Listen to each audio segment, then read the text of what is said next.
In the suburbs of Jianghai City, there stands a small, warmly decorated house named the Love Pavilion. However, since 4 years ago, this house has ceased to be filled with warmth. With the erosion of time, the entire courtyard appeared mottled with rust. Su Yega stood before the door of the small house in tattered clothes, sighing with endless emotion. 10,000 years have passed, yet this place remains an indelible scar in Su Yiji's heart.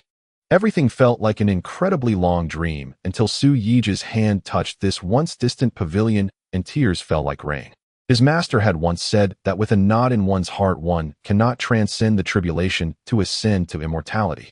Su Yega refused to believe this, and finally, during a heavenly tribulation, he suffered its backlash and perished amidst 9 thunderbolts. His master exhausted 10,000 years of cultivation to break through the shackles of time and space, sending Su Yega back to Earth from a distant star 10,000 years in the past. Su Yega gave a bitter laugh and stood up, wanting to leave this place filled with too many memories. "Are you Su Yega?" Just as Su Yega turned to leave, a voice came from behind him. Hearing his name called out, Su Yiji's heart suddenly felt hollow. After so many years, his name had been forgotten, yet finally someone remembered the name Su Yega. He turned around to see a middle-aged man with graying temples. The man suddenly grabbed Su Yiji's arm and said excitedly, "Su Yega, it really is you. For years. You've finally returned. You are Uncle Da." Uncle Da was a neighbor living near the Love Pavilion. Whenever Su Yega was in trouble in the past, he would always come to help. Thus Uncle Da and Su Yega had a fairly good relationship. "Where did you run off to, you rascal? Do you know how hard it was for her to live alone after you left? You bastard." Uncle Da suddenly raised his hand and slapped Su Yega hard on the cheek. This slap sent Su Yiji's thoughts racing back to the past. She was the beloved daughter of the richest family in Jianghai City, adored by all. During a budget trip, Su Yega took the two fell in love at first sight and privately obtained their marriage certificate. The news quickly reached her father's ears. For a wealthy young lady to marry a poor boy, it was simply outrageous. Consequently, their romance met with her father's vehement opposition. She threatened that if her family continued to pressure her, they would elope, change their names, and vanish from everyone's sight. Thus, her family extended their sinister claws towards Su Yega. On a rainy night, as Su Yega returned from working overtime, he was attacked by men in black, shot multiple times, and fell into the surging river. When Su Yega awoke, he had been saved by his master, the Qingxian Immortal Venerable, and from then on he cultivated immortality on a distant star. "Is she still here now?" Su Yega asked, his voice trembling. "She left without a single message, vanished from Jianghai City." Uncle Da sighed and said. Su Yiji's gaze dimmed. He looked at Uncle Da, smiled bitterly, and murmured to himself, "The ends of the earth have their limits, but only longing knows no bounds. Let's go. I'll take you to see someone." Uncle Da pulled Su Yega and walked toward the Love Pavilion. It was the place where Su Yega and she once lived, yet everything seemed both familiar and strange. Uncle Da pushed the door open and led Su Yega inside. The furnishings inside remained largely unchanged. On the wall still hung intimate photos of Su Yega and her. Just as Su Yega was sighing, a milky, childish voice drifted down from upstairs. "Grandpa Da, I'm hungry." Su Yega looked in the direction of the voice. A delicate doll-like little girl stood at the stair landing, holding a rag doll, looking at Uncle Da and him. "Mengmeng, your dad is back. Come on, call him Dad." Uncle Da waved at the little girl named Mengmeng and pulled her in front of Su Yega. Mengmeng hesitated for a moment, but finally, with Su Yiji's encouragement, she timidly called out, "Dada." Although this sound of Dada was soft, it exploded in Su Yiji's mind like a clap of thunder. Receiving no response, Mengmeng spoke again, timidly calling out, "Dada. She gave birth to a daughter for me." Su Yega could no longer control the stirring in his heart. He scooped Mengmeng up into his arms. At this moment, the knot that had entangled Su Yega for over 10,000 years finally began to unravel. 10,000 years. The loneliness and suffering of 10,000 years were ultimately not in vain. Uncle Da found some of Su Yiji's old clothes from 4 years ago in the wardrobe and asked Su Yega to take a shower. After showering, Su Yega sat on the sofa watching Mengmeng. Mengmeng from every angle had inherited her gentleness and beauty. She was a beautiful child. "Dada, dada, can you hold Mengmeng?" Mengmeng trotted over to Su Yega, blinking her big eyes, and asked. "Okay."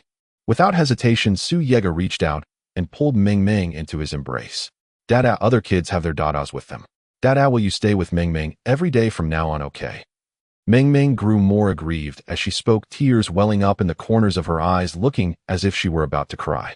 Su Yega hurriedly wiped the tears from Mengmeng's eyes and said dotingly, Okay, Dada will stay by your side from now on.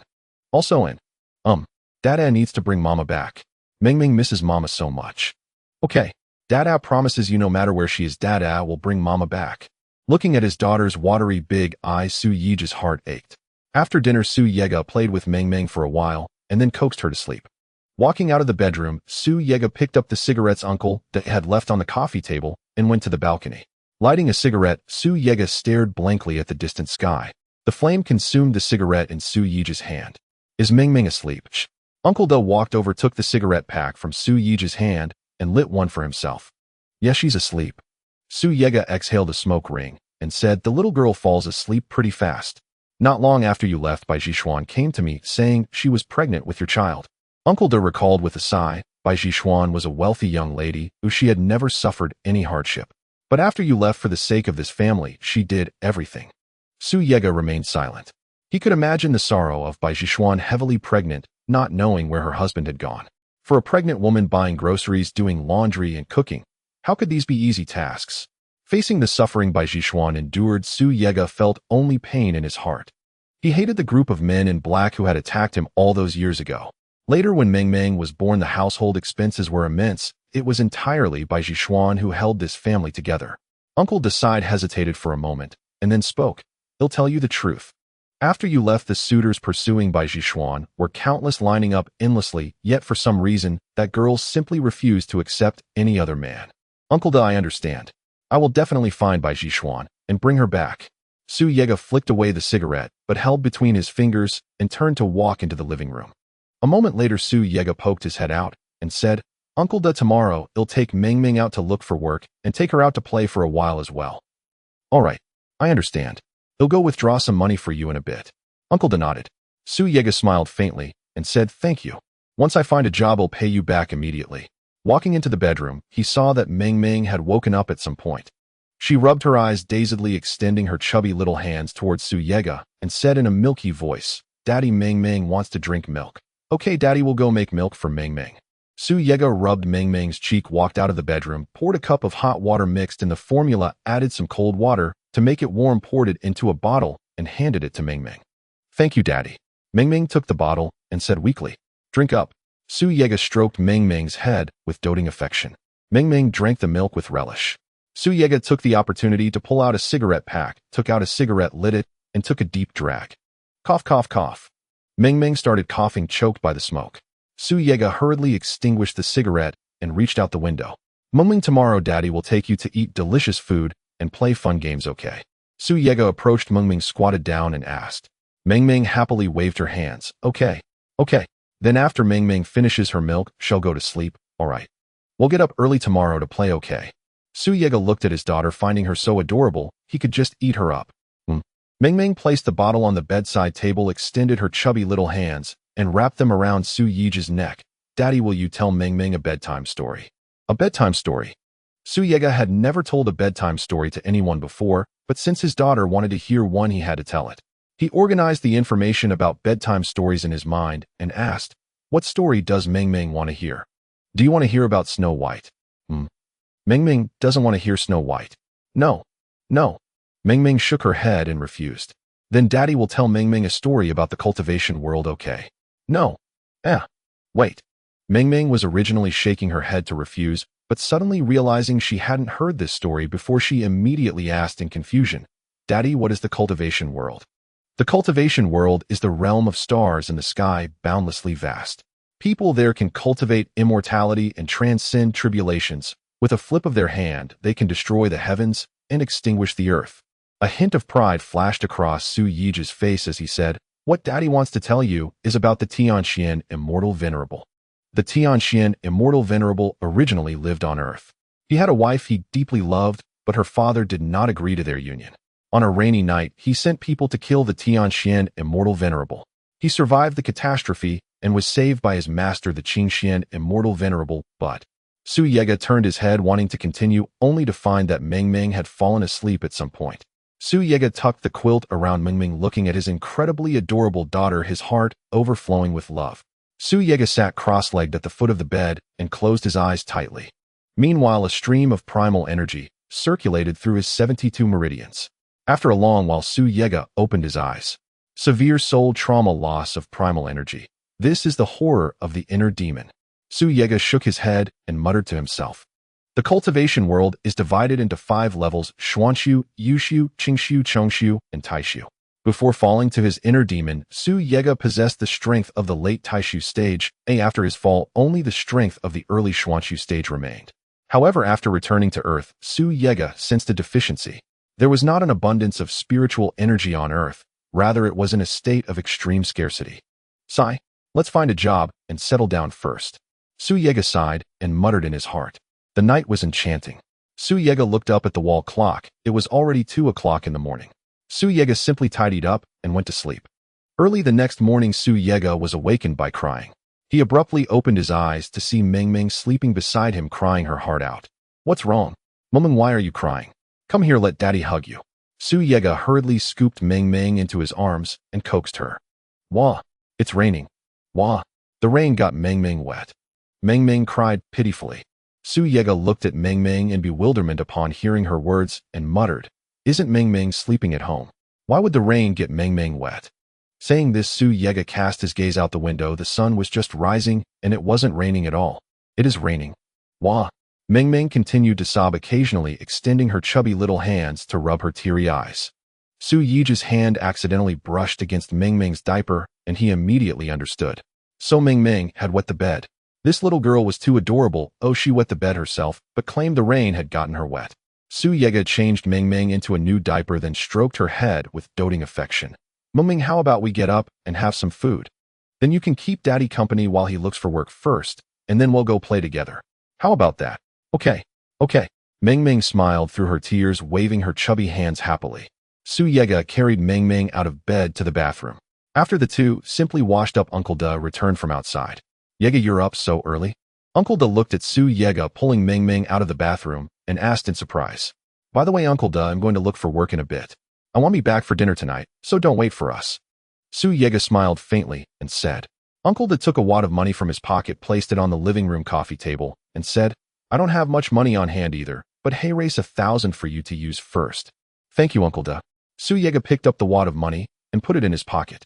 It was the transition from summer to autumn, hot during the day and cool at night, so Su Yega prepared a small long-sleeved shirt for Meng Meng. After packing a small backpack, Su Yega took Meng Meng out. After stepping outside, Su Yega hailed a taxi and headed toward the city center. Having been away from Jianhai City for so many years, she was utterly unaware of its transformations. She asked the driver to stop in the liveliest part of downtown. Holding Meng Meng's hand, she wandered aimlessly along the streets. Finding a job. What kind of job would suit her best? A waitress. Trapped all day inside a hotel. Never mind serving others like they were her own parents, most hours would also keep her away from Meng Meng. That simply wasn't worthwhile.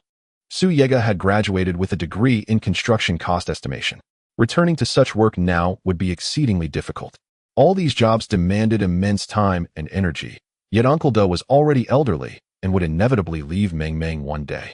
As her father, he bore the solemn responsibility to stand by her. The fantasy of overnight wealth. Su Yega could imagine it, but never pursue it. Any path promising sudden riches either demanded moral bankruptcy or violated the law. He was no fool.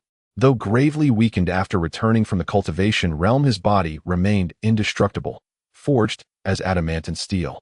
Just as Su Yega held Meng Meng's hand preparing to cross the street, a voice called out, Young man, wait. He turned and saw an elderly man with snow-white hair. Though advanced in years, the man moved with astonishing vigor, clearly devoted to his health. Do you know of any parks nearby where elders often practice Tai Chi? The old man asked. My son recently relocated us here from another province. I'm still unfamiliar with this area. I'm afraid I'm not familiar with this neighborhood either. There's a security booth ahead. You might ask there, Su Yega replied, pointing toward it. Thank you.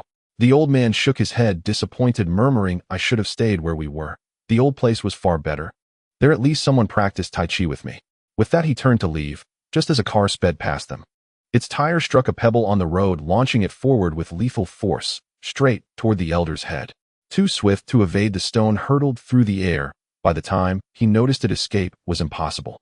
Like a phantom, Su Yega's hand shot out, precise, unerring, and caught the flying stone midair. The elder gasped deeply and said, Thank you, young man. If not for your timely intervention, that stone would have shattered his skull. Su Yega tossed the stone aside and said elder dark resentment clings to you. If you trust me, consider moving out of your new home. Before he could finish, the elder interrupted. What are you talking about, young man? Resentment. As a youth of the new era, you mustn't indulge in superstition. Su Yege's brow furrowed faintly. Never mind, I won't mention it again. Then taking Mingming's hand, he turned to leave. The elder stepped forward, blocking his path. Where are you headed? Looking for work, Su Yege replied calmly. Give me your phone number.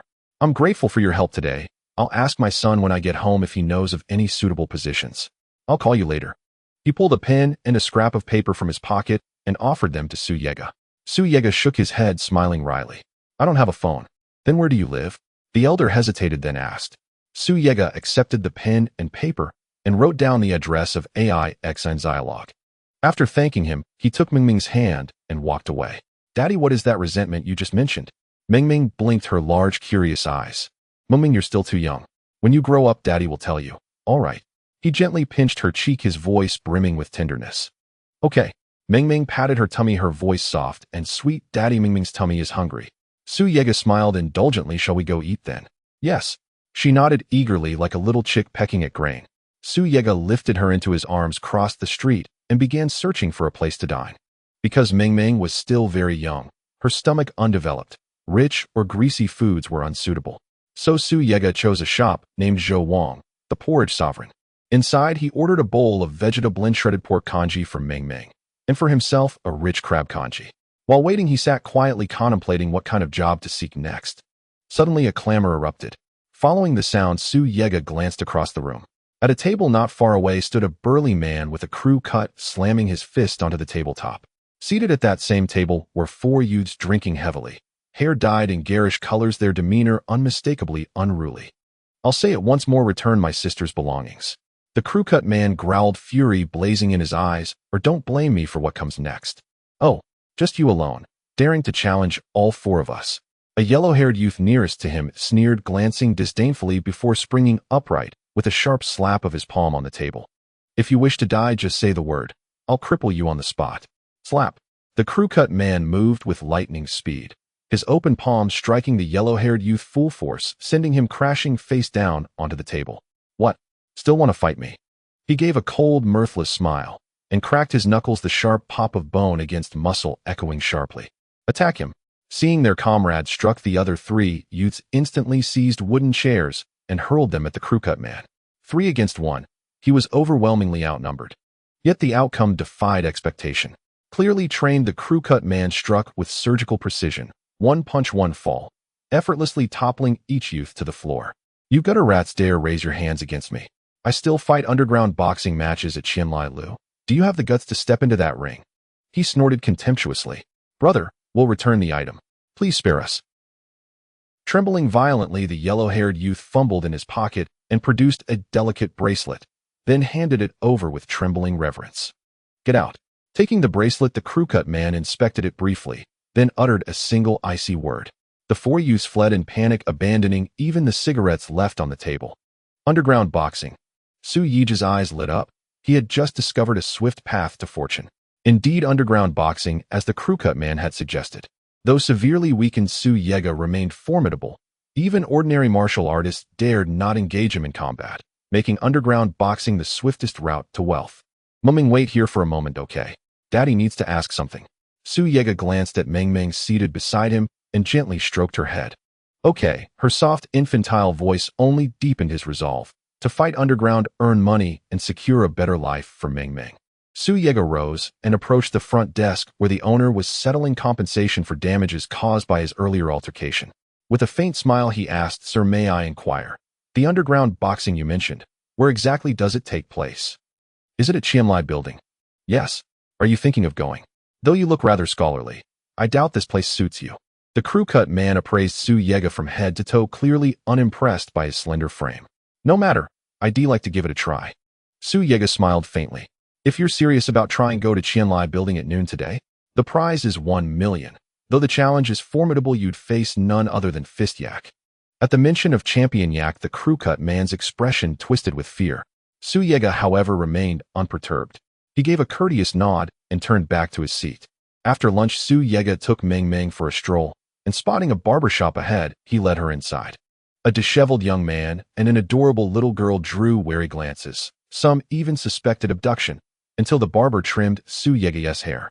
Unveiled from his long locks, Su Yege revealed striking features, a radiant youthful visage. "Daddy, you're so handsome now." Mengmeng, waiting nearby while her own hair was cut, beamed and raised her thumb. Su Yege smiled, paid the fee, then swept her into his arms and hurried out. It was now 10 o'clock. At noon, an underground bout awaited at Qianlai Building, an irresistible opportunity to rise from ruin. Qianlai Building stood within the Third Ring Road. Its upper floors housed a bar. Beneath lay the clandestine fighting arena. In a corner of the arena, two figures sat side by side on wooden chairs, Su Yege and Mengming, ready for the underground match.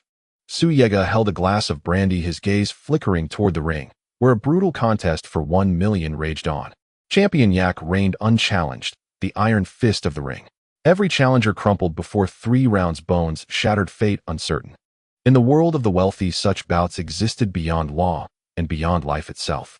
Each fighter signed a death pact before stepping onto the ring. Regardless of maiming or death upon that stage, Qianlai Building bore no liability. "Daddy, what are you drinking? Can I have some too?" Mengming watched wide-eyed as Su Yege sipped the pale liquid. "That's brandy, alcohol. You're still too young to drink." Qianlai Building served only alcohol, no soft drinks, so Su Yege hadn't bought her anything to quench her thirst.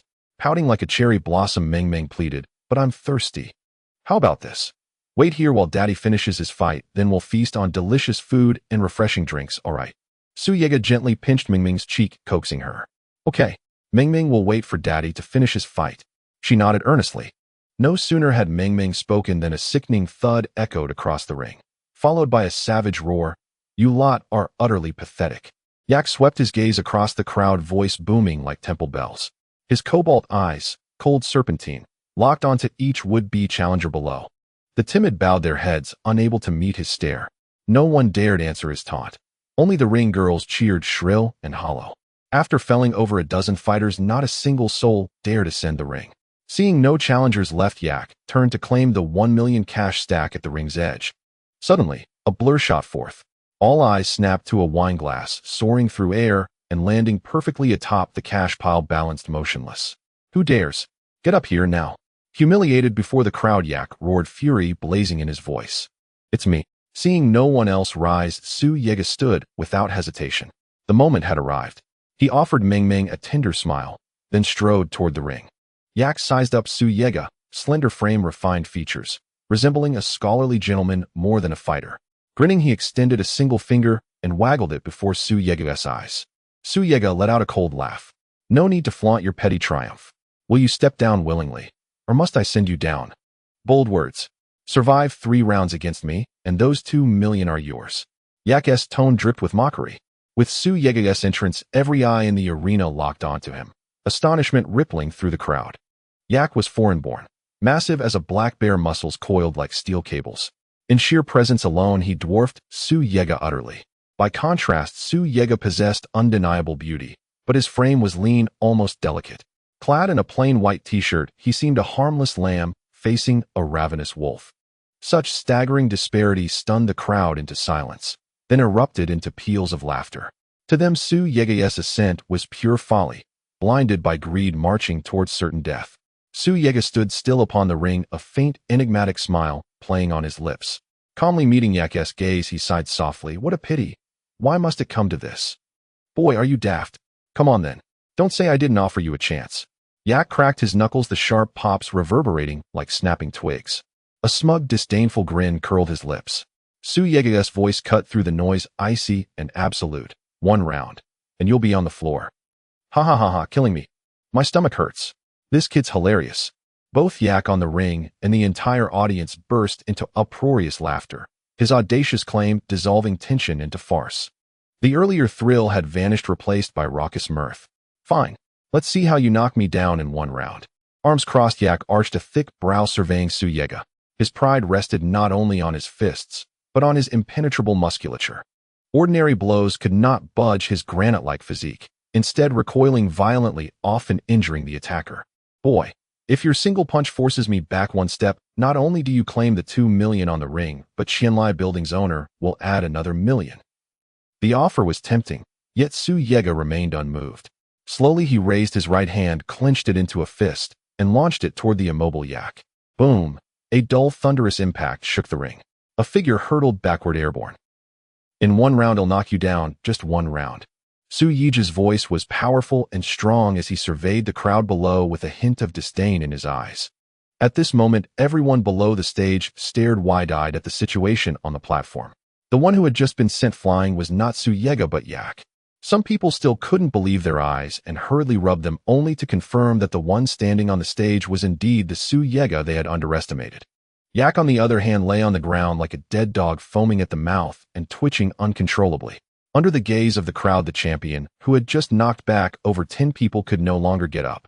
Su Yega walked to the edge of the platform and placed the 100,000 into his backpack. He then looked up at the crowd below and asked loudly, "What were you all laughing about just now?" Below the stage there was utter silence. No one dared to answer the young man's question, for in their eyes he had become a terrifying presence. With his backpack over his shoulders, Su Yega descended from the platform and approached Meng Meng. Meng Meng leaped into Su Yiji's arms, her voice sweet, as she said, "Daddy, you're so amazing. Let's go. Daddy will take you to buy delicious food." With that, he picked up Meng Meng and walked towards the entrance of the Qianlai building. Just as Su Yega was about to step out the door, a voice suddenly came from behind him. Turning around, he saw a slightly older, middle-aged man. "Is there something you need?" Su Yega asked. "With such impressive skills, why not become a champion at my Qianlai building? I guarantee you'll make money." The middle-aged man reached out his hand, wanting to shake hands with Su Yega. However, Su Yega did not give him any face and simply replied, "Sorry, I'm not interested." After saying this, Su Yega took Meng Meng's hand and turned to leave. Watching Su Yiji's departing figure, a man in black behind the middle-aged man whispered, "Boss, this person is too arrogant. Should we get rid of him?" "No need. Investigate who this person is." The middle-aged man shook his head and said, "Understood." Su Yega left the Qianlai building with Meng Meng and entered a steakhouse. Su Yega ordered a honey-glazed steak for Meng Meng, and it was well-cooked. Meng Meng's digestive system and immunity were not yet fully developed, so she couldn't eat undercooked steak. It was not good for a child's health. Meng Meng held a fork in her left hand and a knife in her right. Though she cut the steak with great effort, her small strength made it quite difficult. "Daddy, can you cut it for Meng Meng?" Su Yega was amused by Meng Meng's adorable appearance. Meng Meng shook her head, her two ponytails bobbing, and said in a childish voice, "No, Meng Meng wants to cut the steak by herself." "Then be careful," Su Yega said with a doting smile. While Meng Meng was busy cutting and eating her steak, Su Yiji's mind was occupied with how to spend the money he had. For convenience in traveling, he definitely needed to buy a vehicle first. There was no need for an expensive brand. A practicality was what mattered. The remaining money would be used to open a shop, although Su Yega had not yet decided what type of shop. Just as Su Yega was in doubt, his gaze swept across the steak on the table, and he suddenly figured out what type of shop he wanted to open. Meng Meng was still young and needed to be especially careful about her food. Moreover, Su Yega was not at ease with outside food. He had been thinking about cooking for Meng Meng every day. Given this situation, it would be better to open a restaurant, as any leftover food could be sold, and he could also make money. With this thought in mind, Su Yega looked at Meng Meng with a doting gaze and asked, "Meng Meng, would you like to open a restaurant of your own?" "A restaurant?" Meng Meng, who was savoring her steak, looked up curiously at Su Yega upon hearing that he wanted to open a restaurant. "Yes, Daddy will cook for you every day, and we can sell the extra food for money." Su Yega reached out, ruffling Meng Meng's hair, and asked, "What do you think, Meng Meng?" "But," Meng Meng pouted and asked, "Daddy, where will we get so much money?" "Don't worry, Meng Meng. Daddy has money." Su Yega patted his backpack and said, "All right, but Meng Meng wants to name the restaurant herself." Meng Meng nodded, giggling. "Okay." Su Yega had no objections, as the restaurant was mainly for Meng Meng's meals. As long as Meng Meng liked it, she could name it whatever she wanted. "By the way, Meng Meng, after you finish eating, Daddy will take you to buy a toy car, so we'll have our own little car," Su Yega said while patting Meng Meng's head. "Really?" Meng Meng appeared very excited. After finishing her steak, she pulled Su Yiji's hand and happily walked out of the steakhouse. Su Yega hailed a taxi and went to a Volkswagen dealership. While eating steak, he had casually noticed a TV advertisement in the restaurant that introduced Volkswagen cars, which made Su Yega quite satisfied. Therefore, Su Yega decided to buy a Volkswagen car. Not long after, the taxi stopped in front of the Volkswagen dealership. After paying, Su Yega took Meng Meng's hand and entered the Volkswagen dealership. Upon entering, a well-endowed female sales assistant approached him. These female sales assistants earn their income not only from a base salary, but also from commissions. Therefore, whenever a customer entered the dealership, a sales assistant would proactively greet them and show them around. This female sales assistant was no exception. She greeted Su Yega with a smile, but when she looked him up and down, the smile on her face quickly faded. "Sir, may I ask what you're here for?" The attitude of the female sales assistant shifted dramatically from warm to cold in less than a second. Respect is reciprocal. Since the female sales assistant treated Su Yega poorly, he naturally wouldn't be polite to her. "To buy a car." The two simple words from Su Yega felt devoid of warmth. "Sir, are you sure?" The female sales assistant's tone was filled with disdain as she looked at Su Yega, who was dressed rather ordinarily, making him seem like someone who couldn't afford a car. Su Yega couldn't be bothered to respond to the female sales assistant. He took Ming Ming's hand and went to look at the cars. The sales assistant scoffed and leisurely followed behind him. This Volkswagen dealership had many new cars, most of which had just been released in the past 6 months. However, after leaving Earth to cultivate in the immortal realm for many years, Su Yige's knowledge about cars was likely very limited, and after a quick look around, he still couldn't decide on which car to buy. After taking Ming Ming on a tour of the showroom, Su Yega still hadn't chosen a car. Just as Su Yega was deep in thought, Ming Ming tugged his hand and pointed toward the front desk in the distance, smacking her lips and saying, "Baba, Ming Ming wants cake." Hearing this, Su Yega suddenly noticed that the Volkswagen 4S store offered complimentary cake and coffee at its reception counter. "All right, since Ming Ming wants it, we'll have some." Su Yega gently tapped Ming Ming's nose, then led her toward the front desk.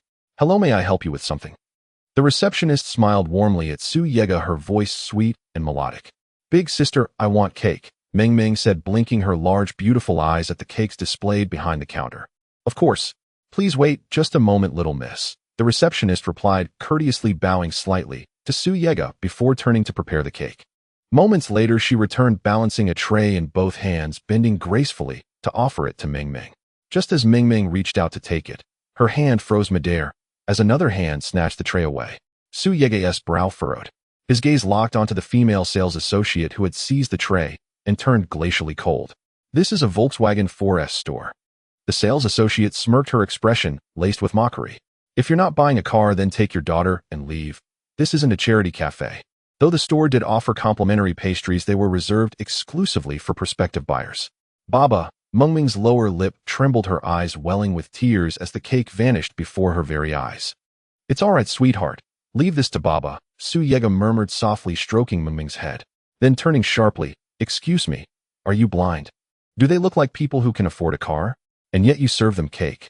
The sales associate launched into a scathing tirade against the receptionist, unaware that Su Yega's expression had hardened into absolute frost. He never struck women, but for a shrewish, contemptuous bully who judged others by appearances alone, he saw no reason to hold back. Without uttering a word, Su Yega tenderly patted Meng Ming's head once more, then stepped forward, directly before the sales associate. "Get out. Take your daughter and go. This isn't a free cafeteria. No purchase, no cake." Her tone remained haughty. She raised a hand to shove him aside, but Su Yega stood immovable like Mount Tai rooted to the earth. "Leave." He exhaled sharply, a cold, contemptuous snort, then brought his foot down hard upon the floor. A deep, resonant thud echoed through the showroom, drawing every gaze directly to him. From the point where his foot struck the ground, hairline fractures spiderwebbed outward across the tile. One stomp, shattering the floor. What terrifying strength lay coiled within that single step? Su Yega's gaze remained impassive, fixed on the sales associate, who now flinched, instinctively recoiling. Few possessed such raw, devastating power. "This is a 4S store. What do you think you're doing?" Her voice had lost its arrogance. Su Yega ignored her entirely, sweeping his eyes across the room before calling out firmly. "I'm Huang Qi, the general manager here." A man wearing glasses approached, flanked by several security guards. "Manager, look at this man. He's not buying anything, yet he barged into Freeload. When I tried to stop him, he nearly attacked me. Let's call the police right away." Seeing the manager arrive, the sales associate wasted no time playing the victim. "Is that truly what happened?" Huang Qi turned to Su Yega. "Sir, would you care to explain your side?" "I'm here to buy a car," Su Yega replied calmly. "We'll investigate thoroughly. No one will be wronged." "With that ragged appearance, you're buying a car. Don't make us laugh." Emboldened by the manager's presence, the sales associate jabbed a finger at Su Yega, sneering. "Mr. Huang, if I purchase a vehicle from your store, I have only one condition." Su Yega shifted his gaze from the sales associate to Huang Qi. "What condition?" "Fire her." His voice dropped icy and unyielding as his eyes flicked once more toward the sales associate. Manager, how could he possibly afford? Silence. If this gentleman does buy a car, go to finance and collect your salary for this month, then pack your things and leave. Huang Qi cut off the male sales assistant before he could speak. Should Su Yega follow through, dismissing a low-level employee meant nothing to him. Su Yega took Mingming's hand and entered the showroom, accompanied closely by Huang Qi as they began browsing vehicles. Huang Qi walked beside Su Yega, politely asking, "Sir, what kind of vehicle are you looking for?" "I'm not sure which model suits best. Why don't you recommend something?" Su Yega admitted candidly. Having spent years away from Earth, he knew little about modern family sedans. Huang Qi smiled warmly. "Would you prefer a practical daily driver, or something more for prestige, or perhaps another category altogether? Just recommend a reliable, practical family car." Su Yega paused briefly before replying. "Then I'd suggest the Volkswagen Tiguan. It's exceptionally dependable. May I show it to you?" Su Yega considered it, then nodded. "Very well. Lead the way, please." Sensing opportunity, Huang Qi immediately ushered them forward with a broad smile. Hand in hand, Su Yega and Mingming approached a gleaming white Volkswagen. Its sleek aerodynamic silhouette radiated elegance at first glance. "Sir, this is the Volkswagen Tiguan." Huang Qi guided them around the vehicle, explaining, "The Tiguan comes in 4 trims, Urban Trend, Elite, and Flagship, with 7 total configurations. All models feature Volkswagen's flagship 1.8 TSI or 2.0 TSI engines, delivering outstanding performance and fuel efficiency. Paired with either a 6-speed manual or Eisen's 6-speed automatic transmission, power delivery is both responsive and refined, offering exhilarating acceleration while maintaining eco-conscious emission standards. Compared to the original Tiguan, this variant extends its length by 68 mm and boasts a wheelbase of 2,684 mm, placing it solidly above average among its peers, specifically engineered to meet domestic user expectations. Its cargo capacity flexibly expands from 400L to 1530L, greatly enhancing practicality, a critical advantage for any SUV. Huang Qi delivered this technical overview in one fluent, confident breath, leaving Su Yega momentarily stunned. He could only raise a thumb in silent admiration. "How much for the flagship edition?" Su Yega asked. Huang Qi drew a slow breath. "Fully equipped, it's 300,000 yuan. Momon, what do you think of this car? Is it beautiful?" Su Yega knelt beside her, smiling gently. "Beautiful. So beautiful." Mingming nodded, eagerly giggling. "Baba, are you going to buy this car?" "Yes, I'm buying it for you, Mingming." Su Yega affectionately ruffled her hair, his voice brimming with tenderness. Overhearing their exchange, Huang Qi sensed the deal was all but sealed, and added smoothly, "Sir, if you pay now, we'll complete all paperwork within 5 minutes, and include a complimentary car wash." "Done. I'll take the white Volkswagen Tiguan flagship edition." Su Yega nodded, decisively accepting, without hesitation. "Sir, hello. Would you like to pay in cash or by card?" Huang Qi asked. "Cash." Su Yega pulled her backpack from behind, unzipped it, and withdrew 30 stacks of banknotes, placing them neatly upon the counter. 300,000 yuan, in cash. "Sir, please wait just a moment while I prepare your paperwork." At the sight of the money, Huang Qi's eyes gleamed. He gestured toward a stunning receptionist standing nearby. "Bring 2 cups of premium civet coffee, immediately." "Just 1 cup is fine. I'd like coffee for myself. My daughter would like cake." "May she have it now?" Su Yega held Mingming's hand and sat down on a nearby sofa, her gaze lingering thoughtfully on the female sales associate standing at a distance. "Of course, sir. Please bear with me a moment." The receptionist bowed gracefully to Su Yega before turning and heading back to the front desk. Moments later, she returned carrying a silver tray, first handing Su Yega his civet coffee, then setting the cake before Mingming with tender affection. "Little miss, where is your mother today?" Mama's gone." "Daddy, when will you take me to find Mama?" "Be a good girl, Mingming. Eat your cake first. Daddy promises he'll bring you to Mama." Su Yega gently stroked Mingming's head, his expression brimming with boundless tenderness. Meanwhile, as Huang Qi finalized the vehicle paperwork, the receptionist quietly slipped a small folded note into Su Yega's hand. Unfolding it, Su Yega found her measurements, age, and mobile number neatly inscribed. She had assumed he was married, and thus hesitated before approaching him directly. Hearing Mingming's words, she concluded the child's mother must be absent, and seized the chance to step into that role herself. After all, Su Yega had just purchased a 30,000 yuan car outright, and carried such a vast sum in cash. Clearly he came from wealth. Su Yega glanced up. The receptionist's eyes shimmered like spring water, her delicate heart-shaped face glowed with a faint, alluring flush. And as his gaze fell upon her, she subtly straightened her posture, her voluptuous figure accentuated with quiet confidence, a woman's most potent currency. Mengming, though young, sensed the woman's intent instantly. To her, any woman who drew near her father, aside from her mother, was a threat, a scheming rival bent on stealing him away. She wrapped her tiny arms around Su Yege's neck and piped in her sweetest voice, "This is my daddy. Stay far away from him." Su Yege burst into laughter at Mengming's fierce little declaration. He handed the note back to the receptionist, lifted Mengming into his arms, and strode purposefully toward Huang Qi at the front desk.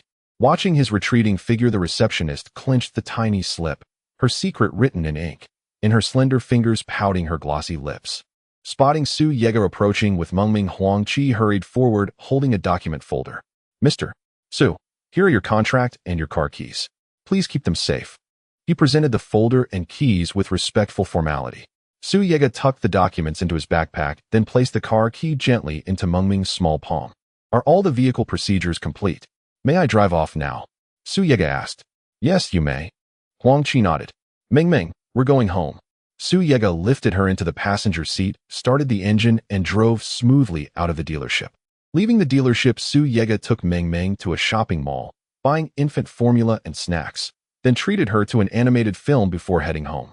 By the time they exited the cinema, it was past 10 o'clock. Su Yege drove Mengming back to their residence near the Little House of Love. As he parked, Uncle De stood anxiously at the gate scanning the road. His tense expression softened instantly upon seeing Su Yege and Mengming step out of the car. "Uncle De." Mengming dashed joyfully into his arms.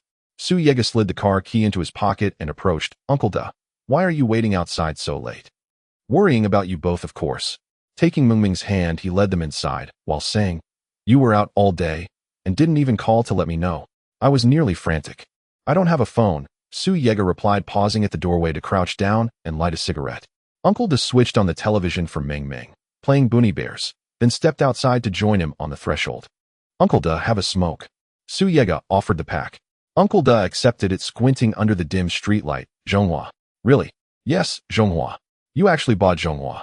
It's so expensive." Uncle De lit his cigarette with a flicker of the lighter, took a slow drag, and said softly, "Now that you've just returned, money's tight everywhere. Better save where you can." He glanced at the car parked by the gate and asked curiously, "Where did this car come from? Rented?" "No." Su Yege exhaled a perfect smoke ring. "Bought it today, Volkswagen Tiguan Flagship Edition. 30,000 yuan. 30,000. Where did you get that kind of money?" Uncle De nearly choked on his own smoke. "I went to Qianlai Building tonight to fight in underground matches. 2 million yuan, won it all." "What? Are you insane?" At the name Qianlai Building, Uncle De snapped. "Do you have any idea what kind of people run that place? You actually fought there. Even if you don't care about yourself, think of Mengming." "Uncle De, it's the fastest way to earn money. Besides, I won. What's the problem?" "No problem at all. Just a few underground rounds. Nothing extraordinary." "No problem." Uncle De fumed, then sighed heavily. "Once you enter Qianlai Building, trouble follows. Lose, and you'll barely survive. Win, and if you refuse to join them as a permanent fighter, your life won't be easy either." "And if I refuse, what then?" Su Yege tapped ash from the cigarette between his fingers and asked calmly. "Last year, my hometown friend's son, a decorated veteran, sought quick money and fought there. He won 1 million, but refused their offer to become their champion. Within weeks, both his legs were shattered. Now he's paralyzed from the waist down. They aren't even worthy opponents. Not for me, Uncle De. Don't worry." He lit another cigarette, drew deeply, and released a slow, curling plume of smoke. "Why are you so stubborn?" Frustrated, Uncle De slapped Su Yege's shoulder hard. "Because you defeated one champion, you think you've mastered Qianlai Building itself." "There. Enough, Uncle De. Do you know anyone nearby selling a storefront?" Su Yege cut him off before he could finish. "A shop? You want to buy a shop?" Uncle De asked, puzzled. Su Yege nodded and replied, "Yes. I want to purchase a shop." "What on earth do you need a shop for?" Uncle De asked curiously. "After buying the car, I still have 1.7 million yuan left, so I plan to open a small restaurant. I'll cook for Mengming daily and sell the surplus to earn some income." Su Yege shared his intentions with Uncle De. "Can you even cook?" Uncle De smiled and asked. It was rare for Su Yege to show such initiative. He would do his utmost to help. "Of course I can. All I need now is a shop space." Su Yege rose to his feet and stretched languidly before speaking. Uncle De nodded slowly and said, "All right then. I'll ask around among my old friends tomorrow. Then I'll go take a shower first. Su Yega turned and stepped indoors, leaving Uncle De squatting alone at the doorway. Uncle De exhaled a smoke ring and sighed wryly, murmuring to himself, Ji Xian, this is all I can do for him. His fate lies entirely in his own hands now. As for the Bai family's influence, I truly cannot intervene. Su Yega had spent the entire day playing with Mengming drenched in sweat. After a soothing hot bath, he sank comfortably into bed. He hadn't lain there long when Mengming shuffled in, rubbing her drowsy eyes. Baba Mengming is sleepy. Time for bedtime. Tired already. Su Yega immediately sat up, gently stroking Mengming's head as he affectionately replied, First Mengming must brush her teeth and wash up. Then it's bedtime. Baba, can I skip brushing teeth? Mengming pouted. No, absolutely not. Brushing keeps your teeth strong and healthy, so Mengming must listen to Daddy and brush properly. Su Yega spoke with gentle gravity. Mengming reluctantly nodded. Though her lips remained puckered, she always obeyed Su Yega. Su Yega led Mengming into the bathroom, squeezed toothpaste onto her brush, and guided her through brushing. Afterward, he washed her face and carried her back to bed for sleep. Having played all day, Mengming was utterly exhausted, and the moment her body touched the mattress, she slipped swiftly into deep slumber. Once Mengming slept, Su Yega began sorting through the items he brought back from Earth. When his master expended his entire cultivation to send Su Yega back to Earth, he also bestowed upon him a ring, a vessel containing the master's lifelong treasures, rare spirit plants from the cultivation realm, cultivation manuals, and elixirs. In the cultivation realm, Su Yega had practiced the grand immortal scripture, the supreme tier manual of his sect. This scripture emphasized extraordinary absorption capacity to refine ambient spiritual energy. However, its practice demanded an environment rich in qi. Yet Earth's spiritual energy had long since withered to a pitiful degree, rendering the grand immortal scripture utterly inapplicable here. Fortunately, within the ring lay another manual, the 9-rank Celestial Immortal Scripture. Su Yega knew from his master that this technique cultivated the body's 72 meridians, transforming flesh itself into a conduit for spiritual energy. In the cultivation realm, this method was largely abandoned, deemed too slow for serious cultivators. Since I'm on Earth now, this shall be my path, Su Yega murmured softly. He withdrew the scroll from the ring. A subtle, invisible ripple emanated from his brow. At once the scroll resonated, its ancient energy pulsing in harmony. Su Yega slowly closed his eyes. The night deepened, past midnight, well past 3 a.m. When Su Yega, long immersed in stillness, suddenly snapped his eyes open. Integration complete. Feeling the surging tide of spiritual energy coursing through his meridians, Su Yega nodded in quiet satisfaction and whispered, Unbelievable. The 9-rank Celestial Immortal Scripture, deemed trivial even in the cultivation realm, has propelled me directly from nascent void initial stage to nascent void middle stage. Mama, Baba's home. As Su Yega spoke softly to himself, Mengming, still fast asleep, murmured in her dreams. Watching her tender sleeping face, Su Yega's heart clenched with sorrow. He caressed her cheek gently and vowed, Mengming, Daddy will bring Mama back. You have my word. I promise you. The next morning, Su Yega awoke naturally, only to find Mengming gone from the bed. Mengming rose so early. Su Yega stretched, got up, and headed to the bathroom to freshen up. Then he entered the kitchen, where a bowl of congee awaited. Beneath the bowl lay a small note, in Uncle Da's handwriting. I've taken Mengming to visit an old friend. While I'm there, I'll also inquire about shops for you. Warm the congee before eating. If you're still hungry, there's sweet congee in the fridge. Help yourself. Mengming did wake early. Su Yega didn't bother warming the congee. He simply picked up the bowl and drank it down. After finishing, he prepared to step out for a stroll. When glancing up, he spotted 2 cars parked before his gate. At first indifferent, Su Yega lit a cigarette, only for his gaze to lock onto the elderly man stepping out of the vehicle. Wasn't this the same elder who'd asked him for directions yesterday? As Su Yega's eyes fixed upon the elder, the latter likewise turned and began walking straight toward him. Sir, do you remember me? The elder approached Su Yega and bowed deeply. Yes, I recall you asked me for directions yesterday. Su Yega extinguished his cigarette and asked, What brings you here? My name is Zhang Depeo. May I ask how you are addressed, sir? The elder introduced himself. I am Su Yega, he replied. Mr. Su, do you recall telling me yesterday about lingering resentment energy clinging to you? Zhang Depeo asked. Su Yega nodded. I do. I mentioned it yesterday, though you seemed skeptical at the time. To be frank, soon after returning home, my son was involved in a traffic accident. Though the impact appeared minor, his condition deteriorated severely once admitted to the hospital. Zhang Depeo sighed heavily and asked Mr. Su, does this resentment energy have any known remedy? Elder sir, I shall pose one question to you first. Only upon your honest answer will I disclose whether a solution exists. Su Yega countered, do you believe me now? Yes, Mr. Su. It's all my fault for not listening to you earlier. Please, I beg you to help me. Zhang Depeo clapped his hands, and a man in black followed behind him carrying an aluminum case. After unlocking it, the case was filled with stacks of 100 yuan bills. Su Yegao looked up at Zhang Depeo and asked, what do you mean? This is 2 million. Please accept it, Mr. Su. Zhang Depeo cupped his hands in salute to Su Yegao. Sorry, I'm not in need of money anymore. Su Yegao replied slowly. Do you have any cigarettes with you? Yes. Yes. Zhang Depeo pulled out a pack of cigarettes from his waist and handed it to Su Yegao, saying, this pack of cigarettes is a gift for you, Mr. Su, is a meeting gift. Su Yegao politely accepted the pack of cigarettes, glanced at it, raised his head, revealing a faint smile, and said, Li Kun. Fuchin Mountain Residence. Such a precious cigarette. Mr. Su has a good eye. Zhang Depeo chuckled, this Li Kun. In the current market, it is practically priceless. A regular pack of Li Kun costs about 20,000 yuan, but our customized Li Kun cigarettes have reached 40,000 yuan per pack. Su Yegao remained silent, opened the cigarette box, took out one cigarette, lit it, and took a puff. It's not impossible for me to help you, but I have one condition. After exhaling a puff of smoke, Su Yegao slowly said, I don't want your 2 million, I just want to know what your family does for a living. Mr. Su, I am the chairman of the Wanhao Real Estate Group in Zhanghai City. Zhang Depeo's face showed pride as he spoke of his identity. All right, if I help you, you must help me with something in return. Su Yegao hesitated for a moment and said, I want to open my own restaurant, and I need you to help me find a storefront. Just like that. Zhang Depeo asked in confusion.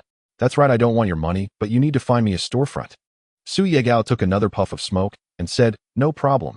Zhang Depeo nodded and asked, shall we set off now? No. Su Yegao shook his head, stood up, and looked at Zhang Depeo, asking, your son is in the hospital now, right? Yes. Zhang Depeo nodded. Send someone to bring your son out, then rent a west-facing house and hire a private doctor to treat him. Once your son's head injury has healed sufficiently, come find me. Su Yegao spoke calmly.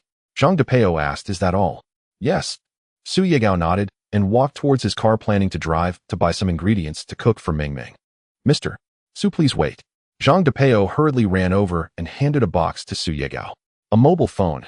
Su Yegao glanced at the box Zhang Depeo handed over and found it was the latest iPhone. Mr. Su, it was indeed troublesome for me to contact you without a phone, so I bought you the latest iPhone. I haven't provided a SIM card yet, Mr. Su, please use your ID to get a SIM card. Here's my phone number. After you buy the card, please send your phone number to this phone via text. Thank you. Su Yegao accepted the phone, placed it inside the car, and then drove to a nearby farmer's supermarket to buy some ingredients. Upon returning home, Uncle Da and Meng Meng were already back. Su Yegao carried the ingredients he bought into the kitchen. Daddy, what did you buy? Meng Meng looked at the bags Su Yegao was carrying with curiosity. These are fresh ingredients that Dad just bought from the farmer's market. He'll make something delicious for Meng Meng later. Su Yegao gently patted Meng Meng's head, speaking with utmost affection. Meng Meng clapped her chubby little hands and licked her lips, asking, okay, what delicious dish are you going to cook for Meng Meng? Dad went to the farmer's market today and bought some locally grown bok choy and a farm chicken. I'm going to make a big plate of chicken for Meng Meng, okay? As Su Yegao placed the ingredients on the table, he said, is the big plate of chicken delicious? Meng Meng, with her finger in her mouth, curiously asked, how does it get made? The big plate of chicken. It's made by selecting the tenderest chicken meat, then cooking it with potatoes, cilantro, green onions, and green peppers to create a delicious dish. Although Meng Meng couldn't understand what Su Yegao was saying, he patiently explained it to her. Wow, Dad is amazing. Meng Meng was about to drool. She obediently sat on the sofa, smiling at Su Yegao, and said, Daddy, hurry up and cook. Meng Meng is waiting for you on the sofa. Okay, you're so good. Su Yegao blew a kiss to Meng Meng. He took out the whole chicken he bought from the farmer's market with one hand and grabbed a large kitchen knife from the cupboard with the other. With a swift motion, the sound of the knife chopping on the cutting board echoed. This sound attracted Uncle Da's attention, who was smoking at the door. He raised his head and looked at Su Yegao's speed in cutting the chicken, utterly astonished. This technique was truly unparalleled. After a short while, Su Yegao stopped chopping, placed the cut chicken pieces on a plate, and soaked them in water. Uncle Da curiously walked in, eager to see what the chicken pieces looked like after being cut so quickly by Su Yegao. Uncle Da, filled with curiosity, entered the kitchen. When he saw the chicken pieces soaking in water, he was completely stunned. The chicken pieces were uniformly sized, and even the bones were cut very neatly. Stacked together, they looked quite pleasing to the eye. Yegao, how did you do that? Uncle Da asked in surprise. I've practiced my knife skills for many years. Su Yegao smiled slightly, pointing to the sofa, and saying, there's a pack of likun worth 40,000 yuan on the sofa. You can take half of it. 40,000 yuan for a pack of likun. You bought it. Uncle Da walked to the sofa, picked up the pack of likun, and was taken aback. No, it was given to me. As I was chopping green onions and garlic into powder, I said this was given by Zhang de Peo. What did you say? Zhang de Peo. Uncle Da was taken aback, and after a long pause he finally asked awkwardly, are you talking about the chairman of the Wanhao group, Zhang de Peo? Yes. Is there another Zhang de Peo in Jianhai City? Su Yegao nodded, smiling as he asked. That's not the case, but why would Zhang de Peo send you such an expensive brand of cigarettes? Uncle Da asked curiously, knowing that Su Yega had only just returned and most of his former friends had long since ceased to acknowledge him. Yet why would Zhang de Peo, a tycoon of Jianhai City, bestow gifts upon Su Yega? He sought my help to treat his son's illness, and I set forth my terms. He agreed. Su Yega paused mid-chop, glanced at Uncle Da, and smiled faintly. So he gave me a pack of liquefied Chunshanja cigarettes and the latest model of Apple smartphone. Treat illness. You know medicine. Uncle Da's voice brimmed with astonishment. After all, Su Yega had studied engineering cost estimation. The two fields were worlds apart. Indeed I do. Much has changed over these past 3 years, Su Yega replied with a wry, bittersweet smile, resuming his rhythmic chopping of ingredients. After a while, Su Yega turned back toward Uncle Da and said, Uncle Da, there's no need for you to handle the shop matters. I've already asked Zhang de Peo to take care of them. All right, I understand. Uncle Da nodded, then hesitated before asking, Yega, would you like me to manage the restaurant for you? Absolutely. I'd be delighted. Su Yega nodded and added, Uncle Da, if you oversee the restaurant, I'll pay you 10,000 yuan per month. No. I know you've spent heavily on these arrangements. Your funds are already stretched thin. Let's revisit this when things ease up for you. Uncle Da rose, took a cigarette, and headed toward the door to smoke. Just as he reached the threshold, he turned back toward the bustling kitchen and said, from now on, absolutely no more underground bare-knuckle boxing at Xianlai Building. Do you hear me? Yes, I understand, Su Yega replied with a helpless smile. Meanwhile, Meng Meng sat on the sofa watching Xiongchumo while glancing fondly at her father moving about in the kitchen. Daddy, is the big plate chicken ready yet? After a short while, Meng Meng trotted to the kitchen doorway and peered in with wide, expectant eyes, her voice soft and sweet. Almost done. Go call Grandpa home for dinner, Meng Meng. Su Yega smiled tenderly at her and added, Daddy's prepared a giant chicken leg just for you. Okay. At the mention of food, Meng Meng bounded joyfully to the door, tugged Uncle Da inside, and Su Yega ladled the simmered big plate chicken from its clay pot onto a serving platter, placing it neatly on the table. What's that scent? So fragrant. The moment Uncle Da stepped in, drawn by Meng Meng's hand, an intoxicating aroma enveloped him. An aroma so uniquely alluring it made his mouth water instantly. Yet this was unmistakably big plate chicken. So why did the fragrance carry no trace of poultry? This is big plate chicken. Everyone come eat. Su Yega fetched 3 bowls, filled them with steamed rice, and set them on the table. Daddy, your cooking smells amazing. Meng Meng sat beside Su Yega, lifted her bowl to her nose, and murmured sweetly, Daddy, your cooking smells so good. Eat up quickly, Meng Meng. Once you're full, Daddy will play with you. Su Yega gently stroked Meng Meng's head with affectionate warmth. Yay? Yay. At the promise of playtime after dinner, Meng Meng's face blossomed into radiant delight. Uncle Da gazed at the golden brown chicken pieces stacked neatly on the plate, swiftly picked up a piece with his chopsticks, and took a bite, only to be utterly astounded. This is unbelievably delicious. Without hesitation, he seized another piece. Truly, the flavor was extraordinary. Not only had Su Yega mastered the art of seasoning, but his exceptional knife skills rendered every morsel boneless, ready to chew and swallow effortlessly. Meng Meng, try your daddy's cooking right away. Uncle Da placed a generous piece of chicken into Meng Meng's bowl. Meng Meng took a bite, then grinned broadly. Wow. Daddy, your big plate chicken, so yummy. Love it. Then eat more. Su Yega stroked Meng Meng's head lovingly, then added, by the way, Yega, could you teach me a few techniques someday? Though my cooking won't rival yours, I could still serve as chef in your restaurant. Uncle Da took another bite as he spoke. Uncle Da, one chef is quite enough. Your role will be to collect payments. Su Yega chuckled. Uncle Da frowned in confusion. But how can one person possibly manage everything? My restaurant is unique. Those who arrive early dine. Those who come late go hungry. And not just anyone may partake of Su Yega's meals. Su Yega served Meng Meng a piece of chicken and said, Uncle Da, leave the restaurant entirely to me. I'll handle it. Just sit back and watch. Very well. Just say the word if you need anything. Since Su Yega had spoken so decisively, Uncle Da wasted no further words. The exquisite dish before him demanded his full attention. After dinner, Su Yega cleared the table and took Meng Meng out. He settled her into the front passenger seat and drove aimlessly, searching for his target. If he were to open a restaurant, earth-grown ingredients would not suffice. So Su Yega resolved to locate a land rich in spiritual energy where he could cultivate premium provisions. Daddy, where are we going? Meng Meng blinked her large, curious eyes. Daddy's searching for a special place. Su Yega replied, and Meng Meng pressed on. What kind of special place? Let me ask you, Meng Meng. Would you like your very own estate?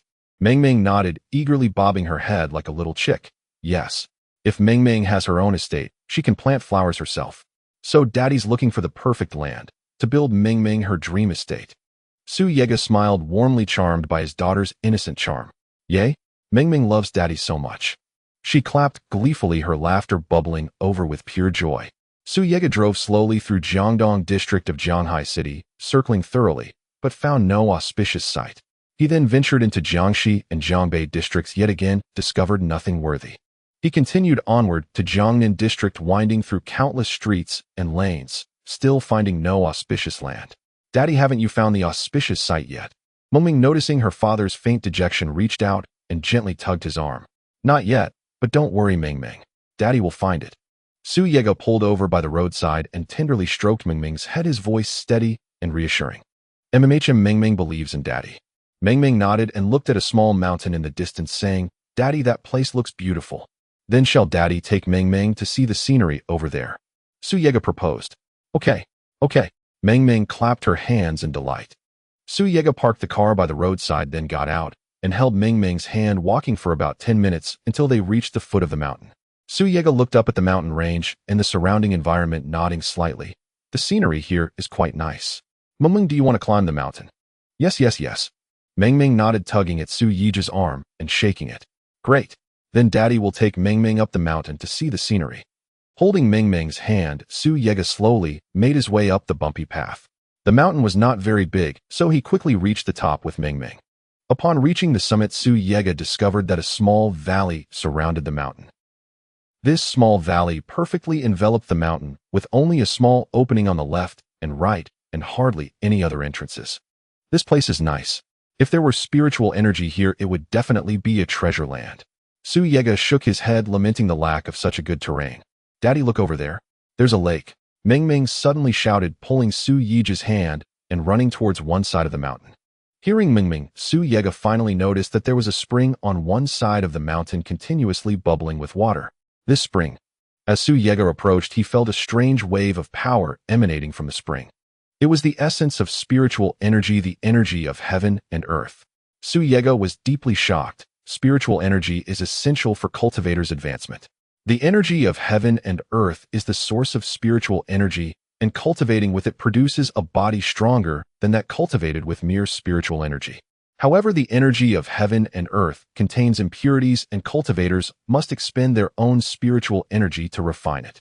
I didn't expect that the energy of heaven and earth my master has been searching for throughout the universe for thousands of years would be hidden here. Su Yega sighed deeply. Daddy, what are you talking about?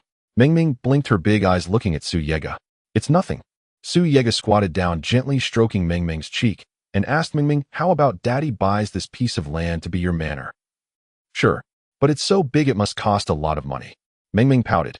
It's okay, Daddy isn't short on money as long as Meng Meng likes it. Su Yega kissed Meng Meng's cheek and then carried her down the mountain, driving them back home. After exploring Jianghai City for a whole day, Meng Meng was exhausted. Once at home, Meng Meng finished eating and watched some television before dozing off on the sofa.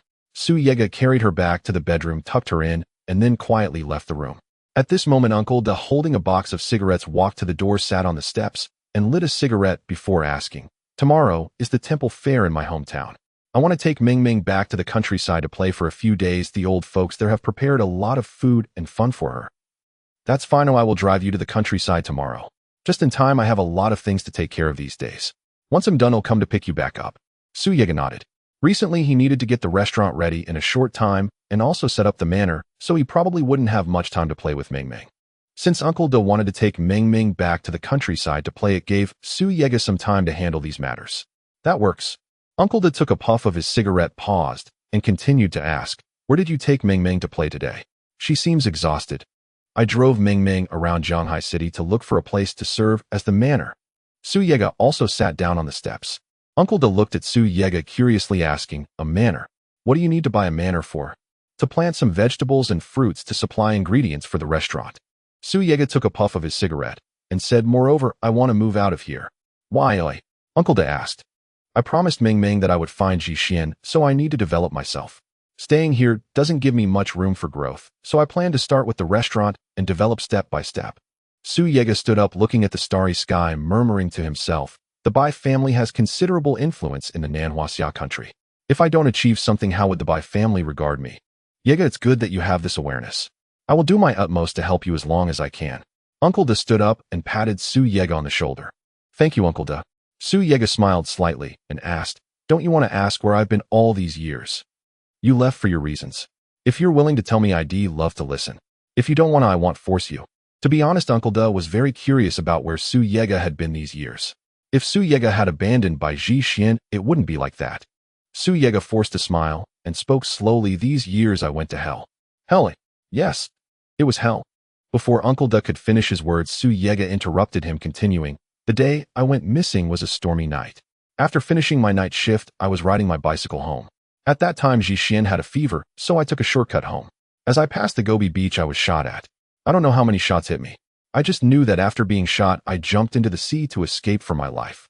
The Gobi beach is the most dangerous sea area. You jumped in and survived." Uncle De asked in surprise. "I don't even know how I survived." Su Yega took a puff of his cigarette, blew out a smoke ring, and sighed. "Let's not mention the past. This time, I must rescue Ji Xian from the Bai family." After finishing, Su Yega flicked the cigarette, but on the ground, and turned to enter the house. Uncle De watched Su Yega's retreating figure, knowing that he had not had an easy time these years, so he didn't ask too much. He lifted his foot to extinguish the cigarette, but Su Yega had flicked, looking up at the stars, sighing inwardly. "Miss Bai, you were right. Su Yega is a good man. He hasn't abandoned you. It's just fate that has placed him in a different position from your Bai family's great power." The night had grown deep, yet Su Yega could not fall asleep. Lying in bed, he gazed through the window at the star-strewn sky. Though he had returned from the stars themselves, many matters on earth defied the celestial laws he once commanded. Take the Bai family, for instance. On the stars, any who dared obstruct Su Yega would be eradicated without mercy. But this was Earth. Su Yega could not resolve such matters through slaughter. "Ji Xian, after all these years, do you still hate me?" In his eyes, Bai Ji Xian's face seemed to shimmer among the stars. He reached out a hand toward the heavens. The next morning, just as dawn broke, he was roused by Meng Meng's cheerful voice. Su Yega stretched languidly upon rising, stepped outside, and found Meng Meng dressed as an adorable little princess, twirling merrily in the living room. "Baba, hug me." Meng Meng dashed over the moment she saw him emerge from the bedroom. All right. I'll hug you." Su Yega lifted her into his arms and gently stroked her head. "My Meng Meng looks especially lovely today. Baba, Grandpa dressed me up. Today I'm going to the countryside to visit the elderly grandfathers and grandmothers. I'm so happy." She waved her tiny hands, her face radiant with spring-like joy. "Dad will drive you and Grandpa to the countryside later." Su Yega carried Meng Meng to the sofa and set her down gently before it. "Won't Baba come with us?" Meng Meng blinked her large, beautiful eyes. "Dad needs to attend to matters at the restaurant and the estate. Once they're settled, I'll join you there." Kneeling beside her, Su Yega pinched her rosy cheek with a smile. "Meng Meng must promise Dad. You'll listen to Grandpa while you're in the countryside, okay?" "Okay." Her voice softened with quiet disappointment. She blinked those big, pleading eyes and added wistfully, "So Baba, please hurry and come play with Meng Meng when you're done. And you promise to take Meng Meng fishing. Does Meng Meng know how to fish?" Su Yega asked, mildly surprised. She shook her head no. She'd wanted to go fishing with the village elders, but Grandpa said she was too young to approach the riverbank. So Meng Meng must wait for Baba's arrival before casting her first line. "Ah, I see." Su Yega silently thanked Uncle De. Indeed, Uncle De treated Meng Meng as his own granddaughter. When his endeavors bore fruit, he vowed to repay that kindness fully. "How about this? Once Dad finishes everything, I'll come down the mountain to fish with you. Agreed. Seeing her pout, he coaxed her tenderly. Pinky swear. She extended her ring finger, her voice sweet and soft. Agreed, Pinky swear. Su Yega smiled and curled his finger around hers. Before departing for the countryside, Uncle Da stopped by the rural market and bought a bundle of provisions. Su Yega drove Uncle Da and Meng Meng to the countryside. As they prepared to leave, Meng Meng clutched his hand and pleaded, Baba, please come play with Meng Meng soon. Yes, I promise. Su Yega gently scraped her nose with his fingertip. Off we go. Meng Meng, the elders have picked a giant watermelon just for you. Uncle Da, holding Meng Meng's hand, chuckled. Really? Okay, Baba. I'll go eat the big watermelon first. Waving goodbye, she skipped merrily down the country lane beside Uncle Da until they vanished from sight. After watching them disappear, Su Yega steered his car toward the estate he'd scouted the previous day to locate its owner and purchase the land outright. Passing a mobile phone mall, he pulled over, bought a new SIM card, and sent a text message to the number left by Zhang Dapao. The moment the message was sent, his phone rang. The caller ID displayed precisely the number Zhang Dapao had provided. Mr. Su, you finally messaged me. Zhang Dapao's voice boomed through the line. Apologies, I only just acquired the SIM card. Mr. Su, my son's wound has nearly healed. When might you save him? Zhang Dapao cut him off before he could reply, his voice urgent and agitated. Su Yega paused, then said calmly, Send me your new home address. I'll come now. Understood, Mr. Su. I'll text you the address immediately, and I'll meet you downstairs. With that, he hung up. A text followed instantly. Villa No. 009, Xiangjiang Luxury District. Su Yega knew this district well. Bai Zhixian's family had once resided in Villa No. 001, though he wondered whether they still did. He drove toward the address. The Xiangjiang Luxury District lay west of Jiangnan District, the most scenic and prestigious enclave in Jianghai City. Only Jianghai's elite resided there. Vehicles emerging from its gates were typically Bentleys, Porsches, or Ferraris, luxury marques all. So when locals spotted a modest Volkswagen Tiguan entering the gates, they stared in astonishment. Does anyone here actually drive a Tiguan? Such an inexpensive car. Even someone drives it. Su Yega paid them no mind. He parked roadside and stepped out. His gaze fell instantly upon Villa No. 001. The floodgates of memory burst open in his mind. He steadied his breath, turned away, and strode briskly toward Villa No. 009. At Villa No. 009's entrance stood over a dozen men in sharp suits, and a young man who appeared barely past his 20s. As Su Yega approached, the youth blocked his path. Hey, young man. This is Director Zhang's villa. Who are you, and what business brings you here? The Director Zhang you refer to as Mr. Zhang Dapao. He invited me. The youth glanced at Su Yega with undisguised disdain. In Jianghai City, fewer than 10 people dare address Director Zhang by name. Just who do you think you are? Daring to speak his name so casually, the youth sneered, then thrust out his hand to shove Su Yega aside. Su Yega did not flinch or evade. Instead, she stood motionless in place. The young man shoved her, but failed to budge her even a single step. A faint, contemptuous smile curled Su Yega's lips as she sneered, Get out of my sight. Don't disgrace yourself further here. Huh, I'll kill you myself. Humiliated before so many subordinates, the young man instantly bristled with fury. He cocked his fist and hurled a vicious punch straight at Su Yega. Humph. Su Yega let out a cold snort. In a blur of ghostly speed, her hand shot forward, seizing the youth's collar with unerring precision, and with a mere twist of her wrist lifted him high into the air. Put our boss down, otherwise. Otherwise what? Speak up. Before the cluster of black-clad men could finish their threat, Su Yega swung her arm sharply, hurling the youth she held aloft like a ragdoll straight into the distance. Thud. A muffled impact echoed. The black-clad men froze in stunned silence, staring at their fallen comrades sprawled on the ground like a lifeless dog, each drawing a sharp, involuntary breath. To lift a grown man with one hand and toss him aside with such effortless ease, this woman was no ordinary person. Attack together. Kill him. After struggling for what felt like an eternity, the youth finally staggered upright and roared at the black-clad men beside him. If any of you dare court death, feel free to return. I promise you'll wish you were never born. Su Yega brushed her palms together and rolled up her sleeves. Hold your hands. A hoarse, aged voice cut through the tension. Su Yega turned her gaze toward its source, and there, standing at the villa's entrance, stood Zhang Dapao. Mr. Zhang, look at this man. He barged and started trouble, and even struck me. Seeing Zhang Dapao emerge, the youth launched a preemptive accusation. Shut your mouth. Zhang Depeo cast a dismissive glance at the youth, then approached Su Yega with sincere contrition. Mr. Su, my deepest apologies. I only stepped away to the restroom, and yet this dreadful scene unfolded. Mr. Zhang. The youth stared dumbfounded at Zhang Depeo's deferential demeanor towards Su Yega, realizing too late that he had gravely misjudged the situation. Zhang Depeo let out a frosty snort, his gaze locking onto the youth. Apologize to Mr. Su now? Mr. Su, I truly failed to recognize a mountain when I saw one. I beg your magnanimity, sir, to overlook my transgression. Trembling, the youth bowed his head and offered his abject apology. Few in Zhanghai City commanded such reverence, even from Zhang Depeo. Enough, I've no interest in dealing with you. Su Yega strode calmly into the villa, leaving behind a quiet, cutting remark, don't mistake a dragon for a dog.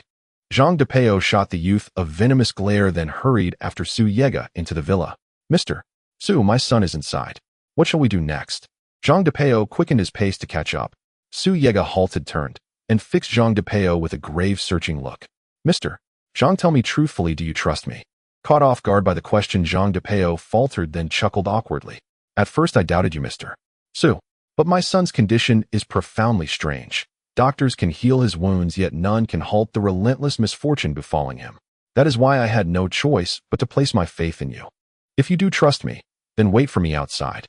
Su Yega's eyes bore into Zhang Depeo, each word deliberate and weighty. You may choose disbelief, and I will walk away right now. No, Mr. Su. Since I invited you here, it means I have chosen to believe you. Zhang Depeo hastily retreated several steps, stopping precisely at the foot of the staircase. Since you have chosen to trust me, Mr. Zhang, please wait for me at the entrance. Su Yega turned and entered the villa. Su Yega harbored no hidden agenda. Rather, upon approaching this Xiangjiang residential district, she had sensed an overwhelming aura of Yin malevolence. That such dense Yin malevolence should permeate even daylight hours spoke volumes. Its intensity at night would be unimaginable. Su Yega had encountered such concentrated malignancy only twice before. The last time matched this scale was during her apprenticeship, when she and her master subdued the demon sovereign of Yin spirits within the 9 Yin stellar realm, deep inside his lair. The demon sovereign had forged his Yin spirit formation using the nascent souls of cultivators newly arrived in the immortal cultivation realm. Countless lives lost, their accumulated resentment coalescing into this suffocating aura of grievance. To encounter such profound grievance here, on Earth, was utterly unexpected. Yet where grievance gathers, cause must follow.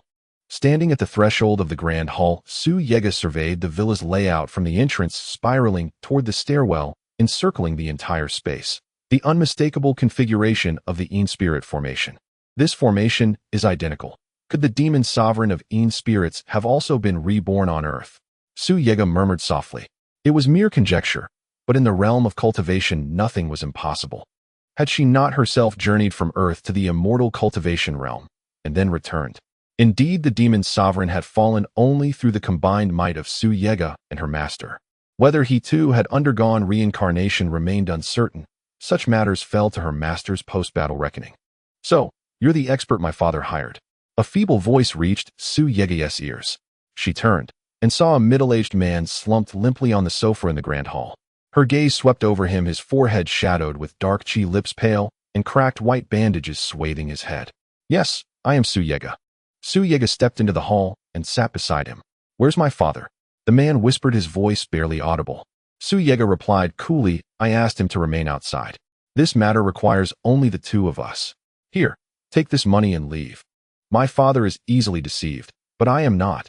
With trembling hands, the man slowly withdrew a full wallet from his pocket, extracted his identification card, and placed the wallet squarely on the coffee table before Su Yega. I regret to inform you, I have already accepted Mr.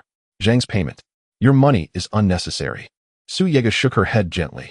All I require is your full account, how you acquired this house, and every event that occurred around you at the time of purchase. Is it really that simple? The middle-aged man looked at Su Yega with a puzzled expression, hesitating for a moment before asking again, is it really that simple? Su Yega nodded slightly and replied calmly, yes. They'll trust you this once. The middle-aged man gave a wry smile and slowly said, this house was recommended to me by a friend. He told me that the feng shui of this house is excellent, and as soon as I bought it, the feng shui would help my Wanhao group become the strongest in Zhanghai City, so I bought it. The place where the universe converges with 3 waters beneath your feet, and 7 stars above your head. Indeed, it's great feng shui. Su Yega glanced around coldly, sneering as he said slowly, but the layout of the house has created a Sha Gui formation for you. Sha Gui formation. What is that? The middle-aged man looked at Su Yega curiously, asking with interest. You don't need to worry about that. Continue. Su Yega did not explain, as the matter would be beyond the middle-aged man's understanding. Later I bought this villa, and then that friend suddenly had a car accident and died the next day. He died. Su Yega frowned slightly, retorting, Go on. The next day when I went to work, I found a jade pendant on my desk. This jade pendant was the one I had bid for at a high price with that friend at the auction house recently. The middle-aged man recalled what had happened and felt a great deal of confusion, but that jade pendant was always with my friend after he won it at the auction. Why did it appear on my desk after he had the accident? Is the jade pendant still with you? Take it out, let me see. Upon hearing the middle-aged man's description, Su Yega understood that the jade pendant brought back from the auction house was likely related to the Sha Gui formation. I've always carried this jade pendant with me, the middle-aged man said, taking the pendant off and placing it on the table. Su Yega's gaze fixed on the jade pendant as an invisible black aura spread from it, with all the malevolent energy emanating from the middle-aged man originating from this pendant. This jade pendant contains something that should not exist. If you trust me, just hand it over to me for a day. They'll call you tomorrow, and you can come to pick it up. Su Yega turned his gaze to the middle-aged man and said, Of course, if you choose not to believe me, I won't take a single cent from you. The middle-aged man looked at Su Yega with a strange expression upon hearing this. If Su Yega was a fraud, then wouldn't this scheme be a waste of effort? Seeing the middle-aged man still hesitating, Su Yega stood up and headed towards the villa's entrance. The middle-aged man, who was deep in thought, saw Su Yega about to leave and quickly propped himself up to stand, saying, Mr. Su, please wait. What? Don't you trust me? Su Yega stopped and asked calmly. I believe you. Here, take this jade pendant. The middle-aged man picked up the jade pendant from the table and walked over to Su Yega, handing it to him. Su Yega took the jade pendant, looking at the middle-aged man, whose malevolent energy was gradually dissipating, and slightly raised the corner of his mouth, saying, In the future, if you encounter similar issues or matters that science cannot explain, you can come find me. Su Yega's gaze swept around before finally landing on the message board hanging on the wall. He walked over to the board and wrote down his phone number. This is my phone number. If you discover anything odd, call me immediately. After writing down his number, Su Yega turned and walked in front of the middle-aged man. A ring on his finger shone with a faint light, and a talisman appeared out of thin air between Su Yega's 2 fingers. Carry this protective talisman with you at all times, do you understand? Su Yega asked seriously. The middle-aged man took the talisman from Su Yega and nodded, saying, Thank you. After handling the matter, Su Yega pushed open the door of the villa and walked out. Zhang Depeo had been waiting at the door for a long time, and when he saw Su Yega come out, he immediately stepped forward and anxiously asked, Mr. Su, how did it go? Although Zhang Depeo did not believe in gods and spirits, the situation concerning his son was too bizarre, so he had no choice but to trust Su Yega. I have temporarily taken custody of that jade pendant from your son. Tonight, let your son stay alone in this villa while you go somewhere else. Su Yega raised the jade pendant in his hand and said, Why should he stay alone in such a big villa? Zhang Depeo asked in confusion. He is still injured. Oh, what if something happens? What then? Don't worry. Su Yega replied. Your son will be safe, trust me. After saying this, he turned and walked toward the villa's courtyard. Having spent some time here, Su Yega needed to hurry to purchase the piece of land he had set his sights on. Mr. Su, where are you going? Zhang Depeo noticed Su Yega was leaving and hurriedly followed, asking, I'm going to buy a mountain. Su Yega replied casually. Upon hearing this, Zhang Depeo was instantly taken aback. Buy a mountain. He had heard of buying land and scenic spots, but never of buying a mountain. Zhang Depeo continued to ask, Mr. Su, where are you planning to buy this mountain? Over in Jiangnan district, I have my eye on a small mountain, so I want to buy it, but I got delayed coming here this morning. Su Yega did not hide this from Zhang Depeo, as he was from a prominent family in Zhanghai City. If he could get his help, Su Yega could navigate fewer connections. After all, in today's society, whatever one does relies on connections. Su Yega was no exception. He could not forcibly take ownership of that small mountain. While he was unafraid of attracting police attention, it would greatly affect Meng Meng's physical and mental health. Currently, mountains are directly leased out by the local government, making it hard for the average person to rent one. I know the district chief of Jiangnan. Here's the deal. Mr. So you wait in your car for a moment. I'll go back to get the car keys, and then we can head over together. Zhang Depeo thought for a moment and said, He'll talk to the district chief of Jiangnan. Perhaps he can help us secure that small mountain directly. If that could be arranged, I would be deeply grateful, Mr. Zhang. Should you ever require my assistance in the future, Su Mao shall spare no effort in repaying your kindness. Su Yega bowed respectfully toward Zhang Depeo, speaking with sincere gratitude. Please wait here a moment, Mr. Su. Zhang Depeo turned and hurried toward the villa. Moments later, he reappeared driving a Rolls-Royce Phantom, pulling up beside Su Yega's vehicle. Mr. Su, please accompany me to the residence of the Jiangnan district chief. Zhang Depeo rolled down his window and leaned out. Agreed. Then I thank you, Mr. Zhang, for guiding the way. Su Yega nodded and accelerated, following closely behind Zhang Depeo's Rolls-Royce Phantom, its speed far surpassing that of his Volkswagen Tiguan. Yet in bustling urban traffic, raw speed alone is insufficient. Su Yega's driving skill was extraordinary. How effortlessly he navigated the crowded streets and kept pace with the luxury sedan. The so-called district chief's residence lay within an ordinary residential complex on the periphery of Jiangnan district near the city center, a modest apartment building incongruous with the immense wealth amassed by its official occupants. Su Yega understood their intent perfectly to project an image of austere integrity to the public. Following Zhang Depeo inside, Su Yega was greeted at the door by a portly middle-aged man who instantly bowed deeply and said with reverent deference, Master Zhang, your esteemed presence honors us. Please come in. No need for such formality, chiefly. Zhang Depeo extended his hand for a firm handshake, then gestured for Su Yega to enter. After tea was served, Chief Li smiled warmly and engaged Zhang Depeo in light conversation, inquiring about matters concerning the Wanhao group. Zhang Depeo merely smiled in reply. Then glancing at Su Yega seated beside him, Chief Li asked, Might I inquire, Master Zhang, what brings you to my humble abode today? Since you ask, I shall dispense with circumlocution. Zhang Depeo smiled, faintly gesturing towards Su Yega. This is Mr. Su, our most esteemed guest at the Wanhao group. He has set his sights on a small mountain within Jiangnan district and wishes to acquire it. Mr. Su, pleased to meet you. A true honor. Introduced by Zhang Depeo, Chief Li eagerly extended his hand in friendly greeting. Su Yega had no desire to shake hands with such a man, but having arrived under Zhang Depeo's auspices, he felt obliged, at least superficially, to uphold his host's dignity. Greetings, Chief Li. A faint strained smile flickered across Su Yega's face as he spoke. The mountain I wish to acquire lies at the intersection of Huanjiangnan South Road and East Road, coastal ringed by gentle valley-like hills and crowned by a natural spring. Ah, you mean Shuanging Mountain. Upon hearing Su Yega's description, Chief Li immediately recognized the parcel of land he sought. Should you assist us in this matter, rest assured, any future favor you may require shall receive my full and unwavering support. Zhang Depeo rose from the sofa and offered a respectful bow. As Master Zhang's honored guest, you are naturally my honored guest as well. Chief Li paused, his expression turning hesitant and slightly troubled. However, Shuanging Mountain is designated government-owned public land. To lease it out, I must first consult the mayor. Very well, I shall await your word. Zhang Depeo bowed once more and resumed his seat. Chief Li gave a slight nod and withdrew into the inner chamber. Before long, Chief Li re-emerged wearing a broad smile. Master Zhang, Mr. Su, the matter shows promise. Yet leasing Shuanging Mountain does entail certain conditions. May I ask what those conditions are? Su Yega lifted his gaze steadily toward Chief Li. This mountain was indispensable for his future cultivation. No condition would deter him from securing it. Allow me to outline the terms directly with Mr. Su. Should he agree, we may proceed to formal negotiations. How does that sound? Very well, proceed. Su Yega nodded curtly. First, any third-party revenue generated from this land must be shared with the government in an 8,020 split. Second, subleasing or further transfer of the land is strictly prohibited.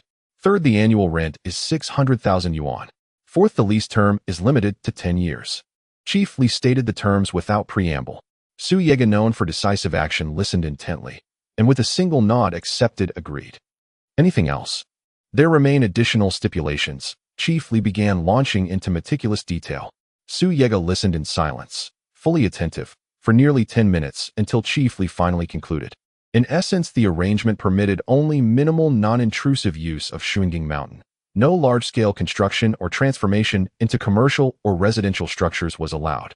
Such a restrictive, marginally profitable lease would hold no appeal for ordinary businessmen. Yet for Su Yega, it was more than sufficient. Accepted, Su Yega replied coldly. All such stipulations were mere formalities. Once Shuanging Mountain became his sovereign domain, profit and precedent would render public land designations irrelevant. Moreover, within these 10 years, he intended to locate the spiritual energy source embedded within the mountain spring. Should it prove transferable, that would be an extraordinary boon. 600,000 yuan. I can pay you now? So long as you finalize this arrangement, money is no obstacle. Su Yega retrieved 60 bundles of 100 yuan notes from his backpack and placed them neatly upon the table. I'll lease it for 1 year initially. The remainder will be paid annually. Let me propose an alternative on behalf of the Wanhao Group. I'll settle the full 10-year rent up front. You may repay us in installments later at your convenience. Zhang Depeo, seated nearby, interjected. I appreciate your generous offer, Mr. Zhang, but I prefer to fulfill my obligations directly to the government year by year. Su Yega understood Zhang Depeo's intent clearly, to bind him with a debt of gratitude to the Wanhao Group, ensuring future leverage when favors were needed. Yet Su Yega disdained indebtedness. Self-reliance was his creed. He would never accept aid unless absolutely unavoidable. Mr. Su annual installment payments would complicate contractual formalities significantly, Zhang Depeo explained. Through the Wanhao Group, we could streamline everything, saving you considerable time and trouble. Chairman Zhang, I appreciate your kindness, but you have already helped me secure a shop front, and I cannot accept any more of your generosity. All right then. Su Yegao smiled faintly and spoke. Zhang Depeo saw Su Yegao's resolute attitude and did not press further. Director Li, I am counting on you for this matter. Su Yegao stood up, extended his hand to shake Li's, and said, once you have news, please give Chairman Zhang a call. Absolutely. Absolutely. Director Li chuckled, realizing that establishing a connection with Chairman Zhang of the Wanhao Group was something anyone would be thrilled about. After exchanging a few pleasantries, Su Yegao followed Zhang Depeo out of Director Li's home. Zhang Depeo offered Su Yegao a cigarette, lit it, and then lit one for himself. Mr. Su, why don't you come with me to look for a shop that suits your taste? Zhang Depeo took a puff of his cigarette and asked, it just so happens that I have no plans today. You can accompany me to the company in Zhanghai City. Any shop you want is yours. All right then. Su Yegao took a puff of his cigarette, exhaled a ring of smoke, and slowly said, thank you, Chairman Zhang. The two headed straight to the Wanhao Group. The Wanhao building is located in the heart of Zhanghai City, the most bustling area, filled with traffic and crowds. Following Zhang Depeo, Su Yegao entered the Wanhao building and quickly arrived at an office. The employees inside the office saw Zhang Depeo enter suddenly and quickly stood up, bowing to him. Hello, Chairman Zhang. All good, all good.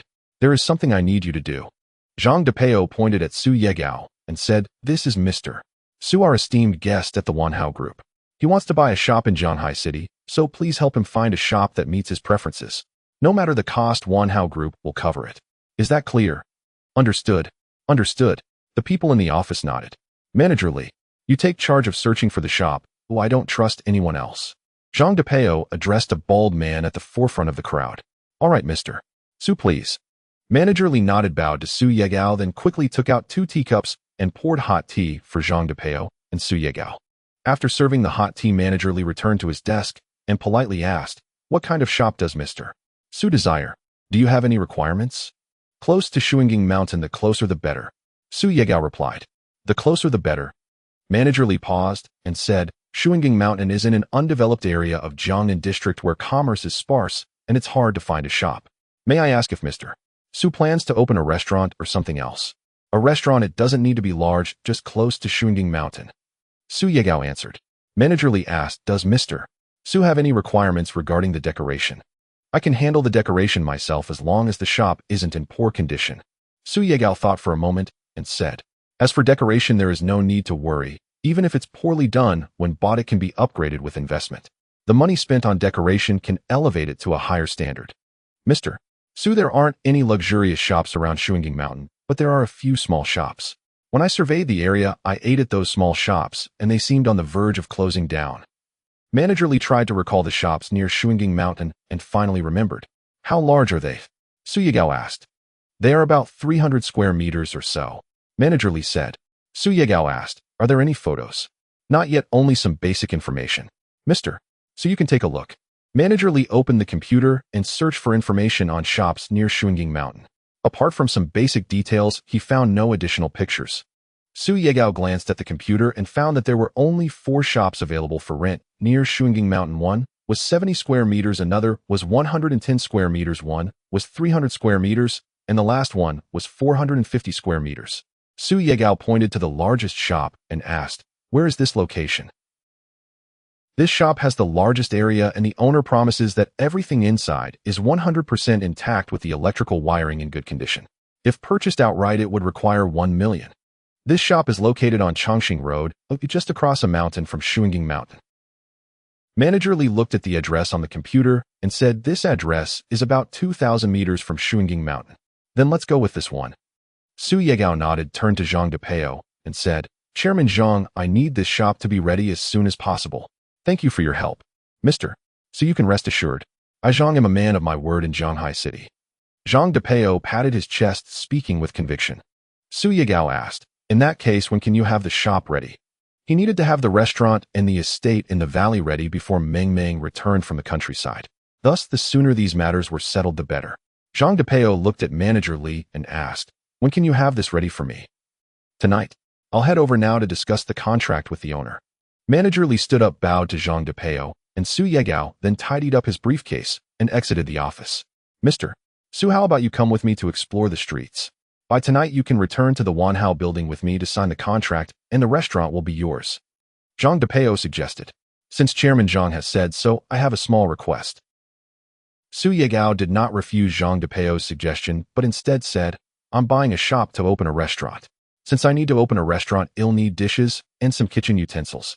I just returned from outside and am not very familiar with many places in Shanghai City, so I would appreciate it if Chairman Zhang could take me around." "Sure." Zhang Depeo found Su Yegao's suggestion quite good, as this would enhance their interaction and allow him to understand Su Yegao better.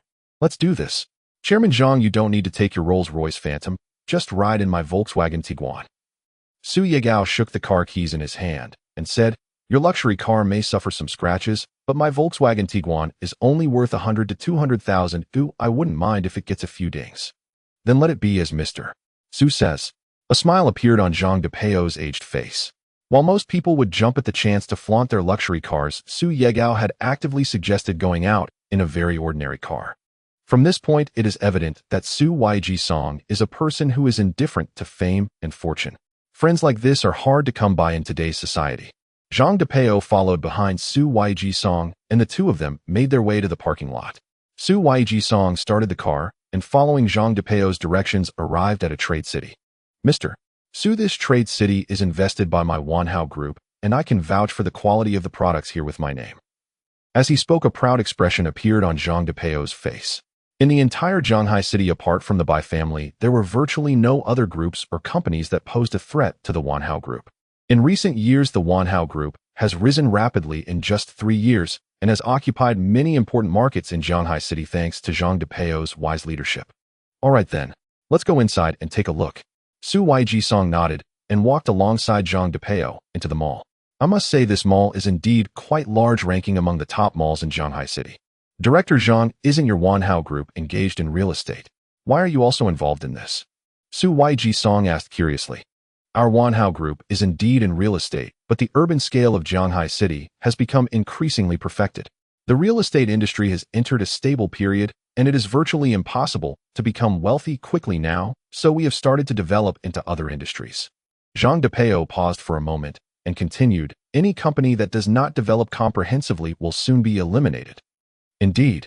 Su Yijisong nodded, feeling that Zhang Depeo was right.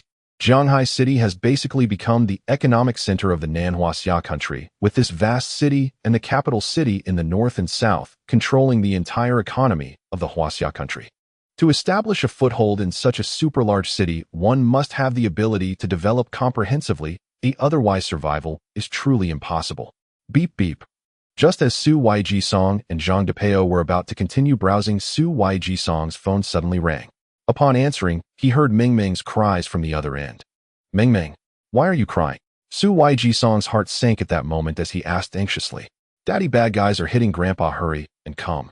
Meng Meng was crying uncontrollably on the other end of the phone. "Don't be afraid, Meng Meng. Daddy will go find you right now." After calming Meng Meng, Su Yijisong looked at Zhang Depeo. "Director Zhang, could you do me a favor?" Su Yijisong asked. Zhang Depeo nodded and replied, "What favor?" "As long as I can help, I will definitely assist you." Su Yijisong said, "Something happened with my daughter, and I need to go over there." The restaurant will be ready tomorrow, and I would like to ask you to help me with the renovations. I will pay you for your work. Su Yiji-song sighed. If someone else were to handle the renovations, it might not align with his vision, but given that something happened with Mengming, he had to go check on her. All right then, mister. So you go ahead. Just let me know as soon as there is any news. Zhang Depeo nodded. Since his retirement, he had nothing but leisure time, so he was more than willing to help Su Yiji-song with this. Thank you, Director Zhang. Su Yiji-song bowed slightly to Zhang Depeo, and then turned to leave the mall. Starting the car, he drove along the route to pick up Uncle Da and Mengming. Uncle Da's village is not very far from Zhanghai City, but it is still a bit of a distance. On the way, Su Yiji-song dialed the phone number that Mengming had called from. This time it was Uncle Da who answered the phone, and Su Yiji-song briefly understood the situation. It turned out that during the temple fair, a young man from the village had come with a group of people insisting on occupying the Confucius temple to establish some kind of amusement park. The local villagers clashed with the young man's group, and unexpectedly the young man immediately led his people to beat up the villagers. Uncle Da was also beaten badly, and when Mengming saw Uncle Da getting hit, she called Su Yiji-song using the number stored in Uncle Da's phone seeking rescue. It turned out that a group of thugs was causing chaos. Su Yiji-song initially thought it was some influential figure causing trouble. After understanding the situation, he finally breathed a sigh of relief. When he arrived at the village, the villagers had gathered in front of the Confucius temple. Uncle Da had already been bandaged up, and Mengming was sitting beside Uncle Da leaning against his knee, her eyes glistening with tears. Su Yiji-song parked the car under a towering tree, got out, and called out to Mengming, "Mengming, Daddy is here." Daddy. Upon hearing Su Yiji-song's call, Mengming immediately raised her head from Uncle Da's knee.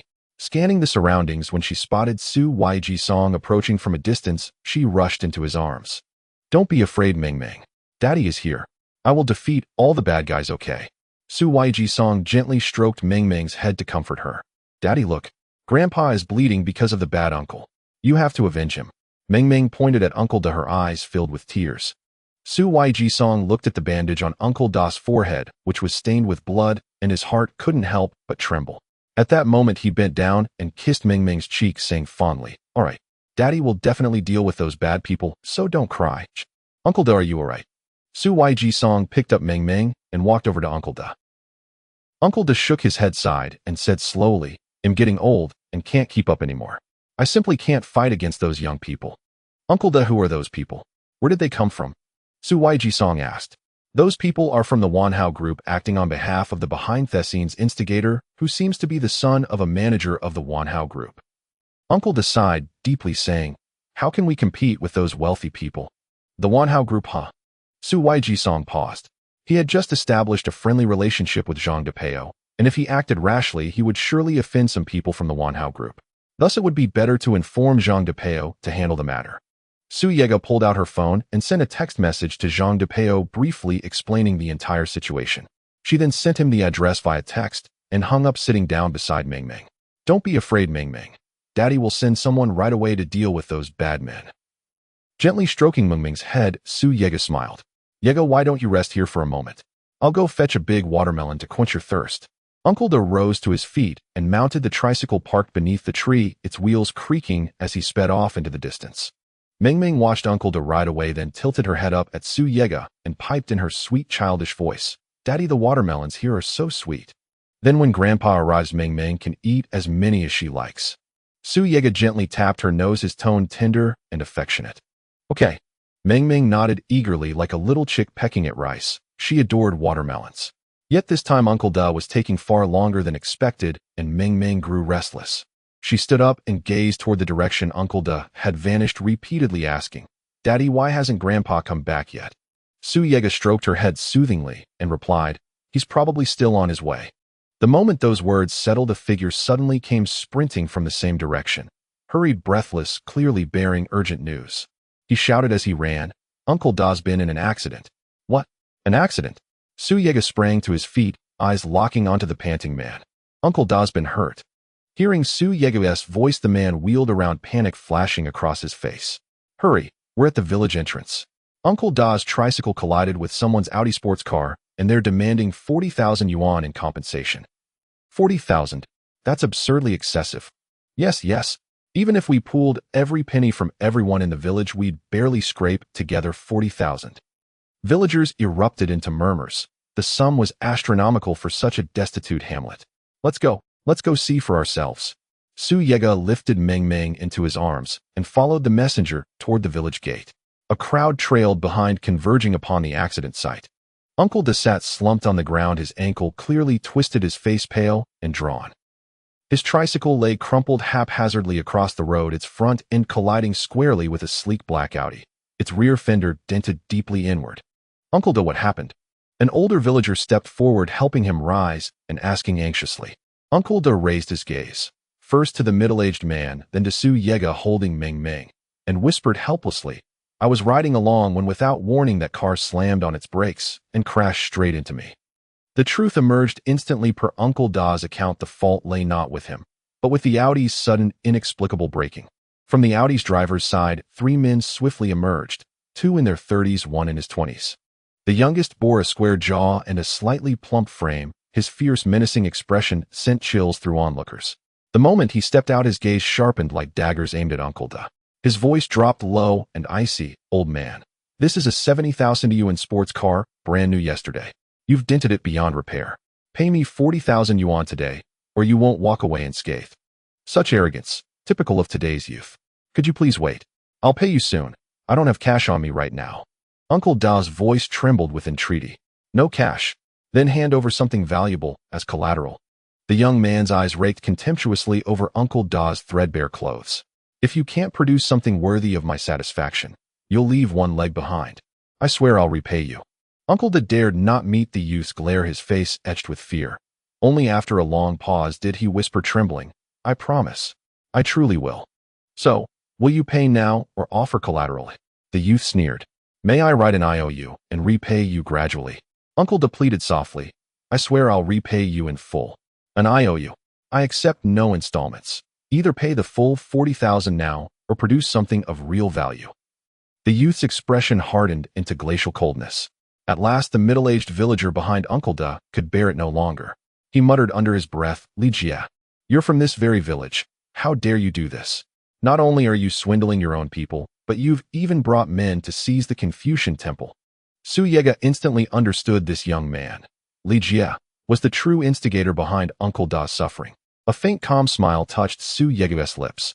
He set Meng Meng gently on the ground, walked to Uncle Da's side, placed a reassuring hand on his shoulder, and gestured for him to step back. Then, drawing a cigarette from his pocket, he lit it and asked coolly, This is your Audi sports car? What kind of question is that? This is my car. Do you imagine it's yours, you penniless wretch? Li Jie sneered, tilting his chin upward with arrogant pride. It's a high-performance model, 70,000 yuan. Without 40,000, that old man isn't leaving here alive. Ah, I see. Quite an impressive machine indeed. Su Yega took a slow drag, exhaled a perfect smoke ring, nodded thoughtfully, and looked Li Jie in the eye. Audi vehicles are famed for their build quality. Yours must be exceptional too, wouldn't you agree?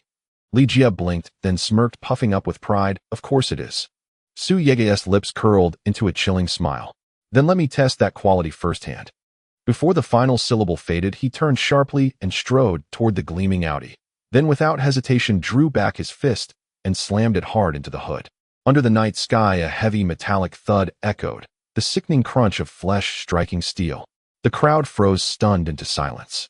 This was an Audi, a luxury vehicle no villager could ever afford to replace. What on earth was Su Yega doing? Had he lost his mind? The car shuddered violently, and there, embedded deep in the hood, appeared a fist-sized dent. Boy, have you lost your mind. Li Jie snapped out of his daze and glared at Su Yega, shouting loudly. In response to Li Jie's outburst, Su Yega merely offered a faint, tranquil smile, then clenched his fist once more and slammed it hard onto the car's hood. The moment his first blow landed, he did not pause. His other hand coiled into a tight fist, lifted and crashed down in seamless succession, a meteor striking earth, releasing a deep, muffled thunderclap. Boom. One strike, then another and another and another. Boom, boom, boom, boom. A rapid barrage of heavy impacts echoed as Su Yega's fists rained mercilessly upon the hood of the Audi sports car. At last, Su Yega withdrew his hands, brushed dust from his palms, and strode calmly toward Li Jie, a subtle, knowing smile playing upon his lips. As Su Yega approached, Li Jie turned, and upon seeing the mangled, shattered hood of his car, fury surged like wildfire through his veins. Su Yega blew gently on his knuckles and remarked nonchalantly, "They say Audi sports cars are built to last, but yours seems far less resilient than my fist." Li Jie stared dumbfounded, then erupted into blind rage. The two young men trailing behind him watched silently, the cigarettes between their fingers burned down to ash. Rolling up their sleeves, they locked eyes with Li Jie, waiting only for his signal to attack. Villagers who had hurried over stood frozen in astonishment, gazing at the spectacle, a luxury sports car reduced to twisted wreckage beneath Su Yege's fists. "Boy, do you wish to die, eh?" Li Jie roared. "You've ruined my car like this. I demand 1,000,000 yuan, or I swear you won't live to see tomorrow." "Must I die? It seems rather that you stand on the edge of oblivion." A sardonic curve lifted Su Yege's lips as he said, "How many years has this Audi been crawling along the road? Though it's been repainted, the chassis itself is long past its prime. And how do you know it's an Alto?" Li Jie's face darkened. He fixed Su Yege with a cold, probing stare. "Do you really need proof?" Su Yege spread his hands lightly and smiled. "An authentic Audi's build quality isn't something a bare fist can shatter so easily. So tell me, why is yours so brittle, eh? Is your Audi nothing but a sham, built like rotten tofu?" With those words, everyone present understood Li Jie was attempting extortion. "Haha, so we've stumbled upon someone who actually knows cars." Li Jie clapped slowly, a strange, unsettling grin spreading across his face. "Since you've seen through it, I'll cut to the chase. You've wrecked my car. 20,000 yuan is the very least you owe me." He spoke with disarming ease, as if demanding money were as natural as breathing. Su Yege simply shook his head, weary and unimpressed. 20,000? Not a chance. Then I'll have to take one of your arms instead." Li Jie's laugh turned icy. He retrieved a broad-bladed mountain cleaver from his car and rested its flat side against Su Yege's shoulder. Under the pale glare of the street lamp, the blade shimmered with lethal coldness. The villagers behind Su Yege recoiled instinctively. The very sight sent chills down their spines. But Su Yege's foot struck the ground like a coiled spring, and in an instant he launched forward like a sprinting leopard.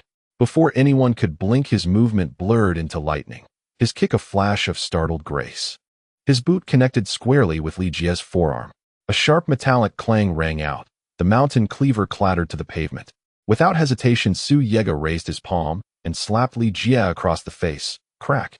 The crisp report still hung in the air when his hand rose again. Another stinging, brutal slap across Li Jie's cheek. Crack, crack, crack, crack. Against such arrogance, Su Yege showed no mercy. His open palm struck again and again, a relentless drumbeat of retribution. He made no effort to temper his strength. Li Jie's face swelled grotesquely, each red imprint of his palm stark and unmistakable. "Sorry, I have no 20,000. But if you want earplugs, I'll give you as many as you need." Su Yege stood motionless before Li Jie, radiating an aura of raw, unyielding force, like the chill breath of slaughter. The two middle-aged men behind Li Jie dared not utter a word, not even a breath. They hadn't even glimpsed Su Yege's movements, only witnessed Li Jie's face being struck again and again in blinding succession. That level of power was undeniably terrifying. Even if both men attacked together, they'd be routed, utterly left broken and bleeding. "Brother, I'll remember this grudge. What's your name?" Li Jie glared at Su Yege with venomous hatred, yet dared not move. He knew with chilling certainty that any reckless action would end in devastating humiliation. "What pathetic brother. You're unworthy of that word." Su Yege sneered. "Remember well, my name is Su Yege." "Fine, brother, I'll remember.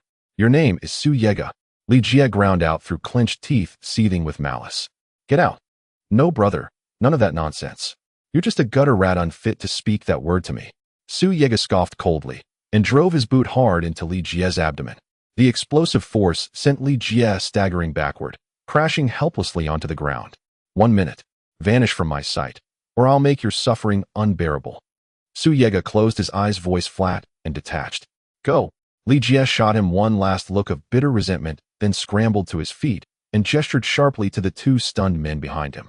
Only after Li Jie and his men disappeared beyond the crowd's line of sight did Su Yege slowly open his eyes once more. "Daddy, you're amazing." Meng Meng dashed forward, flinging her arms around Su Yege's neck and planting a soft kiss on his cheek.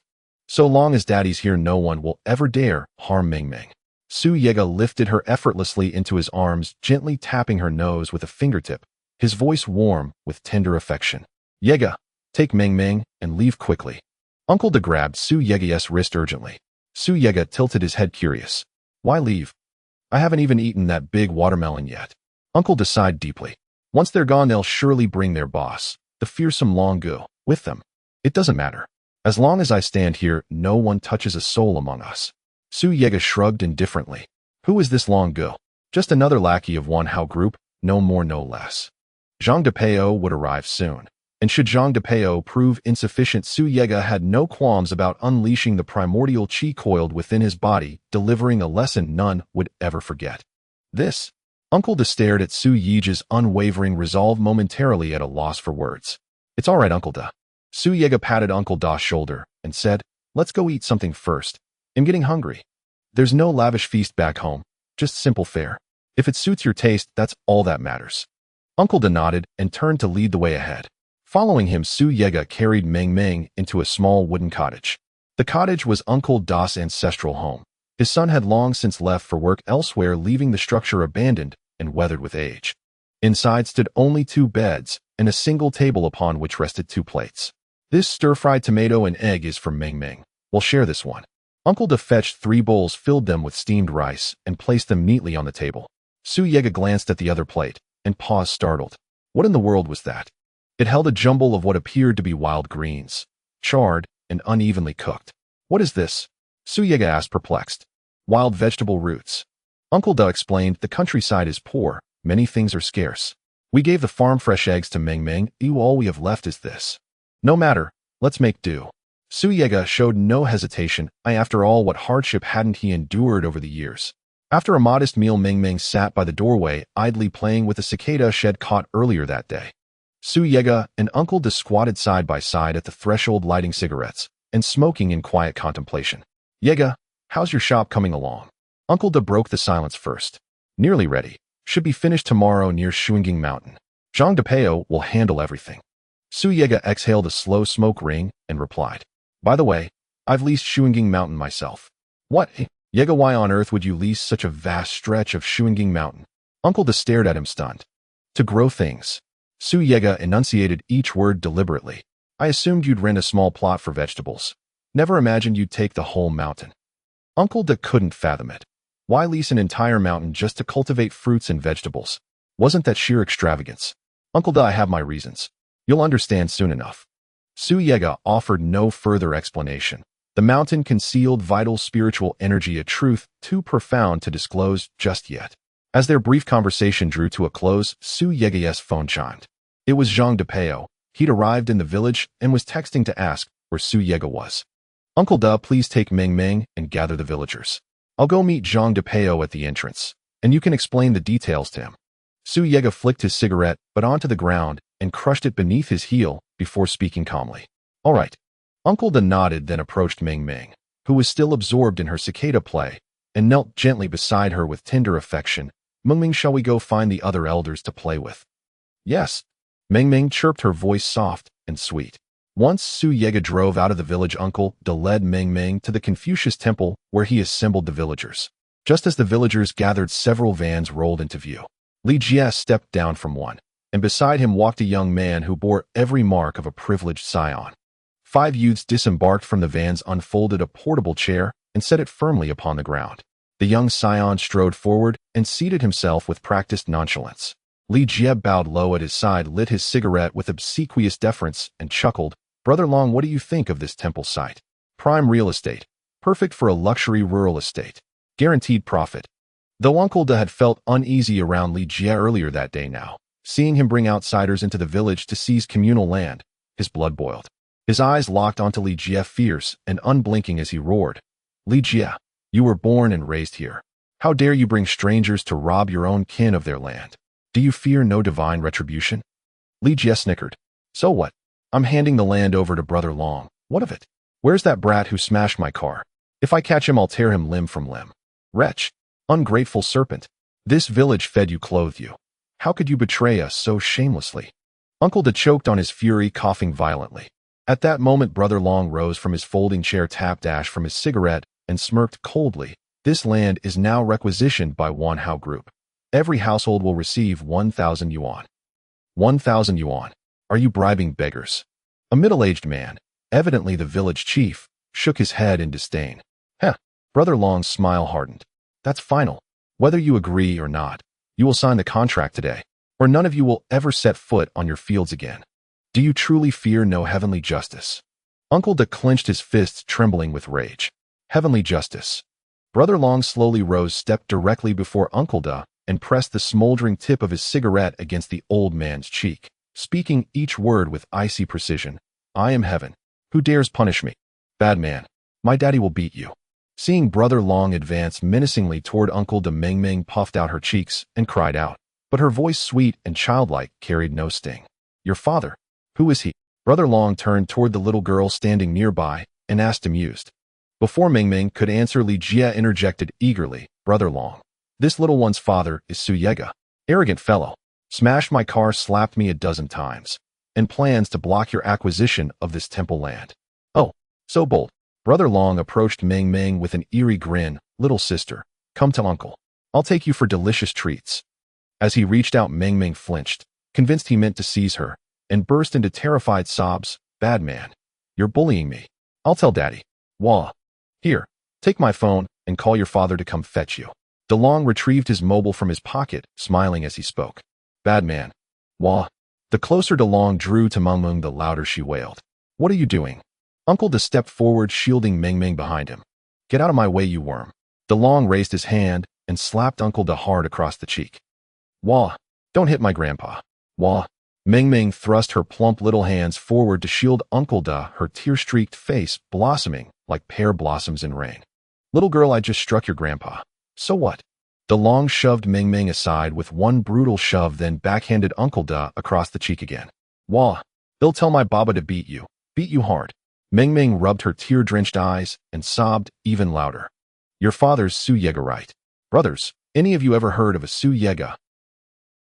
DeLong turned toward the men standing behind him and asked coldly, tell this little girl, who among you knows Su Yega? Huh, never heard of him. One of the thugs nearest to DeLong cracked open his mouth, revealing a set of yellowed teeth, and laughed heartily. Never laid ears on anyone named Su Yega. If he dares show up, I'll make sure he crawls away on his belly. Ha ha ha. After hearing his underling's words, DeLong burst into raucous laughter, then turned sharply to his gang and bellowed, this little girl says her father will beat me. Tell me, am I afraid of Su Yega? Ha ha ha. His henchmen roared with laughter. None of them seasoned street toughs had ever heard the name Su Yega. Su Yega must be some nobody then. DeLong arched a mocking brow and sneered, little girl, tell me how fearsome is your father Su Yega? Hearing strangers belittle her father, Meng Meng burst into even more desperate sobs. At that very moment, Su Yega arrived at the Confucius Temple with Zhang Depeo and stepped calmly into Meng Meng's line of sight. Baba, bad man hit grandpa. Meng Meng pointed her chubby finger at DeLong, hiccuping through tears. DeLong slowly lifted his gaze and saw Su Yega standing not far away. A faint, arrogant smile curled his lips. Before he could utter a single word, Su Yega's foot slammed into the ground, propelling his body skyward in a lightning surge straight toward DeLong. The distance between them was negligible. In barely a breath, Su Yega stood before DeLong. Before DeLong could even blink, Su Yega's fist crashed into his cheek. Thud. The impact landed with a heavy, muffled thud. DeLong reeled dizzily, nearly toppling over, blood now trickling steadily from his nostrils. Su Yega brushed his palms together, straightened to his full height before DeLong, and gazed down with icy disdain. Have you seen clearly enough? I am Su Yega. Everyone present froze in stunned silence at Su Yega's sudden appearance, especially Uncle Da, who shuddered involuntarily upon witnessing Su Yega strike DeLong. Yega, take Meng Meng and go now. As soon as Uncle Da regained his senses, he shouted urgently, Yega, get Meng Meng out of here, quickly. Uncle Da had heard rumors about DeLong. His father held shares in Wanhao Group, and his uncle commanded Jianghai City's underworld syndicates. Crossing DeLong would invite endless trouble. Seeing Su Yega provoke him, Uncle Da's first instinct was to urge him to flee. Dazed and disoriented from Su Yega's punch, DeLong finally stirred, wiping blood dripping from his nose with the back of his hand. Once the blood was wiped clean, he slowly raised his head. His sharp, venomous eyes gleamed like those of a serpent hunting in midnight shadows. As he spoke in a voice frigid and cutting, Su Yega, you've got guts. Su Yega merely shrugged, indifferently walked over to Meng Meng, gently stroked her head, and declared aloud, Meng Meng, don't be afraid. Dad's here. That man, he's worthless. Oh no, I misspoke. Hardly had the words left his lips than Su Yega corrected himself, his gaze sweeping dismissively over the middle-aged men behind De Long as he laughed. What I meant is, all of you are worthless. Ha ha ha. Kid, you're bold indeed. De Long had roamed Jianghai's underworld for years, but never once encountered such brazen arrogance. De Long rubbed his swollen cheek, the one Su Yega had struck, and snarled through gritted teeth, brothers, teach him. Beat him senseless. Kill him. I'll take responsibility. The 5 or 6 men behind De Long immediately seized iron pipes from their vehicle and formed a half circle around Su Yega. Director Zhang, shall you discipline your men, or shall I do it for you? Su Yega lifted his gaze into the crowd and sighed softly, speaking clearly and firmly. In Jianghai City, the title Director Zhang meant only one man, Zhang Depeo. De Long stiffened, then erupted into mocking laughter. Kid, are you here to entertain us? Who is Director Zhang, and can you possibly summon him? Su Yega simply nodded, saying nothing. De Long laughed until his sides ached, then jeered. After the new chairman of Wanhao Group met with misfortune, Director Zhang returned to oversee all Wanhao affairs. He hasn't time to come here. And yet you boast like this. Does boasting inflate your ego? His cronies exploded into fits of laughter, bending double, slapping knees, roaring with derision. They'd initially mistaken this mysterious Su Yega for a true sovereign, only to discover he was but a bronze-tier fool dragging forth Zhang Depeo, former chairman of Wanhao Group, as if it were a joke. Is this truly so amusing? A voice cut through the air, cold, precise, unyielding. De Long laughed again. Isn't it? If Director Zhang were here today, then what would you do? Before De Long could finish, a figure emerged from the crowd and stepped beside Su Yega. Who are you? Hearing the unfamiliar voice, De Long whirled around and barked furiously. What business is it of yours what I do? Do you think you're Director Zhang? But as De Long's eyes locked onto the man's face, his blood ran cold, and his voice died mid-sentence. Why have you fallen silent? Zhang Depeo slowly approached Su Yega, his gaze growing increasingly icy. He had heard Su Yega claim that men from the Wanhao Group were seizing farmland under the company's banner, a notion he'd initially dismissed as implausible. Now, however, it appeared undeniably true. How then had the Wanhao Group so swiftly entrenched itself in Jianghai City? Precisely because it drew its wealth from the people and returned it to them. How could it possibly seize land by force from ordinary citizens? Ha ha, Mr. Zhang, what brings you here? At that moment, Dalong crouched like a chastened child, bowing low before Zhang Depeo. After all, the Zhang family held 90% of Wanhao Group's equity, a figure that carried immense weight. It granted them absolute, unchallenged authority over the entire enterprise. And why should I not be here? Zhang Depeo stood with arms folded behind his back, his tone detached and frigid. Are you affiliated with the Wanhao Group? I've never seen you before. My father is a shareholder of the Wanhao Group. Dalong kept his head bowed, too afraid to meet Zhang Depeo's eyes. Your father? Who is he? Zhang Depeo asked. In Li Tao. Dalong's voice dwindled, so faint he scarcely believed those words had truly issued from his own mouth. So Li Tao has sired such a fine son. Zhang Depeo snorted coldly, then withdrew his phone and placed a call. After hanging up, Zhang Depeo stepped before Dalong and pointed towards Su Yega. Do you know who this man is? In Su Yega. Then tell me, what relation am I to Su Yega? Do you know? Before Dalong could answer, Zhang Depeo pressed further. No, I don't, Dalong murmured, shaking his head. Remember this well, Su Yega is my honored guest. Try laying a hand on him, if you dare. Seeing Dalong's cringing posture, Zhang Depeo sneered. Where has that bravado gone? Prove it, Mr. Zhang. I acted in folly. Please do not hold it against me. Trembling, Dalong sank slowly onto one knee, addressing Zhang Depeo with abject deference. Weren't you just so formidable? Zhang Depeo cast a disdainful glance at Dalong and commanded, his voice glacial, kneel, both knees.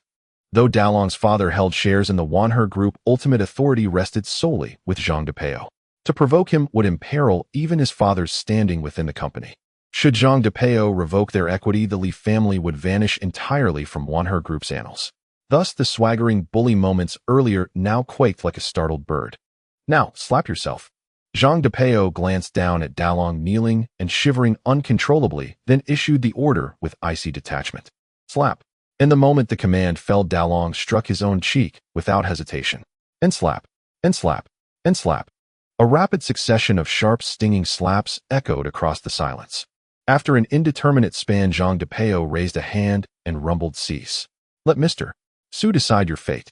His word shall be law. I will execute it without hesitation. Zhang Depeo lifted his gaze towards Su Yega standing quietly nearby and offered a courteous smile. Mr. Su, please accept my sincerest apologies. How would you wish this matter resolved? I shall act precisely as you direct. His voice was soft, but its resonance stunned everyone present. Even Dalong, still kneeling and slapping his own face, now lifted his head in wide-eyed dread toward the silent young man. Who precisely was this unassuming youth, so young in appearance, yet commanding such profound reverence from the former chairman of the Wanha's group? Mr.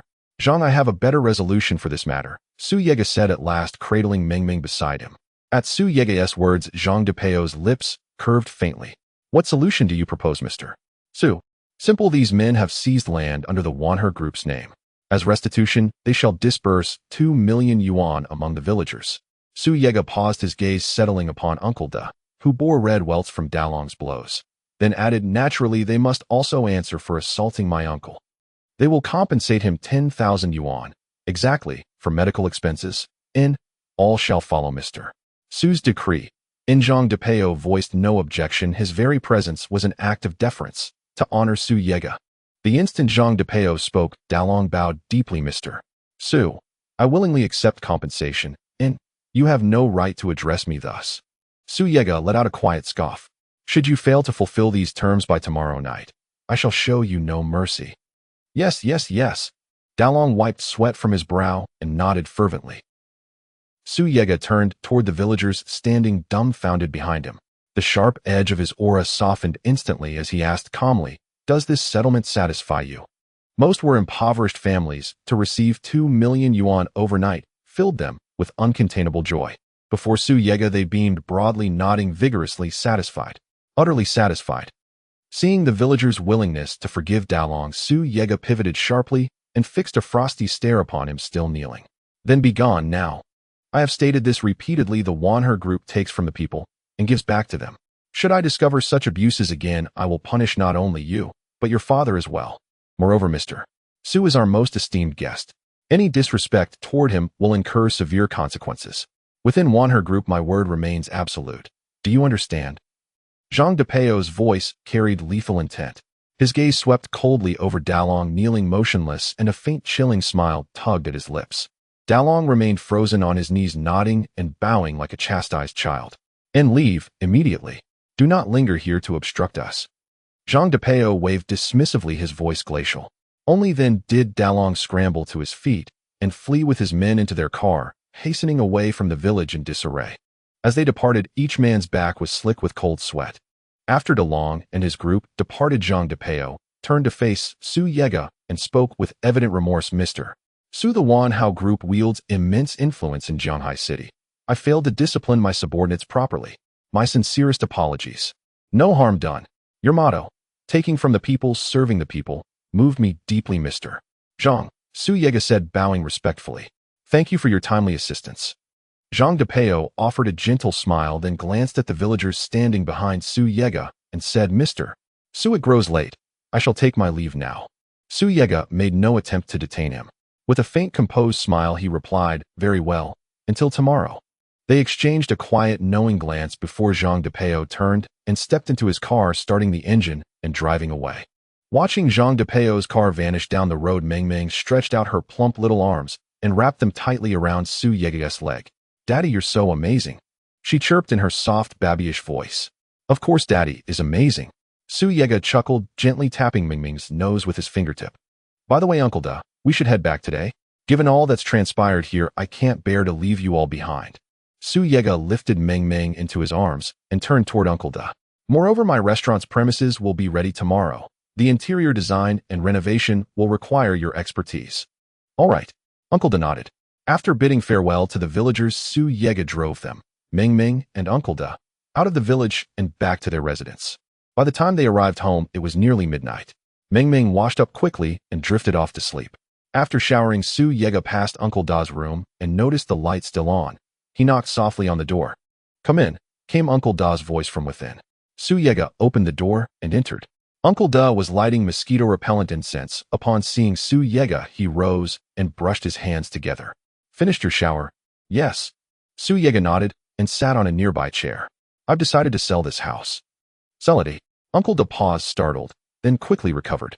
Why would you sell the house? I've leased the entire Shunging Mountain. The estate and restaurant are both being built there, so I plan to construct a small villa on the mountain for us to live in. Su Yega laid out his reasoning plainly. This house had lost all meaning. It was better sold than left to gather dust. Uncle De hesitated, then asked quietly, but if you sell the house, how will Zhixian find us when she returns? Su Yega sighed deeply, lifting his gaze to meet Uncle Da's eyes, and spoke slowly, each word deliberate. Uncle Da, do you truly believe Zhixian will ever return here? Uncle Da remained silent, lowering his head. Though he concealed much from Su Yega, he knew well. Su Yega was no fool. Many truths could be intuited without words. Let it be settled then. Su Yega rose, walked to the doorway, and without turning back said softly, it is only we who will seek Zhixian. She cannot, and will not, find her way back to us. With that he opened the door and stepped out. At first light the next morning Su Yega was roused by Mengming's voice. Daddy, Mengming's tummy's hungry. She pouted, her voice sweet and lilting. Hungry? Then go wash up first. I'll prepare you a warm glass of milk. Su Yega rose from bed, raked his fingers through his tousled hair, and headed to the kitchen. Uncle De rose early every day to practice Tai Chi with other elders nearby. The hot water had already been prepared. The kettle stood ready, so Su Yega simply poured it to mix Mengming's formula. After preparing Mengming's milk, Su Yega washed up briefly, then set out for the local farmhouse market to buy pork bones, and simmered a nourishing bone congee. Just as the congee finished cooking, Uncle De returned from his Tai Chi session. What's that delicious aroma? He boomed as he crossed the threshold. Su Yega smiled. I made bone congee for Mengming. Is it ready? Let me taste some too. Uncle Da entered the kitchen, washed 3 sets of bowls and chopsticks, and arranged them neatly on the table. Su Yega lifted the lid, satisfied with the congee's consistency, then lowered the flame to a gentle simmer. Uncle Da joined me later at Zhang Depeo's office. We'll finalize the restaurant's premises today and open for business tomorrow. Wiping his hands with a dry towel, Su Yega took his seat at the dining table. Agreed. But what about ingredients? Planting now would be too late. I'll purchase them today, Uncle Da said. Su Yega nodded. The estate wasn't yet operational, so sourcing externally was unavoidable. Su Yega agreed at once. Very well. I'll draft a detailed shopping list for you shortly. Please follow it precisely. As they spoke, the congee finished cooking. Su Yega ladled it carefully into 3 bowls. Meng, come eat. We'll be going out with Daddy soon. Su Yega called toward the bedroom, then sat down. Meng skipped and bouncing up to the table. Daddy, where are we going to play today? Meng, Daddy has bought a restaurant. We'll visit it today and choose its name. Su Yega reached out, tenderly stroking her soft hair as he spoke. Daddy, can Meng pick the name?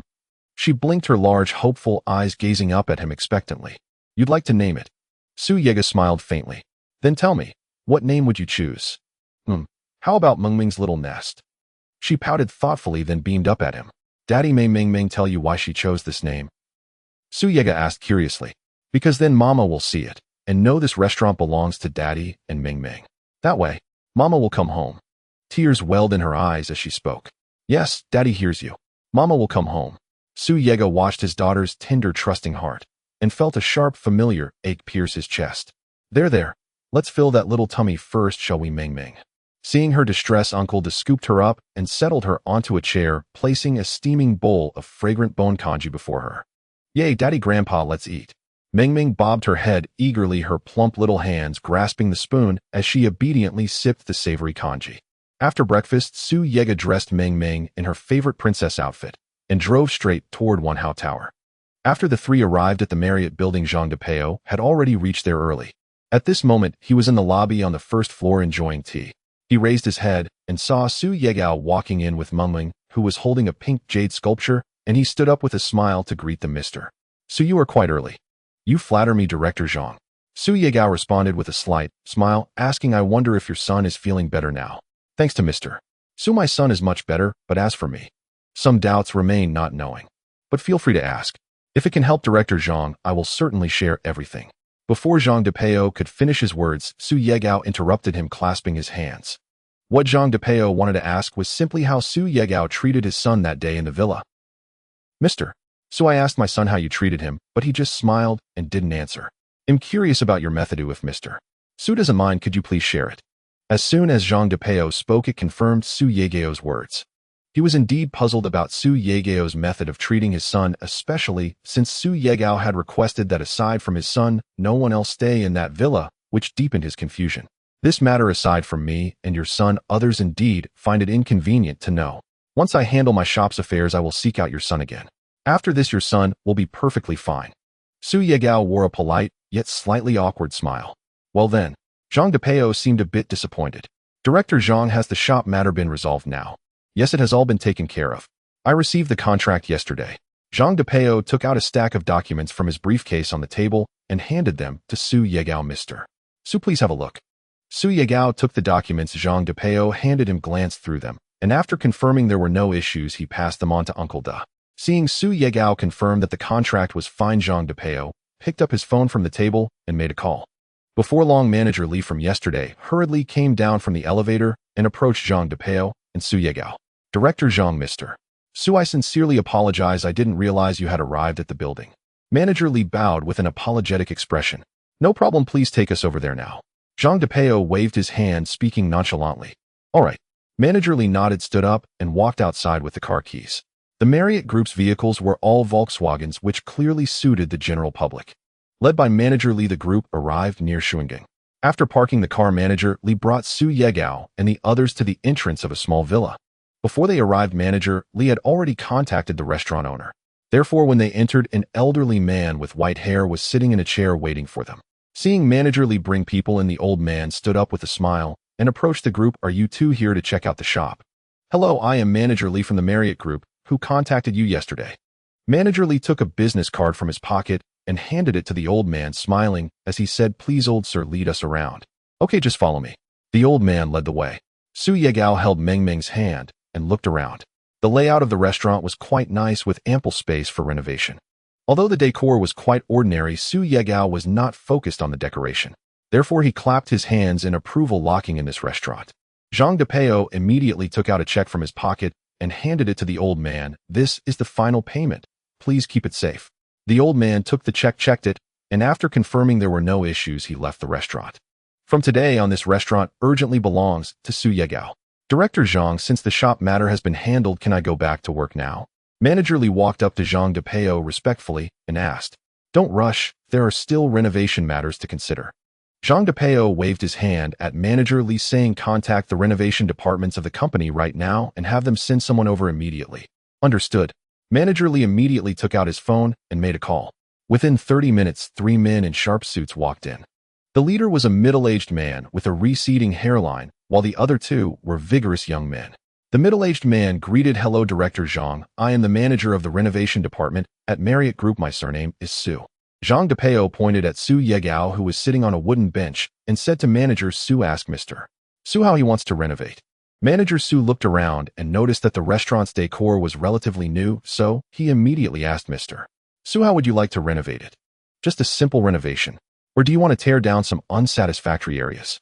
Let's tear down the entire restaurant. Su Yegao thought for a moment and said word by word. Oh, Mr.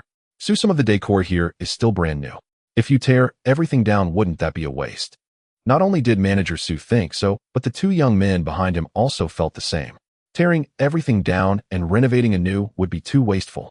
The style I want is different from this. Tear down the entire first floor and tear down the entire second floor as well. Su Yegao said calmly. Mr. Su can renovate however he likes. You all don't need to worry about that. Zhang Depeo, who was sitting aside, spoke up. I will cover all the renovation expenses. Yes. Upon hearing Zhang Depeo speak, Manager Su nodded and said to Su Yegao, Mr. Su, please come with me and tell us about your renovation style so we can take notes. Sure. Su Yegao stood up, picked up Meng Meng, and followed Manager Su and the 2 young men out the door. Mr. Su, first take a look at our renovation templates. After you choose a template, you can tell us how you want to modify it. Manager Su took out a tablet from his briefcase, opened it, and handed it to Su Yegao. Su Yegao took the tablet, turned around, and handed it to Meng Meng, asking indulgently, Meng Meng, which renovation template do you like? Meng Meng cradled the tablet in both hands, her lips smacking softly as she browsed interior design templates, finally settling on one drenched in soft rosy pink. Daddy, Meng Meng wants pink. Will you please make it pink? She gazed up at Su Yegao with wide-eyed anticipation. Like most little girls, she adored the delicate princess-like charm of pastel pink. Manager Su, let's proceed with this template. Su Yega handed the tablet back and pointed decisively to Mengming's chosen design. Use only the finest materials. Do you understand? Sir, rest assured. The Wanhao Decoration Company uses nothing but the highest grade materials across all of Jianghai City. Manager Su replied with a warm, confident smile. Very well. Let's see how we'll transform the space. Su Yega carried Mengming as he walked slowly through the restaurant, his gaze lingering thoughtfully on an empty patch in the center of the dining area. It appeared this spot had once held a dining table, but after the previous owner sold the shop, they'd taken the table with them. Let's redesign this area into a musical theme and install a grand piano here. Su Yega gestured toward the open space. Mr. Su, if you're opening a restaurant, wouldn't it be wiser to place more dining tables here? This area is quite spacious. Manager Su voiced his professional instinct. Su Yega shook his head gently. No need. Just 5 tables, 1 round 4 square. Only 5 tables. Are you certain, Mr. Su? Manager Su blinked in surprise, his voice tinged with polite hesitation. He stared at Su Yega with quiet astonishment. Having decorated countless restaurants, he'd never encountered an owner who deliberately limited seating. Most scrambled to cram in as many tables as possible to maximize capacity. Su Yega was different. His restaurant would host precisely 5 tables. And over here, we'll transform this wall into an instrument display gallery. He pointed to a bare wall nearby. Mount guitars and violins of every kind, arranged with elegance and artistry. Yes. Manager Su hastily waved to his crew, instructing them to record every detail. Treading carefully behind Su Yega, Manager Su finally gathered his courage. Forgive my curiosity, Mr. Su, do you work in music? No, Su Yega turned, offering a gentle smile. I'm opening this restaurant solely to cook for my daughter. Just cooking? Manager Su stood utterly dumbfounded. This man had invested a fortune not for profit or prestige, but simply to prepare meals for his child. Exactly. I cook for Mengming first, or whatever remains I may sell. So there's no need for excess seating. Su Yega stepped before Manager Su, still holding Mengming, and lightly patted the man's shoulder with a quiet, self-assured laugh. Moreover, not just anyone earns the privilege of tasting a meal cooked by my own hand.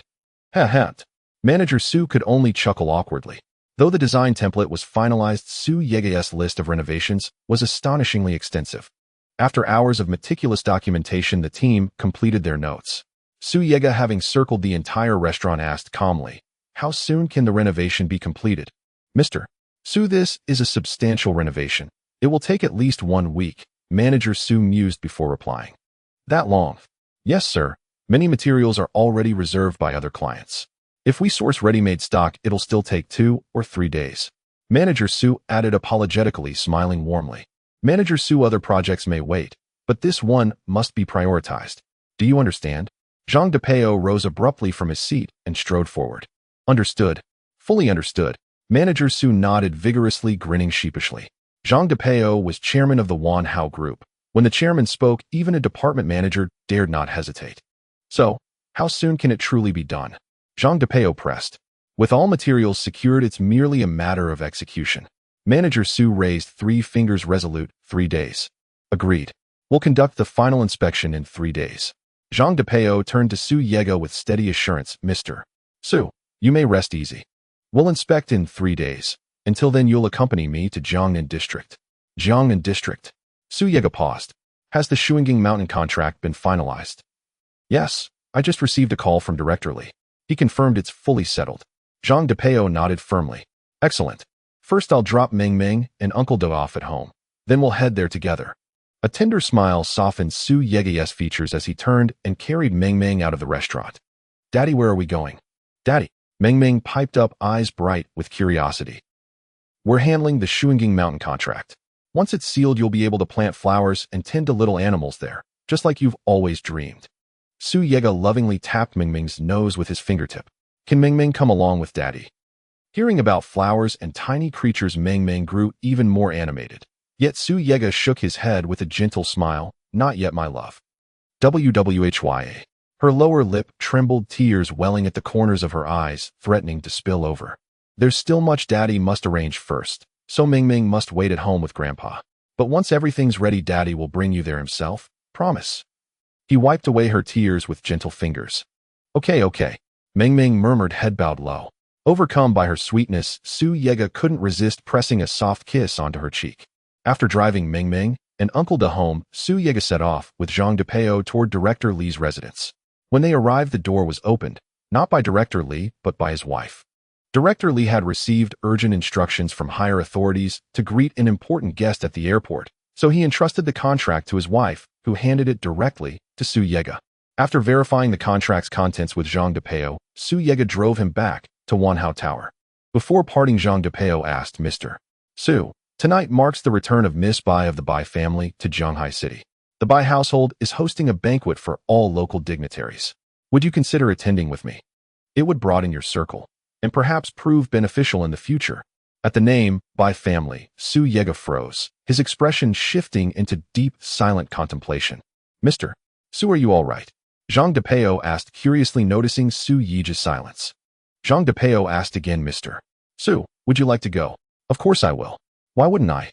Su Yega forced a faint smile and replied, "Thank you, Chairman Zhang, for the kind invitation. Then shall I pick you up tonight?" Zhang Depeo asked. "No need to trouble you, Chairman Zhang. Please just send me the address. I'll make my own way there." Shaking his head, Su Yega said, "Let me drive you home first. You can text me the address later, Chairman Zhang." "Very well." Zhang Depeo nodded in agreement. Su Yega drove him back to the Marriott Tower, then returned home. The moment he opened the door, Meng Meng came running and leapt into his arms. "Dada, have you secured the estate yet?" Meng Meng blinked her large, lovely eyes at Su Yega. Seeing his daughter's eager anticipation, Su Yega lifted the contract in his hand and smiled gently. "Good girl. The contract is already in hand. Once the restaurant is completed, the estate will be fully realized." "Yay? Yay." Waving her plump little hands, Meng Meng giggled. "Meng Meng can plant flowers with Dada." Hearing Meng Meng's words, Su Yega finally understood his daughter's urgency stemmed not from ambition, but from the simple, tender wish to grow flowers together with him. What kind of flowers would Meng Meng like to plant? Su Yega rubbed her soft hair and asked. "Dada, Meng Meng wants to plant tulips." "Why tulips?" "Because Mama used to say, often, that Dada loves tulips. So she planted so many tulips back then."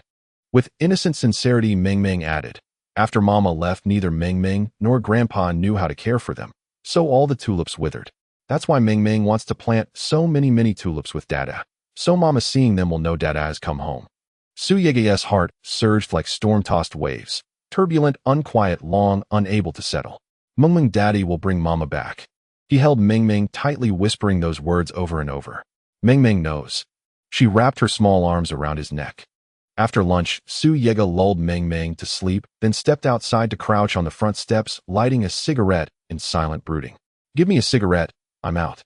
Uncle De emerged from the house and squatted beside Su Yega, extending his hand. Su Yega glanced briefly at Uncle De before handing him the cigarette pack. "Uncle De, please smoke less. Your health can't take it." "Oh, just like Xi Xian, you both nag me constantly about smoking." Uncle De took a cigarette, lit it, and exhaled a slow, curling ring of smoke. Already burdened by the Bai family affair, Su Yega's emotions flared instantly at the mention of Xi Xian. Uncle De, the Bai family is hosting a banquet in Zhanghai City tonight, inviting every dignitary and elite in the city. Su Yega drew a deep breath before continuing. "They claim their eldest daughter has returned from abroad. That's why they're throwing this grand banquet in Zhanghai." "The Bai family's eldest daughter? Which one?" Uncle De took a drag and asked. "I don't know." Su Yega shook his head, fell silent for a moment, then suddenly asked, "Uncle De, could it possibly be Xi Xian returning from abroad?" "Well, I doubt it. Even if the Bai family had recalled Xi Xian, they'd hardly make such a public spectacle. Wouldn't they fear you'd learn of it and go straight to her?" "Uncle De, regardless, I must go and see for myself." Su Yega flicked his cigarette but onto the ground and stood crushing it underfoot. Uncle De rose as well. "You intend to go? Have they invited you?" "The Bai family invited the Marriott group. Oh, Chairman Zhang extended the invitation to me, and I accepted." Su Yega spoke calmly. "Since Xi Xian is constrained by the Bai family, unable to come to me, I'll go to her instead." "Yega, I beg you don't act on impulse. Promise me." Uncle decided. He knew Su Yega's mind was made up, and no persuasion would sway him. So he offered only this plea. "The Bai family wields immense power across China. Think carefully before acting. Think of Meng Meng first." Uncle De, rest assured. Su Yega understood his concern that provoking the Bai family might reignite their persecution, not only against him, but against Meng Meng too. He wasn't reckless. This matter demanded patience, step by step. For now, he needed only to lay eyes on Xi Xian. "Uncle De, go rest a while. Watch over Meng Meng. I'll take a walk nearby. He patted Uncle Da's shoulder and turned to leave. Wait. Uncle Da called out, hurried forward, and handed Su Yega the cigarette pack. A man drowns sorrow in wine and stifles anxiety with smoke. Take these. Smoke sparingly. All right, Su Yega replied, a warm, grateful smile softening his face. Beyond Mingming, the only person in this world who truly cared for him was this kind-hearted neighbor, Uncle Da. Su Yega lit a cigarette and walked toward the quiet grove behind the little love pavilion, a secluded place rarely visited. Once inside the grove, he withdrew the jade pendant given to him by the young master of the Zhang family and examined it closely. It was a fish-shaped pendant, its jade tinged with an ominous blood-red hue, fine in quality, yet unmistakably a portent of ill fortune. A fish stained with blood, the mark of slaughter. No wonder the Zhang family's young master was plagued by malevolent energies, beset by calamity after calamity, each threatening his very life. Su Yega found a twig nearby and traced a strange, intricate pattern onto the earth. Upon closer inspection, the lines formed a precise, deliberate design, neither random nor haphazard. After finishing the design, Su Yega placed the jade pendant in the center of the pattern and quickly formed hand seals. A distant aura flowed slowly through Su Yige's 72 meridians. As Su Yige's palm trembled, this aura burst forth from his palm, transforming into an invisible wave that tightly wrapped around the jade pendant. The seemingly ordinary jade pendant emitted a faint red glow when it came into contact with Su Yige's vital energy, and soon it turned blood red at a visible pace. Just as I thought. Su Yige's lips curled up slightly. He knew at first glance that this jade pendant was the key to the bizarre changes occurring in the entire villa. Su Yega was quite curious about what was hidden within this jade pendant, as it contained the malevolent aura of the evil ghost immortal. If the evil ghost immortal truly came to Earth from the starry skies like Su Yega, then having been on Earth for a longer time, he might have surpassed Su Yega in cultivation level. This matter was of great importance, so Su Yega had to take it seriously. His vital energy continuously surged from his palm, tightly wrapping around the jade pendant. Under the pressure of the vital energy, the blood-red hue of the jade pendant deepened. Just as Su Yega was about to exert more force, the pendant suddenly trembled and unleashed a powerful wave. This powerful wave struck Su Yega, causing him to stagger back several steps. Damn, it actually bypassed my vital energy and affected my body directly. Su Yega clutched his chest, frowning deeply. I must see what kind of monster you are. A serious expression washed over Su Yige's face as he quickly formed hand seals, then bit his fingertip, drawing a drop of fresh blood. This drop of blood rapidly dispersed in the air, extending towards the jade pendant. As the blood touched the pendant, it emitted a dazzling radiance. The brilliance lasted for a few seconds before dissipating. Once the light faded, the jade pendant fell with a loud thud into the pattern. Come forth. Is hiding so much fun? Su Yega scoffed. Buzz, buzz, buzz. Just as he finished speaking, the jade pendant emitted a buzzing sound followed by a beam of white light shooting out. Once the white light left the jade pendant, the blood-red color transformed back to its original hue. After the white light flickered, it surprisingly took the form of a girl clad in white gauze. The girl had flowing hair cascading down to her curvaceous figure, clearly a stunning beauty. How did you know I was inside? The girl asked in surprise upon seeing Su Yega. Su Yega smirked slightly, saying, Pumph. Isn't it obvious? We are kindred spirits. The girl's face displayed astonishment and excitement as she exclaimed, You also came from the starry skies. I can't believe I would meet someone from the stars. Who are you? Why were you hiding in the jade pendant to harm others? Su Yega inquired. I am a cultivator from the stars. My real name is Shui, known as the Lotus Immortal. The girl revealed her background, allowing Su Yega to understand the situation. It turned out that she was from the Shuilian family in the starry realm. Years ago, the evil ghost immortal created the evil ghost array to transcend tribulation, but the violent energy within was too tumultuous. To suppress the resentment, he imprisoned all the cultivators of the Shuilian family within it. After the evil ghost immortal fell, he used Zui's original body to be reborn on Earth, sealing Shui within the jade pendant.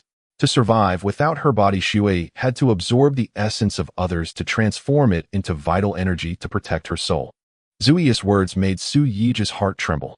The evil ghost immortal had indeed come to Earth, and it seemed that his enmity with the evil ghost immortal was unavoidable. Su Yega was not afraid of death, but now he had a daughter. He did not want her to be implicated, so at this moment, he couldn't help but feel anxious. Although you have protected yourself this way, you have harmed other innocent people. Despite his anxiety, Su Yige's attitude towards Shui remained firm as what she did was indeed heinous. I did it to survive. If I die, the evil ghost immortal will completely seize my body. Shui looked at Su Yega with teary eyes. After all, she was still a woman. In the face of many unsuccessful efforts, tears flowed mercilessly. I can help you, Su Yega replied calmly. Upon hearing this, the girl excitedly asked, Really? Yes, but I have conditions. Su Yega nodded. What conditions? The girl inquired. Be my servant for 20 years. Su Yega replied lightly. The 20 years he sought were entirely for the sake of his daughter. In the future, dealing with the entire Bai family might present many challenges, and it would be better than always being by his daughter's side. If a wayward person were to harm her, Uncle Da would not be able to protect his daughter. Thus Su Yega set his sights on Shui. No matter how downcast she was now, she was still the Lotus Immortal from the Starry Realm. All right. As long as you help me, I am willing to serve you for a lifetime, not just 20 years. Shui readily agreed, having waited on Earth for a very long time. If she missed Su Yega today, she might not encounter another cultivator for thousands of years. Master Shui has a question. Shui half-kneeled before Su Yega, speaking respectfully. Speak. Since you are also a cultivator, I am curious about your name. With Su Yija's consent, Shui asked. Su Yija's lips curled up slightly, revealing a proud expression as he said slowly, My name is Tianxin Xinzuan. What? You are Tianxin Xinzuan, the disciple of Qingxin Xinzuan. Shui exclaimed in shock, her voice rising. Su Yega nodded proudly. As a once esteemed cultivator closest to immortality in the Starry Realm, he had his pride. Heavens! I can't believe Shui encountered the immortal lord here. Shui could hardly believe that everything before her was real. Her original body was taken by the evil ghost immortal, and now the bane of the evil ghost immortal Tianxin Xinzuan stood right before her. For Shui, this truly felt like divine favor. But Master, how did you come here as well? Did you also perish? Shui trailed off. Every cultivator devoted their entire life to the Tao. Death meant irreversible oblivion. Even if one miraculously revived, all cultivation would have to begin anew. It matters not. I truly perished. Su Yega smiled faintly. Though he had lost his overwhelming power, he now held a beloved daughter in his arms, a trade more than worth the cost. Master Shui spoke out of turn. Shui bowed his head, eyes lowered, unable to meet Su Yega's gaze. It's fine. Do not enter this jade pendant. It contains a malevolent ghost formation harmful to your nascent soul. Su Yega stepped before Shui, lifted the pendant from its engraved surface, and slipped it back into his pocket. Then where shall I go in this current form? Seeing the pendant vanish into Su Yega's pocket, Shui asked hesitantly, May I enter your 9-dragon storage ring? It holds countless treasures from your cultivation days, beneficial to my nascent soul. Without another word, Su Yega clenched his fist, aiming the ring toward Shui. A soft silvery light shimmered across its surface, and Shui dissolved into a wisp of white mist drawn swiftly inside. Once Shui vanished into the ring, Su Yega turned and walked home. Mengmeng had already awakened and sat in the living room watching television. Spotting her father, Mengmeng leapt from the sofa and dashed to him, raising 2 plump little hands, silently begging for a hug. Su Yega scooped her up gently and lightly tapped her tiny nose. Did Mengmeng wake up from her nap? Baba, will you take me out to play this afternoon? All right. Nestled in his arms, Mengmeng blinked her large dewy eyes and cooed in her sweet milky voice. Mengmeng will stay home this afternoon. Tonight you'll accompany Daddy to a banquet. As he carried her toward the bedroom, Su Yega murmured affectionately, There'll be so many delicious dishes. A banquet. Can Mengmeng eat whatever she wants? At the mention of the banquet, Mengmeng bounced with glee, trembling with excitement. Of course you may. Su Yega set her down on the bed, then opened the wardrobe to choose an outfit. But all the clothes inside were casual, none fit for a formal occasion. Baba, what's wrong? Mengmeng tilted her head, curious, as she watched him pause before the wardrobe. Su Yega smiled warmly. Mengmeng, Daddy will take you shopping for new clothes. Yay? Yay. New clothes. Mengmeng squealed, waving her tiny arms in delight. Su Yega left a note on the message board for Uncle Da, informing him they wouldn't be home for dinner, then took Mengmeng's hand and headed downstairs. He placed Mengmeng in the front passenger seat, fastened her seatbelt, and drove onward. The Love Heart Pavilion stood on the city's outskirts, so reaching the downtown core required some time. Upon arriving at the city center, Su Yega parked the car and hand-in-hand with Mengmeng entered a sprawling shopping mall. Welcome. Sir, may I ask, are you shopping for yourself or for your younger sister? A young woman dressed like the shop's proprietor approached them politely at the entrance. Ahem. Su Yega coughed, dryly chuckling awkwardly. He brought his daughter out, yet was mistaken for escorting his sister. He's my baba. My baba. Meng Meng darted behind Su Yega, peering out defiantly at the young woman. Though still innocent of worldly affairs, she knew one thing clearly. Only her mother was allowed near her father. Any other woman drawing close must intend to steal him away. Ha. The young woman covered her mouth, laughing softly at Meng Meng's adorable protectiveness. Su Yega stroked Meng Meng's head and chuckled aloud. Lifting Meng Meng into his arms, Su Yega addressed the woman. Miss, hello. I need an elegant, charming outfit for my daughter suitable for a formal banquet. Sir, we received several new children's collections yesterday. Perfect for banquet wear. Please wait a moment while I fetch samples for you to try. She poured him a cup of tea at the counter, then disappeared behind the service desk, likely into the mall's storage area. Moments later, she returned, cradling 3 outfits, each exquisitely designed in a charming, refined style. They radiated quiet nobility, ideal for Meng Meng to wear to tonight's family banquet. I'll take all 3. Please bring the correct sizes for my daughter. Su Yega gestured toward the garments laid out on the counter. Certainly, sir. Please wait just a moment. She clapped lightly, summoning attendants from within the store to retrieve the items. All the while, Meng Meng clung tightly to Su Yega's leg, refusing to let go. He kissed her cheek tenderly. Meng Meng. Soon you'll pick your favorite outfit and try it on. Then tonight we'll go straight to the banquet. Okay, Baba. Meng Meng replied in her soft, babyish voice. Sir, you're attending the Bai family banquet tonight. The young woman, having overheard, asked curiously. How did you know? Su Yega lifted his gaze to meet hers. The only banquet making waves across Jianghai City tonight is the Bai family's. Rumor has it their eldest daughter has returned from abroad, prompting the patriarch to host celebrations throughout the city. The young woman explained, and Su Yega immediately followed up. Do you happen to know who this eldest daughter is? Why does her return stir such commotion? I'm afraid I don't know. She replied, shaking her head. They say she fell in love with someone forbidden years ago, back when she lived in Jianghai, and was swiftly taken overseas by her father. It's been nearly 2 or 3 years since. Fell in love with someone forbidden. A tremor passed through Su Yegu's heart. When Bai Jishuan had loved him, the Bai family had spoken those very words. Could it truly be Bai Jishuan returning tonight? Her smile, her gaze, her every subtle expression flooded his mind. If it was indeed her, he would find a way to see her again. Sir. A young woman's voice broke Su Yi's reverie. He stirred from his thoughts and asked, What is it? Your garments have been packaged. Which one would you like your daughter to wear? The young woman handed Su Yega 3 elegantly wrapped boxes. Daddy, I want this one. Before Su Yega could utter a word, Meng Meng snatched the box from his hands, tore open the wrapping, and pulled out a dress. So Meng Meng has chosen this one. Very well.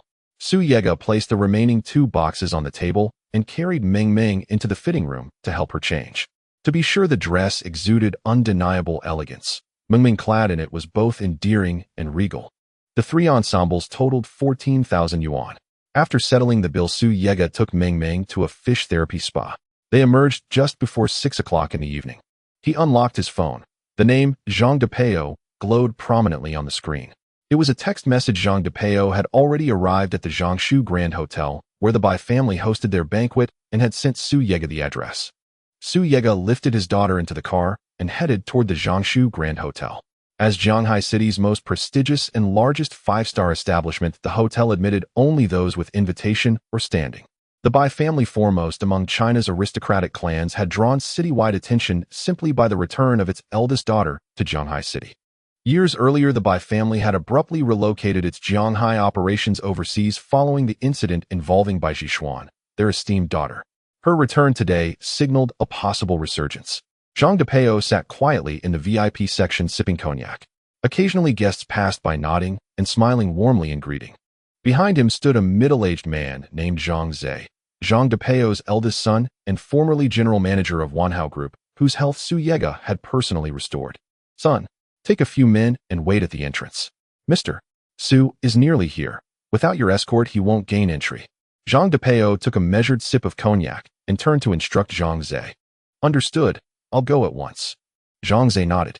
Though once skeptical of Su Yega's first-hand experience, had transformed his skepticism into deep respect. At that very moment, Su Yega drove his Volkswagen Tiguan up to the entrance of the Jiangshu Grand Hotel. Just as he steered toward the parking lot, a sharp rap echoed against his window. He glanced out. There stood a uniformed security guard. Su Yega rolled down the window and leaned his head out.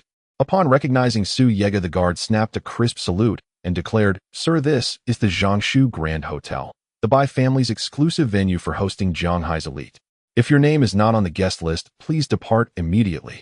As he finished speaking, the guard's lips curled upward, a faint mocking smile. Su Yega understood the implication instantly, seeing only a modest Tiguan. The guard assumed he was unworthy of such a place. "I hold no formal invitation, but I was summoned here by Zhang Depeo, chairman of Wanhao Group." Su Yega replied, calm and unflustered. "Sir, don't jest. Why not claim the Bai family invited you instead?" Learning Su Yega lacked an invitation, the guard's feigned courtesy vanished, replaced by a sneer. He jabbed a finger towards Su Yega and barked, "Get out, now. Make way."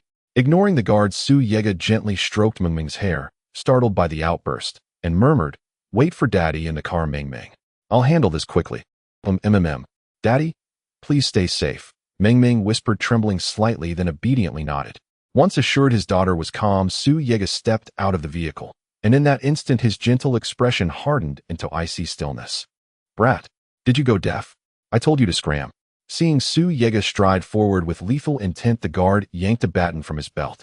Without a word, Su Yega lunged, his hand darting like a phantom, seizing the guard's collar and hoisting him clean off the ground. "Who precisely do you presume to call Dad?" Su Yega's voice was glacial, his gaze sharpened with suppressed fury, ready to hurl the arrogant guard face first into the pavement. "Help! Someone's crashing the event." Suspended midair, the guard thrashed and shrieked at the top of his lungs. "You've sealed your fate." Su Yega's rage ignited. With a flick of his wrist, the guard launched like a cannonball, slamming hard onto the pavement. Dazed and disoriented, the guard lay stunned, unable to rise or even blink properly. Yet his cries had summoned reinforcements. Within moments, a ring of armed guards closed and batons raised surrounding Su Yega. "Is this how the Jiangshu Grand Hotel treats its guests?" Su Yega scoffed coldly. "Whoever you are, you struck one of ours. You will pay the price." A middle-aged supervisor stood at the forefront of the group, eyes narrowed, an unreadable baton slowly rising. One command, and they would descend upon Su Yega without mercy. Su Yega was no novice. He'd long mastered chi cultivation. Provoked beyond endurance, he wouldn't hesitate to unleash his nascent energy and cripple them all. Tension thickened like gunpowder. The slightest movement would ignite chaos. Just as Su Yega tensed to strike, figures appeared before him. "Mr. Su. Mr. Su. Please hold your hand." "You? Manager Zhang." Su Yega recognized him instantly, Zhang Depeo's son. "Let me handle this, Mr. Su." Zhang Ze bowed respectfully, apology etched across his face. "Forgive my tardiness. I arrived too late, and this unnecessary trouble ensued." "It's fine. Manager Zhang, take care of it. I'd rather not see these men swaggering about before me." With that, Su Yega turned and re-entered the car. Zhang Ze offered a strained apologetic smile, then pivoted sharply, fixing the guards with a venomous stare. "This gentleman is a distinguished guest of Wanhao Group. Disrespect him again, and I'll take your lives." Wanhao Group's reputation in Jianghai was legendary, and every guard knew Zhang Ze. Instantly, their bravado collapsed into abject silence. "General Manager Zhang, we had no idea he was a distinguished guest of the Marriott Group. Please forgive our ignorance and spare us." The head security guard, evidently of high rank, bowed deeply and spoke with utmost caution. "Get out now." Zhang Ze handled the matter with calculated restraint. After all, this was a Bai family banquet. Escalating the incident would serve no one, not even himself. A stern warning sufficed. Yes. Relieved by Zhang Ze's leniency, the guards hastily dispersed.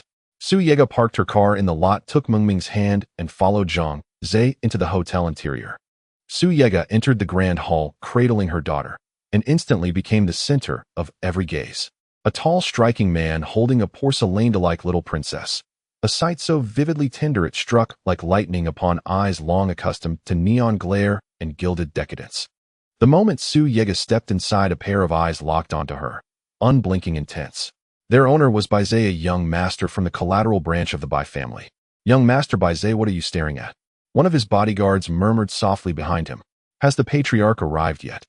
Bai Ze shook his head, then asked, "No, nothing in particular. But just now, I saw someone who looked uncannily like Su Yega from years ago." Yet Su Yega had been gunned down years before, her body lost forever to the sea. How could she possibly stand before him now at this very banquet? "Sir, the patriarch and the eldest daughter likely haven't even deplaned yet," the bodyguard replied after scanning the room. "Is there anything else you'd like me to do?" Bai Ze leaned close, whispering into the guard's ear, "Go, approach Mr. Zhang of the Marriott Group. Secretly photograph the man holding that little girl. Bring it to me, immediately. Understood. At that moment Su Yega remained blissfully unaware she had drawn Bai Zai's suspicion. When the bodyguard handed over the photo, Bai Zai recoiled in stunned disbelief. The man cradling the child bore an identical face, the very same as Su Yega's preserved in memory like a sealed wound. Young Master Bai Zai, the photo is secured. Anything further? The bodyguard drew nearer, voice hushed. Bai Zai hesitated, then issued his next command, go make that man look foolish. Humiliate him, publicly. Whatever happens, I'll shield you completely. Whether or not the man truly was Su Yega, Bai Zai despised him on instinct, and a cruel impulse flickered across his mind. Understood. Empowered by his master's promise, the bodyguard now moved without restraint. Mengming, nestled in Su Yega's arms, watched guests nibble delicacies from small plates. She tugged gently at his shoulder and piped in her sweet, milky voice, Baba, Mengming wants food too. All right, Dad will take you right away. His gaze softened into liquid warmth, utterly unlike the cool composure he'd worn moments earlier outside. Su Yega carried Mengming to the revolving buffet table, its surface glittering with pastries and confections. What would Mengming like? He asked, smiling. Mengming's eyes widened with longing. Baba, put Mengming down. I want to pick my own treats. Su Yega set her down, then retrieved a small plate and delicate tongs from a nearby utensil station. Choose whatever you love, but be careful, all right? Okay, Baba. Clutching the plate, Mengming skipped off, gleeful and lightfoot, toward her favorite sweets. Watching his daughter's innocent grace, Su Yega's heart swelled with quiet pride. Just then the bodyguard Bai Zai had dispatched approached, tray in hand. As he passed Mengming, his body suddenly lurched sideways, and the tray hurtled straight toward her. Su Yega's expression hardened instantly. Others might have missed it, but he saw everything crystal clear. A human body cannot spontaneously pitch forward without external force. Even if one slips, the natural fall is backward, not forward. This man had done it deliberately. Su Yega moved like shadow, darting forward, placing himself squarely behind Mengming, his hand snatching the tray midair with preternatural precision. At his touch, primal chi surged through his palm, infusing the tray with explosive force. In one fluid motion, he reversed its trajectory, hurling it back with devastating accuracy, slamming it full force into the bodyguard's chest. The guard, still feigning a clumsy fall, had barely begun to rise when the tray struck him square in the sternum, sending him sprawling face first onto the marble floor. Mengming, are you all right? Su Yega knelt beside her, gently stroking her soft hair. Baba, I'm fine. Startled by the commotion, Mengming turned and blinked curiously at the guard sprawled on the ground. Baba, why did that uncle fall down? Mengming, some people reap what they sow. That's why he ended up flat on his face. Su Yega spoke just loud enough for others to hear. What does reap what you sow mean? Mengming tilted her head, her large luminous eyes wide with wonder. It means he's a bad man. Su Yega explained simply. Oh, so he's a bad man. Mengming gasped, then darted behind her father, hiding with solemn delight. Onlookers chuckled warmly at Mengming's charm. Then Bai Zai stepped forward, his polished shoes clicking sharply against the marble, announcing his presence like a blade unsheathed. Su Yega's gaze locked onto Bai Zai, cold, unblinking, and a chilling current of recognition coiled deep within his chest. Years ago, Bai Zai had led the ambush on Su Yega's way home. The gunfire, the blood, the plunge into the abyss, all seared into memory, unfading, unrelenting. What's going on here? Bai Zai still hadn't grasped the truth that the man before him was Su Yega. He assumed only a startling resemblance. What's going on? You tell me, young Master Bai. Su Yega's voice cut like frost. Like master, like dog. Don't get cocky, kid. The guard scrambled up, fury blazing in his eyes. Heh. Su Yega slowly lifted his gaze, meeting Bai Zai's stare unflinchingly. After a long, heavy silence, he spoke low and lethal. Young Master Bai, control your dog. You. The bodyguard, enraged by Su Yega's words, clenched his fist and lunged forward, ready to strike. Bai Zai raised a hand, commanding the bodyguard to stand down. As the master had spoken, even the most reluctant guard had no choice but to retreat silently. A faint, inscrutable smile played upon Bai Zai's lips as he strode deliberately towards Su Yega. Sir, may I ask your name? Of course it matters. First, I must thoroughly investigate this incident. If my men acted wrongly, I need your name to locate you and offer my sincere apologies. That smile on Bai Zai's face held no warmth, only calculation. I am Su Yega. Master Bai, your memory truly is poor. How swiftly you've forgotten me. Su Yega let out a cold, mirthless laugh, his gaze locking onto Bai Zai with chilling intensity. Bai Zai froze mid-step, his smug composure shattered, instantly replaced by stark disbelief. Su Yega was alive. Years ago, Baizé himself had led the ambush, had confirmed with his own hands that Su Yega's pulse had ceased, before casting his lifeless body into the sea. And yet, Su Yega lived. "Ah, Mr. Su, how amusing, you jest indeed. We've never met, how could my memory possibly fail me?" Before the assembled crowd, Baizé forced a strained smile, and said, "I shall investigate this matter thoroughly, and once I have I shall personally apologize to you, Mr. Su. No need to trouble yourself, Master Bai. I offer only one warning: he who commits repeated injustices shall inevitably perish." Su Yega spoke each word with deliberate weight. "Feel free to wander the hall, Mr. Su. I must now attend to this investigation." Baizé's eyes narrowed like those of a venomous serpent fixed upon Su Yega. Then, without another word, he turned and retreated from the grand hall with his guards in tow. Only upon reaching the hotel rooftop did his true nature resurface. Damn it. His heart had stopped, confirmed. How is he breathing now? I'd tear him limb from limb this very instant. Master Bai, shall I send men down now to silence him? The bodyguard left the threat unspoken, merely tracing a sharp line across his throat. Not yet. So long as he remains in Zhanghai City, I have ways, plenty of ways, to deal with him. Baizé shook his head, then suddenly recalled something, and turned sharply to a nearby attendant. Has father arrived? Yes, master. The patriarch has just arrived at the hotel, with Miss Baizixuan. The attendant bowed low. Let us go. I'll see father at once. Above the bustling main hall, concealed behind soundproofed walls, sat a middle-aged man upon a leather sofa, flanked by 2 rows of stern, impeccably suited men standing in rigid formation. Beside him sat a woman of breathtaking grace, youthful in appearance, barely 20, yet radiating the poise and quiet authority of a seasoned sovereign. The man was Bai Kuan, patriarch of the Bai clan. The woman beside him, Baizixuan, was the clan's cherished heir and sole daughter. A maid approached, kneeling gracefully before Bai Kuan and presenting a silver tray. He lifted a tumbler of whiskey, sipped slowly, and said, "Jishuan, this time back in Zhanghai City, you must study diligently the art of commanding commerce."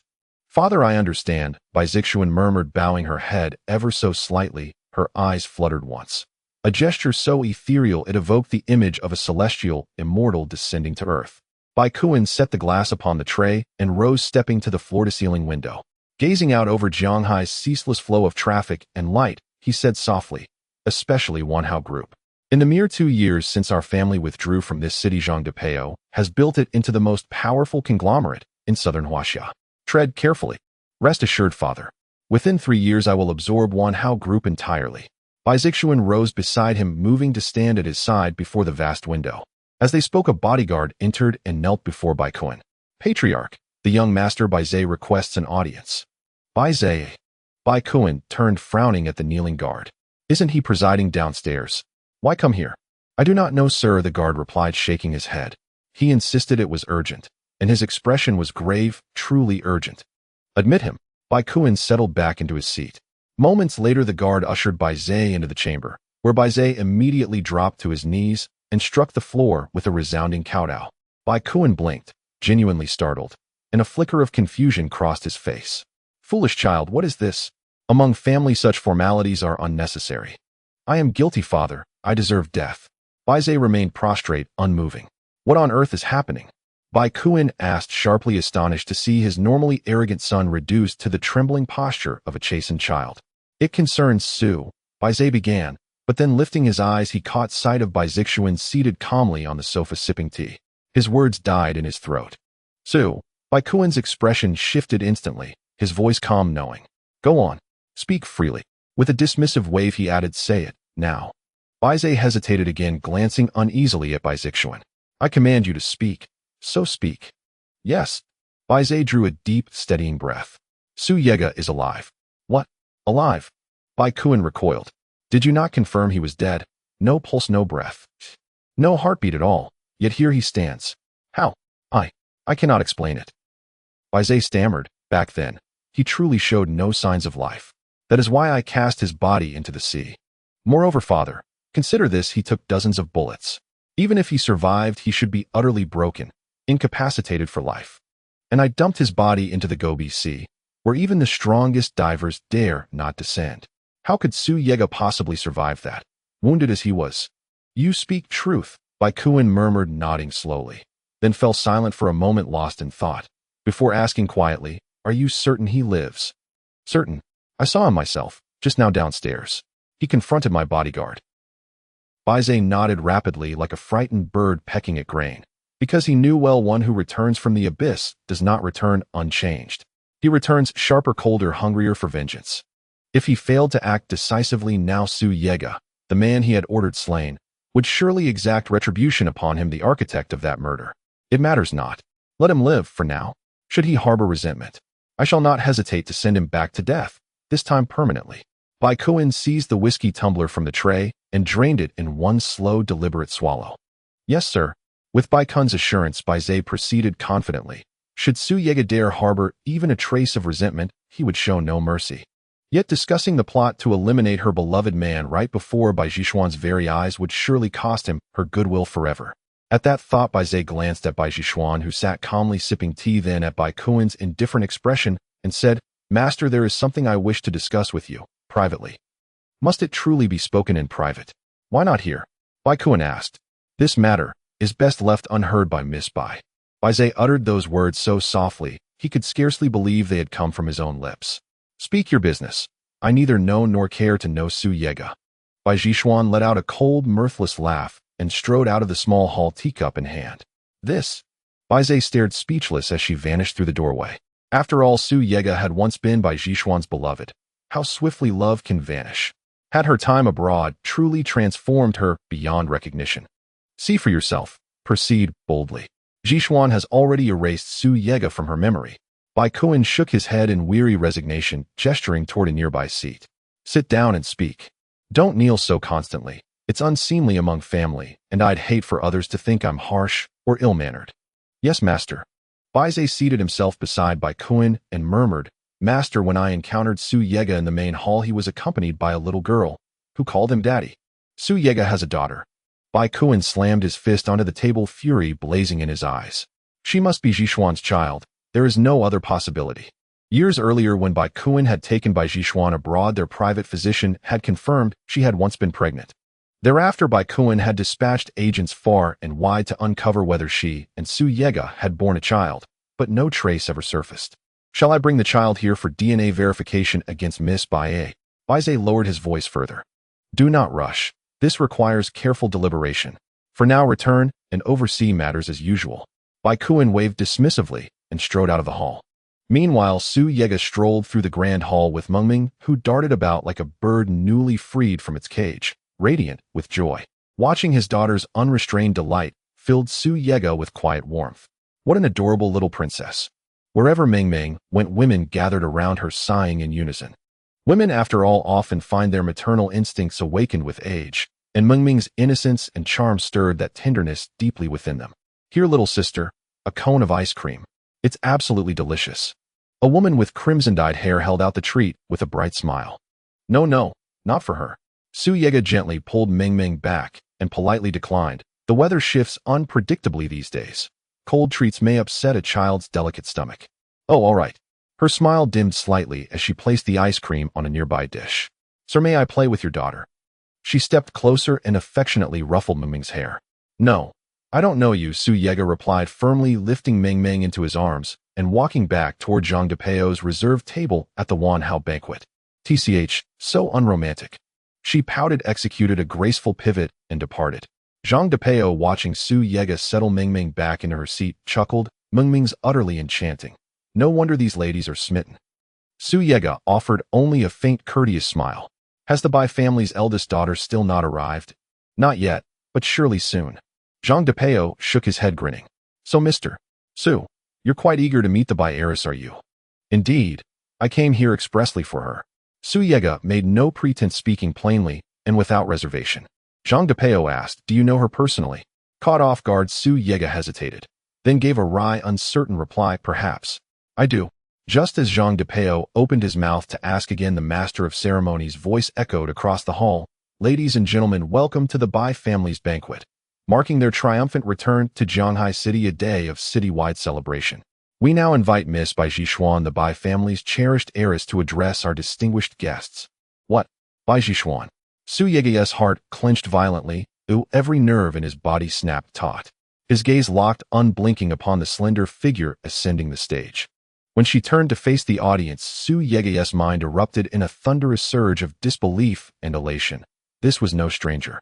This was Bai Jishuan, the wife he had longed for, dreamed of, mourned. Mama Wa. Mengming's eyes brimmed with tears as she gazed up at the stage.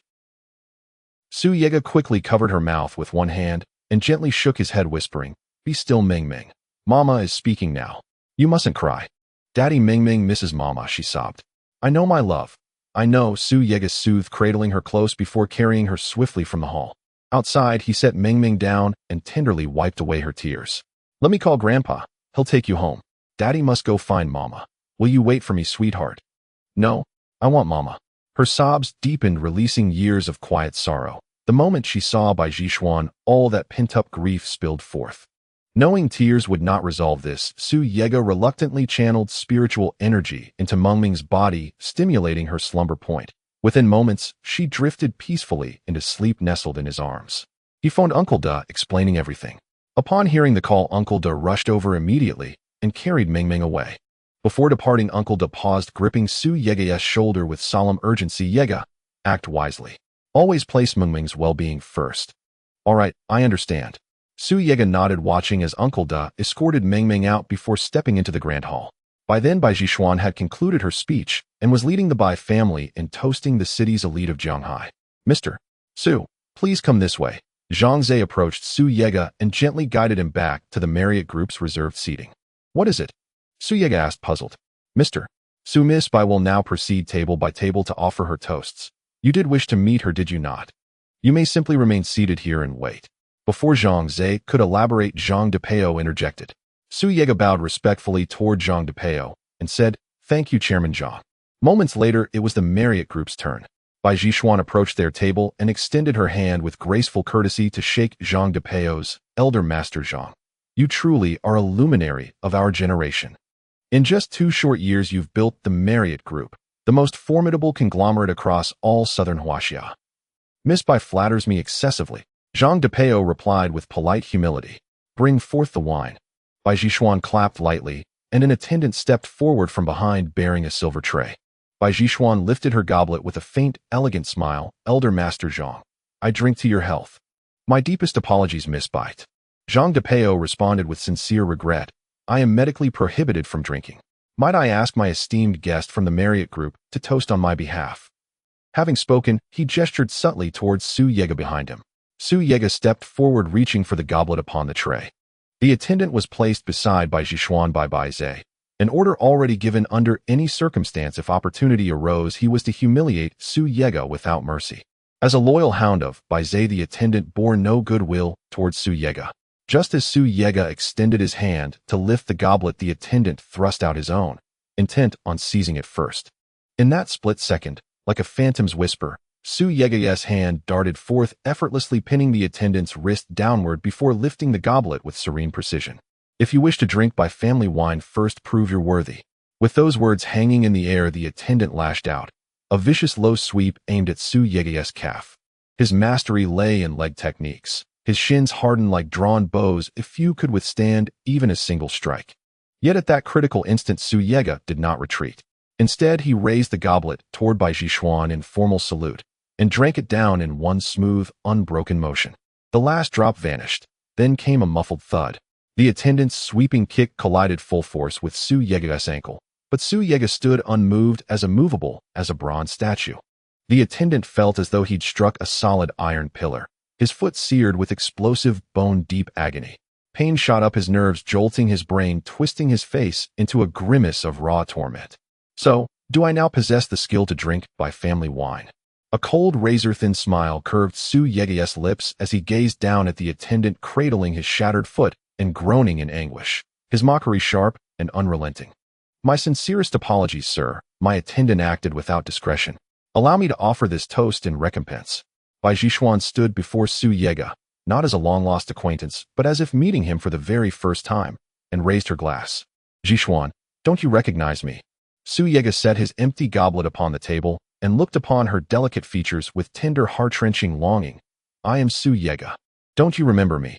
"Su Yege." Bai Jishuan paused mid-sip of her whiskey, her gaze distant and unfocused, as she regarded Su Yega standing before her. She offered a faint detached smile. I'm sorry, sir, but we have never met. I truly do not know you. Jishuan, I am Su Yega. Before he could utter another word, strong hands seized him from behind. Mr. Su, compose yourself. This is by family territory. Escalation serves no one, not least yourself. Zhang Depeo's voice drifted softly into Su Yega's ear, and immediately Zhang Zhe and Zhang Depeo guided him firmly, but discreetly, back to his seat. Miss Bai, my profound apologies. Zhang Depeo swiftly poured himself a glass, raised it in solemn gesture, and drained it in one fluid motion. This toast stands as my penance. Elder Master Zhang jests. Bai Jishuan returned a measured, courteous smile and gave a slight, graceful bow before continuing onward to the next table. Once Bai Jishuan departed, Zhang Depeo leaned close and murmured urgently to Zhang Zhe, arrange for Mr. Su's immediate departure, now. Hurry. Zhang Depeo knew well the Bai family's methods. What had transpired tonight would not be overlooked or forgiven. Swift removal was the only prudent course. Since Su Yega had consumed alcohol, he could not drive Zhang Zhe, therefore dispatched a personal bodyguard to escort him from the Jiangsu Grand Hotel by car. Mr. Su, where shall I drop you off? The bodyguard asked deferentially. Stop here. You may step out and go. Su Yega withdrew several hundred yuan notes from his pocket and placed them into the bodyguard's palm. I left in haste. This is all I carried. Take it for your cab fare. Thank you, Mr. Su. The bodyguard alighted, turned, and vanished from sight. Su Yega reclined the driver's seat, reached into his pocket, pulled out a cigarette pack, and lit a slender smoke. Jishuan, do you still harbor resentment? Why pretend you don't know me? He drew deeply on the cigarette, tears slipping silently through the curling smoke. Years of quiet suffering overwhelmed even Su Yega's steely resolve. All dissolved into tears, falling unbidden. Master, perhaps she does not feign ignorance. At that moment, the Jiolong Na ring adorning Su Yega's right middle finger pulsed with soft white light, and Shui materialized slowly in the front passenger seat. Not feigned, Su Yega murmured, dazed. It may be amnesia, master. Consider this: your bond with Sister Jishuan ran deeper than most. After you vanished, she bore your child, and later in her desperate search for you was taken abroad by the Bai family. Could such love truly fade within mere years? Shui spoke with quiet certainty. You're right. The way she looked at me, utterly unfamiliar. Had she been pretending, her eyes would have betrayed her. Her words pierced through his haze. In his emotional rupture upon seeing Jishuan, he'd failed to notice the subtleties, until now. Yet his tone shifted, suddenly glacial, piercing, as he fixed Shui with a sharp, searching gaze. How precisely do you know so much? We Shuelian clan possess the ability to read memories. I have already accessed my master's recollections. Shui dared not meet Su Yega's gaze, ashamed for having probed Su Yega's memories without consent. Since you've read my memories, you must also have accessed Jishian's. What did you discover? Su Yega asked. Jishian's memories are complete and show no anomalies. Shui hesitated, then added softly. Yet there is one segment of Jishian's memory I could not penetrate. It appears deliberately shielded. Shielded? You hail from the interstellar realms. Surely nothing on earth could block your abilities. Su Yega frowned in disbelief. Do you know what, or who, is responsible? I cannot identify it precisely, but I swear it is a shielding technique of the same origin as my own. Shui declared with unwavering certainty. A spell capable of suppressing an interstellar cultivator's power must likewise originate from the interstellar cultivation world. Same origin. Su Yega exhaled a slow smoke ring, murmuring to himself. Could it be that the Bai family also cultivates the Dao? Master, could it be the demon sovereign Sha Gui? Shui blurted anxiously. I don't know for certain, but Jishian no longer recognizes me at all. If I force proximity now, she'll only misjudge and resent me. Su Yega sighed helplessly. The gravest complication was Jishian's sealed memories, leaving him utterly unable to intervene through her. Let's return for now. We'll proceed step by step. So long as Jishian remains in Zhanghai City, I will uncover the truth. Su Yega stepped out of the car, switched seats, and drove home. It was nearly midnight when he arrived. Deshu sat alone at the gate smoking and rose at once upon spotting Su Yega's returning vehicle. Did you see her? Did you find Jishian? Su Yega nodded, slowly sighing. She has lost her memory. She no longer knows who I am. No wonder the Bai family hosted such an extravagant banquet across Zhanghai City. Jishian's amnesia explains it all. Deshu pulled a pack of cigarettes from his pocket and offered it to Su Yega. Zhonghua. Su Yega accepted the pack and glanced at the emblem. Deshu nodded, retrieving a lighter from his pocket and handing it over. Yes, the troublemakers from the village paid compensation. I used part of it to buy clothes for Meng Meng. And these fine cigarettes. Deshu, you really should smoke less. Your chronic cough hasn't improved at all. Su Yega lit a cigarette and took a slow drag. Don't fuss over my old ailments. Tell me what's your plan. Deshu flicked ash from his cigarette and asked. As long as Yi Xian remains in Zhanghai City, I can draw near her and awaken her buried past. Su Yega paused, then spoke quietly. To confront the entire Bai family, I must first lay a solid foundation. Starting tomorrow, I will carve out a world of our own, a world where Meng Meng and I thrive as father and daughter. Those words alone are enough. Deshu stood tall, gazing into the stardust sky. Whatever comes, I stand with you. Deshu, I need your help with something. Su Yega rose and stretched his limbs. What is it? I must leave to attend to urgent matters. Meng Meng will stay under your care tonight. So late. Where are you going? Deshu asked. I'm off to handle critical business. Goodbye for now. Su Yega jingled his keys, started the engine, and sped towards Shuanging Mountain. The land contract for Shuanging Mountain had already been secured. The mountain now belonged solely to Su Yega. Before the restaurant renovation began, he intended to transform its terrain. By midnight, suburban traffic had thinned considerably. Su Yega accelerated freely along the open road. Arriving at Shuanging Mountain, Su Yega parked beneath a towering ancient tree and walked to its base. Shui, you may emerge. Su Yega gently tapped his 9-dragon storage ring. A faint white glow emanated from it, coalescing into Shui Yi's ethereal form. Master, the spiritual energy here is extraordinarily dense. The moment Shui Yi stepped forth, she sensed this place's profound uniqueness. It isn't spiritual energy, it's qi. Su Yega enunciated each word with deliberate gravity. Qi. Shui Yi gasped. Qi, the primordial essence of all existence, purer than spiritual energy itself. Nourished by qi, her wounded nascent soul would heal with astonishing speed. Precisely. This is Zhanghai City's most curious location, Shuanging Mountain. I acquired it at great expense. Once transformed into a secluded estate, I can cultivate interstellar flora here while advancing my cultivation. As Su Yega ascended the mountain path, he spoke calmly. Shui followed closely behind, eyes gleaming with fervor as she surveyed the surroundings, biting her lower lip. Master, may I cultivate alongside you here? Without glancing back, Su Yega continued walking. Of course, else why summon you? Thank you, master. No thanks needed. I have conditions. Before Shui could respond, Su Yega cut in. You may train here, but reshaping Shuanging Mountain alone is beyond my strength. Your assistance is essential. Yes, absolutely. How shall I assist, master? A radiant smile bloomed across Shui Yi's delicate features as she leaned forward eagerly. Follow me. Su Yega led Shui Yi to the summit and pointed toward 5 low hills nearby. Shortly, I will channel my qi to elevate these 5 mounts, then plant the 9 dragon trees. Afterward, the rest is yours to shape. All interstellar materials required are stored within my 9 dragon storage ring. Rest assured, master, I will complete the transformation flawlessly. Shui Yi nodded solemnly. This transformation was not merely Su Yega's undertaking. It was vital to her own future cultivation. She dared not falter in the slightest. Su Yega seated himself cross-legged beside a clear spring. His 72 meridians surged with qi, which flowed outward in rhythmic waves, until an invisible resonance shimmered around him, harmonizing subtly with the spring's gentle pulse.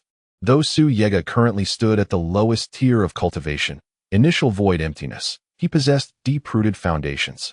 Channeling qi came to him with effortless mastery. Under the command of primordial energy, the spring water slowly coiled upward.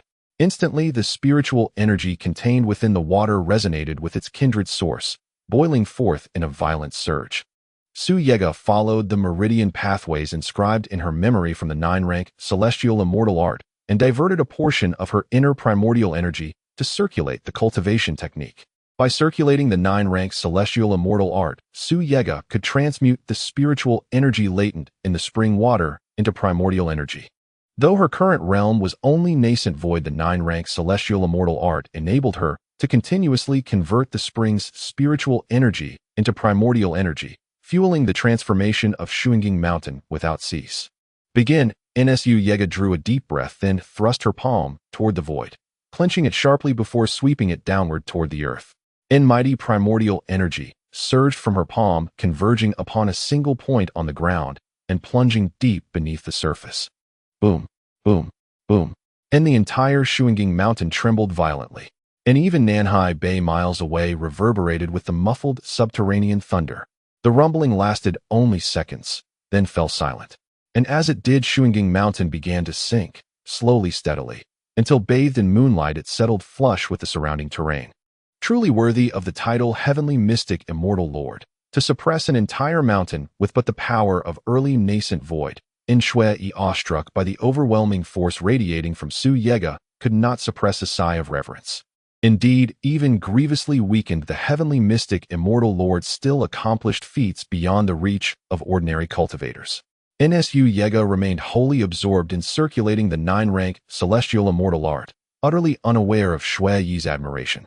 Then with a swift reversal of her hand, she gripped the void once more, and boundless spiritual energy erupted from the springs surging into her body.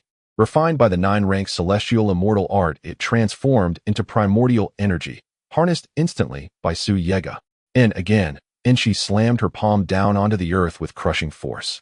Once more the ground roared, but this time the sound did not rise from beneath Shuanging Mountain. Instead, it emanated from the nearby hills. Shui followed the direction of the sound, and watched stunned as a neighboring mountain began to rise.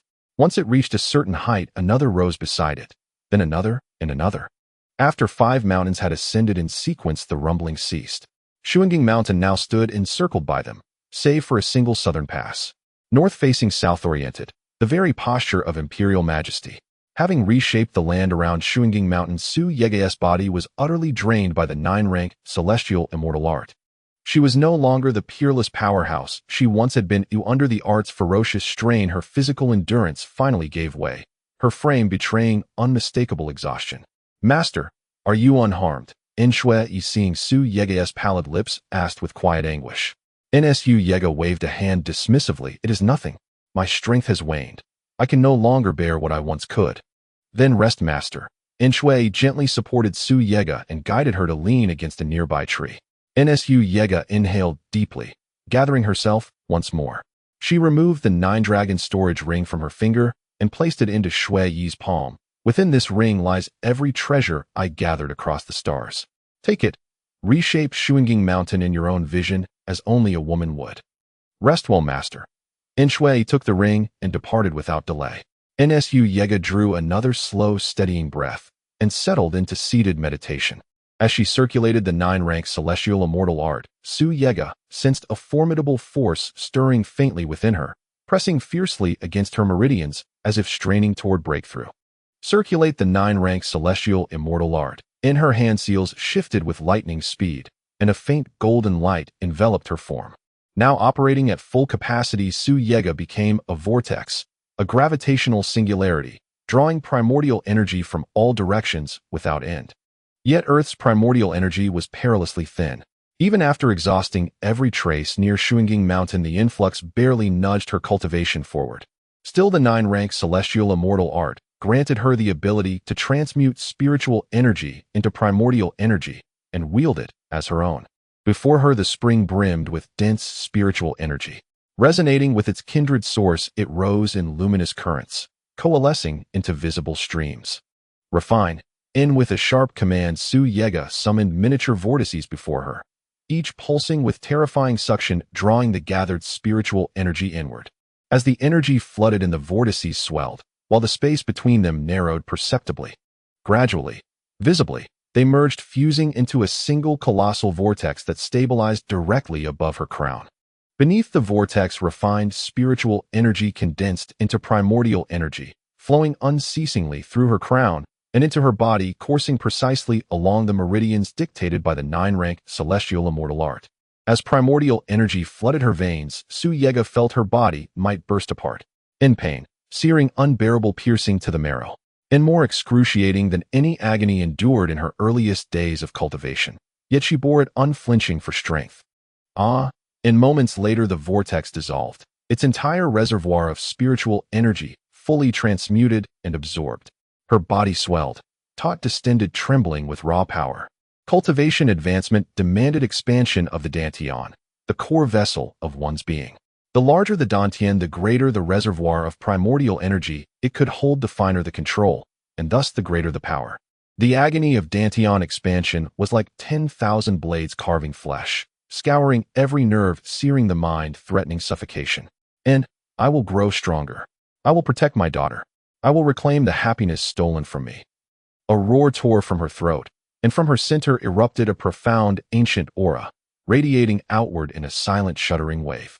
At last Su Yega stilled, and the moonlight faded. In the east, crimson bled across the horizon, the sun rising. Shui, who had overseen the final shaping of Shuanging Mountain, had nearly completed her work. Su Yega had already laid the foundation, she needed only to refine the details. How did Master's breakthrough fare? Yesterday's surge of primordial energy was staggering. In Shui gazed towards Shuanging Mountain, murmuring softly, "I must go see her." When she returned to Su Yega's location, the first thing she saw was Su Yega, still seated in meditation.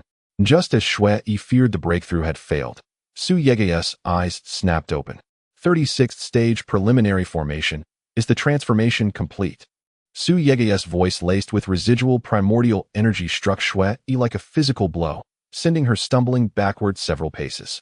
Master, the transformation of Shuanging Mountain is entirely complete. In Shui, recovering from the resonance that had shaken her soul, bowed low and replied, "Then it is done." Nsu Yega rose slowly, stretching languidly. In Shui asked, "Master, this breakthrough must have elevated you to mid-nascent void, correct?" Midstage, Nsu Yega shook her head. "No, I have reached late nascent void." "In what?"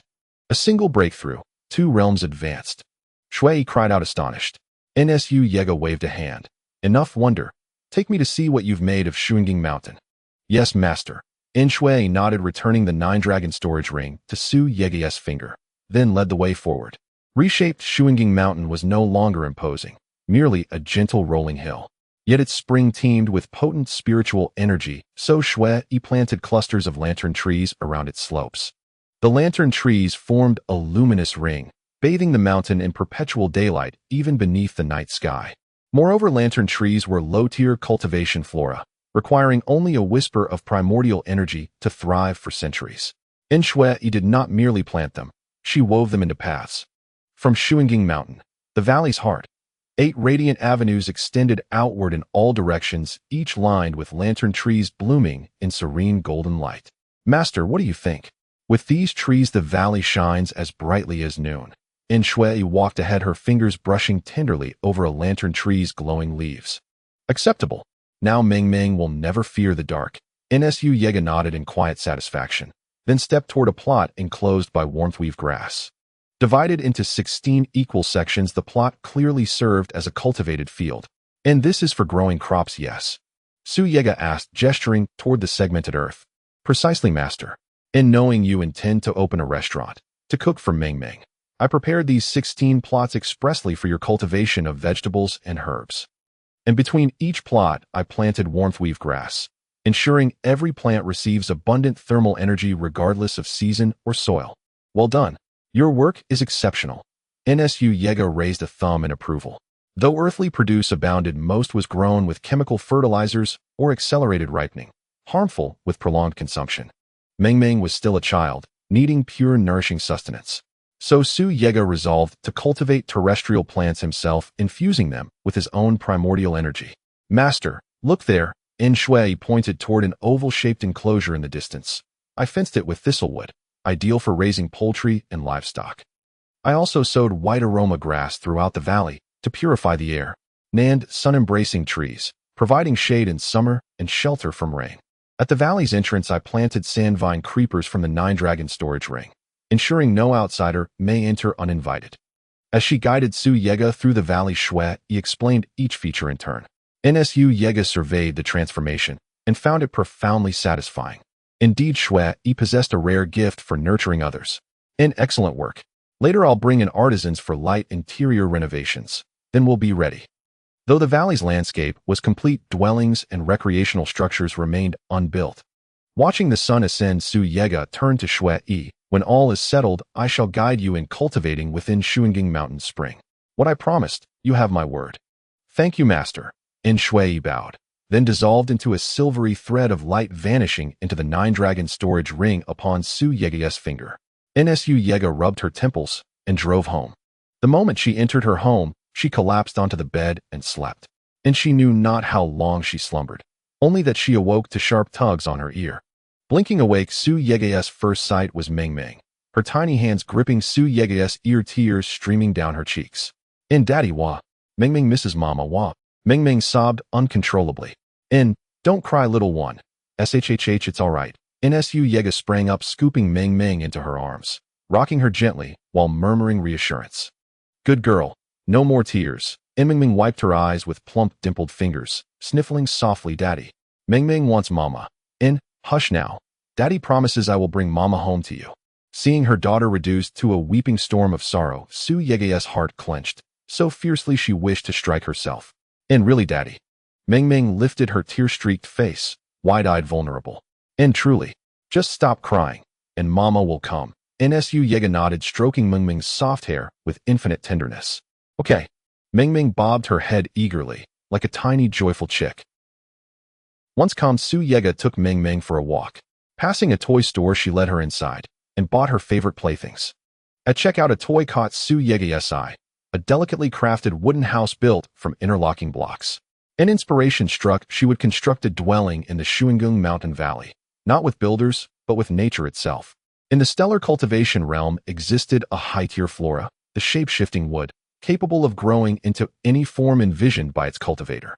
And let it take root, guided by her intent, and the house would bloom from living wood.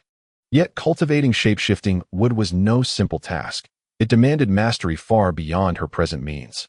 And after paying, Su Yege and Meng Meng entered a steakhouse. "Meng Meng, choose what you'd like from the menu."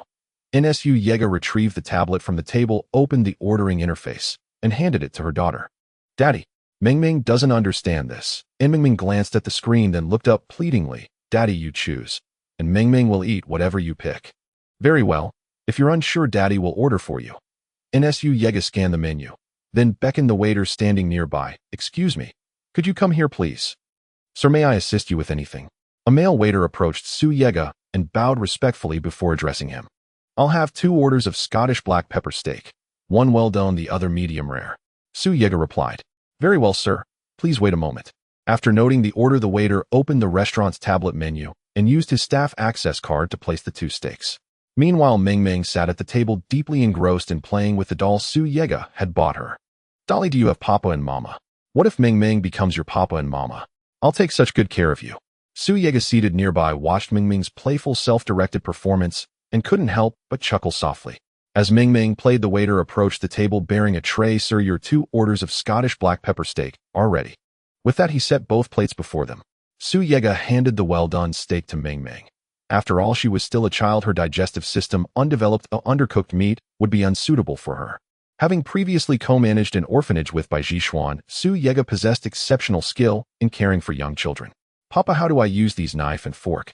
Meng Meng stared at the knife and fork placed beside her plate, uncertain how to begin. "Watch closely, Meng Meng. I'll show you how." Su Yege picked up the fork in his left hand and the knife in his right, demonstrating before her. "Look, Meng Meng. The fork goes in your left hand, the knife in your right.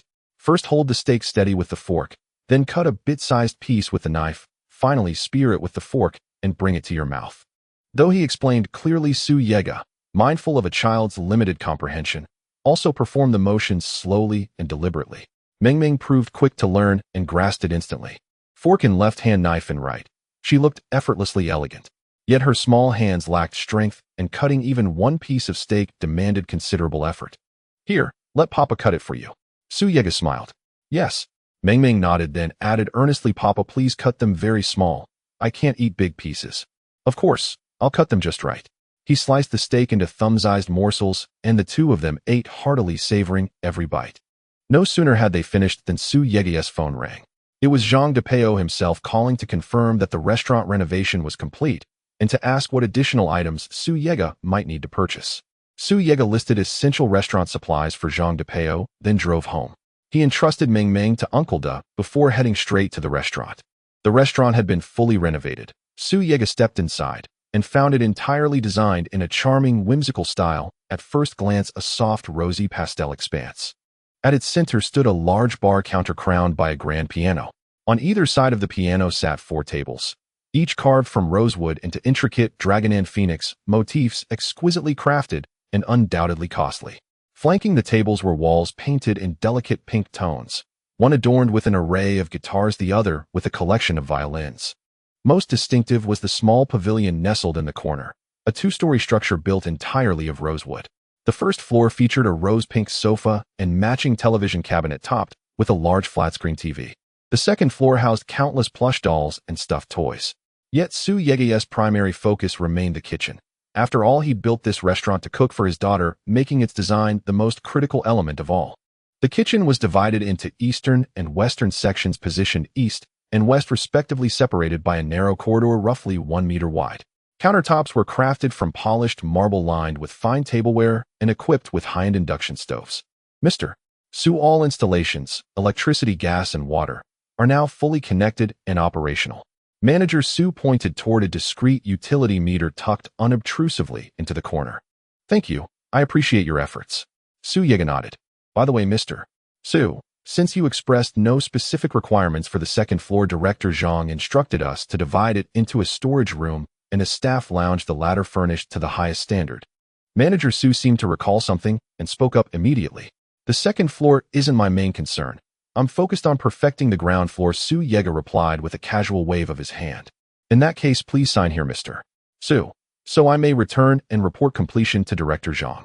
Manager Su retrieved a formal document from his briefcase and handed it to Su Yege. Su Yege reviewed it briefly, confirmed everything was in order, and signed without hesitation. Having officially taken possession of the restaurant, he called Uncle Da and asked him to bring Meng Meng directly to the premises.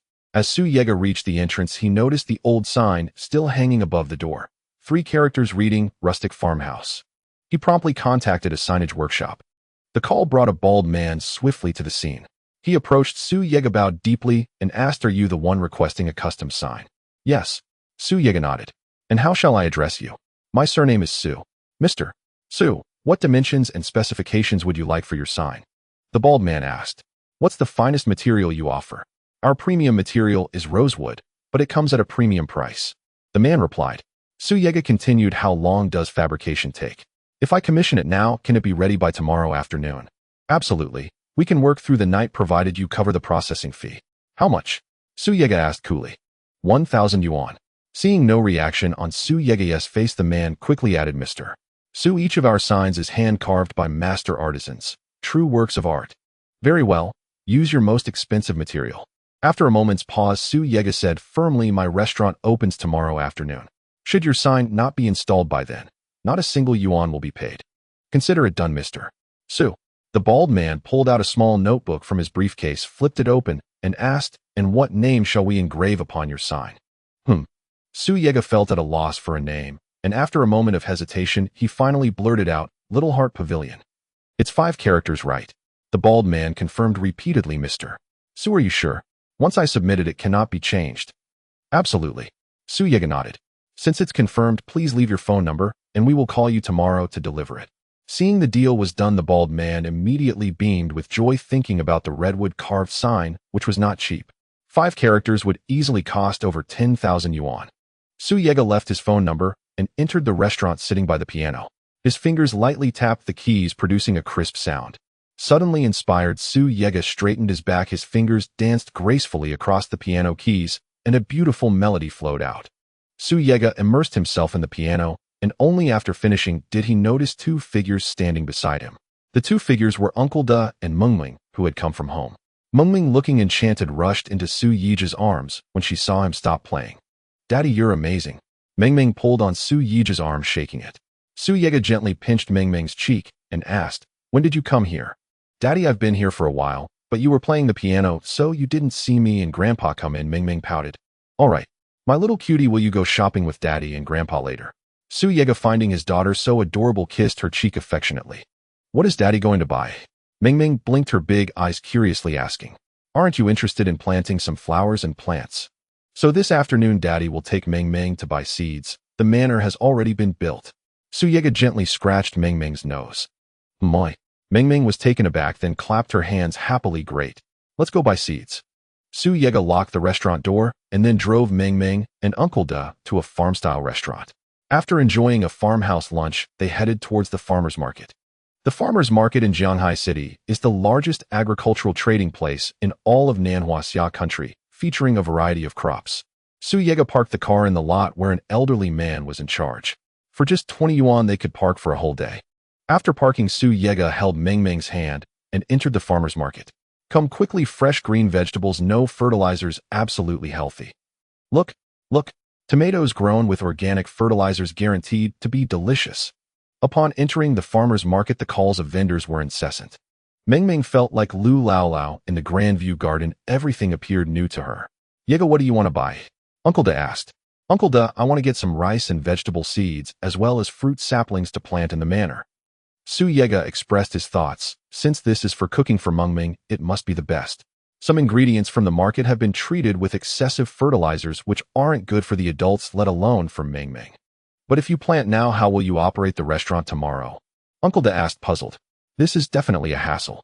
How about this? Let's buy some eggs first. We can discuss the rest back home. Su Yega thought for a moment and said, you know more about rice than I do, so you choose. Okay.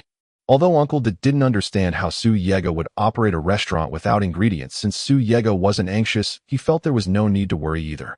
Su Yega and Meng Meng meandered through the stalls in the farmer's market. They found many shops selling seeds, but the prices were exorbitant and all were soaked in chemicals. The seeds were soaked to prevent sprouting. Sprouted seeds are nearly unsellable, causing losses for the vendors. After wandering around, Su Yega couldn't find any ideal seeds, and Meng Meng was tired and wanted to be carried. Su Yega picked up Meng Meng, preparing to head deeper into the market. Suddenly, Meng Meng pointed at an old man in the distance and asked, Daddy, why is that old grandpa squatting on the ground? Maybe he doesn't have a stall, so he can only squat to sell his goods.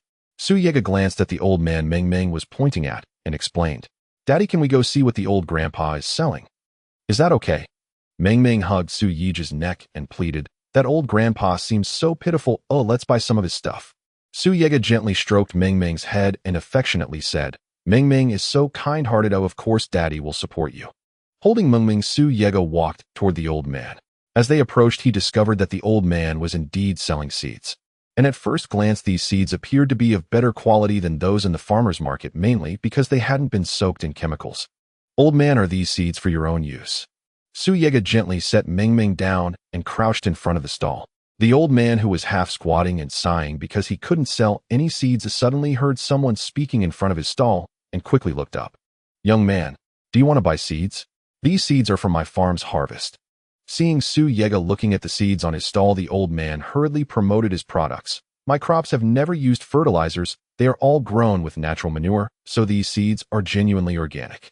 Curious, Su Yega asked, Old man, if you have these seeds, why don't you plant them instead of selling them? The old man lowered his head, constantly sighing. My son is buried under a mountain of gambling debts. The creditors have come to collect, and everything of value in my home has been taken away, so I can only sell these seeds. As the old man spoke, a tear fell to the ground. This weathered old man ultimately succumbed to the pressures brought on by his son. How pitiful the hearts of parents in this world. Old grandpa, don't cry. A daddy will buy your seeds, and then you can have money for food. After speaking, Meng Meng shook Su Yi's arm, saying, Daddy, can we buy the old grandpa's seeds? All right, Daddy will listen to Meng Meng. Su Yega gently stroked Meng Meng's head, speaking with tender affection. Elderly sir, how many seeds do you still have? Su Yega turned to the elderly man, whose eyes brimmed with tears, and asked. The old man replied, I still have 1 sack of seeds. What kinds of seeds are they? Su Yega inquired further. I have seeds for every vegetable that can grow in the southern kingdom, the elder declared proudly. Very well. Elderly sir, I'll purchase your entire stock of seeds. Su Yega pulled out a thick wad of 100 yuan bills from his pocket and placed them on the stall. I'll drive you home right now. I'd like to buy every single seed you own. Young man, don't buy all my seeds merely out of pity for this frail old body. These seeds embody the sweat and toil of generations of farmers. If you won't plant them, please don't buy them. It would be nothing but waste. Shaking his head, the elder picked up the money Su Yega had laid on the stall and returned it to him. Profit was important, but never at the cost of squandering these precious seeds, each one steeped in the elder's lifelong labor beneath sun and soil. Elderly sir, rest assured, I intend to cultivate every one of these seeds. Su Yega gazed at old Zhu Gang with genuine interest. Would you consider working at my estate? An estate? The elder lifted his gaze towards Su Yega, puzzled. At my age, what could I possibly do for you there? Here's the situation. I've opened a restaurant where every ingredient must be grown exclusively on my estate. Yet clearly I lack the skill and experience you possess. I wish to acquire all your seeds and hire you to cultivate them on my land." Su Yega glanced at the elder and added, "I'll pay you 10,000 yuan per month." "If that is truly the case, then many thanks, sir."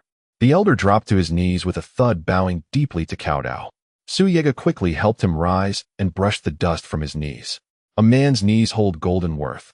Gratitude need never descend to such prostration. "Master, I offer you all my seeds as a token of gratitude for employing me." Tears streamed down the elder's weathered face as his calloused hands clasped Su Yega's tightly. Su Yega accepted without refusal, for declining the heartfelt offering of a grateful soul would be profoundly unkind, and such rejection would surely leave behind a bitter residue in the elder's heart. "Daddy, look, the grandpa's back." Ming suddenly cried out, pointing toward the farmer's market. Su Yega followed her tiny finger and saw Uncle De approaching, shouldering a large burlap sack. Su Yega hurried over and lifted the sack from Uncle Da's shoulders. Age has caught up with me. Already worn out by carrying just this sack of rice for a short distance. Uncle De sank onto the roadside, breathing heavily. "This sack weighs a full 100 jin. Few young men could bear it for long, let alone an old man like me." Su Yega hefted the sack in his hands. It was indeed heavy. "These grains are of exceptional quality, though rather expensive. I bought the whole lot."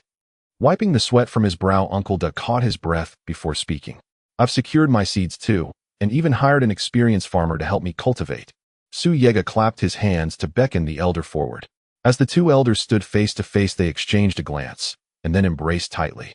Su Yega stared, utterly bewildered, two elderly men hugging before him, leaving him utterly perplexed like a monk grasping at mist. "Old comrade, what brings you here?" Uncle De patted the elder's shoulder. "I'm selling seeds here." The elder gestured toward his stall on the ground, then turned to Su Yega and asked, "Is this gentleman acquainted with you?" "Indeed. This is Su Yega, my neighbor." Uncle De introduced Su Yega to the elder, then pointed to the elder and said to Su Yega, "He's my fellow villager. Everyone in the village calls him Oldly too." The two elders instantly warmed to each other, conversing animatedly. Meanwhile, Su Yega took Ming to the parking lot to retrieve the car, then drove it to the entrance of the farmer's market. After loading the seeds and rice into the trunk, Su Yega drove to Oldly too's home under the elder's guidance and collected his entire seed reserve.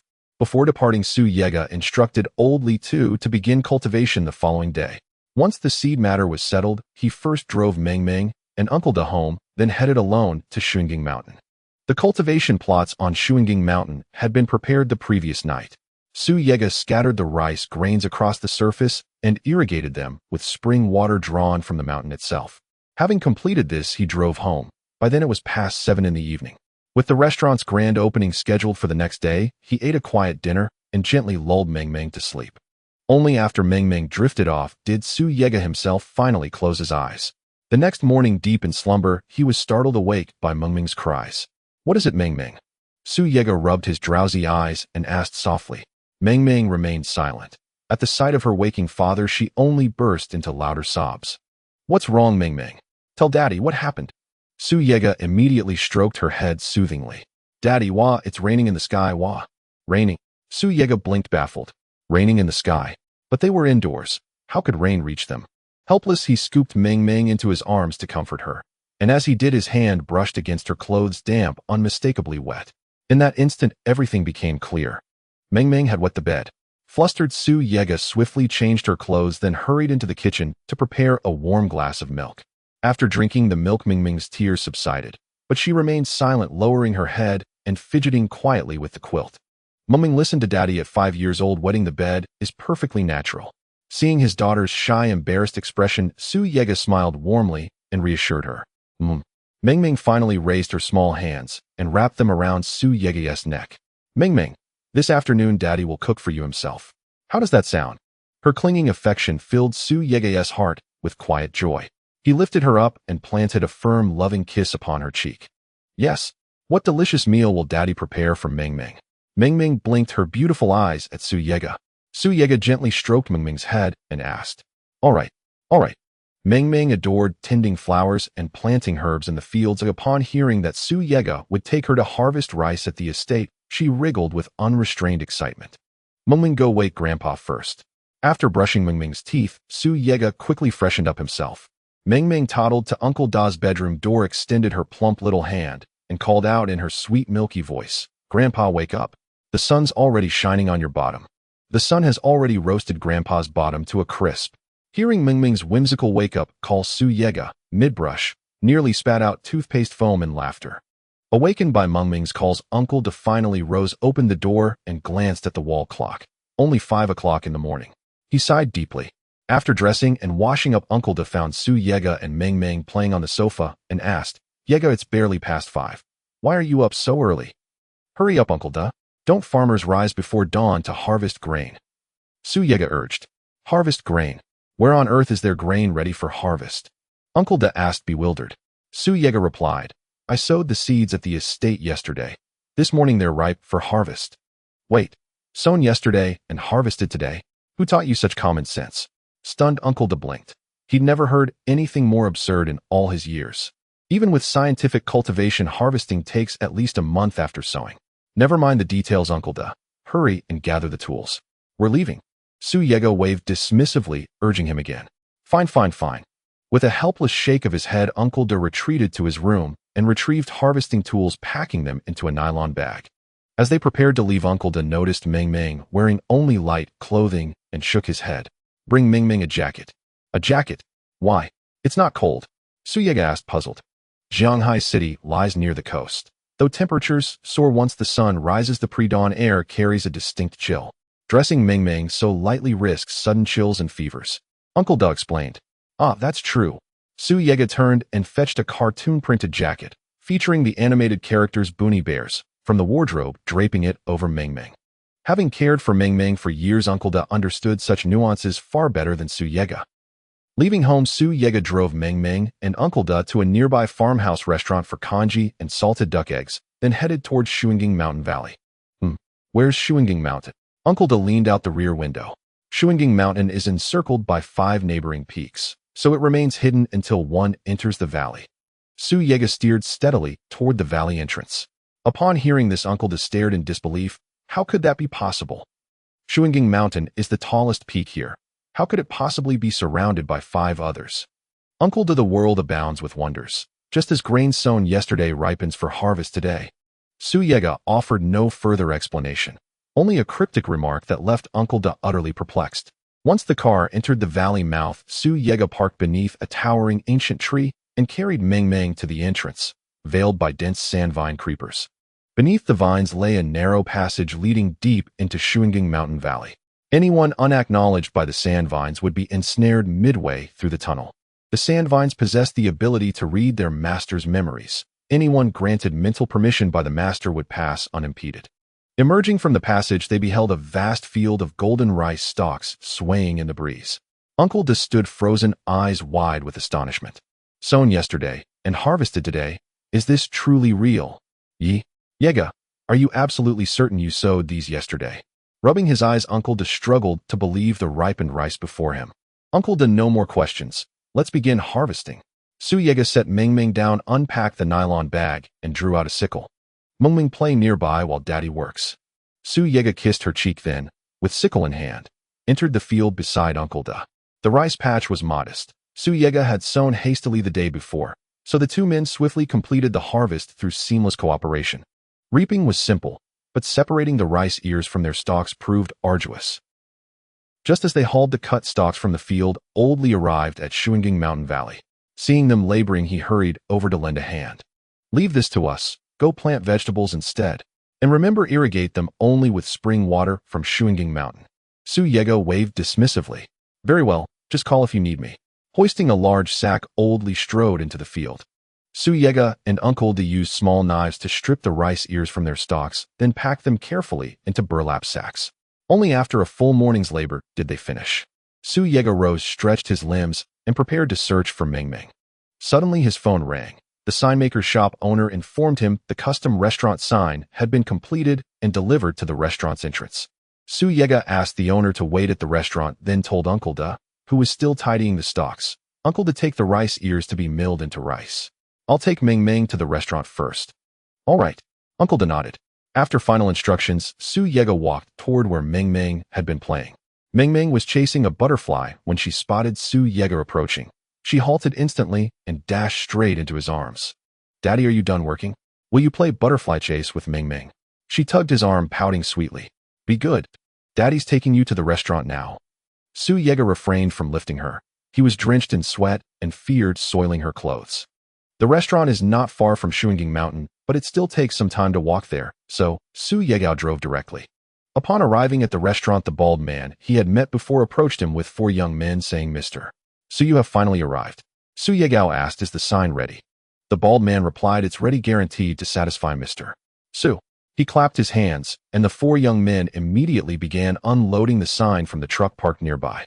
As the red cloth covering the sign was lifted, 5 gilded characters spelling Love Heart Pavilion caught Su Yegao's eye. Wow, Daddy, look, it's so beautiful. Ming Ming shook Su Yegao's arm excitedly. Su Yegao crouched down, pinched Ming Ming's cheek, and affectionately asked, do you like it? I like it. Ming Ming nodded vigorously. Su Yegao gently rubbed her nose, and then waved at the bald man, saying, now install it.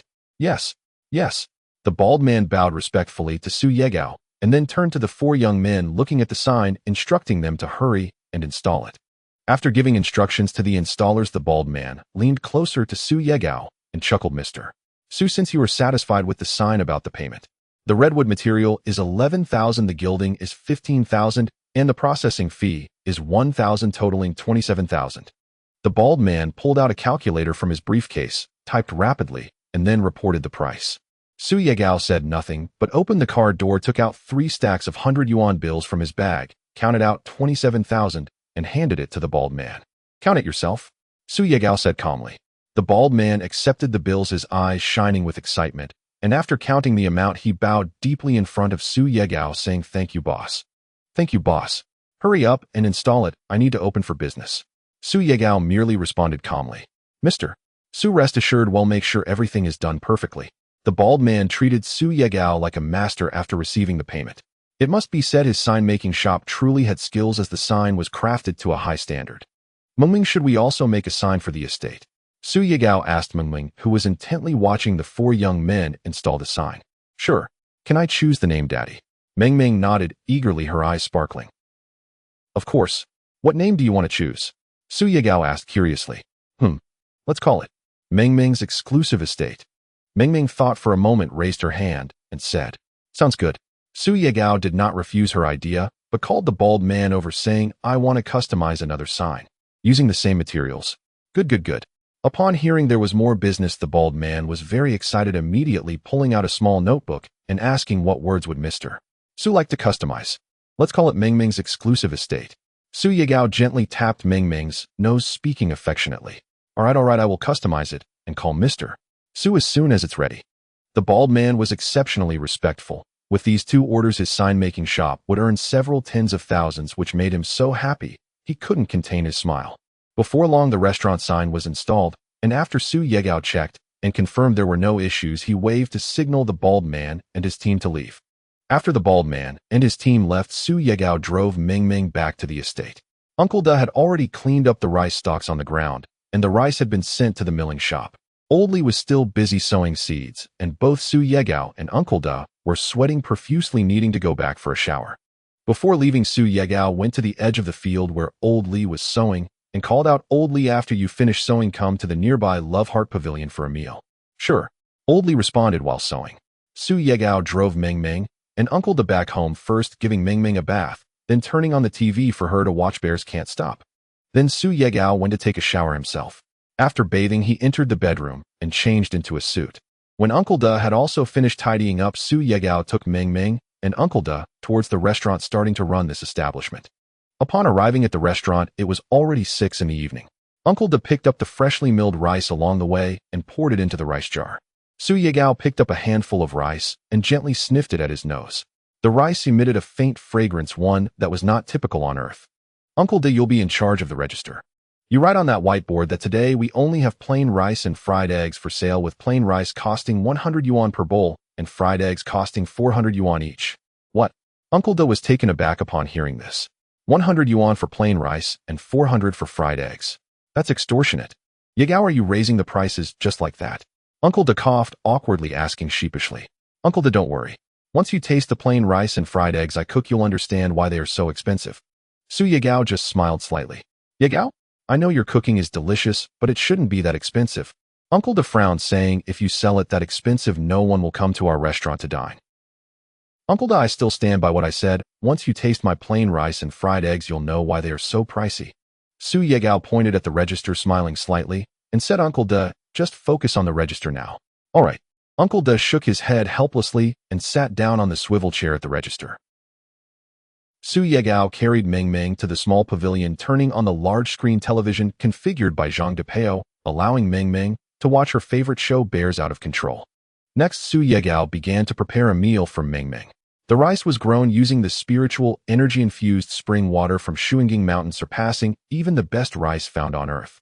The rice from Shuanging Mountain naturally contains spiritual energy, which the human body could absorb upon consumption, offering women the benefit of nourishing their beauty.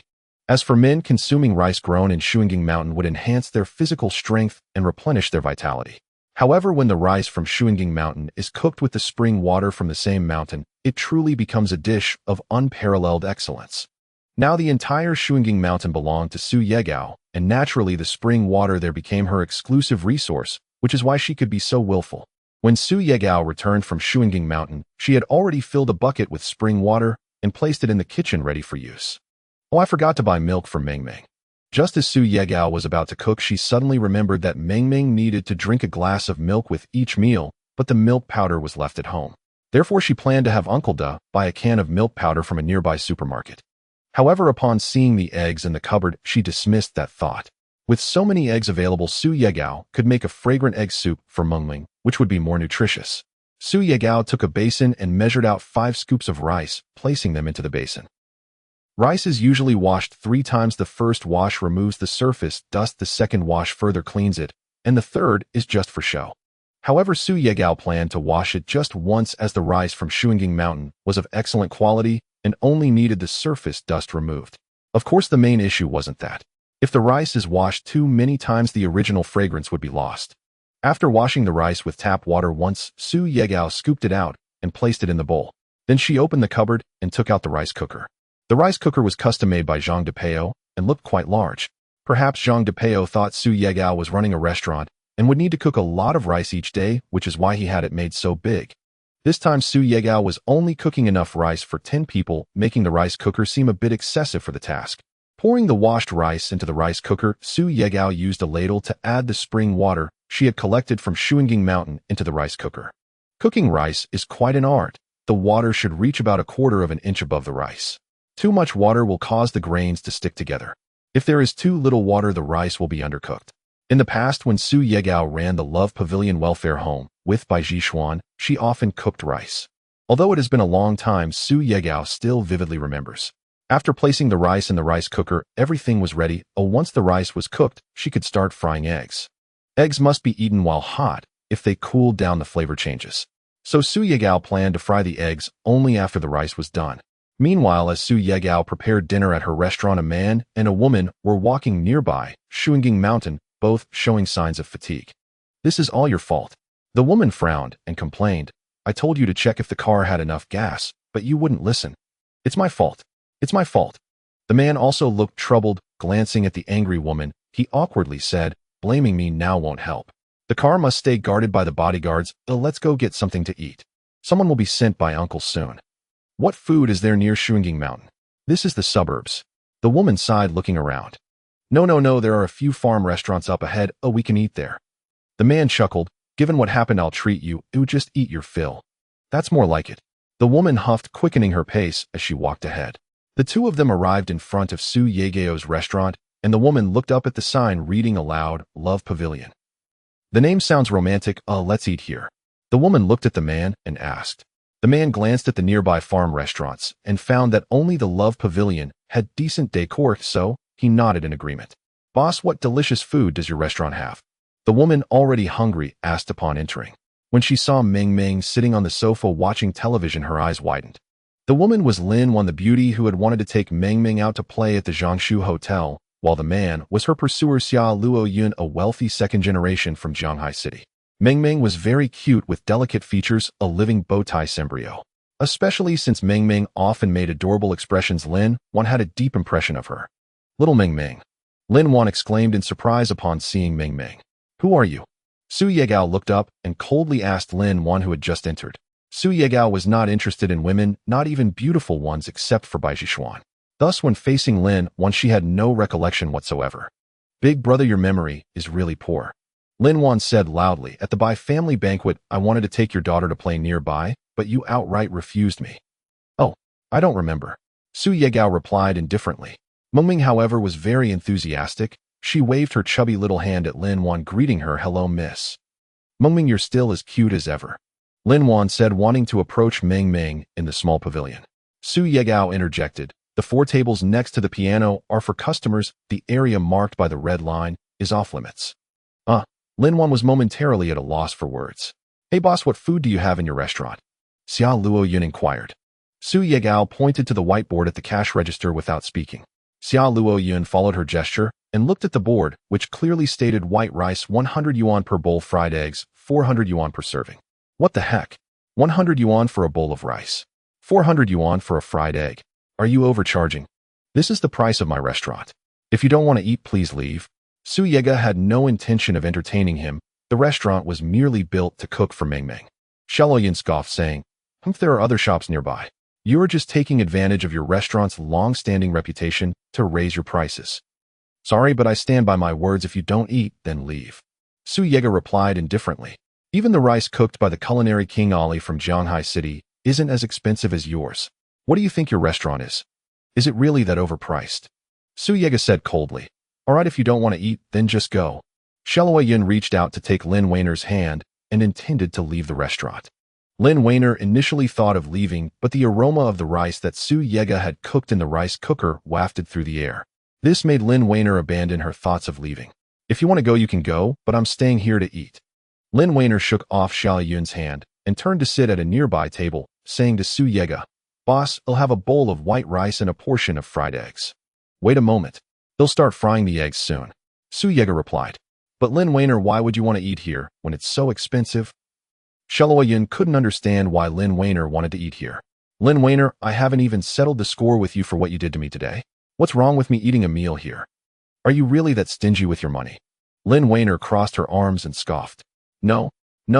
Shelua Yun awkwardly scratched his head, seeing that Lin Weiner was determined to eat, so he had no choice but to sit in the chair opposite her. The rice was already cooked. Su Yega walked into the kitchen and opened the rice cooker. The fragrance of the rice spread throughout the entire restaurant. Daddy Mengming is hungry. Mengming, who was watching TV, smelled the aroma and urged. All right, Mengming can keep watching TV. Daddy will fry the eggs now.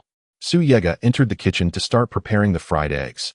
Although these eggs were laid by old hens from the countryside, Su Yega was still not impressed. He believed that the feed these chickens ate might contain fertilizer, so he had already planned to raise a batch of hens in his estate. This would provide eggs for the restaurant and also supply chicken meat. However, the estate was still in the early stages of renovation and the houses had not yet been built, so Su Yega had to temporarily abandon the idea of raising some livestock. Fortunately, Su Yega had the spring water from Shuanging Mountain, and the 9 Dragons ring contained many materials from the interstellar realm, which was enough for him to create dishes that would astonish the earth. Frying eggs seems like a simple dish, but it contains many intricate details. These points are not only meticulous in terms of seasoning, but also quite tricky regarding heat control. The ingredients needed for a portion of fried eggs are 2 eggs, including Su Yega Mengming Uncle Da, and Old Li, who was still working in the estate, as well as Lin Weiner, who placed the order. A total of 10 eggs were required. Additionally, since Su Yega wanted to make egg soup for Mengming, he needed a total of 11 eggs. Su Yega took a relatively large plate from the cupboard and cracked 10 eggs into it using chopsticks to mix the egg whites and yolks together. While mixing, Su Yega added some spring water. The amount was small and wouldn't affect the eggs' formation. After preparing, Su Yega looked at the kitchen door to confirm that no one was around, then lightly tapped the 9 Dragons ring to take out a fruit. This fruit came from the interstellar cultivation world and was called the exotic fragrance fruit. As the name suggests, this fruit has a very unique aroma. In the interstellar cultivation world, cultivators often use it as a cooking ingredient. Su Yiji's exotic fragrance fruit had been dried. Although it had lost moisture, it had been preserved for a long time. When Su Yega preserved this batch of exotic fragrance fruits, he specially used qi to maintain its effects, preventing energy loss. Su Yega extended his palm towards the exotic fragrance fruit on the cutting board, and a powerful wave caused the fruit to levitate. The exotic fragrance fruit seemed to gain buoyancy floating in the air after leaving the board. Su Yi's chi emerged from his palm, enveloping the exotic fragrance fruit. After a while, the fruit that was floating in midair slowly descended. Su Ye quick-eyed and quick-handed grabbed a plate to catch the fruit. Initially, when the exotic fragrance fruit fell, it was still intact. However, once it landed on the plate, it immediately turned to powder. Su Ye took a small spoon, scooped up a bit of the powdered exotic fragrance fruit, and added it to the mixed eggs. Next, Su Ye poured in an appropriate amount of soy sauce, chicken essence powder, and a little sesame oil. After mixing thoroughly, it was ready. After preparing the ingredients for the fried eggs, Su Ye took a soup pot, poured in some spring water, and placed it on the induction cooker to boil. After completing these tasks, the next step was to heat the pan to fry the eggs. Su Ye took another induction cooker from the cupboard, plugged it in, and washed a frying pan to place on it, adding peanut oil. First, set it to the maximum frequency. Once the peanut oil boiled, immediately adjust it to a low frequency.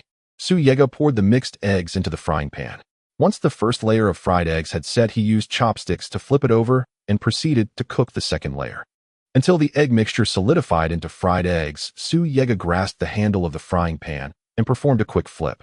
The fried eggs flew into the air, perfectly turning in midair before landing accurately back into the frying pan. As Su Ye fried the eggs, the aroma wafted out of the kitchen, spreading throughout the restaurant.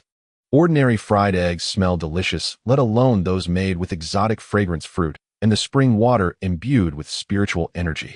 Lin Weiner, sitting at the dining table, inhaled the drifting aroma, continuously smacking her lips. She was filled with confusion. It's just a fried egg, so why does it smell so good? And why is the white rice so fragrant too?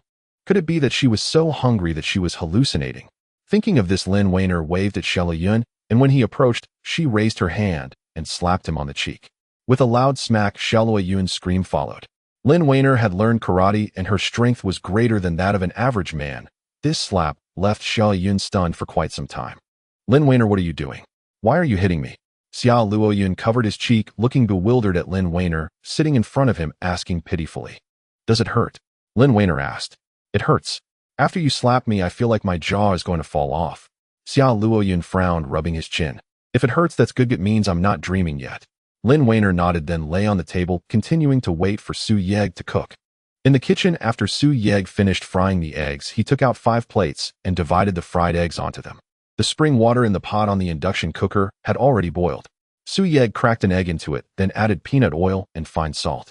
When it was time to serve, Su Ye added a small amount of exotic fruit powder. Thus the egg soup was ready. Su Ye took the inner pot from the rice cooker and placed it on a table against the wall outside the kitchen, then set 2 plates of fried eggs on the table. Mumming, Uncle Da, it's time to eat. Su Ye carried a tray to a redwood round table beside the small pavilion, placing 3 servings of fried eggs and a bowl of egg soup on the table. Su Ye took out 3 bowls from the cupboard, filled them with rice, and placed them on the table. He then picked up Meng Meng and sat down ready to eat. Boss, what about mine? Lin Weiner eagerly asked. It's on the long table. You can take a portion of fried eggs yourself, and the rice is in the sterilizer next to the long table. Su Ye glanced at Lin Weiner and said flatly, Oh, as the daughter of a wealthy family, it was Lin Weiner's first time being treated this way, yet she felt no anger. She was completely enchanted by the aroma filling the room. Lin Weiner took a bowl and served herself a portion of rice, then returned to the table with a plate of fried eggs. It smells so good. Lin Weiner leaned closer to the rice, savoring the faint fragrance, unable to help but exclaim. The fried eggs in the plate were golden brown, looking appetizing, and the aroma was irresistible. Lin Weiner picked up a bit of fried egg with her chopsticks and put it in her mouth. The fried egg was soft and melted in her mouth. Besides the egg's fragrance, it also exuded a unique aroma. Even after swallowing, the delightful scent lingered. Is this really a fried egg? It's so delicious. This is even better than any delicacies I've had. Lin Weiner was completely astonished by the fried egg. She never expected this dish would taste better than any gourmet food she had eaten over the years. Lin Weiner couldn't help but shovel a few mouthfuls of rice. The rice's fragrance was so captivating that she felt like she was floating. The combination of rice and fried eggs was truly a heavenly delight. Now Lin Weiner could only use one word to describe it: delicious. Delicious, delicious. It's important enough to say 3 times. Xiao Liyun, sitting opposite Lin Weiner, saw her in such rapture and nudged her, asking, Is it really that good? Yes. Lin Weiner nodded like a chick pecking for grain. The rice grains are round and plump, and they melt in your mouth, exuding a fragrant taste. It's 100 times better than the delicacies I've tasted over the years, no 1,000 times, 1,000,000 times. Is it really that exaggerated? Xiao Luoyan smacked his lips and asked. Hearing Lin Weiner say this, he felt a craving. He knew Lin Weiner was a food critic and very particular about her food. Even the top chef from Jianghai City only made her think it was okay. However, Xiao Luoyan had never seen Lin Weiner use such exaggerated words to describe a dish. This was the first time. Xiao Luoyan, I advise you to order a portion too. It's really great. Lin Weiner looked at Xiao Luoyan, who was staring at her bowl of rice and plate of fried eggs, and immediately extended her hand to protect the bowl and plate. Teased by Lin Weiner, Xiao Luoyan finally couldn't hold back. He turned to Su Yeg, who was eating, and said, Boss, I want a portion of rice and fried eggs too. We're out. Su Yeg didn't turn around to look at him, only replying flatly. Xiao Luoyan saw clearly that there was still a plate of fried eggs on the long table and plenty of rice in the inner pot of the rice cooker. How could they be out? Boss, I just said a few unkind words when I came in. You're not willing to do business with me anymore. Xiao Luoyan frowned and said, I apologize, you just sell me one portion. Sorry, that's for someone else. Su Yeg didn't stop eating, continuing to say, while eating, the restaurant serves breakfast at 8 in the morning, lunch at 12 noon, and dinner at 7 in the evening. Orders must be made in advance. Boss, you see, it's my first time here. I didn't know the rules. Can you make an exception this time? You can cook again, and I'll pay double. Xiao Luoyan spoke with a pleading tone. Su Yeg shook his head and replied, this restaurant only cooks 3 times a day. If you miss the time, it won't reopen. If you want to eat, come back tomorrow. Seeing Su Yeg's firm attitude, Xiao Luoyan knew he wouldn't cook again. He immediately sat back down in his chair, dejected. Lin Wan looked at Xiao Luoyan's dejected look, patted the chair beside her, and said, Come sit here. I'm in a good mood today. You go get a bowl and chopsticks, and we can eat together. Really? Xiao Luoyan was overjoyed and hurriedly ran to the sterilizer to get a set of chopsticks. However, halfway there, he looked up at Su Yeg, who was eating without any reaction, and immediately hopped over to Lin Weiner's side with the bowl and chopsticks. Lin Weiner divided her rice in half for Xiao Luoyan and also shared half of her fried eggs, saying, Remember my kindness. If there's anything good to eat in the future, you have to share half with me. Xiao Luoyan nodded vigorously. He took the bowl Lin Weiner handed over, immediately dug into the rice, and exclaimed from the bottom of his heart, So delicious. So delicious. When he picked up some fried eggs and put them in his mouth, he exclaimed, This is really too delicious. After eating so many years of fine delicacies, this taste is truly amazing. Xiao Luoyan's shouting amused Mingming, who was sitting beside Su Yeg, making her giggle. The food my daddy makes is really delicious. Mingming, sweetie, come try this soup and see if it's good. Su Yeg stood up, took a small bowl, and filled it with soup, placing it beside Mingming. Mingming took a sip of the soup and immediately praised it as delicious.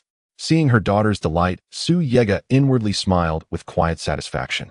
Uncle Da, please try some too. Su Yega fetched another bowl and served Uncle Da a bowl of egg drop soup. Yega, your culinary skill is truly unparalleled. After tasting the soup, Uncle Da felt nothing but profound admiration for Su Yega. Words failed him entirely. Mingming had a small appetite and finished her meal quickly. As soon as she was full, she jumped up to watch television. But Su Yega gently stopped her and guided her back to sit on the chair. Mingming, shall Daddy play a piece for you? Su Yega asked. Yes. Daddy's piano playing is absolutely wonderful. Mingming clapped her plump little hands and cooed in her sweet infantile voice. Su Yega walked to the grand piano at the center of the room and lifted its lid. He settled onto the bench, drew a slow, deep breath, and let his slender fingers settle upon the keys, then began to play a haunting nocturne. This nocturne had been composed years earlier by Su Yega and by Zhishuan, originally intended for their joint participation in the Huaxian National Piano Competition held in Jianghai City. Until just before the contest, Su Yega was ambushed and nearly killed by members of the Bai family. As the piano's gentle melody unfurled, Lin Wan, seated at the dining table, had just finished her steamed rice and fried egg. Suddenly, a lyrical piano passage drifted across the room. Lin Wan instinctively turned her gaze toward its source. This piece, she had never heard it before. Lin Wan, born into wealth, indulged not only in fine cuisine but also in music. Guitar, violin, and especially piano compositions were among her cherished pleasures. Yet this very piece, now flowing from Su Yega's fingertips, was utterly unfamiliar to her. Could he be a master? Had he just improvised it on the spot? Lin Wan gazed at Su Yega's profile, puzzled, yet inexplicably drawn. The longer she looked, the more striking she found him. Not merely handsome, but deeply, enduringly so. When the piece ended, Su Yega withdrew his fingers from the keys. Daddy's amazing. Clap, clap. Though Mingming understood nothing of musical nuance, seeing Lin Wan's rapt expression, she instantly burst into applause and cheers. The music had left Lin Wan entranced. It was only Mingming's cheerful clapping that brought her gently back to reality. "Boss, what's the name of that piece you just played, oi?" Lin Wan asked. "Nocturne," Su Yega replied simply. "That was absolutely brilliant, boss." Lin Wan smiled warmly. "I had no idea. You're not only an exceptional cook, but also a refined artist." Su Yega responded with the same quiet, understated tone. "How strange. He doesn't even react when praised," Lin Wan mused silently. "Apologies, the restaurant is closing. Please head out." Su Yega stepped down from the piano bench, lifted Ming Ming into his arms, carried her upstairs to the small loft, and switched on the television. "Boss, you open at 8 tomorrow, right?" "Correct. 8 o'clock sharp," Su Yega nodded. "Please settle your bill at the register." "Understood." Xiao Luo stood up from his chair and made his way to the register. 1 fried egg and 1 bowl of steamed rice, 500 yuan. After paying, Xiao Luo escorted Lin Wan out the restaurant door. Uncle De counted the 500 yuan notes with a wry, incredulous smile. "This money is almost too easy to earn. 500 yuan in no time at all." "Uncle De, please pack some rice and fried eggs in a bag for Old Li," Su Yega said, clearing dishes and chopsticks from the table. "Got it." After today's events, Uncle De no longer questioned Su Yega's instructions. From now on, whatever Su Yega said, he would follow, without hesitation, without doubt. Once the restaurant was tidied, Old Li arrived, just then, shouldering a heavy sack, having hiked up from the Shungang mountain valley. "Boss, sowing is nearly complete today. I'll plant these seeds in batches." Old Li set the sack down by the entrance, brushed dust from his clothes, and stepped inside. "You've worked hard, Uncle Li." Su Yega offered a gentle smile. Mingming, watching television nearby, dashed to the sterilizer cabinet, rose onto her tiptoes, retrieved a teacup, poured water, and carefully carried it over to Old Li. "Grandpa, please have some tea." "Oh, thank you so much." Old Li raised his hand to ruffle Mingming's hair, but paused midair and drew it back. He hesitated because his hands were still grimy from field work. "Uncle Li, I've packed your meal in a bag. Take it home with you." Uncle De handed the bag to Old Li and added, "Next time, come earlier. We'll share a drink together in the restaurant." Of course, of course, of course. Today was the first day. There was simply more to do. Old Li chuckled. "Everything's ready. I'm off. We'll drive you home." Su Yega opened the cabinet, retrieved his car keys, took Mingming's hand, and led her outside. He started the engine and drove toward Old Li's rural home. Along the way, Uncle De and Old Li reminisced warmly about old times while Mingming sat quietly in the back seat, watching the two elders converse with animated ease. "By the way, Uncle Li, do you raise livestock and poultry?" Su Yega asked. "Yes, I do." "Why?" Old Li nodded, curious. "Tomorrow I plan to purchase a batch of livestock and poultry to keep at the estate. I'd like you to manage them, and I'll double your salary, 20,000 yuan per month." Su Yega spoke as he drove. "That's feasible, but I'm afraid I couldn't handle it alone." Old Li shook his head, looking slightly troubled. "Then here's my suggestion. Once you return home, recruit 3 farmers experienced in both farming and animal husbandry. Tell them I'll pay 10,000 yuan per month, and invite them to work at my estate." Su Yega pulled the car to a stop. "Agreed, no problem. Here's your home." Su Yega pointed toward a modest bungalow ahead. "Then I'll bring them to the estate tomorrow." Old Li opened the door and stepped out. "Goodbye, Grandpa."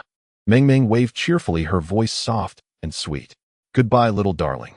Old Li waved back with equal warmth. Su Yega turned the car around and headed homeward. From the back seat, Uncle De suddenly spoke. "Yega, what if I help manage the estate?" "Uncle De, you're needed at the register." Su Yega smiled faintly. "You can handle the checkout all by yourself, and I'm just sitting around in the restaurant doing nothing. I'm going to get moldy. The main reason is that everything grown in the estate is meant for cooking meals for Mingming, so I need to oversee it personally." "All right then, just keep an eye on them in the estate and come over when it's time to eat."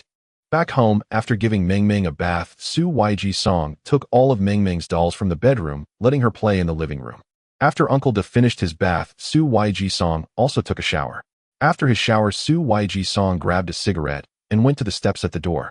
Uncle De was also squatting there smoking, and Su Yiji Song approached the edge of the steps and squatted down. "Uncle De, give me your lighter." Su Yiji Song asked for a lighter while holding the cigarette in his mouth. Uncle De took a lighter from his pocket and lit Su Yiji Song's cigarette, saying, "You're still young, you should smoke less." "Stop saying that I shouldn't smoke. You should quit first. Your health has already been deteriorating." Su Yiji Song replied with a bitter smile. "By the way, I need to tell you." Uncle De was silent for a moment before speaking. "Today I inquired about the situation with the Bai family. They have rebuilt the Jianghai group in Jianghai City, and everything is managed by President Bai Zhishuan." Su Yiji-song took a puff of his cigarette and said slowly, I can't approach Jishuan yet. Why, oi? Uncle De asked. First, Jishuan has lost her memory. If I cling to her, she might develop a dislike for me. Second, the Bai family probably has some apprehension towards me given how they acted towards Ming Ming. I have been cautious since the moment they took action against her. Third, with the Bai family returning so aggressively, they are bound to face opposition from other groups in Zhanghai City. So I can only observe in secret until the right moment. Su Yiji-song took a deep breath and said, You're right. Although other groups in Zhanghai City are no match for the Bai family, according to the Bai family's temperament, pushing other forces too hard won't be beneficial for President Jishuan. Uncle decided, patting Su Yiji-song on the shoulder, and said, This is your generation's matter. I can't interfere. I just want to take care of Ming Ming. After saying this, Uncle stood up and walked back inside, leaving Su Yiji-song alone at the door silently smoking. The night was enchanting, and Ming Ming, who had been playing in the living room, had unknowingly fallen asleep on the sofa. Su Yiji-song carried Ming Ming back to the bedroom and covered her with a blanket. After ensuring she was snug, Su Yiji-song got up and drove to Shungang Mountain Valley. Tonight, Su Yiji-song plans to plant the versatile wood and construct a house. Meanwhile, Lin Weiner and her group returned to their respective homes. After her bath, Lin Weiner lazily lay on her bed, took out her phone, opened WeChat, and clicked into the Zhanghai City Rich second-generation group chat. Lin Weiner's fingers swiftly tapped on the phone screen, sending a message, I had a feast today. What delicacies did Miss Lin have today? Replied a user named Love Without Regret. This Love Without Regret is a guy who has been pursuing Lin Weiner for a long time. To be honest, he is quite handsome, but Lin Weiner has no interest in him at all. Indeed, our Miss Lin is a food expert, it's rare to satisfy her. Replied another user named Always There Are Schemes Against Me. Seeing their replies, Lin Weiner chuckled and quickly typed sending, I had a plate of fried eggs and a bowl of white rice today. As soon as Lin Weiner sent her message, the user Always There Are Schemes Against Me immediately sent a knife emoji followed by a message. Miss Lin, have you eaten so many delicacies that even fried eggs have captivated you? Yes. Isn't that quite ordinary? Love Without Regret replied, and just as he sent that, he followed up with another message. How about this, Miss Lin, come to my house, and I'll make you fried eggs. The bowl of white rice I had cost 100 yuan, and the fried eggs were 400 yuan a plate. I have to say this taste is truly better than any delicacies I've had over the years. Lin Weiner shook her head and typed a reply. Is it really that exaggerated? Is a plate of fried eggs and white rice that delicious? Replied Love Without Regret. And it's so expensive. Miss Lin, are you being fooled? I wasn't fooled. This white rice and fried eggs are truly delicious. Just as Lin Weiner was about to explain, a user named So Handsome That People Want to Kill popped up. This person was dining with Lin Weiner at the restaurant when Xiao Luoyun fell. Love Without Regret replied, Oh, young Master Xiao, have you had it too? This seemingly plain remark carries a hint of rivalry. He and Xiao Luoyun are romantic rivals and have never gotten along. So when he heard Xiao Luoyun speak up for Lin Weiner, jealousy suddenly filled the air. I must have had it. I dined with Lin Weiner today at the restaurant. So Handsome That People Want to Kill replied, adding a mischievous grin emoji. Lin Weiner on the other end of the phone felt a headache coming on as she saw these two. Whenever they met or interacted in the group chat, they would always end up arguing. Only 7 seconds of memory. Bring over a small stool. Very much a man. Let's watch the show. This WeChat group consists of Zhanghai City's rich second generation, not many, just over 20 people. However, most of them were lurking. Due to their leisurely work, only 4 or 5 of them came out to chat. Love Without Regret. Miss Lin, let me treat you to a meal tomorrow. Let's go to that restaurant we just talked about. So Handsome That People Want to Kill Humph. Do you know when they open? Do you know the restaurant's rules? Tomorrow Miss Lin will still dine in my company. Ha. I have plenty of money. Love Without Regret quickly typed a message. Miss Lin, what was the name of that restaurant you mentioned? I'm going to book the whole place right now. Little Love Pavilion. Lin Weiner simply typed 5 words and then closed WeChat. Amid the raucous chatter in the WeChat group about Su Yiji's restaurant, Bai Jishuan emerged from the bathroom wrapped in a bathrobe in a luxurious villa. A female attendant approached immediately, bowing respectfully, and asked, President, Bai, dinner is ready. Would you like it served in your room, or shall you dine downstairs? I will go down to eat myself. Bai Jishuan's cold face showed no expression. Understood. The attendant did not dare to provoke the president of the Bai family and respectfully stepped aside. Bai Jishuan descended the stairs wrapped in a towel and sat on the sofa watching as the maid bowed and approached to dry her hair. For some reason, ever since the last banquet, Su Yiji's figure had been lingering in Bai Jishuan's mind. Although it was her first time meeting him, it shouldn't be so unforgettable, right? Furthermore, her father had previously mentioned to Bai Zhe that the Su Yega they attempted to assassinate had not died, which piqued Bai Zixuan's curiosity. What exactly did Su Yega possess that warranted the Bai family's assassination attempt? Bai Zixuan felt no surprise regarding the assassination, it was quite common in the business world. When one can no longer control someone in business, they resort to hiring assassins. However, the targets of such assassinations were mostly business tycoons or local powerhouses. Su Yega appeared ordinary. What had he done to offend the Bai family? Miss, your hair is dry. Please enjoy your meal. The maid bowed to Bai Zixuan and said. Bai Zixuan stood up and walked to the dining table, glancing at the array of dishes. Why are these the same dishes again? Can't we eat something different every day? Bai Zixuan frowned and turned to look at the two maids trailing behind her. The two maids immediately bowed and whispered, President, these are dishes prepared by the private chef sent by the master from abroad. I don't want to eat them. You can go and eat instead. Bai Zixuan shook her head and turned to head upstairs. She was already tired of the lavish meals served daily. She needed to eat something fresh, otherwise she had no appetite at all. Just as she was troubled, Bai Zixuan opened WeChat and happened to see the chat records of Lin Wan and her group in the WeChat group. White rice, fried eggs. Are they really that delicious? Bai Zixuan murmured to herself. Over the years, her father had taken her abroad where she either ate steak or extravagant dishes, leading her to feel nauseated at the sight of such meals now. Love Heart Pavilion. Bai Zixuan continued to scroll through her phone, seeing these 5 words, which suddenly caused a sharp pain in her heart. For some reason, these 5 words seemed very familiar. It felt as if she had heard them somewhere before, but she couldn't recall where. Forget it, I'll check it out tomorrow once I'm done with work. At this moment, it was already past midnight. In the valley of Shuanging Mountain, Su Yega sat cross-legged by the spring. If it weren't for the rising and falling chest from his breath, many would have thought he was a statue. Su Yega had been sitting by the spring for a full 2 hours, and opposite him Shui, he was also sitting cross-legged. The two faced each other, their breaths connecting through the ground. Su Yega practiced the 9 ranks Celestial Immortal technique, allowing him to directly refine the spiritual energy from the spring into vital energy and absorb it into his body. However, Shui was different. She had not practiced the 9 ranks Celestial Immortal technique. Unable to refine spiritual energy, and being a primordial soul herself, she could only absorb the vital energy that overflowed from Su Yega during his cultivation. The two maintained this for more than 3 hours, and finally Su Yega's tightly shut eyes suddenly snapped open. Shui, sitting opposite Su Yega, also opened her eyes, feeling the substantial increase in her vital energy. She stood up and bowed slightly to Su Yega, saying, Thank you, Master. It's nothing. How do you feel now? Su Yega stood up, looking at Shui, who had become much more substantial in her primordial soul. In response to Master, although I am still a primordial soul, my strength has already reached the initial stage of Xuanxu, and it is all thanks to you, Master. Shui said excitedly. Had she not encountered Su Yega, it would have been impossible for her to recover to the initial stage of Xuanxu, even if she turned to nothingness.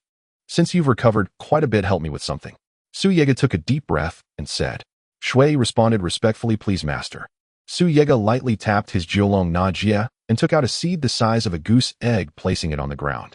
This is the seed of the ever-changing, what a high-level interstellar plant. I estimate it will be challenging for me to grow it alone, so I need your help using the forbidden technique of your Snow Lotus clan. Su Yega looked at Shui. The Snow Lotus clan possessed a unique ability to promote plant growth. No matter how difficult a plant is to grow, it will slowly thrive in the hands of the Snow Lotus clan. Master, how do you know about our Snow Lotus clan's forbidden technique? Shui was surprised. This forbidden technique had never been disclosed by the Snow Lotus clan, and even closely related races were unaware of it. How did Su Yega know? Don't forget, I was once the closest person to an immortal in the interstellar realm, and my master is the Qingxian immortal, the prophet of the entire interstellar world. Su Yega said calmly. After hesitating for a moment, Shui nodded in agreement. All right. Since Master has saved my life, I will use the forbidden technique to assist you. Rest assured, you are currently in a primordial soul state, so even if you use the forbidden technique, it won't harm your primordial soul. Su Yega's gaze softened suddenly. Master, please protect me. Shui nodded, extending her jade hand to cradle the ever-changing wood seed in her palm, and went to a spacious area. She then placed the ever-changing wood seed on the ground and scooped a handful of soil to cover its surface. It's about to begin. Shui looked at Su Yega seriously. Su Yega nodded, unleashing all the vital energy within him, forming an invisible wave that quickly took shape surrounding the area where he and Shui were located. Shui, you must plant the ever-changing wood quickly. I can only maintain this for 3 minutes. Su Yega, now only at the late stage of Xuanxu, clearly found it challenging to sustain such a large protective barrier. Master, please don't worry. Shui lightly bowed her head, her delicate fingers forming intricate hand seals in front of her chest. As the seal took shape, a beam of white light surged into the seed of the transformative tree. In that instant when the white light was infused, the seed of the transformative tree suddenly expanded and then sank, embedding itself into the earth. At the same time, the spring water of Shungung Mountain began to boil. Su Yigu sensed something moving beneath his feet, concluding that the roots of the transformative tree were heading towards the spring. As the seed of the transformative tree took root and sprouted, the surrounding aura protective barrier dissolved into nothingness. Su Yigu gasped for breath, struggling to stand up. Master, are you all right? Shui hurriedly helped Su Yigu up. Please help me to the spring. I've exhausted too much energy. Su Yigu wiped the cold sweat that had unexpectedly appeared on his forehead and spoke. With Shui supporting him, Su Yigu reached the edge of the spring.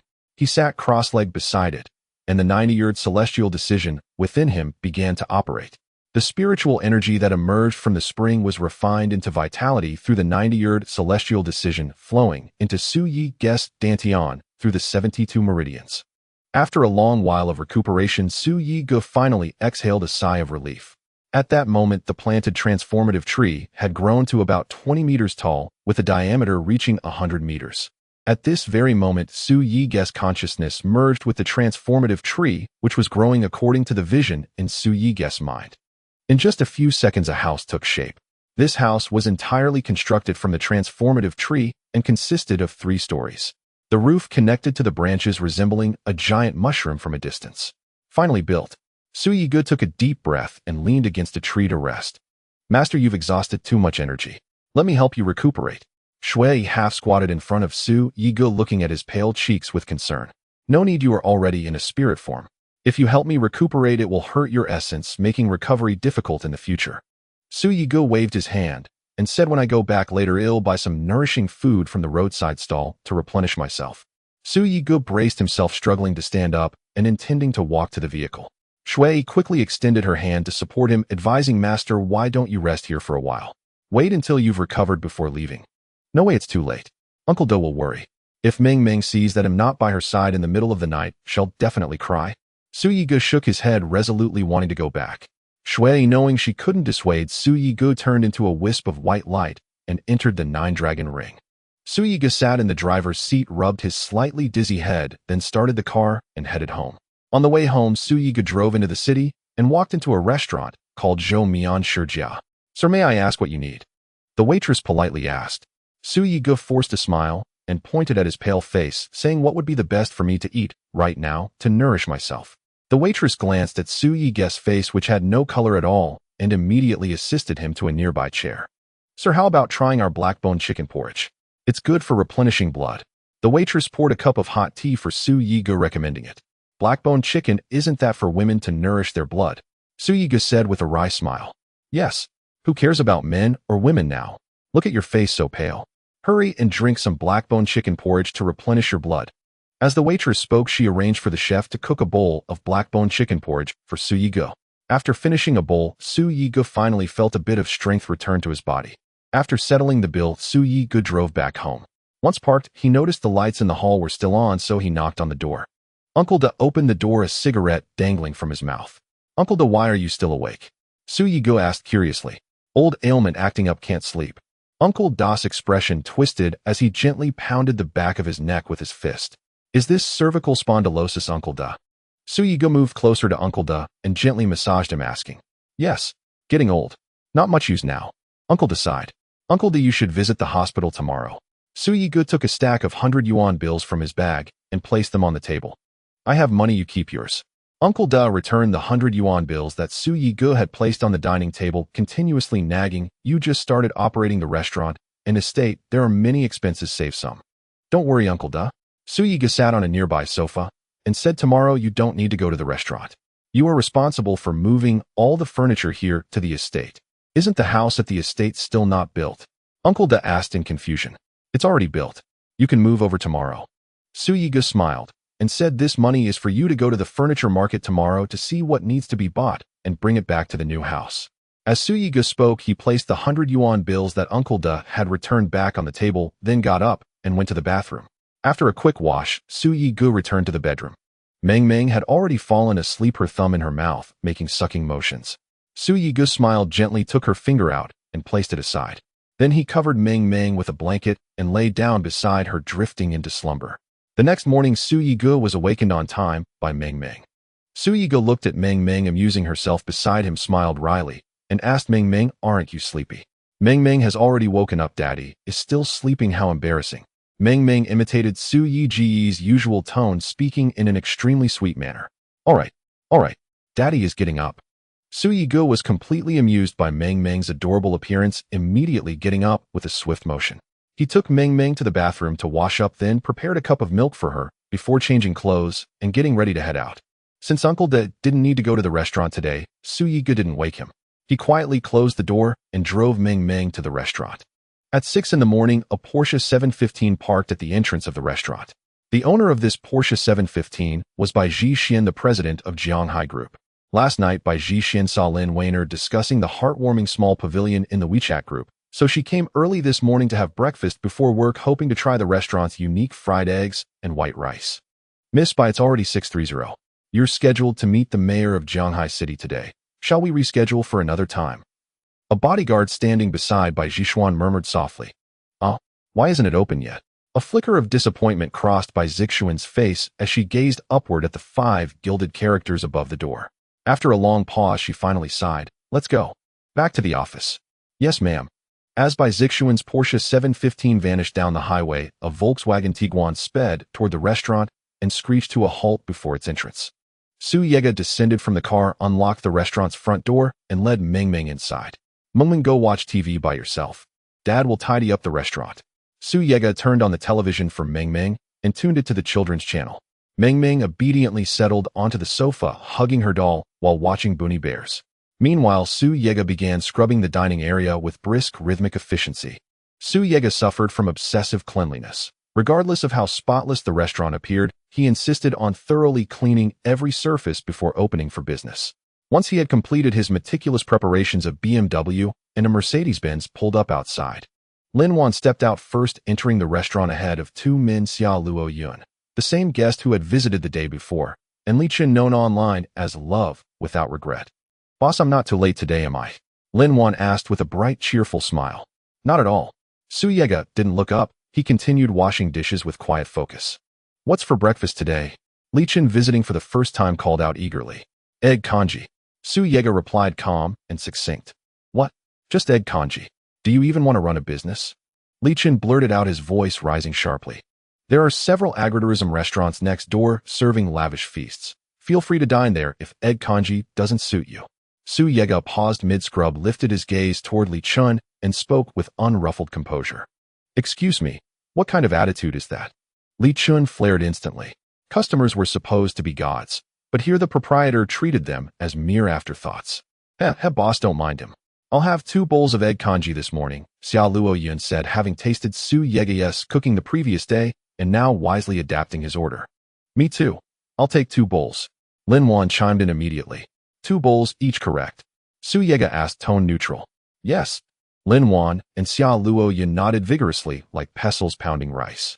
Seeing their unhesitant enthusiasm, Li Chen hastily followed suit. Then I'll have 2 bowls as well. When will you start cooking? Xia Luo Yun could barely contain his anticipation, smacking his lips as he asked. It's 7 now. We'll begin preparing at 7:30. Su Yiga glanced at the wall clock and added, I'll also need fresh vegetables harvested from the estate. Give me half an hour. He expected old Li's newly sown crops, planted just yesterday, to have already ripened overnight. Thus, he waited patiently for the old man's arrival with the harvest. Boss, would you play us a piece? Lin Wan suggested brightly. My music is performed only after the meal is served. Su Yiga shook his head, his expression serene and unyielding. Lin Wan pressed on. By the way, boss, what's your name? My daddy's name is Su Yiga. Before Su Yiga could answer, Meng Meng piped up, beating him to it. Oh, what's your adorable little name? Lin Wan gazed at Meng Meng, her heart melting, longing to kiss her cheek. Meng Meng raised her plump little hand and answered in a sweet, milky voice. I'm Su Meng Meng. What a beautiful name. Lin Wan cooed, brimming with affection. Meng Meng promptly clutched her doll and scampered over to sit beside Lin Wan, giggling and playing. Meanwhile, Xia Luoyun sat quietly nearby, his eyes fixed intently on the kitchen doorway, hunger painting his thoughts. "Brother Su, when might your restaurant begin serving savory meat dishes?" he asked with a sly grin. "Such delicacies will take some time." Su Yega paused. He longed to serve meat soon, but for now he had no idea where to procure livestock or poultry hatchlings. "I've just returned to Jianhai City. I don't know where to buy young livestock or poultry."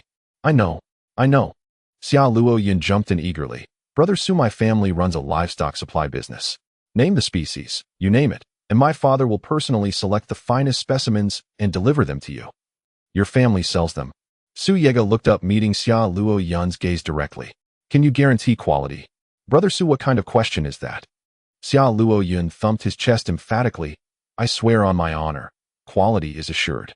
"Uff, your honor's worth less than pocket lint." Li Chen, seated at another table, teased with a smirk. Not worth my breath." Xia Luoyun snorted, turning sharply away to face the opposite wall. "If you truly supply them, then after breakfast please take me to see your operation. Consider it done. Your wish is my command." Xia Luoyun grinned widely. As the appointed time drew near, Su Yega began preparing breakfast, just as Old Li entered carrying a large sack. "Boss, look, fresh vegetables straight from the field, crisp and dewy." Old Li boomed upon stepping through the door. From sowing yesterday to harvesting this very morning, the miracle left him utterly astounded. Yet after Uncle Da explained the matter, Old Li bowed in profound awe before Su Yego's extraordinary mastery. "Uncle Li, set the sack here. Then head to the estate with your crew this morning. This afternoon I'll dispatch livestock and poultry to the estate. You and Uncle Da will jointly oversee the delivery." Su Yega pointed toward the kitchen entrance. "Got it." Old Li placed the sack exactly where instructed, drank a glass of plain water in the restaurant, then departed. "Boss, does this mean we'll have fresh vegetables for lunch?" Lin Wan's eyes sparkled with hope as they lingered on the large sack resting by the kitchen door. Su Yega said nothing. Instead, he swiftly untied the sack and carried it into the kitchen. Noticing his silence, Lin Wan shifted her attention back to Meng Meng. "Meng Meng, tell your dad to prepare a few more dishes for lunch and dinner. Every time I come over for a meal, he'll bring you fun little toys, okay?" Lin Weiner gently stroked Meng Meng's head, asking with affection, "Really? Chill. Keep your voice down. Don't let your dad know I told you that." Before Meng Meng could finish, Lin Weiner quickly made a gesture to be quiet. Meng Meng imitated Lin Weiner's tone and asked softly, "Sister, will you really bring Meng Meng lots and lots of fun little toys?" Lin Weiner nodded, extending her delicate finger towards the kitchen where Su Yegao was signaling Meng Meng to go find Su Yegao. Meng Meng nodded, climbed down from the chair, and ran into the kitchen. At that moment, Su Yegao was preparing to crack an egg into a bowl. Seeing Meng Meng running over, she smiled indulgently and said, "What's wrong, Meng Meng? Dad, can we stir-fry a few more dishes for lunch and dinner today?" Meng Meng blinked her beautiful big eyes and asked in a sweet voice. "Why, oi?" Su Yegao asked knowingly. She had already figured it out when Lin Weiner had set her sights on Meng Meng. After all, her power in the late stage of the Xianshi was not to be underestimated. One could discern truth from falsehood just by listening closely. Meng Meng had come to persuade Su Yegao because of Lin Weiner's temptation. After a moment of thought in response to Su Yegao's question, Meng Meng finally spoke. Because Meng Meng wants to eat." "All right. Since Meng Meng wants to eat, Dad will prepare a few more dishes." Su Yegao kissed Meng Meng's cheek and said, "You go play outside for a while." After preparing the egg porridge, Dad called Meng Meng over to drink it. "Okay." Meng Meng seemed to have completed a task, bouncing over to Lin Weiner, mimicking what she'd seen on TV and giving an okay gesture. Lin Weiner happily hugged Meng Meng, saying, "Meng Meng, you're just amazing." Meanwhile, Su Yegao watched through the kitchen window, shaking her head helplessly at Lin Weiner, holding Meng Meng. For one serving of egg porridge, 1 egg was needed. With 3 guests wanting 2 servings each, that made 6 eggs plus 1 serving for Meng Meng and Su Yegao, and 2 more for Uncle Da and Old Li, totaling 10 eggs. Su Yegao took a large bowl, cracked 10 large eggs into it, and quickly stirred them with chopsticks. After mixing the eggs, while she opened the rice cooker, added an appropriate amount of rice, and pressed the porridge button. After adding the rice to the rice cooker, Su Yegao took out the vegetables that Old Li had picked from the sack. There were eggplants, lettuce, scallions, garlic, ginger, and so on, almost everything available in the market. Su Yegao took some lettuce and scallions, washed them in water, and noted that the lettuce for the porridge must be cut into small pieces to enhance its flavor in the porridge. Su Yegao took a cutting board and knife from the cabinet, tossing the washed lettuce into the air, then swiftly wielding the knife, its edge glinting with cold reflections. As the lettuce fell, it passed through the blade and landed on a plate beside the cutting board. The lettuce appeared unchanged, seemingly without any marks from the knife. However, after the lettuce sat in the bowl for a while, the knife marks on its surface became visible, revealing that it had been cut into small pieces. Xiao Luoyun and Li Chen, watching through the glass window, were stunned. Su Yegao's knife skills were truly remarkable, definitely practiced. Next, Su Yegao placed the scallions on the cutting board and swiftly chopped them into fine pieces. All the ingredients were now ready, and once the porridge in the rice cooker was cooked, the egg porridge could be prepared. Su Yegao turned on the stove and placed the clay pot on it. After about 20 minutes, the porridge in the rice cooker was almost cooked. The porridge should not be fully cooked because it would need to simmer in the clay pot afterward. If it was overcooked in the rice cooker, it would turn mushy in the clay pot, and the flavor of the rice would be lost. Su Yegao poured the porridge from the rice cooker into the clay pot, cracked in the eggs, and simmered it over low heat. Once the porridge was thoroughly cooked, Su Yegao immediately turned off the stove, added the lettuce, stirred with a large spoon, and sprinkled in the scallions. Finally, Su Yegao sprinkled in the fragrant fruit powder she had prepared yesterday, added some peanut oil, and mixed it well. A pot of fragrant egg porridge was ready. Su Yegao brought the clay pot out and placed it on the long table, calling out to Meng Meng, who was playing with Lin Weiner. "Meng Meng, it's time for breakfast. Dad, I'm coming." Upon hearing Su Yegao call her, Meng Meng immediately jumped down from her chair and ran towards Su Yegao. Su Yegao took out 2 bowls and chopsticks, filled them with egg porridge for Meng Meng and herself, and placed them on the table. Su Yegao and Meng Meng sat at the round dining table, and the father and daughter began their breakfast. "The egg porridge is all in the clay pot. You can serve it yourselves." Su Yegao pointed at the clay pot and said, "What? We have to serve ourselves." Li Chen frowned at this. He never served himself at any restaurant. This wasn't a buffet. If you don't want to serve yourself, then don't eat. Xiao Luoyun stuck out her tongue at Li Chen, turning to follow Lin Weiner as they went to the disinfection cabinet to get a bowl and spoon. Li Chen, helpless, also got up and followed Lin Weiner and Xiao Luoyun to take a bowl and spoon from the disinfection cabinet. After Lin Weiner and Xiao Luoyun had served themselves, he finally used a large spoon to scoop a bowl full of egg porridge. After serving the egg porridge, Li Chen turned around and was stunned. He saw Lin Weiner and Xiao Luoyun quickly returning to the dining table, starting to gobble down the food. It looked like they hadn't eaten in days. "Is it really that delicious?" Li Chen murmured, staring at the egg porridge in his bowl. "Hey, Li Chen, if you don't want to drink it, just share it with me and Lin Weiner. We'll finish it for you," Xiao Luoyun shouted while drinking her porridge. "Food can't shut your mouth." Li Chen glanced at Xiao Luoyun and then returned to the dining table. Li Chen scooped a little with his spoon and put it in his mouth. The moment he tasted it, his eyes widened in surprise. Is this really egg porridge? It tastes amazing." She looked down at the egg porridge in her bowl, then raised her eyes to see Lin Weiner and Xiao Luoyun devouring it. Immediately, she lifted her bowl and drank eagerly. Li Chen had never tasted such exquisite egg congee in his entire life. By the time he finished his bowl, Xiao Luoyun and Lin Weiner had already emptied theirs and were ladling second servings. Li Chen scurried over eagerly and filled his own second bowl. Yet even after devouring it, he remained unsatisfied, already eyeing a third. "Brother Su, may I have one more bowl?" This time Li Chen had learned his lesson. He addressed Su Yega with deferential respect before making his request. "There is none left," Su Yega replied coolly. Li Chen blinked in surprise. "But I see some remaining in the clay pot. It should still yield 2 more bowls. That portion belongs to others. Your 2 bowls are already served," Su Yega said calmly. "Brother Su, how about this?" Li Chen paused thoughtfully, then pulled out a plump wallet from his pocket and grinned. "Brother Su, I'll pay double. Just 1 more bowl, please." "No. 1 bowl of egg congee costs exactly 1,000 yuan, no more, no less." Su Yega shook his head unmoved. Xiao Luoyun, seated nearby, longed for another bowl too, but knowing Su Yega's unyielding nature, he refrained from pleading. Li Chen, brother Su has unwavering principles. Money cannot sway him, Xiao Luoyun chuckled. He rarely cooks at all except during certain designated times. "Oh," Li Chen sighed, crestfallen. "Daddy, Meng Meng is full now." With that, Meng Meng placed her spoon back into her bowl and dashed over to Lin Weiner. "Big sister Lin Weiner, will you play with Meng Meng?" she asked, blinking her large, innocent eyes. "Oh my, what a darling. I'd love to play with you, but your daddy won't allow it," Lin Weiner declared loudly, ostensibly for Meng Meng's ears, yet truly intended for Su Yega's. Su Yega cleared the 2 bowls and spoons from the round dining table, washed them meticulously, and then approached Xiao Luoyun. Do you have time later? Take me to your farm. I'd like to see the young livestock and poultry. If I find any suitable, I'll purchase several. Yes. Brother Su, I've just finished eating. Let me take you there right away. Xia Luo Yun nodded vigorously. Just wait a moment. I'll tidy up the dining area first. Su Yega nodded, then walked over to Lin Weiner and said, Would you mind watching my daughter while I finish cleaning the dining area? Lin Weiner stared at Su Yega stunned. After a long pause, she slowly nodded. She had long wished to spend time with Ming Ming, but until now Su Yega had always refused. She hadn't expected him to entrust his daughter to her so willingly. By the time she regained her composure, Su Yega had already carried the dishes into the kitchen. Gazing at his firm, upright silhouette, Lin Weiner murmured softly, This Su Yega possesses not only artistic sensibility, but striking good looks as well.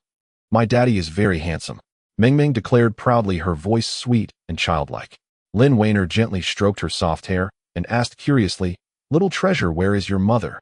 She had visited the restaurant twice already, and aside from seeing an elderly man on the first day, she had encountered no woman at all. Mama, Ming Ming whispered, tears welling at the corners of her eyes. Lin Weiner retrieved a tissue from her crossbody bag, wiped Ming Ming's eyes, then lifted her into her arms and cooed. There, little one. I spoke out of turn. Shall we go to brother's farm to see the baby animals? Xia Luo Yun ambled over with a grin. My farm has a big dairy cow. He followed with a series of bleating sounds. Me. Brother is silly. That's how sheep sound. Shame on you. Ming Ming burst into peals of laughter. Oh, is that really how sheep sound? I must have gotten it wrong. Xia Luo Yun scratched his head, chuckling awkwardly. Lin Weiner covered her mouth and laughed. Are you truly that clueless? Su Yega, having finished washing and drying his hands, watched his daughter's unrestrained giggles and silently acknowledged a flaw in his parenting approach. Fearing harm from strangers, he had shielded Ming Ming from nearly all social contact. When busy, he let her watch television, yet excessive screen time hindered her physical and emotional development. Seeing Ming Ming laugh so freely with these guests, Su Yega resolved inwardly henceforth he would guide his daughter toward richer, more joyful experiences of life. Ming Ming, daddy's done tidying up. Shall we go with brother to choose some little animals? Su Yega smiled warmly as he approached her. Yay. Daddy, hurry. Ming Ming dashed to his side and reached up, clutching his hand tightly. Wait, we haven't settled the bill yet. Lin Weiner had just slung her crossbody bag over her shoulder and stepped toward the door when she suddenly remembered. She immediately pulled out her phone. Brother Su, I didn't bring much cash. May I pay by mobile? Of course. Su Yega nodded and retrieved his phone from his pocket. Li Chun and Xia Luo Yun likewise took out their phones to scan the payment code.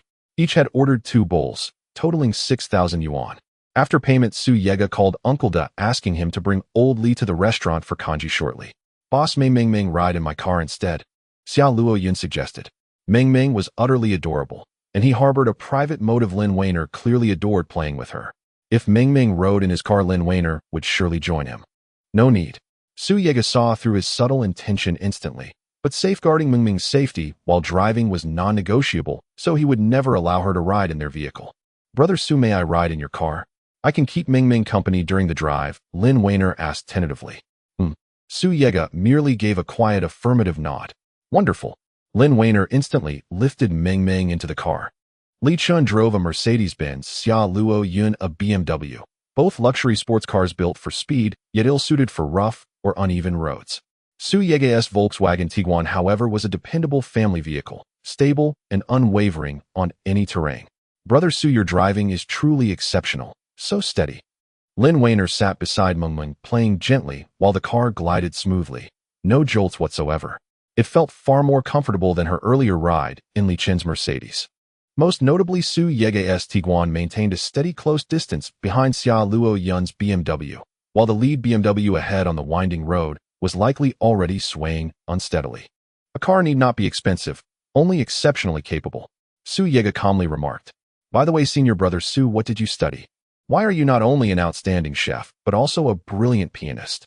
Lin Wan asked curiously. Such a man, multi-talented and refined, was exceedingly rare in Jianghai City. Though accompanied by a young girl, his innate brilliance remained undimmed. I'm simply an ordinary father, Su Yega replied with quiet composure. Where is the child's mother? Lin Wan had intended to ask, but recalling how Ming Ming had burst into tears at that very question in the restaurant, her voice softened instantly. Still, Su Yega had overheard her. Unfazed, he responded calmly, Her mother suffers from amnesia, and her maternal family has disowned them both. That's utterly despicable, Lin Wan exclaimed incensed. It's all right. I'll handle this properly. Meng Meng will never lose her mother. Su Yega murmured softly. Senior brother Su, I stand by you.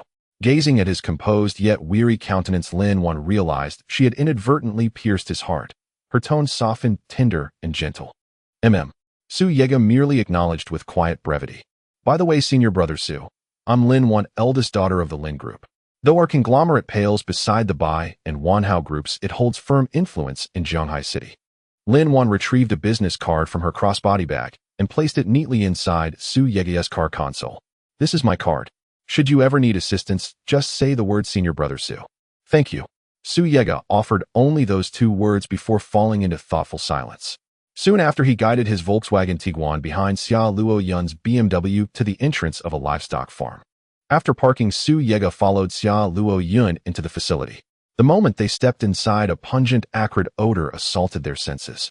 Papa, it stinks here. Meng Meng wrinkled her nose. Lin Wan drew a scented tissue from her bag and handed it to her with affectionate warmth. Meng Meng, use this fragrant tissue to cover your nose. It'll block the stench. Thank you, sister. Meng Meng accepted the tissue, slipped free of Lin Wan's hand, and dashed to Su Yega, pressing the tissue into his palm with a soft, lilting voice. Papa, sister says this is a fragrant tissue. Cover your nose, and you won't smell the stink. Here, you take it. Dad doesn't need it. Meng Meng should keep it for herself. Su Yega gently pinched her cheek and smiled. No, Papa must hold it. Meng Meng pouted, eyes glistening with wounded sincerity. Seeing her crestfallen expression, Su Yega extended his hand, took the tissue, and coaxed gently. All right, I'll take it. But if Dad keeps the tissue sister gave Meng Meng, then what will Meng Meng use? Meng Meng will ask sister again. She darted back to Lin Wan, seized her delicate hand, and swayed it playfully. Sister, Meng Meng gave Papa your tissue. Could you please give Meng Meng another one? Blinking wide, guileless eyes, Meng Meng gazed up at Lin Wan. Of course, little darling. Lin Wan retrieved another scented tissue from her bag and placed it in Meng Meng's small palm. Xia Luo Yun and Li Chen, watching nearby, grinned and edged closer, only for Lin Wan to slip the tissue back into her bag and shrug. Not for you too. Why not? Li Chen and Xia Luo Yun exchanged baffled glances. What do 2 grown men need scented tissues for? Can't even bear this faint odor. Lin Wan cast them a wry glance. But senior brother Su is a man too. Why does he get one? Xia Luo Yun ventured sheepishly. Lin Wan, still holding Meng Meng's hand, fell into step behind Su Yega and tossed back one final line, because it was Meng Meng, that little darling, who gave it to him. Xia Luo Yun and Li Chen stood facing each other's side in unison and trailed after Su Yega. Senior brother Su, name any livestock or poultry you need. Just point, and I'll have them delivered immediately. Xia Luo Yun strode beside him, chest puffed with confidence. Chickens, ducks, geese, pigs, cattle, sheep, fish. Su Yega stated plainly, these 7 species will be raised to supply meat for the restaurant. Truly. Xia Luo Yun beamed with delight. These animals were destined for the restaurant's kitchen. Meat would soon grace its tables. Senior brother Su, rest assured. This farm belongs to my family. I'll personally select only the finest stock for you. He thumped his chest, then turned sharply toward the farm's interior and bellowed, Xiao Wang, get over here. Now. A moment later, a youthful reply rang out, coming. From the office emerged a young man, barely 20, lanky and bright-eyed. He bounded up to Xia Luo Yun, grinning. Young master, what brings you to my corner today? Gone clubbing instead. Clubs? You pig-brained fool. There are guests present, and you speak so carelessly. Xia Luo Yun rapped Xiao Wang lightly on the head, scowling. Only then did Xiao Wang notice the others trailing behind Xia Luo Yun. Oh, so you've brought guests to the farm. What for? This is my elder brother Su Yega. He seeks hatchlings and young livestock for breeding. Xia Luo Yun gestured towards Su Yega, who stood serenely, hands clasped behind his back, and instructed, right now elder brother Su requires hatchlings and juveniles of chickens, ducks, geese, pigs, sheep, cattle, and fish. Take us to see the finest specimens, the absolute best in quality. Understood. Leave it to me. Xiao Wang flashed a thumbs up. Just wait, I'll fetch the gear. Xiao Wang graduated from university, could have become a corporate executive, yet he refused, choosing instead to run this farm. Isn't that absurd? Xia Luo Yun added, yet the poultry and livestock he raises, unmatched in tenderness and flavor. With him guiding the selection, elder brother Su will surely find exactly what he needs. Su Yega merely offered a faint knowing smile. He's no fool. As his words settled, a resonant chime echoed from within his nine-dragon storage ring. Master, this man is extraordinary. I sense energy fluctuations aligned with our own. Could he too hail from the stars? Let's take a look and then talk. Su Yegeo's vitality wrapped around his words as they entered the Jiolong storage ring. Shui, hidden in the Jiolong storage ring, quickly recovered as well. Their conversation was enveloped in vitality and inaudible to anyone who wasn't a cultivator. Thank you for waiting, everyone. I will take you into the breeding farm now. Xiao Wang rushed out of the office, already changed into a white work uniform, holding 5 masks in his hands. Please put on the masks. The smell of animal waste in the breeding farm can be quite strong. Even though it has been disinfected, there is still a slight odor. Xiao Wang distributed the masks to Su Yegao and the others. Once everyone had put on their masks, Xiao Wang led them into the interior of the breeding farm. This area is for raising chickens, mister. Su, please take a look. Xiao Wang led Su Yegao into the designated chicken pen, pointing to the dense flock in the distance, saying, they are mainly divided into meat chickens and egg-laying chickens. Which type would you like, mister? Su, I want both. Su Yegao replied. For the egg-laying chickens, the best are the native chickens known as Luhua chickens in our country. These chickens mainly feed on insects and wild grass, and the eggs they produce are incomparable to those from the market, weighing between 50 to 60 grams and richer in nutrients. As for meat chickens, we often eat yellow chickens and black chickens, and the better ones include imperial chickens, apricot blossom chickens, and mottled chickens. What are the differences among these meat chickens? Su Yegao asked. Yellow chickens are generally used for steaming and roasting whole chickens, while black chickens are mainly used for nourishment, usually in soups. Xiao Wang pointed to the mottled chicken and imperial chicken nearby, introducing, the imperial chicken and mottled chicken are high-end ingredients typically used to prepare exquisite dishes, while the apricot blossom chicken is known for its tender meat suitable for even more upscale culinary creations. I will buy 200 egg-laying chickens and 50 of each type of meat chicken. Su Yegao thought for a moment and said, all right. Xiao Wang opened a small notebook to record the order. Su Yegao walked around the chicken enclosure and noticed a peculiar type of grass inside the pen, resembling growth-promoting grass. This is a plant from the interstellar cultivation realm. How did it end up here? What kind of plant is this? I've never seen it before. Su Yegao feigned ignorance. Xiao Wang awkwardly replied, this is a type of grass that chickens in rural areas like to eat. I specifically went to the countryside to collect a lot of it and planted it inside the chicken pen. All right. Take me to see the ducklings. Su Yegao nodded and said. Following that, Su Yegao and his group followed Xiao Wang to look at ducklings, goslings, fish, and piglets, with Xiao Wang introducing the various breeds to Su Yegao. Based on Xiao Wang's suggestions, Su Yegao bought quite a few poultry and livestock. However, he also noticed that many areas in this breeding farm had plants from the interstellar cultivation realm. It can be said that this breeding farm relies on plants from the interstellar cultivation realm to raise poultry and livestock. Mister, Su, the cows and sheep you wanted have arrived, and we have placed them in a breeding area. Xiao Wang opened the gate where the cows and sheep were kept, leading Su Yegao and the others into the enclosure. It was like an artificial pasture. Meng Meng was so excited to see such a beautiful artificial pasture that she danced with joy.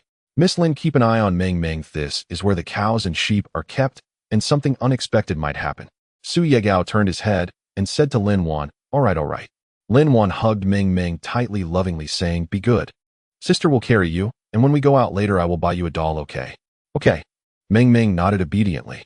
Boss Su, look, these cows are the best dairy cows, the Holstein cows from abroad, which are famous for milk production worldwide. Xiao Wang pointed at a calf, introducing, I want 10 of these. In the future, when Meng Meng wants milk, we can just raise the cows and milk them. The milk we produce ourselves is both safe and reliable. By the way, we also need goat's milk. If we get tired of cow's milk, we can switch to goat's milk, which is even more nutritious. Do you have any dairy goats? Su Yegao asked. Yes, look over there. Xiao Wang pointed to a goat grazing in the distance, introducing, that is a Nubian dairy goat famous worldwide for its milk production. Then get me 10 of those. Su Yegao said.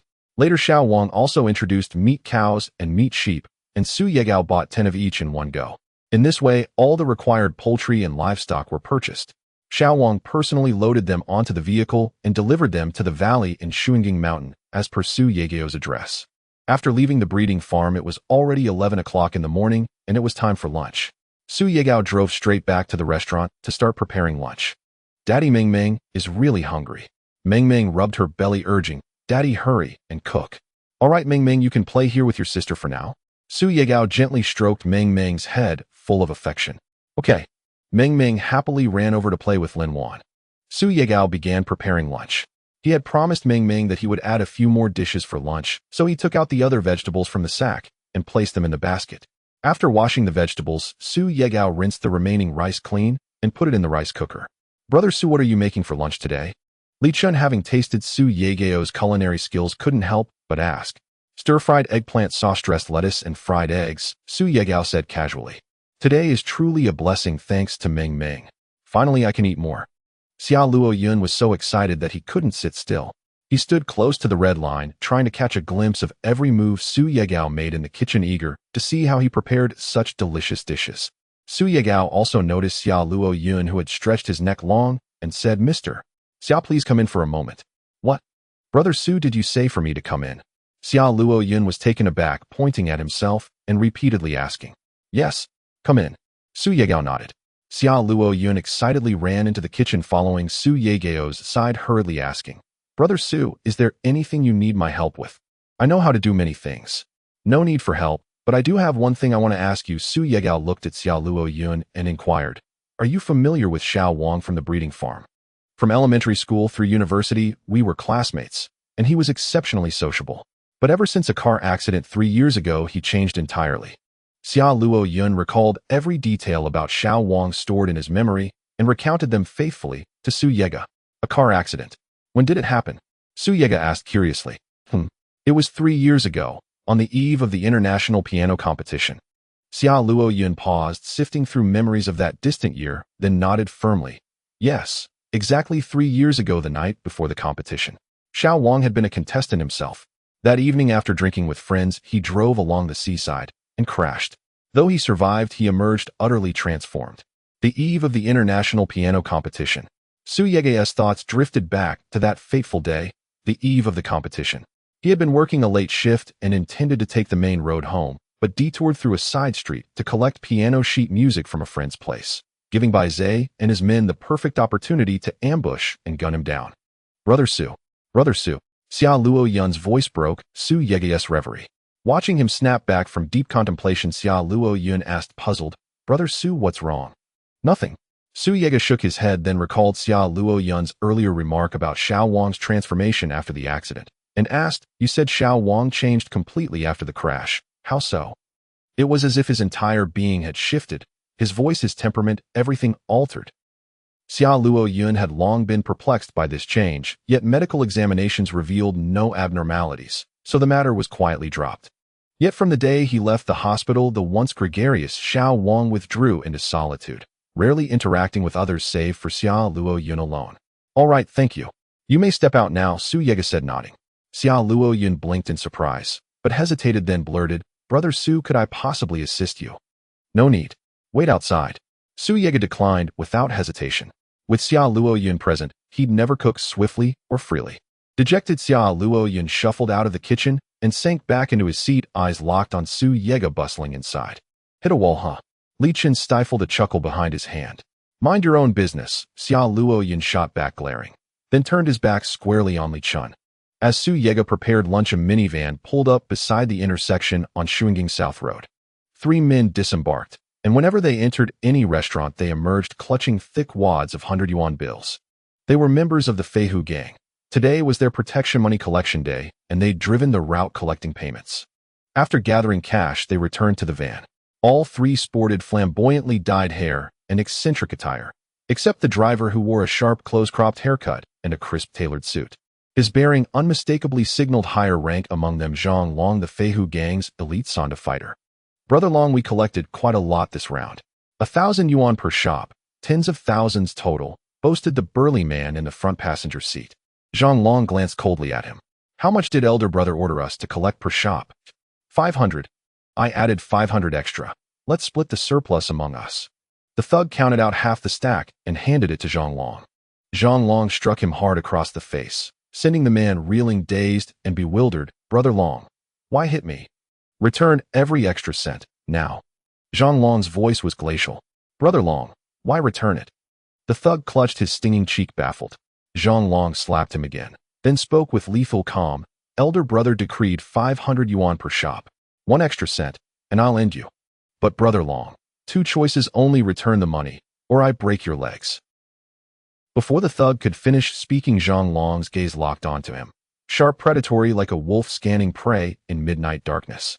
The thug swallowed hard, sweat breaking across his brow. Within the Feihu gang, all knew Zhang Long's prowess in Sanda. Even 10 grown men would fall within mere rounds beneath his fists. Before joining the gang, he'd fought underground boxing matches at Qianlai Tower, and in a single round flattened its reigning champion, leaving him unable even to rise. I'll return it right away. Though seething inwardly, the thug obediently stepped out and refunded the excess to each shop.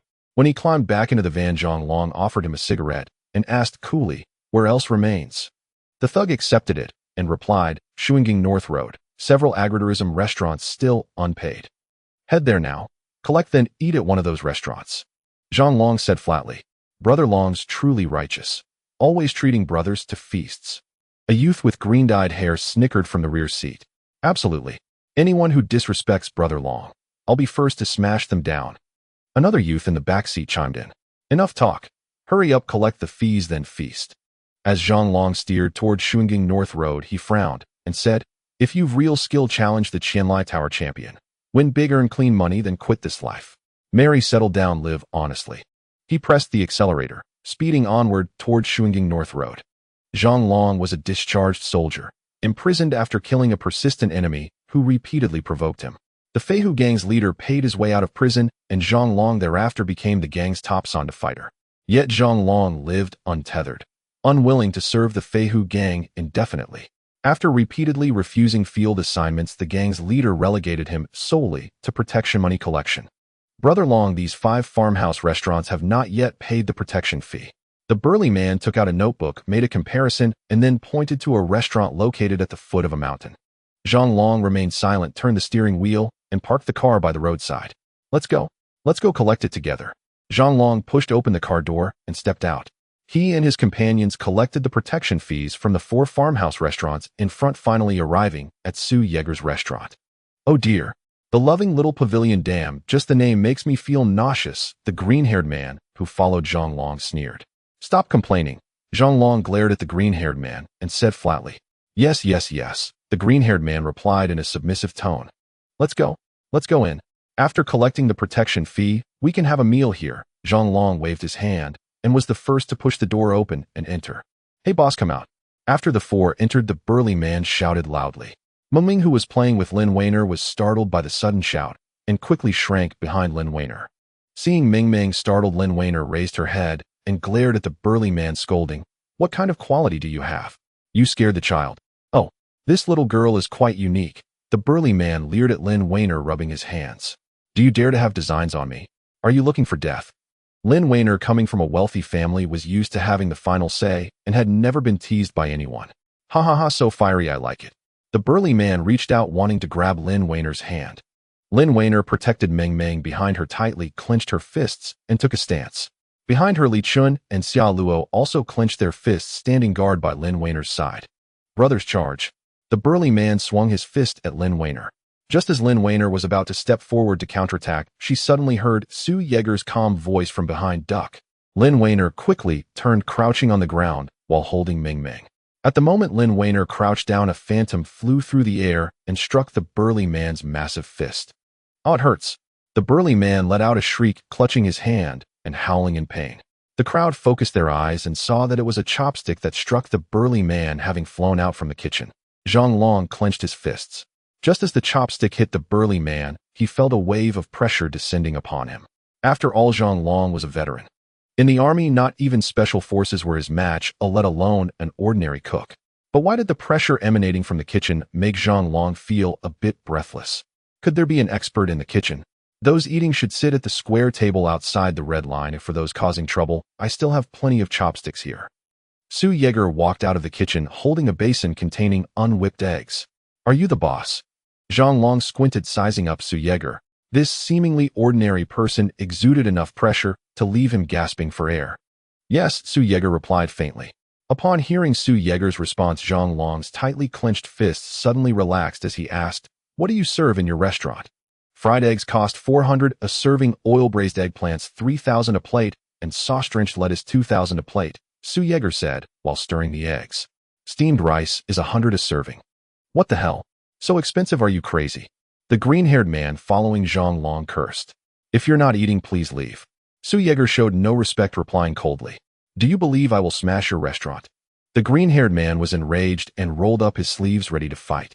Zhang Long reached out to stop the green-haired man, who wanted to act, smiling at Su Yeager and saying, please prepare us 8 bowls of steamed rice, 4 servings of fried eggs, 2 plates of oil-braised eggplants, and 2 plates of sauce-drenched lettuce.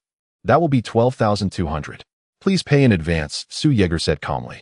There is a QR code at the cash register. You can also swipe a Union Pay card, and cash should be placed on the counter yourself.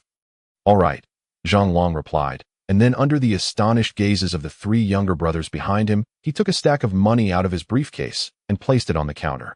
He then turned to the green-haired man and said, you can cover the 2,200 for now, I'll pay you back later. Yes. Since Zhang Long said so, the green-haired man had no choice but to nod and bow, taking out 2,200 from his pocket and placing it on the counter. Boss, you can place your order now, Zhang Long said with a smile. No need, the food still needs to be prepared. Su Yeager turned and walked back into the kitchen with the basin. Zhang Long led his 3 companions to find a table and sat down. As he turned around, he made eye contact with Lin Weiner, who unexpectedly showed no courtesy and huffed angrily. What are you looking at? Zhang Long merely smiled, slightly nodded at Lin Weiner, and then shifted his gaze to Mengming, who was shrinking beside Lin Weiner, and said apologetically, Little sister, I'm really sorry that my subordinate scared you with such a loud voice. After saying this, Zhang Long tugged at the green-haired man's shirt and said, apologize. Brother Long, this. The green-haired man clearly was not happy. Do I need to say it again? I never repeat myself. Zhang Long said coldly. Little sister, I was wrong. The green-haired man had no choice but to stand up and bow to Mengming. That's better, Lin Weiner huffed, turning her back to Zhang Long while holding Mengming. Meanwhile, Su Yeager, busy in the kitchen, had already prepared the ingredients. Since fried eggs are a dish best served hot, Su Yeager chose to fry the last egg last. Since Zhang Long and his party arrived suddenly, Su Yeager cracked 8 more eggs into the bowl, stirred them, and then began to cook the first dish. The first dish was the sauce-drenched lettuce, which only needed to be blanched in boiling oil before being taken out. Next came the sauce, which was made by mixing soy sauce with garlic and exotic fruit powder, adding boiling oil, and drizzling it over the lettuce to complete the dish. The second dish was oil-braised eggplant, which involved first boiling the eggplant until cooked, followed by mixing boiling oil with seasoning and drizzling it over the eggplant. The third dish was to fry eggs, needing to fry a total of 11 servings, which meant 22 eggs, and there were still 23 eggs left in the basket. Thus, Su Yeager used the last egg to make a bowl of fragrant bok choy and egg custard. Mengming, come quickly. It's time for lunch. Su Yeager placed all the dishes in the rice cooker's inner pot onto the long dining table, then called out to Mengming. Daddy, I'm coming. Hearing Su Yeager's voice, Mengming dashed over, brimming with excitement. Here, taste this oil-braised eggplant. Daddy made it just for you. Su Yeager gently placed a piece of eggplant onto Mengming's plate. Mengming picked it up with her chopsticks, took a bite, and proudly raised her thumb. Daddy is amazing. The food is absolutely delicious. Then eat up. You'll love the soy sauce lettuce. Saying this, Su Yeager added a portion of the crisp lettuce to Mengming's plate. Zhang Long watched the tender, heartwarming scene between Su Yeager and Mengming, and a faint, bittersweet ache stirred in his chest. He wondered when he too might settle quietly in this metropolis with his own child, perhaps only after leaving the Feihu gang behind. The meal is ready. Please help yourselves to plates and serve your own portions, Su Yeager said after taking a bite of rice, turning toward the group, still silently observing their father-daughter meal. What are you waiting for? From now on, whenever I place the dishes on the long table, everyone serves themselves. Wonderful, let's eat. Lin Wan led the way to the table, retrieving 2 plates and a bowl from the sterilizer cabinet and placing them neatly on a tray. Xia Luo Yun and Li Chun rose and followed Lin Wan. Once she had served herself, they each collected their own portions and returned to the dining area. Hey, we paid. Why do we have to serve ourselves? This isn't a buffet. A young man seated beside the green-haired man shouted at Su Yeager. Su Yeager didn't even glance his way, still eating calmly with Mengming exchanging light, cheerful banter. Instead, Li Chun, seated beside Zhang Long, spoke coldly. This is house policy, serve yourself. If you refuse, don't complain when your plate runs empty. You little punk, do you want to die? Daring to defy the Feihu gang. The young man slammed his fist on the table, roaring in fury. Do you really think I fear thugs like you? Chen stood unflinching. Here in Shanghai City, wealth reigns supreme. Loud noise is strictly prohibited on these premises. Su Yega sharply set down his chopsticks with a sharp clack, lifted his head, and fixed the two men with a gaze as piercing and chilling as a serpent's in the dark night. Serve yourselves. Zhang Long rose, strode purposefully to the long table, mimicking Lin Wan, first selecting a tray, then filling it with dishes and steamed rice before returning to his seat. Humph, I'll see just how extraordinary these overpriced dishes truly are. The green-haired man set his tray down, speared a piece of soy sauce lettuce, and popped it into his mouth, then nearly burst into tears. Oh my goodness, this is utterly divine. He grabbed another piece, oil-braised eggplant, and this time tears streamed freely down his cheeks. Truly unparalleled in flavor. Is it that impressive, eh? Zhang Long, curious, lifted his chopsticks and took a bite of the eggplant. Exquisite. The moment it touched his tongue, the eggplant melted into silken tenderness. With every bite, bursts of rich, savory sauce exploded across his palate. Beyond exquisite, Zhang Long found no words adequate to capture the sheer ecstasy unfolding on his taste buds. Well, he looked up quietly at his three subordinates who were devouring their meals with ravenous delight. Brother, this is beyond delicious. It's the finest thing I've ever tasted in my life. The green-haired man, who moments earlier had been posturing with arrogant bravado, was now utterly conquered by Su Yege's culinary mastery. Still, it's far too expensive. 3 meals a day here would cost over 10,000 yuan daily. We ordinary folk simply can't afford that. The burly man, still nursing the sting of Su Yege's earlier chopstick strike, added softly. Enough. Eat. I'll cover this restaurant's protection fee. From now on, no more collections here. Zhang Long finished his bowl of white rice, then spoke slowly, his words of course carrying clearly to Su Yege's ears. Su Yege rose and walked to the cashier counter, picking up a marker to write on the whiteboard, effective today. Steamed rice 100 per serving, dairy 200, vegetarian dishes 300, meat dishes 500. After writing, he returned to his seat and placed another dish on Meng Meng's plate. Daddy, why did you change those prices? Meng Meng asked, having spotted the whiteboard. No special reason. Just eat up, sweetheart. After lunch, shall Daddy take you hiking this afternoon? Gently tapping Meng Meng's nose, Su Yege smiled fondly. Yay? Yay.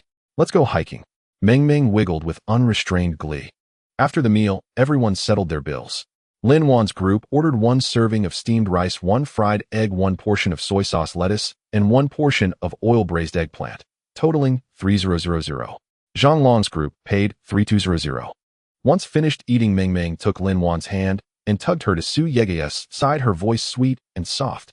Daddy, can Lin Wan big sister come hiking with us? Su Yege paused mid-cleanup, his gaze softening as he looked at Meng Meng. Why bring Lin Wan big sister along? Meng Meng blinked her large luminous eyes and replied, because Lin Wan big sister knows so much, and she can be our guide.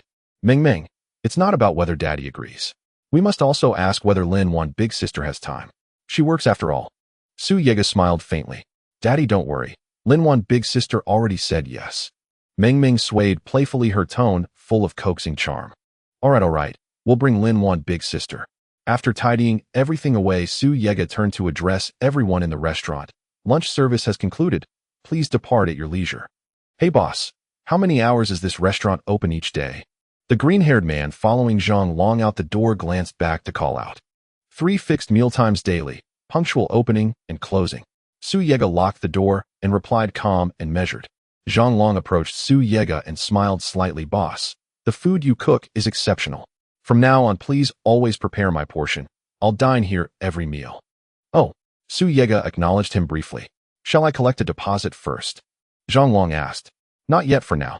Su Yege lifted Meng Meng into the car, rolled down the window, and leaned out to say to Zhang Long, once I finalize my operating plan, we'll discuss deposits. But your meals, they're already promised. Thank you. Zhang Long bowed deeply to Su Yege, then turned and left with his 3 astonished underlings. Why did you show him such deference? Zhang Long glanced at the green-haired man through the rearview mirror and smiled. Have you ever seen an ordinary person pin down a heavily muscled man using nothing but a single chopstick? That's true. Even so, he's still no match for you. Brother Long, the top Sonda fighter in the Feihu gang. The green-haired man resumed his flattery. Zhang Long had long grown weary of such sycophancy. Waving his hand dismissively, he said impatiently, enough. From now on, no one is to collect protection fees from that restaurant. Anyone who disobeys will be left to their fate. Dead or alive, I won't lift a finger. As Zhang Long and his men departed, Su Yega drove off with Meng Meng and Lin Wan toward the Baiyun Mountain Scenic Area in Jiangbei District. The Baiyun Mountain Scenic Area is the finest mountain climbing destination in Jianghai City. Not only home to Baiyun Mountain, the most extraordinary peak in southern Huaxia, but also equipped with the most advanced facilities nationwide. Traveling from Jiangnan to Jiangbei requires crossing the entire city of Jianghai, a north-south oriented metropolis, making the journey 2 full hours before reaching the Baiyun Mountain Scenic Area. Daddy, look. That mountain is so tall, so incredibly tall. Meng Meng jumped up and down, overjoyed at the sight of the towering Baiyun Mountain. For children, pure joy is the only truth. Su Yega parked the car in the lot and stepped out with Meng Meng. Since there are no shops on the mountain, Lin Wan purchased several loaves of bread and small snacks at the foot of the mountain and placed them in her bag. Daddy, can we ride that fun vehicle over there? Meng Meng pointed excitedly toward the distant cable car. That's called a cable car, sweetheart, Su Yega replied. You must climb the mountain first before riding it. Oh, okay, Meng Meng sighed, her face falling with disappointment. Brother Su, what if I take Meng Meng up by cable car and we wait for you at the summit? Lin Wan lifted Meng Meng into her arms and looked expectantly at Su Yega. No. Su Yega refused instantly, without hesitation. He would never let Meng Meng leave his sight. This was Baiyun Mountain. Riding the cable car posed inherent risks, and Lin Wan simply hadn't yet earned enough of his trust. Lin Wan, seeing Su Yega's unyielding expression, shrugged helplessly and took Meng Meng's hand, following silently behind him. After only a few steps, a voice, neither fully male nor female, rang out from behind. Well. Isn't this Miss Lin Wan of the Lin Group? What on earth are you doing with Su Yega? Baizhe. A lethal edge sharpened Su Yega's voice. Years ago, this very man had torn him apart from Baizhe Xuan. Given the chance, Su Yega would not hesitate to end him. Oh dear, mister. Su Yega, please lower your voice. I'm quite timid, Baizhe chuckled in that unnerving tone. Baizhe, that remark is utterly unacceptable. Lin Wan's expression hardened as she glared at him coldly. My relationship with Brother Su is purely platonic. What do you mean by mixing? Haha, how should I know? Oh, this child bears such a striking resemblance to both of you. Have you two already started a family? Baizhe continued teasingly. Daddy, who is he? Meng Meng shrank close to Su Yega, whispering timidly. Seeing his daughter's frightened expression, Su Yega spoke slowly, each word deliberate. He is an ant. An ant? Does that mean he's very weak, Daddy? Meng Meng tugged gently at Su Yega's arm, curious. Meng Meng, remember this, an ant is the lowest scum among human filth. Su Yega arched a brow and fixed Baizhe with a pointed gaze, deliberately raising his voice, when faced with such ants, ridicule is the only fitting response. Su Yega, stop boasting with your tongue. Do you truly wish history to repeat itself? Baizhe's temper flared instantly. He roared at Su Yega, I still can't fathom how you survived that calamity. Surviving disaster doesn't guarantee good fortune afterward. Su Yega sneered coldly, staring unflinchingly at Baizhe before adding, is that so? I remember every detail of what happened back then, clear as day. And let me make one thing clear to the Bai family, everything that belongs to me will be reclaimed, down to the last grain. We'll see about that. Baizhe snorted contemptuously and strode down the mountain with his entourage. Su Yega, hand in hand with Meng Meng, continued ascending as if nothing had occurred. Brother Su, do you have any prior conflict with Baizhe? Lin Wan caught up and asked softly. Su Yega merely offered a faint smile. No conflict, only hatred. Daddy, that uncle was so scary. Meng Meng shivered slightly, whispering. Su Yega lifted Meng Meng into his arms and murmured tenderly, hush Meng Meng, don't be afraid. No matter what happens, never fear. Because you always have your father beside you. Daddy, why was that bad uncle so mean to you? Though no longer shivering, Meng Meng's voice remained hushed as she nestled in Su Yega's arms. Ah, he's just jealous that you, my adorable daughter, exist. Su Yega smiled gently. Really? Meng Meng paused thoughtfully, then giggled. Meng Meng is the cutest. Of course Meng Meng is the cutest. Lin Wan watched the pair before her, warmth blooming in her chest, the quiet, tender sense of home. Had Su Yega been unattached, she might well have fallen for him.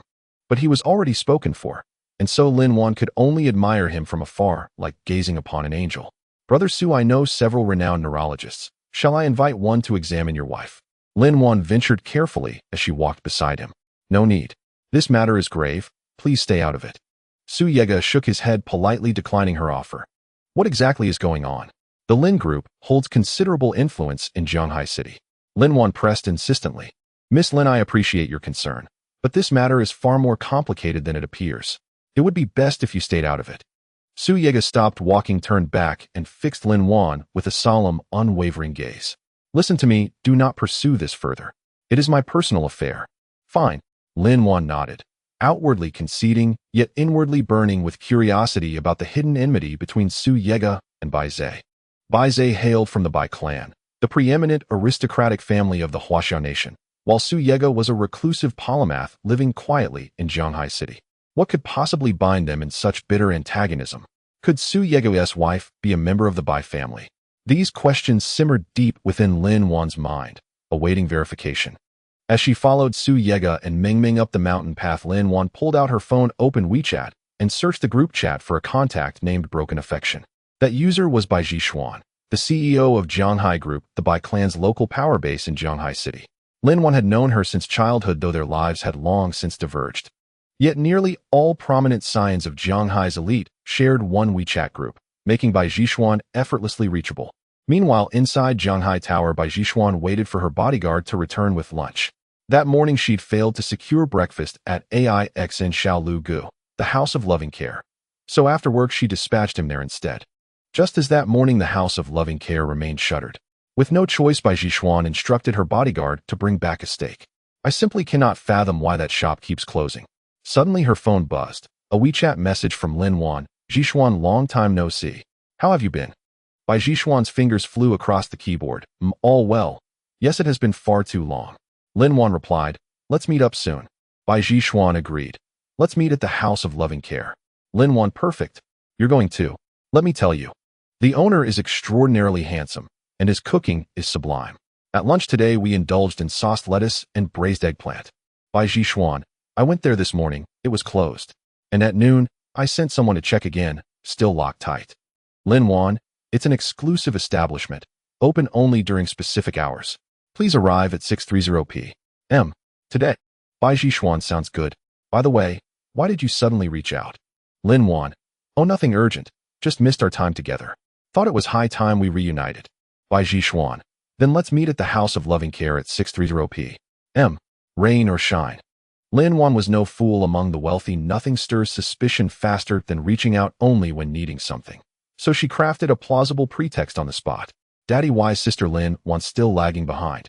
She's so slow. Mengming cradled in Su Yega's arms twisted around to watch Lin Wan ambling slowly behind them, phone in hand. Su Yega glanced back and called out, Miss Lin, put your phone away. Climbing mountains demands full attention. Coming right now. Lin Wan tucked her phone into her crossbody bag and broke into a light jog to catch up with Su Yega, who still held Ming Ming. Daddy, put me down. I want to race sister Lin Wan up the mountain. Seeing Lin Wan draw near, Ming Ming wriggled eagerly to be set free. Su Yega gently placed her on the ground and smoothed her hair. Ming Ming, safety first, okay? Ming Ming waved playfully at Lin Wan and piped in her sweet childlike voice, Sister Lin Wan, let's race to the top. Whoever gets there first wins. With that she darted ahead up the slope. Baiyun Mountain had long been landscaped with stone steps winding along its flank, so climbing here meant ascending those orderly man-made staircases. Lin Wan quickened her pace to join Ming Ming, and the two climbed side by side, laughing and teasing as they rose. Su Yega followed closely behind, watching their joyful silhouettes with quiet, tender amusement. Just as Su Yega prepared to quicken his stride, an uncanny presence washed over him. A chilling aura laced unmistakably with murderous intent, perceptible even from afar. This was no interstellar cultivator. It emanated from a terrestrial master, one rooted in Earth's own martial traditions. Earthly masters cultivated inner energy, interstellar cultivators refined primordial chi, both drawn from spiritual energy, yet inner energy imposed severe physiological limits, leaving many martial artists stranded at insurmountable bottlenecks. Still exceptional practitioners, those whose inner energy had broken through critical thresholds, were widely revered as true masters. Such was the force now drawing near Su Yega, potent enough to rival even refined chi. Daddy, hurry up. Ming Ming paused ahead and waved enthusiastically as Su Yega sensed the approaching energy. Coming, he called back, increasing his pace. Daddy, what's wrong? When he reached her, Ming Ming flung herself into his arms and blinked up at him with wide, earnest eyes. Let's make a bet, Ming Ming. Shall we? A bet? What kind? You and Sister Lin Wan climb ahead. Then I'll descend, start anew from the bottom. And if I reach this spot before you both are already waiting here, I win. But if you get here first, you win. He kissed her cheek and grinned mischievously, Lose and no amusement park for a week. Oomph. Meng Meng will never lose to Daddy. Daddy Meng Meng goes first. You wait just a little while longer. She dashed to Lin Wan, grabbed her hand with plump, dimpled fingers, then turned to stick out her tongue at Su Yega, giggling. If Meng Meng wins, Daddy must take me to the amusement park, Nyanya. Su Yega burst into laughter, especially at Meng Meng's playful grimace, which reminded him vividly of Zhishuan in her youthful, frilly Lolita dress.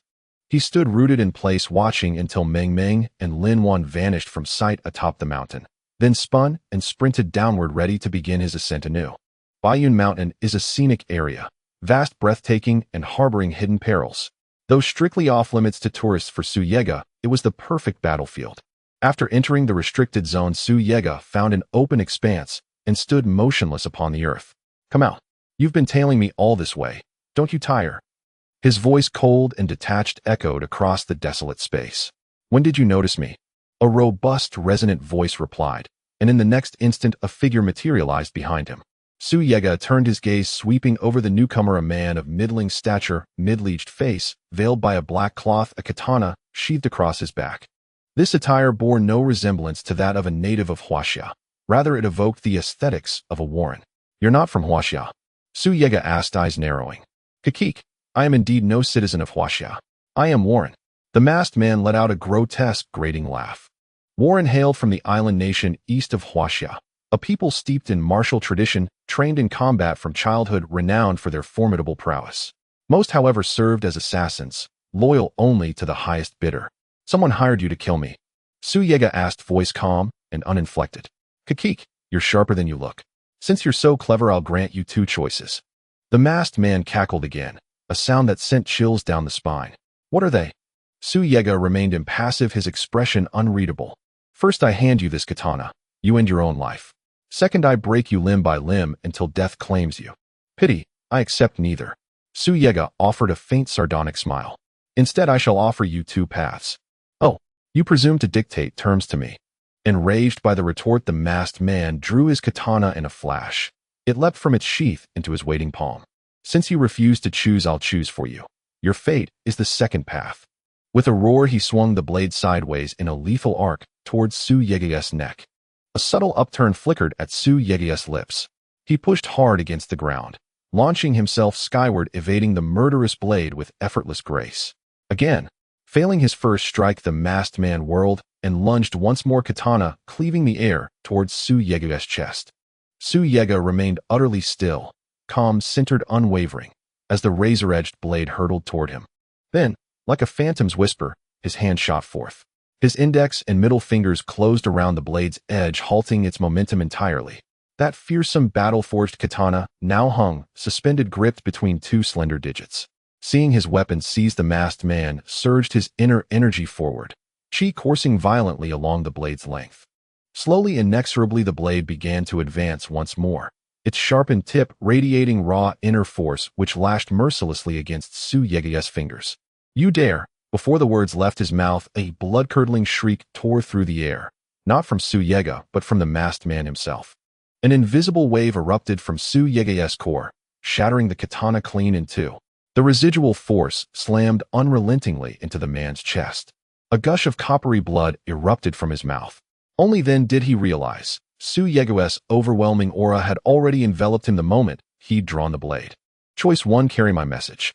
Choice 2, lose one arm and one leg, permanently. With a flick of his wrist, Su Yega sent the broken blade whistling past the man's ear, the impact dislodging his black mask and sending it fluttering to the ground. So what will it be? Su Yega stepped forward, standing before the fallen man, voice cool and unyielding. I choose the first. The masked man swallowed hard, stunned. He had never imagined Su Yega hadn't even tried during their clash. Return to Bai Zhe and tell him what he owes me I shall reclaim, twice over. Su Yega's gaze burned like twin embers as he spoke, each word edged with icy finality. How did you know I was sent by young Master Bai Zhe? The man's voice trembled with disbelief. Su Yega let out a mirthless laugh. Don't be astonished. My enmity with the Bai family runs deep, and every debt they've incurred I will exact in full, doubled. What level of inner energy have you attained? After a pause, the man ventured cautiously. A level sufficient to crush you utterly. With that, Su Yega turned and walked away. Back at the entrance, he found Meng Meng and Lin Wan already waiting.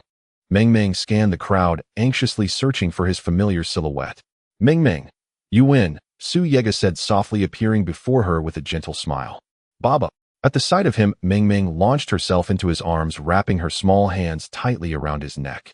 Baba, I won. I get to go to the amusement park. She wriggled happily in his embrace. Yes, tomorrow morning we'll go together. He gently tapped her nose. Are you hungry, Meng Meng? She nodded earnestly. Then let's head back to the restaurant. I'll cook for you. Cradling Meng Meng, he gave Lin Wan a quiet, grateful nod for watching over her. Brother Su, let's go. I've climbed this mountain for hours. I'm starving. You must treat me well today. Lin Wan beamed, skipping lightly behind him. Su Yega drove back toward the restaurant. By the time they reached Jiangnan district, it was only 5:30 p.m. Still an hour and a half before opening. At the restaurant's entrance, Li Chun and Xia Luo Yun were already waiting, licking their lips, clearly intoxicated by memories of Su Yega's cooking. Xia Luo Yun, spotting Su Yega's car pull up, rushed forward eagerly. Brother Su, you're finally here. Our stomachs are practically hollow. It's barely past 5. You just ate lunch. How can you possibly be hungry again? Lin Wan teased with a grin. Truly, you're quite the glutton. Nonsense, I'm no glutton. Xia Luo Yun scratched his head, flustered. It's just, meals without meat digest too quickly, leaving me ravenous again in no time. We have meat dishes tonight. Su Yega sighed helplessly and shook her head. So soon? Xia Luo Yun exclaimed in utter astonishment. Hadn't the poultry and livestock been purchased just that morning? How could they already be ready for cooking this afternoon? As Su Yega opened the restaurant's front door, she asked, Don't you want meat? Then let's skip it. No, Brother Su. I do want meat. I dream about it every night. Xia Luo Yun hastily shook his head to clarify. Exactly. Brother Su, just pretend his last remark was a puff of wind. Don't even acknowledge it. Li Chun chimed in from the side. Miss Lin, please keep an eye on Meng Meng while I return to the estate to fetch the meat, Su Yega said, gently ruffling Meng Meng's hair before guiding her toward Lin Wan. Daddy, you're going back to the estate? Meng Meng asked, overjoyed. Yes. First you'll help Daddy watch the restaurant, and tonight Daddy will bring you back here to sleep. How does that sound? To this daughter, Su Yega offered nothing but boundless tenderness. Though affection never crossed into indulgence, missteps were always met with gentle guidance. Yea? Daddy, please hurry back. Meng Meng's tummy is growling. No sooner had Meng Meng finished speaking than Xia Luo Yun and Li Chun mimicked her tone, chanting in unison, Brother Su, our tummies are growling too. Hearing them echo her words, Meng Meng instantly buried her blushing face in Su Yega's chest. You too, off with you. Stop imitating my daughter. Su Yega could only smile wryly. What else could one do when faced with two incorrigible gourmands? He entrusted Meng Meng temporarily to Lin Wan, then drove straight for the Xuangang Mountain Valley. Upon entering the valley, Su Yega spotted Uncle De deep in conversation with old Li Tu. Behind the latter stood a young man, holding a notebook, apparently recording something. Uncle De, Uncle Li. Su Yega greeted them. Yega, look at those juvenile animals you sent over this morning. They've grown dramatically after just one meal and are nearly full-grown now. Uncle De wore an expression of stunned disbelief as he turned to Su Yega. Tell me, what on earth is happening here? Yes. Boss Su, enlighten us too. Why did my crops mature in a single day? Old Li Tu added, baffled. I took identical seeds outside the valley and planted them, but the results were utterly unlike those here in Xuangang Mountain. This place is a feng shui treasure land, a truly auspicious site. Su Yega merely smiled faintly and replied, You understand. Had I not seen its extraordinary potential, would I really have spent so much to acquire such vast terrain? Do you take me for a fool? His words struck Uncle De like a sudden revelation. Back when Su Yega first proposed buying Xuangang Mountain, Uncle De had strongly opposed it. Later, when Su Yega pressed forward with the purchase, Uncle De finally grasped the truth that Su Yega had known all along. This mountain held exceptional geomantic virtue. Yet even if it is a feng shui treasure land, such rapid growth remains unimaginable. Old Li Tu, a farmer all his life, had never witnessed soil so miraculously fertile, crops ripening overnight as though summoned by divine decree. Uncle Li, remember this, the vast world holds wonders beyond reckoning. Su Yega clapped old Li Tu gently on the shoulder, then walked over to the poultry enclosure and asked Uncle De, How many eggs have these speckled hens laid? Too many. I've lost count. Even after supplying the restaurant, we'll still have plenty left over. Here's what we'll do, distribute some eggs among the farmhands working here and sell the rest. Pausing thoughtfully, Su Yega added, I'll take a few eggs to Zhang Depeo later. He'll help me apply for a trademark registration. Agreed, no problem. Uncle De nodded firmly. At this pace, Su Yega would soon lift everyone here out of hardship and into prosperity. Watching Su Yega's retreating figure, Uncle Da nodded with quiet satisfaction. This time Su Yega had returned profoundly changed. Su Yega made a full circuit of the estate, ordering 3 imperial hens, slaughtered 3 crucian carp caught, and gathering potatoes and fresh eggs along the way. He placed all the provisions in the car's trunk, instructed Uncle Da and Uncle Li to join him for dinner at the restaurant, then drove back. As the car halted at the entrance, Su Yega had barely retrieved the ingredients and stepped toward the door when Meng Meng's cries pierced the air. Meng Meng. He rushed inside, set the groceries on the long table, and hurried to Lin Wan's side. Meng Meng was clinging to Lin Wan, sobbing uncontrollably. Upon seeing Su Yega, she thrust out her plump little arms, demanding a hug. My sweet girl, what's wrong? Why are you crying? Su Yega lifted her into his arms, rocking her gently as he soothed her. Brother Su, the moment Meng Meng saw Miss Bai Jishuan, she kept shouting mommy, and wouldn't stop crying. Lin Wan quickly explained. Jishuan. Su Yega glanced at Lin Wan, then pivoted sharply, his gaze locking onto the figure seated alone in the farthest corner. Jishuan. Su Yega gasped aloud. The woman sitting quietly at the corner table was none other than his wife, and Meng Meng's birth mother, Bai Jishuan. Daddy, why does mommy say she doesn't know me? Meng Meng wept piteously, clutching Su Yega's neck and repeating the question again and again. There. Meng Meng is the bravest, most obedient girl. No more tears, my darling. He softly patted her back, murmuring comfort. Bai Jishuan rose upon seeing Su Yega and approached, her voice laced with sincere apology. I'm sorry, Mr. Su. I truly have never met your daughter before. I don't understand why she calls me mommy. I apologize. She bears an uncanny resemblance to Meng Meng's mother. Su Yega replied, a bitter smile twisting his lips as his heart clenched. Where is the child's mother? She was taken away by her in-laws, and has since lost all memory of me and of Meng Meng. A tear finally escaped Su Yega's control, tracing a silent path down his cheek. Lin Wan stared stunned. Though she'd known him only briefly, she'd always perceived Su Yega as a man of unshakable fortitude. She had never imagined that confronted with matters of the heart, he would break so completely, tears born only of unbearable sorrow and profound injustice. Yet what unimaginable suffering had this seemingly aloof, unassailable man endured? I apologize if I resemble the mother of the child too much. Bai Jishuan bowed to Su Yegawei and said, Can I take care of the child? Su Yegawei remained silent, just staring at Bai Jishuan. Their eyes met for a moment, and after a brief silence, Bai Jishuan smiled awkwardly and said sorry. With that, Bai Jishuan turned to return to her seat. Miss Bai? Su Yegawei called out to the turning Bai Jishuan, placing Meng Meng into her arms, and whispered, Miss Bai, I will temporarily entrust Meng Meng to you. I need to prepare dinner. Bai Jishuan accepted Meng Meng, bringing her to the dining table, then took out a tissue from her crossbody bag to wipe Meng Meng's tears. Little cutie, don't cry. I will tell you a little secret. Really? Meng Meng asked while sniffling. Su Yegawei stood aside, watching Meng Meng gradually stop crying, finally feeling relieved. Are you all right, Brother Su? Lin Wan handed Su Yegawei a tissue and asked softly. I'm fine. Su Yegawei replied, taking the tissue and walking into the kitchen. Today, since Jishuan came, Su Yegawei wanted to prepare an extra meal for her. Jishuan had lost a lot of weight, looking quite haggard. Today he brought back imperial chicken and crucian carp from the manor. Tonight he would make a big plate of chicken and braised crucian carp.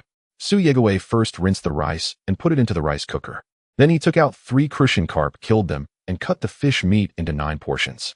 He brushed them with soy sauce, then heated oil in the pan, frying the fish slices until both sides were golden.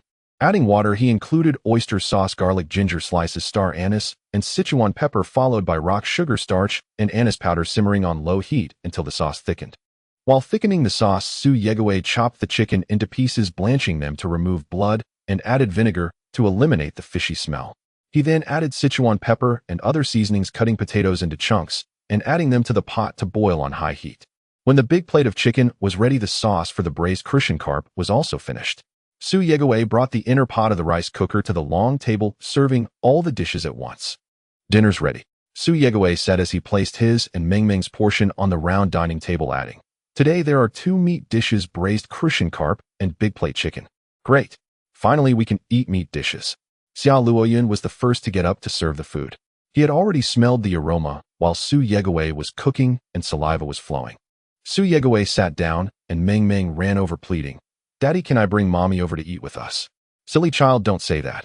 Upon hearing the word mommy, Su Yegawei felt a pang in his heart, inexplicably pained. Since I agreed and Mingming's mother isn't here, I'll treat Mingming as my goddaughter since I resemble her mother. Bai Jishuan stood by the red line smiling at Su Yegawei. Thank you. Su Yegawei lowered his head, not looking at Bai Jishuan. Mingming saw that Su Yegawei was silent and shook his arm vigorously, pleading, Daddy, please say something. Can we? Okay, Mingming, go get mommy to eat with us. Su Yegawei nodded. Great, great. Mingming can eat with mommy. Mingming excitedly twisted her body, pulling Bai Jishuan to sit at the round dining table. Lin Wan watched Mingming and Bai Jishuan feeling inexplicably heartbroken. She didn't know why, but seeing Mingming rely on Bai Jishuan made her feel a vague sense of loss. Especially when she saw Su Yegawei in tears, her heart felt inexpressibly heavy. Perhaps it's sympathy. Lin Wan murmured to herself, then stepped forward to bring her portion of food to the dining table, sitting at a separate table. Lin Wan, why don't you sit with us for dinner? Li Chen looked at Lin Wan sitting alone with her food at the adjacent table and asked, I'm afraid if I sit with you, you'll take my food. Lin Wan had never said such a disingenuous thing in her life. Then I'll sit separately from this guy. Li Chen too, Xiao Luoyun said, taking his food to the nearby table. TCH, who cares? Li Chen rolled his eyes at Xiao Luoyun.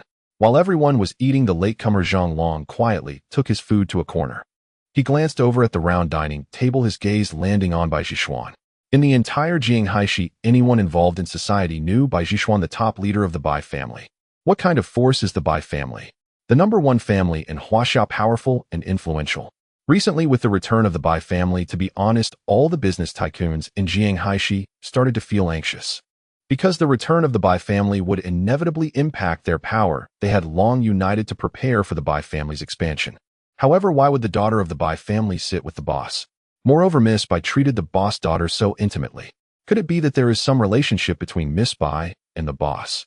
Zhang Long's mind was filled with curiosity, but this was not his business. This thought flashed by. Eating was the most important. This meal actually had 2 meat dishes, and it smelled wonderful. At the round dining table, Bai Jishuan fed Mingming, who was eating with great relish. However, Su Yegawei, sitting next to Bai Jishuan, felt completely awkward. Facing his wife, the words in his heart could not be spoken. Boss Su, how do you operate here? I sent people over this morning and noon, but they saw you closed. Bai Jishuan suddenly asked Su Yegawei. Su Yegawei came back to his senses, smiled awkwardly, and said, I opened this restaurant just to cook for my daughter. Sometimes I also sell the extra food, so I only open during meal times. Operating like this is irregular. You will miss many customers. Your culinary skills are unparalleled in Jianghaishi. Even the king of chefs cannot compare. If you made this your foundation, you would earn big money soon. I have a very good idea. I wonder if Boss Su would like to hear it. Bai Jishuan thought for a moment and asked, Go ahead. Su Yegawei nodded. You see, these people are your regular customers who often dine here, so you cook for them every day. But think about it. If new customers come in, and you have prepared food based on the amount for your regulars, wouldn't that mean you miss out on the new customers? Right, so what should I do? You can apply for a membership card, Bai Jishuan said. Membership card? Su Yegao looked at Bai Jishuan in confusion and asked, Is there any difference with or without a membership card? The difference is significant. Bai Jishuan continued, This membership card is not for discounts, but for reserving meals. Please elaborate. Su Yegao became interested. This membership card is equivalent to a meal reservation. Regardless of whether the cardholder has made a reservation, every time a meal is prepared, it will include a portion for the cardholder. You can also prepare extra portions to sell to those without membership cards, and you can charge a bit more. This way, those who miss out on a meal will want it even more, prompting them to apply for membership cards. That's a brilliant idea. Su Yegao nodded. Bai Jishuan, with her business background, effortlessly provided Su Yegao with a developmental blueprint. There's one very important point: the membership card can't be too cheap, Bai Jishuan added. Su Yegao responded, I know my restaurant's membership card costs 2 million yuan. Bai Jishuan was about to suggest a membership card for 100,000, but was taken aback when Su Yegao quoted 2 million directly. Isn't 2 million a bit too expensive for a card? It's not expensive. Bai Jishuan, the wealthy, found the 2 million per membership card quite steep compared to other customers.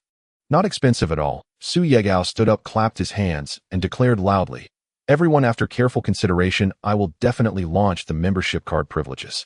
Membership card? How much is it? I want to apply for one, Xiao Luoyun shouted, raising his hand. Su Yegao announced, I heard you, it's 2 million for a membership card. 2 million. Does that include future consumption amounts? Xiao Luoyun was taken aback and immediately asked, No. Su Yegao shook his head and continued, Applying for a membership card is just for meal reservations. Regardless of whether you reserve with me or not, I will prepare your dish. Members will receive 2 dishes in the morning and 3 dishes for lunch and dinner, which includes 1 vegetarian, 1 meat, and 1 soup. You will never gain weight, and it can strengthen your body. Non-members only get 1 dish, and the price is double that of members, plus they must make a reservation. Boss, your food is delicious. I Zhang Long will apply for a membership card. Zhang Long, who had finished his meal in the corner, stood up and approached Su Yegao, saying, I didn't bring that much money today, but I'll bring 2 million in cash when I come for breakfast tomorrow morning. Su Yegao nodded and said, we open at 7 in the morning. Brother Su, I want a membership card too. With Zhang Long's request, Xiao Luoyin immediately shouted, I want one too. Naturally, Li Chen wouldn't fall behind. Brother Su, I also want to apply for a membership card. Lin Wan, sitting beside them, slowly raised her hand. All right, I'll make the membership cards tomorrow when I have time. Su Yegao nodded. After dinner, he saw off the guests, leaving only Bai Zhishuan. Although Lin Wan was unhappy, she had no choice but to leave. She had invited Bai Zhishuan out to ask about any grievances between the Bai family and Su Yegao, but it only stirred her displeasure. However, this also indicated that there must be a connection between the Bai family and Su Yegao, and it wasn't simple. Otherwise, Su Mingming wouldn't have cried uncontrollably upon seeing Bai Zhishuan, nor would Su Yegao have shed tears. Before leaving, Bai Zhishuan handed Su Yegao a bank card, saying, This is 2 million, my membership fee. Miss Bai, can you really not remember what happened 3 years ago? Su Yegao, with a hint of hope, asked again. Sorry, I genuinely have no recollection of you, mister. Su, I am truly sorry. Bai Zhishuan lazily leaned against her Porsche and said, Could it be that I resemble Mingming's mother so much that you mistook me for her? Perhaps it is, Su Yegao replied lightly without elaborating. Since I treat Mingming as my goddaughter, I will visit her often from now on. Bai Zhishuan opened the car door and got in. Be careful on your way back, Miss Bai, Su Yegao said, cupping his hands and turning to walk back into the restaurant. At that moment, Mingming was leaning against the window watching Bai Zhishuan drive away from the restaurant. Daddy, do you think Mommy will come over tomorrow? Bai Zhishuan's departure made Mingming a bit sad. She looked at Su Yegao with puppy eyes and asked, Mommy comes to have meals with Mingming 3 times a day, so Mingming will see Mommy tomorrow. Su Yegao patted Mingming's head and reassured her. Mingming can call Grandpa, then go watch TV. When Grandpa comes over after dinner, we will go back to the manor together. Manor? Okay. Mingming excitedly bounced and immediately ran to the cash register, climbed on the table to call Uncle Da. After the call, Mingming ran off to watch Bears Can't Get Enough. Soon Uncle Da and Old Li arrived. After their meal, as usual, Su Yegao drove Old Li home and then returned to the manor. Although sending Old Li back home after moving to the manor was no longer on the way, Su Yegao didn't mind taking a longer route. After all, it wasn't safe for an old man to return home late at night. Since he let Old Li work at the manor, Su Yegao felt responsible for Old Li's safety. After a round trip, he returned home at 9:30. Mingming is home. Su Yegao got out of the car holding Mingming's hand and arrived at the valley entrance of Shuinging Mountain. Yegao, this is the sign sent over, and I have already paid for it. Uncle Da followed closely beside Su Yegao, pointing to the sign hanging on the wisteria, saying, This custom sign is indeed quite nice. Su Yegao looked up at the sign at the entrance where 5 golden characters stood out prominently: Mingming's exclusive manor. Let's go in. Su Yegao smiled gently at Mingming, holding her hand as they walked inside. Yegao, I want to find someone to install a night light tomorrow. It's not safe to walk around at night without lights. Uncle Da, following behind Su Yegao, said, Don't rush. Uncle Da, just take a look inside first, Su Yegao replied with a smile. Uncle Da looked at Su Yegao in confusion, then followed him into the manor. Upon entering, he was greeted by bright lights. These trees can glow. Uncle Da was stunned. He usually worked in the manor during the day, so the trees there didn't seem any different. Moreover, it was still summer, and at over 7 o'clock, it was still bright outside. Therefore, the trees Su Yegao planted from the interstellar cultivation world did not glow. What is happening? Why are these trees glowing? Are these fake trees? Uncle Da was completely bewildered, having witnessed far too many things that defy scientific explanation while with Su Yegao. Uncle Da, just remember, in this vast world, there is no shortage of wonders. When the opportunity arises, I will certainly explain everything to you. Su Yegao patted Uncle Da on the shoulder with a slight smile and said, As for when I will tell you the truth, I will reveal everything to you once Zhishuan returns to my side. After speaking, Su Yegao embraced Mingming and walked towards the small pavilion transformed by the ever-changing wood. Wow, Daddy, this house is so beautiful, Mingming exclaimed upon seeing the dreamlike little pavilion. Children are generally enchanted by fantastical things, and Ming Ming was no exception. Ming, do you like it? Su Yega gently caressed Ming Ming's head, asking indulgently. I like it so much. Overjoyed, Ming Ming pushed open the door of the small pavilion, stood at the entrance, waved to Su Yega and Uncle Da, and called out, Daddy, Grandpa, hurry up. Su Yega turned to look at Uncle Da, who was still in a daze behind him, urging, Uncle Da, let's go. Get ready to rest. You must be exhausted today. You go in first. They'll have a smoke outside, my craving hit me. Uncle Da took out a pack of cigarettes from his pocket and simply squatted on the steps at the entrance. Su Yega shook his head helplessly and turned to walk inside. Uncle Da had arranged the small pavilion quite well, allocating a separate room for Ming Ming's toys. There was also a study, a bathroom, and 3 rooms in total. The master bedroom was Su Yiji's and Ming Ming's room, neatly organized and untouched by decoration, showcasing the original wood grain walls that exuded a natural charm. Daddy, it would be great if Mommy could sleep here too, Ming Ming said innocently, pulling Su Yega to sit on the sofa. Silly girl, Mommy will definitely accompany Ming Ming to sleep in the future. Mentioning by Jishuan, Su Yega only reassured Ming Ming without saying much more. Ming Ming, shall I turn on the TV for you? Is that all right? Su Yega asked. Sure. Ming Ming clapped her hands and obediently sat on the sofa. Su Yega turned on the TV for Ming Ming, tuning it to a children's channel. After climbing the mountain today, Ming Ming got tired and fell asleep on the sofa after watching for a while. Su Yiji's gaze swept around the room, landing on the pack of diapers on the table, which he guessed Uncle Da had bought. He opened the package and changed Ming Ming's diaper. After changing her diaper, Su Yega carried Ming Ming back to the bedroom. He stood up and walked out of the small pavilion, sitting on the steps. Uncle Da was still squatting on the steps smoking. When he saw Su Yega approaching, he immediately handed the cigarette pack to Su Yega, asking, Ming Ming is asleep, right? Su Yega lit a cigarette and replied slowly, Yes, I took her to climb the mountain today, and she got exhausted, so she fell asleep quickly. Yega, you've changed a lot since you came back. I barely recognize you anymore. Uncle Da exhaled a puff of smoke and said, I don't know what has happened to you in the past 3 years, but I just want to say, if there is anything you'd like to share, I'm all ears. If you don't want to share, that's fine, but you must consider Ming Ming in whatever you do.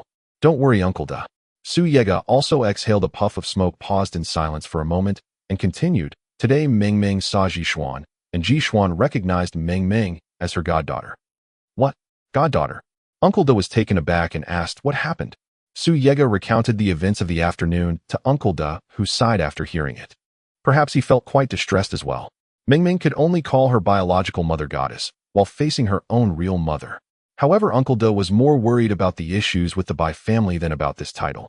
Yega, if the Bai family finds out about this, they will definitely take action. Whatever you do, be a little cautious. Uncle Da advised. Is being cautious useful? Su Yega smiled and replied, While climbing the mountain today, the Bai family sent someone to kill me. What? Uncle Da dropped the cigarette from his fingers, stunned, and stood up. What on earth is going on? Bai Zhe from the Bai family sent a Japanese to kill me, but I scared him off. Su Yega stood up, as well, his tone suddenly turning serious. I am no longer the Su Yega of the past. If the Bai family continues to infringe upon me, I will surely make them pay the price. This? Uncle Da stammered, unable to say a word. Uncle Da, you should go rest. Please keep an eye on Ming Ming for me. Oh, I have something to attend to and need to go out for a bit. Su Yega returned to the house to grab the car keys and drove away from the manor. After leaving the manor, the 9 dragons' ring shimmered with white light, and the figure of Shui Yi slowly appeared, sitting in the passenger seat. Master, where are you going? Shui Yi asked. To the breeding farm from today, or I want to see who that Xiao Wang really is. Su Yega replied blandly.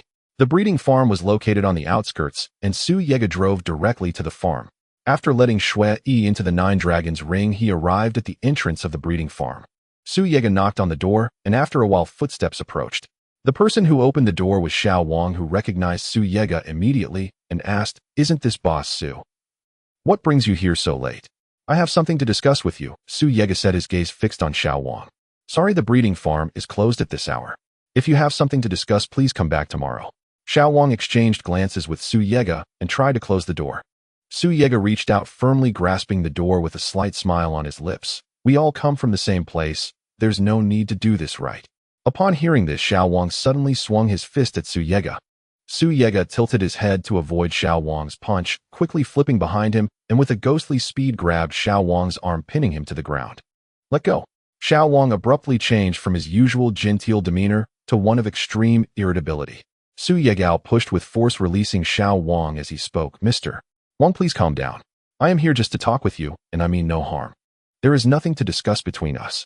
Xiao Wang maintained his cold attitude. In that case, can you tell me why there are so many plants from the interstellar cultivation realm in your farm? Su Yegao directly got to the point. I don't know what you're talking about, Xiao Wang refused outright. Then I will force you to use your energy. Su Yegao's lips curled slightly as he unleashed his energy. As someone who once stood on the brink of becoming an immortal in the cultivation world, his keen perception told him that Xiao Wang only possessed initial stage Xinyan power. Faced with Su Yegao's unleashed energy, Xiao Wang had no choice but to activate his own energy. After all, in a battle between energy and a mere physical body, the latter would clearly suffer. It would have been easier if you just admitted that you came from the interstellar cultivation realm, wouldn't it? Su Yegao smiled, faintly retracting his spreading energy and walking into the farm with his hands behind his back. Mr. Su, what do you want from me? Please just say it. Xiao Wang hesitated for a moment before following Su Yegao into the farm. Mr. Wang, you came from the interstellar cultivation realm, didn't you? Su Yegao found a chair and sat down. This? Yes. Xiao Wang hesitated for a moment before finally nodding in acknowledgement.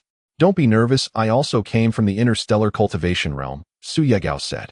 Back in that realm, many referred to me as the Celestial Master Tianxian. What? You are the Celestial Master Tianxian? Hearing Su Yegao reveal his identity, Xiao Wang's body trembled in surprise. The Celestial Master Tianxian and his master, the Celestial Master Qingxuan, are both among the closest to immortality. Why did you not continue your cultivation there and come here instead? I failed my tribulation and was reborn back on Earth. Su Yegao said nonchalantly. The incident of failing his tribulation was not something difficult to discuss, and without hesitation, he told Xiao Wang the reason behind it. How did you come from the interstellar cultivation realm to here? Su Yegao countered. 3 years ago, I was cultivating when I encountered a heavenly tribulation. I was swept into it and ended up here. Xiao Wang said. Heavenly tribulation. Generally, heavenly tribulations are triggered when a cultivator attempts to transcend, and in all the years in the cultivation realm, Su Yegao was the only cultivator. Given this, Xiao Wang arriving here was entirely due to Su Yegao's failed tribulation, which triggered the heavenly tribulation. This meant that at that time, the heavenly tribulation caused a distortion in space-time, leading many cultivators to different worlds. And then, please continue. Su Yegao inquired. Xiao Wang reminisced about the events of the past 3 years and slowly spoke. After I was reborn into this body, I encountered another cultivator. I fought him and was defeated, losing all my cultivation, leaving me with only the initial stage Xinyan power, so I had to rely on some plants I brought from the interstellar cultivation realm to raise animals. Another cultivator? Who was it? Su Yegao asked eagerly. Xiao Wang smiled bitterly, looking up at Su Yegao, and said, it was a female cultivator. I don't know her name. Her energy carried a sinister aura, and she quickly defeated me, absorbing my cultivation. Does she look like this? The voice of Shui emerged as the white light from Su Yegao's Jiulong nasal ring flickered, and her voice slowly surfaced. Yes, that's her. Xiao Wang, seeing Shui's appearance, immediately became nervous and stepped back several paces, his energy surging forth. Don't be nervous. Su Yegao raised his hands and said, the one who defeated you was not her. Not her? Then who was it? The person I fought back then was identical to her. Xiao Wang stared warily at Su Yegao and Shui. Here's how it is. Su Yegao explained. Her name is Shui, also from the cultivation realm. She is referred to as the Snow Lotus Master. She came here due to the demonic Ghost Master's demonic formation and was subsequently possessed by the demonic Ghost Master, leaving only her soul behind. Thus, the one who injured you back then was indeed the demonic Ghost Master, a scourge of the interstellar cultivation realm. What? The demonic Ghost Master. Hearing this name, Xiao Wang's complexion turned pale, a mix of green and purple. The name of the demonic Ghost Master is terrifying in the entire interstellar cultivation realm. As one of the 3 strongest beings in that realm, the demonic Ghost Master laid down the demonic formation in the interstellar realm in pursuit of a breakthrough, leaving behind a notorious reputation. Wasn't he defeated by you and your master together? Why is he here? Xiao Wang asked in surprise. I don't know why he appeared here, but I can tell you accurately that he has also laid down a demonic formation on Earth. Su Yegao shook his head, indicating that he also did not know how the demonic Ghost Master came to Earth. Never mind, my cultivation has already been completely absorbed by him. It's pointless for you to discuss this with me. Xiao Wang thought for a moment and smiled, saying, I just want to live well in this other world. You two please leave. This. Shui, we've said enough. Let's go. Before Shui could finish speaking, Su Yegao interrupted her and said, with Su Yegao speaking, Shui had no choice but to relent. She transformed into a beam of white light and entered Su Yegao's Jiolong nasal ring. Farewell. Su Yegao bowed to Xiao Wang and turned to leave the farm. After exiting the farm, Su Yegao started the vehicle and headed towards the manor. Master, why are we leaving? That person has fought against the demonic ghost master and survived, indicating he must have had formidable strength. Why not join forces with him? The Jiolong nasal ring flickered with white light as Shui's voice reached Su Yegao's ears. He knows my identity. He will come to find me on his own.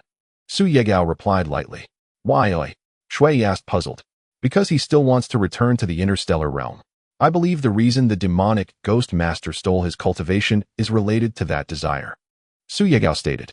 As a genuine earthling, being reborn back on Earth felt like returning home to him. However, it was different for other cultivators. For them, coming to Earth, a place lacking in spiritual energy, was akin to entering a foreign world.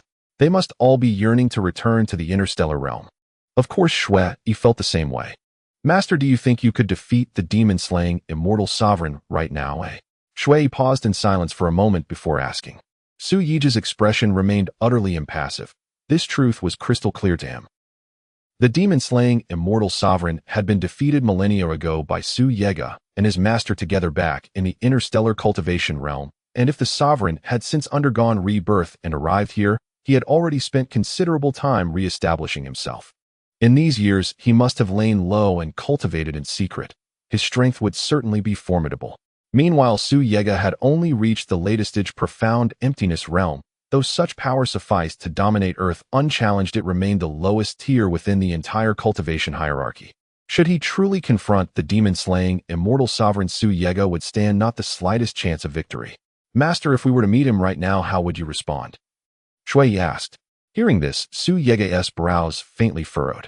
After a brief hesitation, he spoke. Though the demon-slaying Immortal Sovereign's current strength far surpasses mine, even he cannot attain invincibility in Earth's spiritually barren realm. Thus, if we lure him to Shuanging Mountain, I possess means to contend with him. May we avoid encountering the demon-slaying Immortal Sovereign until our strength is sufficient. With those words, Shui dissolved into a wisp of white light and vanished into the Nine-Dragon storage ring. Su Yega shook his head helplessly and resumed driving toward the manor. In a villa at the heart of Zhanghai City, Bai Zai's door was knocked upon. A masked man staggered in, clutching his chest, then bowed low before Bai Zai. Well, have you crippled Su Yega yet? Bai Zai lit a cigar, took a slow drag, and asked calmly. The mission failed. The masked man's voice dropped, so low he could scarcely believe the words had issued from his own mouth. Slam.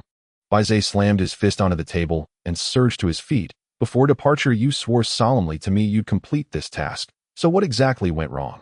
Young Master Bai underestimated Su Yega's opponent. Please dispatch reinforcements.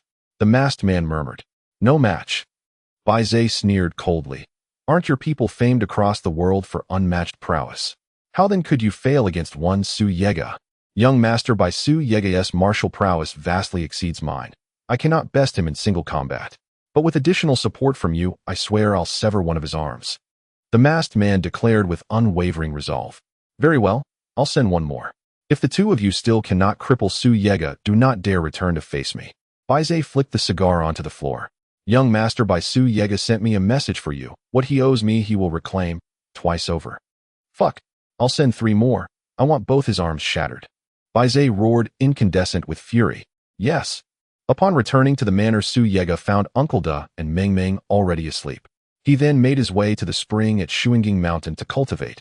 Extraordinary life demanded extraordinary methods. Ever since his prior cultivation of the 9-rank celestial immortal art had propelled him abruptly from early stage to latest stage profound emptiness, Su Yega had sensed an uncanny energy fluctuation hidden beneath the spring's surface. Shui emerged. Su Yega sat cross-legged beside the spring, the 9-dragon storage ring on his finger shimmered, and Shui's figure materialized gradually. Master, are you about to break through again? I sense something resonant with my cultivation art beneath this spring. Would you dare descend to investigate? Su Yega raised his gaze to Shui and asked. Yes. Without hesitation, Shui agreed. I shall lend you my strength. Su Yega reached out into the void. Waves of invisible energy coalesced instantly, enveloping Shui completely. Descend. Su Yega spoke softly. I shall remain seated by this spring until you return. Should danger arise, I will descend without delay to rescue you." "Understood." Shui nodded, turned, and leapt into the spring. As its ripples subsided into stillness, Su Yega closed his eyes, formed his hand seals, and entered deep cultivation. The 9-rank Celestial Immortal art comprised 3 ascending levels, and with Su Yega's current strength, only the first level remained accessible. Yet even that first level alone had catapulted him from early stage to latest stage profound emptiness, a testament to the art's unparalleled superiority. During his initial breakthrough, Su Yega had already sensed his body hovering at the threshold of transcendence. Only minimal further cultivation was needed to shatter the first barrier and ascend into the jade emptiness realm. Though profound emptiness and jade emptiness stood merely one realm apart, the latter commanded spiritual energy orders of magnitude greater, an absolute qualitative leap. Su Yega unsealed all 72 meridians, drawing in the primordial qi refined by the 9-rank Celestial Immortal art. Each infinitesimal influx seared his body with excruciating agony. Unlike conventional arts, the 9-rank Celestial Immortal art was ruthless and overwhelming, forcibly transmuting raw spiritual energy into primordial qi and driving it violently into the cultivator's flesh. First it tore through and rebuilt every meridian along its path, then it ruptured the dantian entirely, only to forge a new one in its wake. Cultivators had no choice but to repeatedly regenerate their dantian and renew all 72 meridians. Only thus could they sustain absorption of primordial qi and advance.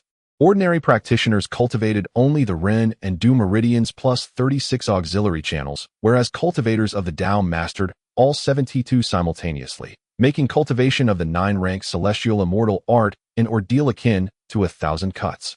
Just a little more, and I'll break through. Su Yega rapidly formed new hand seals, accelerating the 9-rank Celestial Immortal art circulation.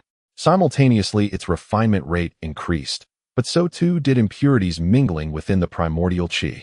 When such impurities entered the body, the cultivator had to divert part of his primordial qi to expel them, an agony even sharper than the qi's initial ingress. Boom! A minor internal rupture erupted at Su Yega's dantian. Its sudden detonation sent shockwaves through his meridians, churning his blood and qi violently. Had Uncle Da and Meng Meng not been sleeping soundly within the manor, Su Yega might well have let loose a deafening cry. After the explosion in the dantian, the blood and qi within Su Yega surged, and at the same time a new dantian was reorganizing and regenerating within Su Yega. Pain stimulated every nerve in Su Yega's body, causing each nerve to swell at that moment. Huff, huff, huff. A heavy breathing sound escaped from Su Yega's mouth, and fresh blood flowed from the corners of his lips. Breakthrough for me. An unbearable pain erupted from Su Yega's dantian, a pain that even the strongest person could not endure, yet Su Yega persisted through sheer willpower. Boom, boom, boom. Su Yega did not know how long he had endured, but finally a burst of golden light erupted from within him, soaring into the sky. A formidable aura radiated outward, and Su Yega's tightly closed eyes suddenly opened as formless ripples distorted the space around him. Finally, I have broken through to the initial stage of Yushu. Su Yega clenched his fists, feeling the strength in his fists, murmuring, "The Yushu stage feels completely different from the Xuanxu stage." Gurgle, gurgle. At that moment, bubbles suddenly appeared on the water's surface, and the figure of Shui emerged. "You came out. What's inside?" Su Yega asked as he saw Shui emerge. "Master, the water below is bottomless and extremely cold. My primordial spirit cannot withstand such a cold place, so I had to come up. I can't go down there. Next time I will check it myself." Su Yega waved his hand and said, "Master, have you broken through?" Shui examined Su Yega, sensing the powerful aura emanating from him, and asked in surprise, "You have indeed broken through to the initial stage of Yushu. That's not easy." Su Yega stood up, walked to the edge of the spring, scooped up some water to wash the blood off his skin. Just then footsteps suddenly came from afar. Su Yega immediately reacted. The golden light from his breakthrough had probably attracted Uncle Dai over. "Quick, get into the Jiolong Naji 9 Dragons storage." Su Yega glanced in the direction of the sound and said. Shui quickly transformed into a streak of white light and entered the Jiolong Naji. Only then did Su Yega walk towards the direction of the sound. After taking a few steps, he saw Uncle Da running over with a coat on. "Yega, what are you doing here?" Uncle Da asked curiously upon seeing Su Yega. "I just saw a streak of golden light, so I came to see what was going on." Su Yega replied awkwardly. "I saw it too. Did you discover anything?" Uncle Do inquired. Nothing, there's nothing here. I just saw a glimpse of the spring. Where could the golden light come from? Su Yega shook his head, feigning ignorance. Uncle Do approached to take a look, found nothing, and muttered as he walked back. Yega, hurry back to sleep. What time is it now? Got it, Su Yega said, smiling wryly, following Uncle Do back to the small pavilion.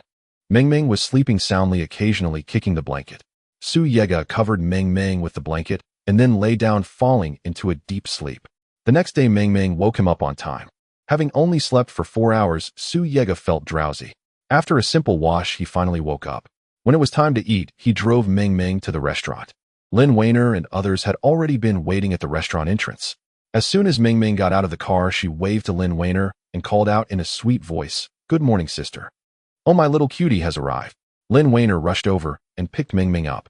"By the way, brother Su's sister Jixuan has a meeting this morning, so she asked me to convey a message to you." Lin Weiner, holding Meng Meng, walked behind Su Yega. "What message?"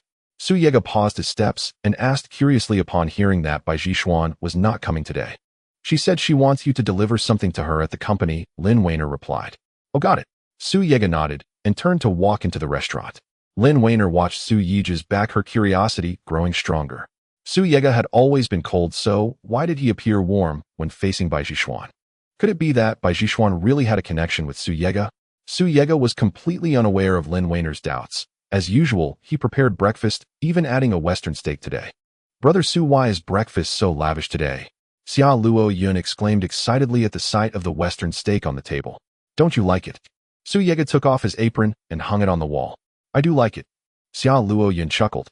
Su Yega did not respond to him, but walked up to Lin Weiner and said, "I need to go to Jiang Hai Group for a while. Please take care of Meng Meng for now." "Sure, leaving Meng Meng with me is the best choice. I promised to take good care of her." Lin Weiner smiled. She really liked Meng Meng and was eager for Su Yega to entrust Meng Meng to her. Girls tend to overflow with maternal love at a certain age. After temporarily entrusting Meng Meng to Lin Weiner, Su Yega packed the meal for Bai Jixuan and drove straight to Jiang Hai Group. Jiang Hai Group is located in the city center of Jiang Hai, rivaling the Marriott Group. Su Yega parked the car in a nearby underground parking lot and prepared to enter Jiang Hai Group with the packed breakfast. "Mr. Su, what are you doing here?" A familiar voice suddenly came, and Su Yega turned around to see Zhang Depeo approaching. "I'm delivering a meal to the president Bai Jixuan of Jiang Hai Group." "Why has Director Zhang come to Jiang Hai Group?" Su Yega glanced past Zhang Depeo and noticed several middle-aged men in straight suits following him. Seeing this situation, he realized something was amiss. "There has been a conflict between Jiang Hai Group and our Marriott Group, and some of our people have been detained by Jiang Hai Group. I'm here to demand their release." Zhang Depeo sighed and informed Su Yega of the situation. "Detained? It can't be that outrageous, right?" Su Yega was taken aback and asked who detained them. "It was Bai Zhe, the vice president of Jiang Hai Group," Zhang Depeo replied, his tone becoming increasingly serious. "Bai Zhe?" Su Yega murmured these two words, a murderous intent flickering in his eyes. This Bai Zhe was notorious, and most of the grudges of the Bai family were closely tied to him. "Director Zhang, what do you plan to do?" "Am I just going to demand the release from Bai Zhe?" Su Yega inquired. "The people are detained by Bai Zhe. I can only go to Bai Zhe for them," Zhang Depeo said, getting angrier as he spoke. He had never suffered such humiliation in Jianghai City. "Let's do this. We should approach President Bai Jixuan directly and explain the situation to her. This way we can avoid unnecessary conflicts. What do you think?" Su Yegao asked, knowing that Zhang Depeo had ruled Jianghai City for years and would not easily tolerate being bullied. Thus the Wanhao Group and Jianghai Group were bound to be at odds. "All right, Mr. Su." Zhang Depeo nodded. He himself did not wish to clash with the Jianghai Group. After all, there was the Bai family backing them. Zhang Depeo from the Wanhao Group was a well-known figure throughout Jianghai City. His arrival at the Jianghai Group naturally drew a lot of attention. Before long, a group of gossip reporters in Jianghai City surrounded the Jianghai Group in circles. Su Yegao carried a bag and followed the staff's guidance to the president's office in Jianghai building, knocking on the door. "Please come in." Bai Zixuan's voice came from inside the office. Su Yegao pushed the door open, placing the bag on the desk. "Miss Bai, here is your breakfast. I haven't had the chance to get the membership card yet, so you'll have to wait a bit longer. Thank you for your hard work." A rare smile appeared on Bai Zixuan's tired face. Since last night, she had received an urgent notification from the group stating that the Wanhao Group intended to acquire the Donghai port in Jianghai City at a high price, so Bai Jixuan had not slept all night and had convened a board meeting. "Miss Bai, you look quite haggard. What happened?" Su Yigao asked with concern, noticing Bai Zixuan's appearance. It's nothing. We held an all-night meeting yesterday. After I finish breakfast, I'll just take a short rest, Bai Zixuan replied with a bitter smile. By the way, someone wants to meet you. Su Yigao hesitated for a moment, unsure whether to speak. However, after a while he decided to voice it. Who is it? Bai Zixuan stood up from her office chair, looking at Su Yigao with curiosity. It's Zhang Depeo, the chairman of the Wanhao Group. He came with me. Su Yigao shifted his gaze to Zhang Depeo, who had just entered through the door. Miss Bai, Chairman Zhang is here to discuss something with you. Su Yigao got up and left the office, having no interest in the affairs of the two major groups. He sat on the sofa outside the office door and took out a cigarette, lighting one. As Su Yigao silently smoked, his brow suddenly furrowed. He recognized a person, someone he had spoken to at the Qianlai building. Previously, when Su Yigao fought in the underground boxing match at Qianlai building, after he knocked down the champion, a manager approached him, hoping that Su Yigao would join Qianlai building, but he declined. However, Qianlai building was an underground boxing casino, and many groups in Zhanghai City were wary of such establishments. Why was Qianlai building appearing in Zhanghai Group? Su Yigao stood up and followed the Qianlai building manager. Noticing, he entered an office, knocked on the door, handed a document to a bald man, and then left Zhanghai building. Su Yigao looked puzzled as he watched the Qianlai building manager leave, then returned to the entrance of the president's office. At that moment, Zhang Depeo had just exited the president's office. Seeing the seriousness on his face had disappeared, Su Yigao knew that the matter had been resolved. Chairman Zhang, how did it go? Su Yigao stepped forward and asked. It's all right now. President Bai said she would send someone to explain to Bai Zhe, asking him to release the people from the Wanhao Group. Zhang Depeo breathed a sigh of relief. If the Zhanghai Group had taken a hardline stance on this matter, it might have led to a lawsuit, and the Bai family would directly get involved, which would not benefit the Wanhao Group at all. That's good then. Su Yigao nodded and continued, by the way, Chairman Zhang, may I ask you a question? As he spoke, his gaze drifted past Zhang Depeo, landing on the several bodyguards closely following him. Zhang Depeo understood what Su Yigao meant and waved his hands, signaling the bodyguards to wait nearby. Chairman Zhang, do you know about Qianlai building? Yes. Why? Su Yigao lowered his voice to ask. Is there a conflict between you and Qianlai building? Zhang Depeo had been in Zhanghai City for some years and had heard about things in the underworld. Su Yigao shook his head and asked, there hasn't been a conflict, but I want to know if your group has collaborated with Qianlai building before. No, we haven't collaborated. When the company was just established, some shareholders urgently proposed that we partner with Qianlai building, hiring their champion as a bodyguard for Wanhao Group, but the vote did not pass, and that matter was dropped. Zhang Depeo pondered for a moment before replying. Thank you for the information, Chairman Zhang. I still have matters to discuss with President Bai, so you may leave first. Su Yigao clasped his hands toward Zhang Depeo. Sure, when I have time, I will definitely visit your restaurant, Mr. Su. I want to see the place that makes Miss Bai so reluctant to part with it. Absolutely, absolutely. Zhang Depeo returned the gesture to Su Yigao with a slight smile. After watching Zhang Depeo enter the elevator, Su Yigao knocked on the door of the president's office. Upon receiving Bai Zixuan's consent, he entered the office.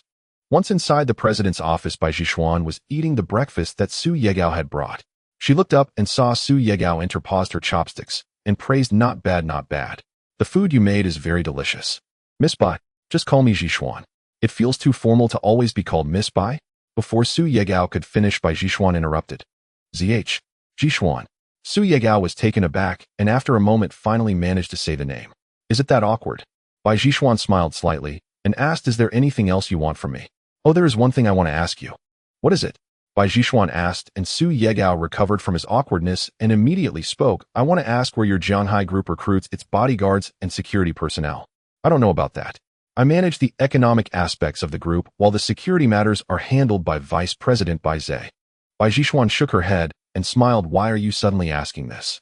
Are you thinking of applying to our Zhanghai Group as a bodyguard? No, I just saw the manager of Qianlai building in Zhanghai Group, and it seems to have some connection with your Zhanghai Group. Su Yigao chuckled at Bai Zixuan's words, shaking his head as he began to explain. What is Qianlai building?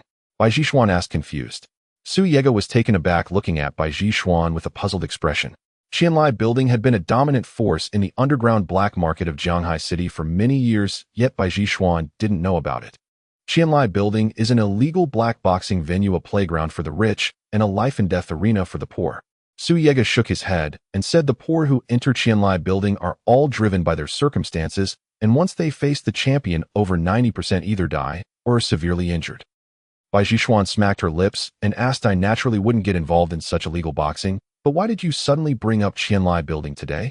Because when I just went out I saw the manager of Qianlai Building within Jianghai Group, so I suspected that Jianghai Group might be collaborating with Qianlai Building. Su Yega took a deep breath and said most of the champions at Qianlai Building are desperate individuals from both domestic and foreign backgrounds. If there were a collaboration, it would only be because Jianghai Group wants to utilize these desperate individuals to eliminate their rivals. Absolutely impossible. My Jianghai Group conducts legitimate business in Jianghai City and would never engage in such heinous acts. Bai Zixuan's expression changed drastically. Miss Bai, you may have forgotten what happened 3 years ago, but I still want to remind you that if you were to learn what the Bai family did 3 years ago, you would understand. Su Yega looked at Bai Zhishuan with a serious expression, enunciating each word. The matter he referred to was the Bai family's actions against Su Yega. What do you mean? Bai Zhishuan frowned and asked what exactly did the Bai family do. Miss Bai, I won't elaborate, but you should pay attention to your vice president Bai Zhe. After finishing, Su Yega picked up a pen from the desk, wrote down his phone number on a piece of white paper, and handed it to Bai Zhishuan, saying, "This is my contact information. If you encounter any unsolvable problems, you can call me. When I was fighting in Qianlai Building, I defeated their champion in a single round. My fists are harder than those of your bodyguards." "Thank you." Bai Zhishuan looked gently at Su Yega's departing figure, and for some reason a sharp pain surged in her mind. Not long after Su Yega left Jianghai Group, Bai Zhe received news from his subordinates saying that Su Yega and Zhang Depeo from Wanhao Group had once visited Jianghai Group and entered the president's office. Upon hearing this news, Bai Zhe rushed to Jianghai Group immediately. Without knocking or obtaining Bai Zixuan's permission, he barged into the president's office. What did Su Yega and Zhang Depeo come here for?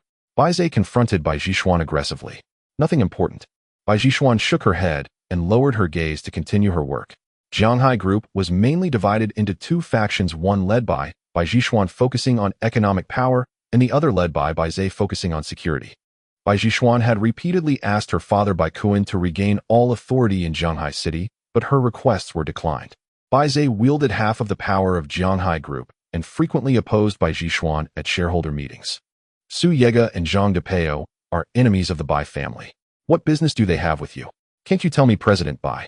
Bai Zhe leaned on the desk with both hands, his gaze fixed seriously on Bai Zhishuan, and said sternly, Bai Kuan, the clan leader, entrusted us to jointly manage Jianghai Group, not to let you run the entire company by yourself.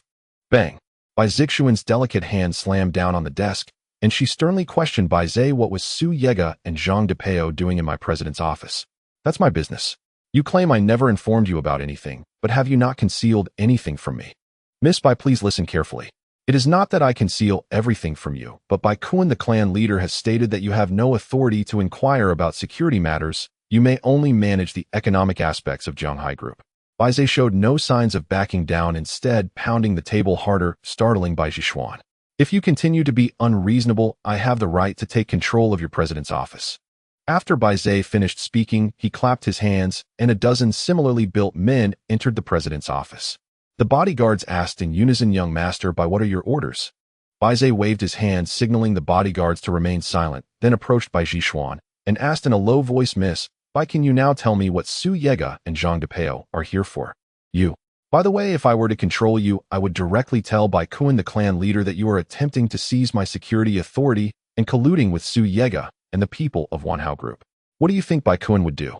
Before Bai Zhishuan could finish her sentence, Bai Zhe interrupted her, threatening, I'm afraid Bai Kuan will send someone down to deal with both Su Yega and Zhang Depeo from Wanhao Group. Bai Zhe, I can tell you what Su Yega and Zhang Depeo are doing in my office, and I can disregard your security influence, but you must agree to one thing. Bai Zhishuan fell silent for a moment before finally conceding. What is it? Bai Zhe asked. You must release the people detained from Wanhao Group. On what grounds? Those from Wanhao Group are courting death by trying to seize land from my Jianghai Group. How could I let them succeed? Bai Zhe always relied on the Bai family's backing, viewing numerous groups in Jianghai City as mere weeds. Acquiring land falls under my management. You, Bai Zhe, cannot intervene without permission. Bai Zixuan's beautiful eyes were filled with rage as she glowered at Bai Zhe, saying, since you want me to refrain from interfering in your security matters, then you should also not interfere in our economic issues. Fine, I will release the people from Wanhao Group. Bai Zhe sneered and asked, Miss Bai, can you tell me what Su Yega and Zhang Depeo are here for? Zhang Depeo came to the president's office to ask me to release the people from Wanhao Group, and Su Yega came to the president's office simply to deliver food. Bai Zhishuan replied casually. Just delivering food. Did Su Yega not say anything else? Bai Zhe pressed. He didn't say much. Bai Zhishuan replied coolly. Bai Kuan informed Bai Zhe that Bai Zhishuan had lost all memory of her time with Su Yega. Even if Su Yega stood before her, she would not recognize him. Why then did he deliver meals to her? Su Yega runs a restaurant on Shuanging Mountain. His culinary skills are exceptional. I hold a membership there, and he sent the meal over. Bai Zhishuan slowly raised her head and fixed Bai Zhe with a sharp gaze. What? Must you oversee every restaurant I dine at? Not at all, he replied. But my warning remains unchanged: stay away from Su Yega. Bai Zhe let out a cold laugh, then turned and strode out of the CEO's office flanked by over a dozen bodyguards. After Bai Zhe departed, one of Bai Zixuan's female secretaries approached and whispered, Miss Bai Zhe has gone too far.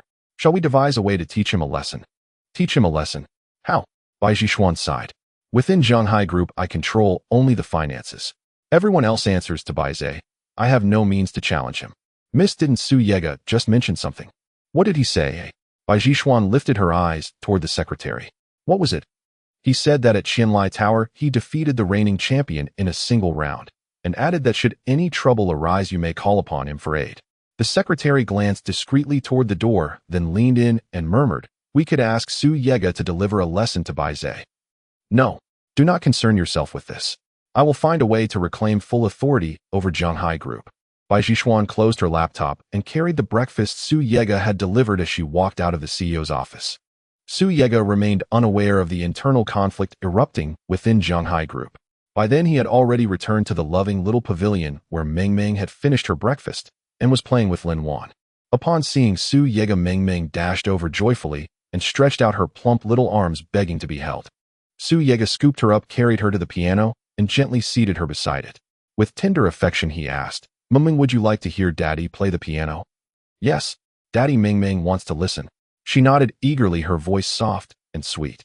Then sit quietly on the chair and listen carefully, my dear. Su Yega affectionately stroked Meng Meng's hair, then lifted the piano lid. His long middle finger glided across the keys, releasing a melodious sonata. Listen closely, Meng Meng. A gentle smile graced his lips as his fingers danced across the keyboard, fluid as dragons, vast as oceans. The music flowed forth exquisite and haunting. At times soaring, at times somber, it wove human emotion seamlessly into its fabric. This melody, Shu, as Xia Luo Yun began to praise, Lin Wan silenced her with a quiet gesture. Su Yega was utterly immersed. Man and music fused as one. The entire composition unfolded like a story, evoking sorrow and tenderness alike, resonating deeply with the listener's soul. Every person in the dining hall felt its pull, memories flooding back, replaying vividly in their minds, until the final note faded and they all awoke as if from a shared dream. Daddy, that song is so beautiful. Meng Meng clapped her tiny hands and praised in her sweet childish voice. My dear, this piece originates from an ancient time. Only Daddy knows how to play it. Su Yega gently stroked Meng Meng's head, then rose and surveyed the dining hall, only to find every guest staring at him with unnerving intensity, as though they might devour him whole. What's wrong? Su Yega asked, puzzled. Brother Su, your piano performance is truly extraordinary. Xia Luo Yun gazed at him with open admiration and pleaded, Brother Su, please accept me as your disciple. I'm sorry, I have no interest in taking disciples. Su Yega smiled faintly.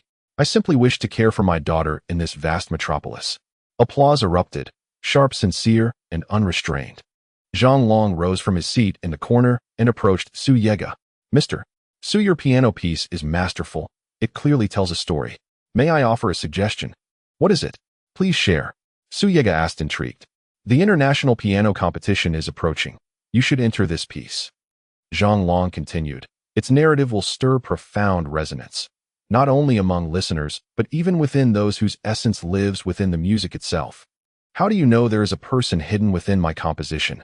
Su Yega was astonished. This piece had been composed during his time in the stellar cultivation realm. He had written it solely to express his longing for Bai Zhishuan, infusing every note with both love and lingering resentment, transforming it into a living chronicle of his heart. That is worth considering. After a moment's reflection, Su Yega nodded. Very well, I'll think it over. Zhang Long bowed respectfully and smiled. I must take my leave. I have other matters to attend to. Understood. Su Yega acknowledged him and bid farewell to all remaining guests. Once the guests had departed, Su Yega drove Meng Meng toward the amusement park, fulfilling a promise made earlier at Baiyun Mountain to spend the day with her. Daddy, where are we going? Ming Ming blinked her large, curious eyes as the car veered away from the direction of Shuanging Mountain. Daddy's taking you to the amusement park. He adjusted the steering wheel, accelerating onto the highway bound for the park, his tone warm and indulgent. Can we invite Mama too? Can she come play with us?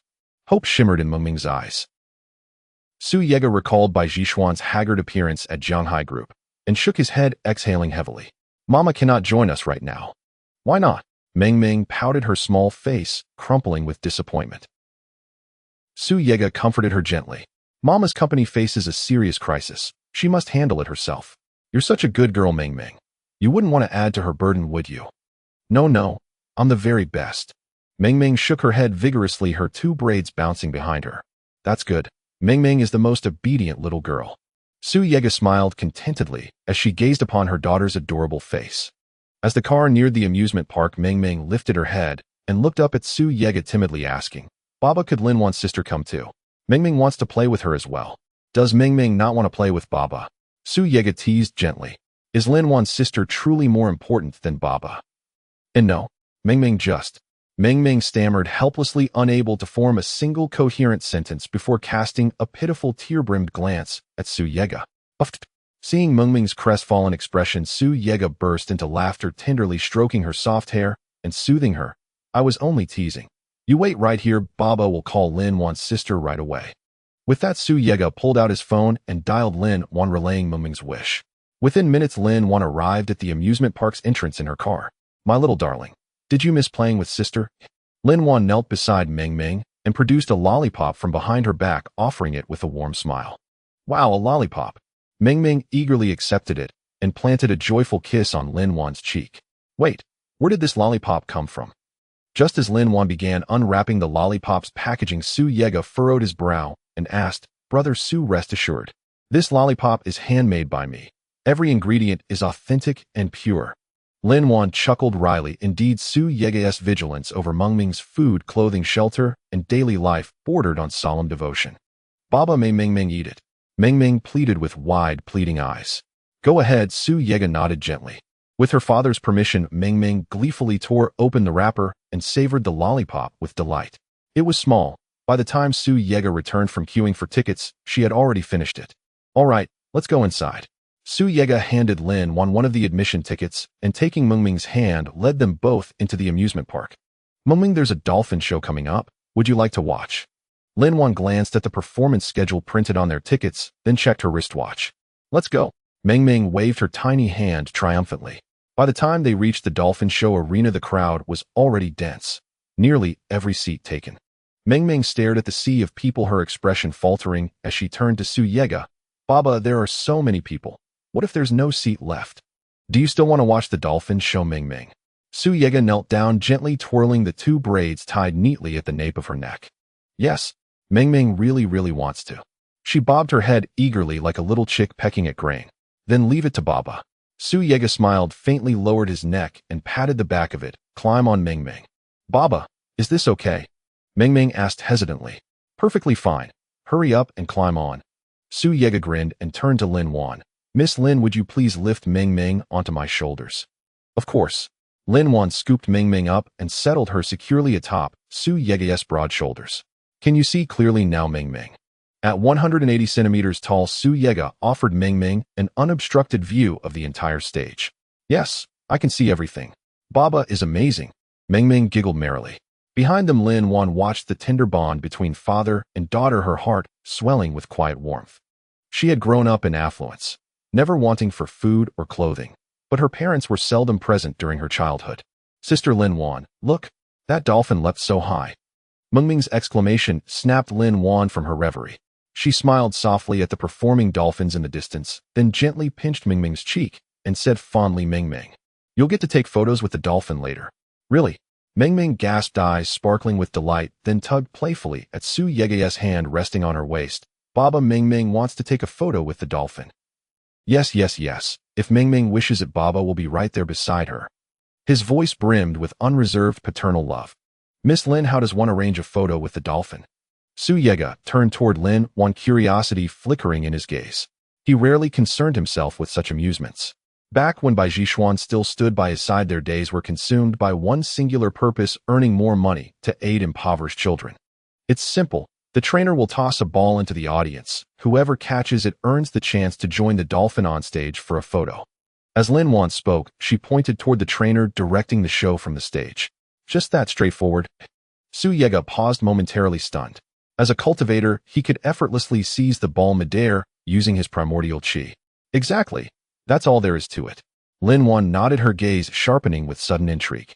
Brother Su, have you truly never been to an amusement park before?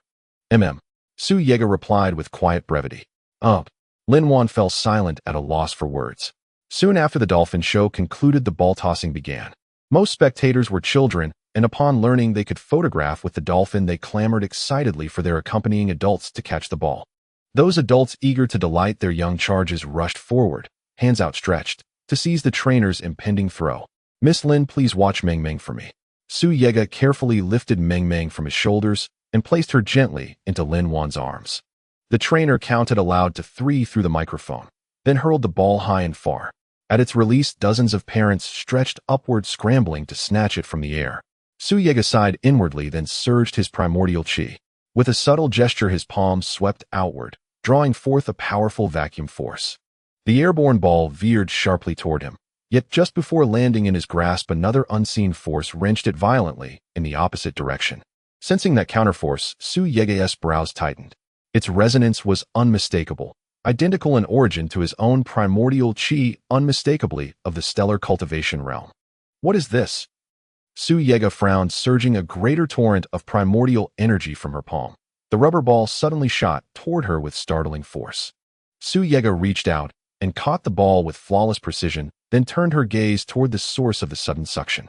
In that direction, only a dense crowd filled the space. No strange or unusual figure in sight. Baba Ball. Meng Meng tugged at Su Yega's sleeve and waved her plump little hand cheerfully. Meng Meng, let's go down and take a photo with the giant dolphin. Su Yega handed the ball to Meng Meng. The child clutched it tightly, beaming with delight, then followed Su Yega along a path that parted through the crowd onto the stage. Big dolphin. Meng Meng returned the ball to the trainer, then stretched out her chubby hand to stroke the dolphin's broad, glistening back. The giant dolphin seemed to understand her words. Its head bobbed playfully above and below the water, performing a series of whimsical gestures. Giggle, giggle, giggle. Meng Meng burst into delighted laughter. Please get ready. You'll be taking one photo together with the dolphin, signaled the photographer beside the trainer, gesturing for Su Yega and Meng Meng to pose. Baba crouched down. The dolphin stays in the middle. We'll make our cutest faces. Meng Meng held Su Yega's hand and grinned mischievously. Su Yega knelt down, mimicking Meng Meng's expression with tender affection. Adorably earnest, disarmingly sweet. With a crisp click, the moment was captured forever. Sir, when you leave the amusement park, please present your ticket stub at the main gate to collect your photograph, the trainer said with a warm smile. Su Yega murmured softly, then lifted Meng Meng into her arms and retraced their steps to their original spot. Where shall we go next? She turned to Lin Wan, who glanced at the parade map in her hand and sighed. Meng Meng isn't allowed in many areas. Our only option is Fantasy Kingdom. Why can't Meng Meng go to so many places, Baba? Meng Meng squirmed gently in Su Yega's arms, her eyes wide with innocent curiosity. Because you're still very small. Once you grow taller, you'll be able to explore them all. Su Yega replied with infinite patience. In the stellar immortal cultivation realm, she would have long since ignited with fury. The celestial, profound, immortal sovereign, peerless, unassailable, was no mere answer machine for 10,000 whys. Yet before her daughter, she became unfailingly gentle, boundlessly patient. As they spoke, the 3 arrived at Fantasy Kingdom. Brother Su, why not take Meng Meng to the parent-child concert? Lin Wan suggested. What kind of concert? Su Yega asked, intrigued. A parent-child concert. Lin Wan explained. Adults and children perform together on stage. All right, let's go have a look. Su Yega set Meng Meng down and followed Lin Wan toward the concert venue. Just as they approached the backstage area, a man in a sharp suit rushed over and bowed deeply before Su Yega. Sir, we humbly ask for your assistance with our concert. The gesture startled Su Yega. She regarded him coolly and asked, what assistance do you require? Here's the situation. Our headline celebrity Father Anson duo withdrew at the last moment due to contractual disputes, and the show begins shortly. We've no time to secure another act, so we must ask you for help. The young man in the suit explained earnestly. With so many people here, why single us out? Su Yega asked, voice calm, unreadable. To most, such an invitation would spark wild elation. It wasn't just anyone who could step onto that stage. The suited man smiled warmly at Su Yega. Sir, your bearing is noble and commanding, truly extraordinary, while your little sister is utterly charming. From the moment I saw you both, I knew you were perfect. I'm afraid I'm not interested. Unless my daughter wishes to participate, I won't join. Su Yega replied, tone serene but final. The man instantly grasped who truly held authority among the trio. He realized win over the little girl, and the ice-cold man would yield without resistance. Little miss, do you know what prize awaits the winners? Bowing slightly, he addressed Meng Meng with a radiant smile. What is it? She blinked, her willow-soft eyebrows lifting in wonder. A 2-meter-tall plush bear. If you and your Baba compete together and win, you'll take home the giant bear. Indeed, these people knew precisely how to enchant a child. Within moments, Meng Meng was utterly captivated. Baba, Meng Meng wants the big bear. Baba, let's enter the contest. Together. She tugged his arm, swaying playfully, her voice dripping with irresistible charm. Su Yega chuckled, helplessly stroking Meng Meng's soft hair with tender indulgence. All right. We'll join. Excellent. Please wait a moment. Here is your contestant number 10. Kindly proceed backstage to await your turn. Beaming, the man retrieved a numbered badge from his pocket and handed it to Su Yega, then led the three into the backstage tent. Inside the tent, numerous parent-child pairs sat quietly in their designated spots, gently entertaining their children. Su Yega and Lin Wan sought the seat marked 10, only to find it occupied by a pile of luggage. Who are these people? What kind of manners do they have? Using suitcases to claim someone else's seat. Lin Wan deliberately raised her voice, ensuring the entire backstage area heard her. To dare compete in a parent-child concert with such conduct, truly the height of absurdity. Born into a prestigious clan, Lin Wan feared nothing. She acted first, questioned later. Little girl, what did you say? A hoarse, aged voice cut through the air as a middle-aged man stepped forward. Behind him stood a plump little boy. The boy sucked contentedly on 2 lollipops at once. What did I say? I said whoever blocks other seats with luggage has no decency whatsoever. Lin Wan planted her hands on her hips and advanced 1 step. Do you think you can kill me? The man's eyes burned with lethal intent as he glared at her. Kill me. Lin Wan scoffed, her tone edged with icy mockery. I've lived in Shanghai City for years, and no one has dared utter those words to me. Go ahead, try it. You asked for death. In a flash, the man thrust his hand toward Lin Wan's throat, aiming to seize and strangle. Su Yega moved instantly, guiding Meng Meng behind Lin Wan, then pivoting with spectral grace. Her hand shot forth like a shadow, intercepting and locking the man's wrist inches from its target. Grasped firmly by the wrist by Su Yega, the middle-aged man furrowed his brow slightly and abruptly wrenched free, spinning deftly to land beside the young boy. Who are you? His gaze sharpened with suspicion as he fixed Su Yega with a cold, unyielding stare. Su Yega remained silent, his eyes locked upon the man, piercing, lethal, unwavering. The moment the man moved to strike, Su Yega would retaliate without hesitation, crushing him utterly.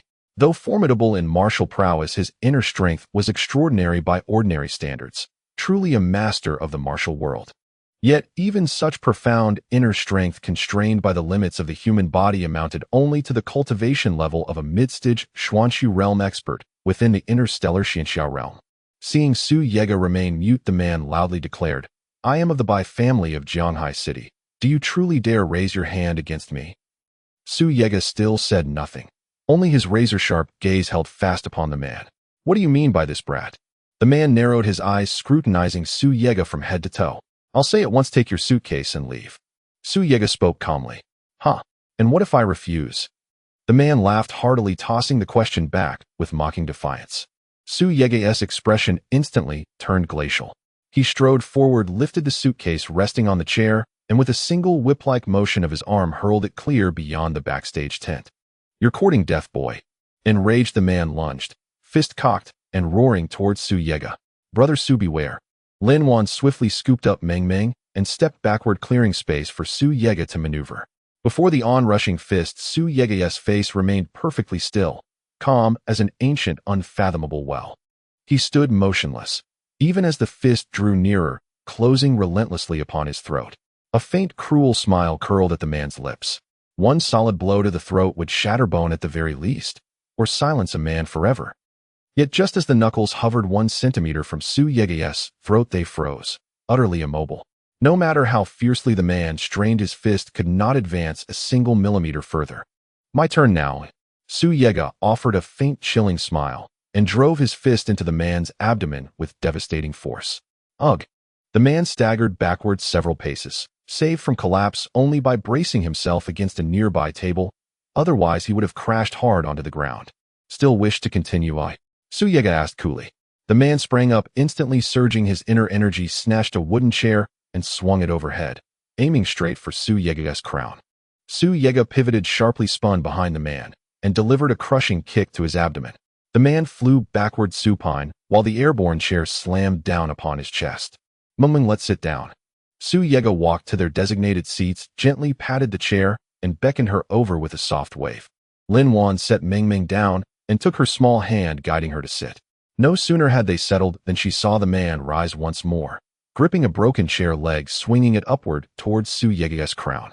Brother Su, Lin Wan cried out in alarm. It's fine, he replied curtly, then scoffed coldly and struck backward with a clenched fist.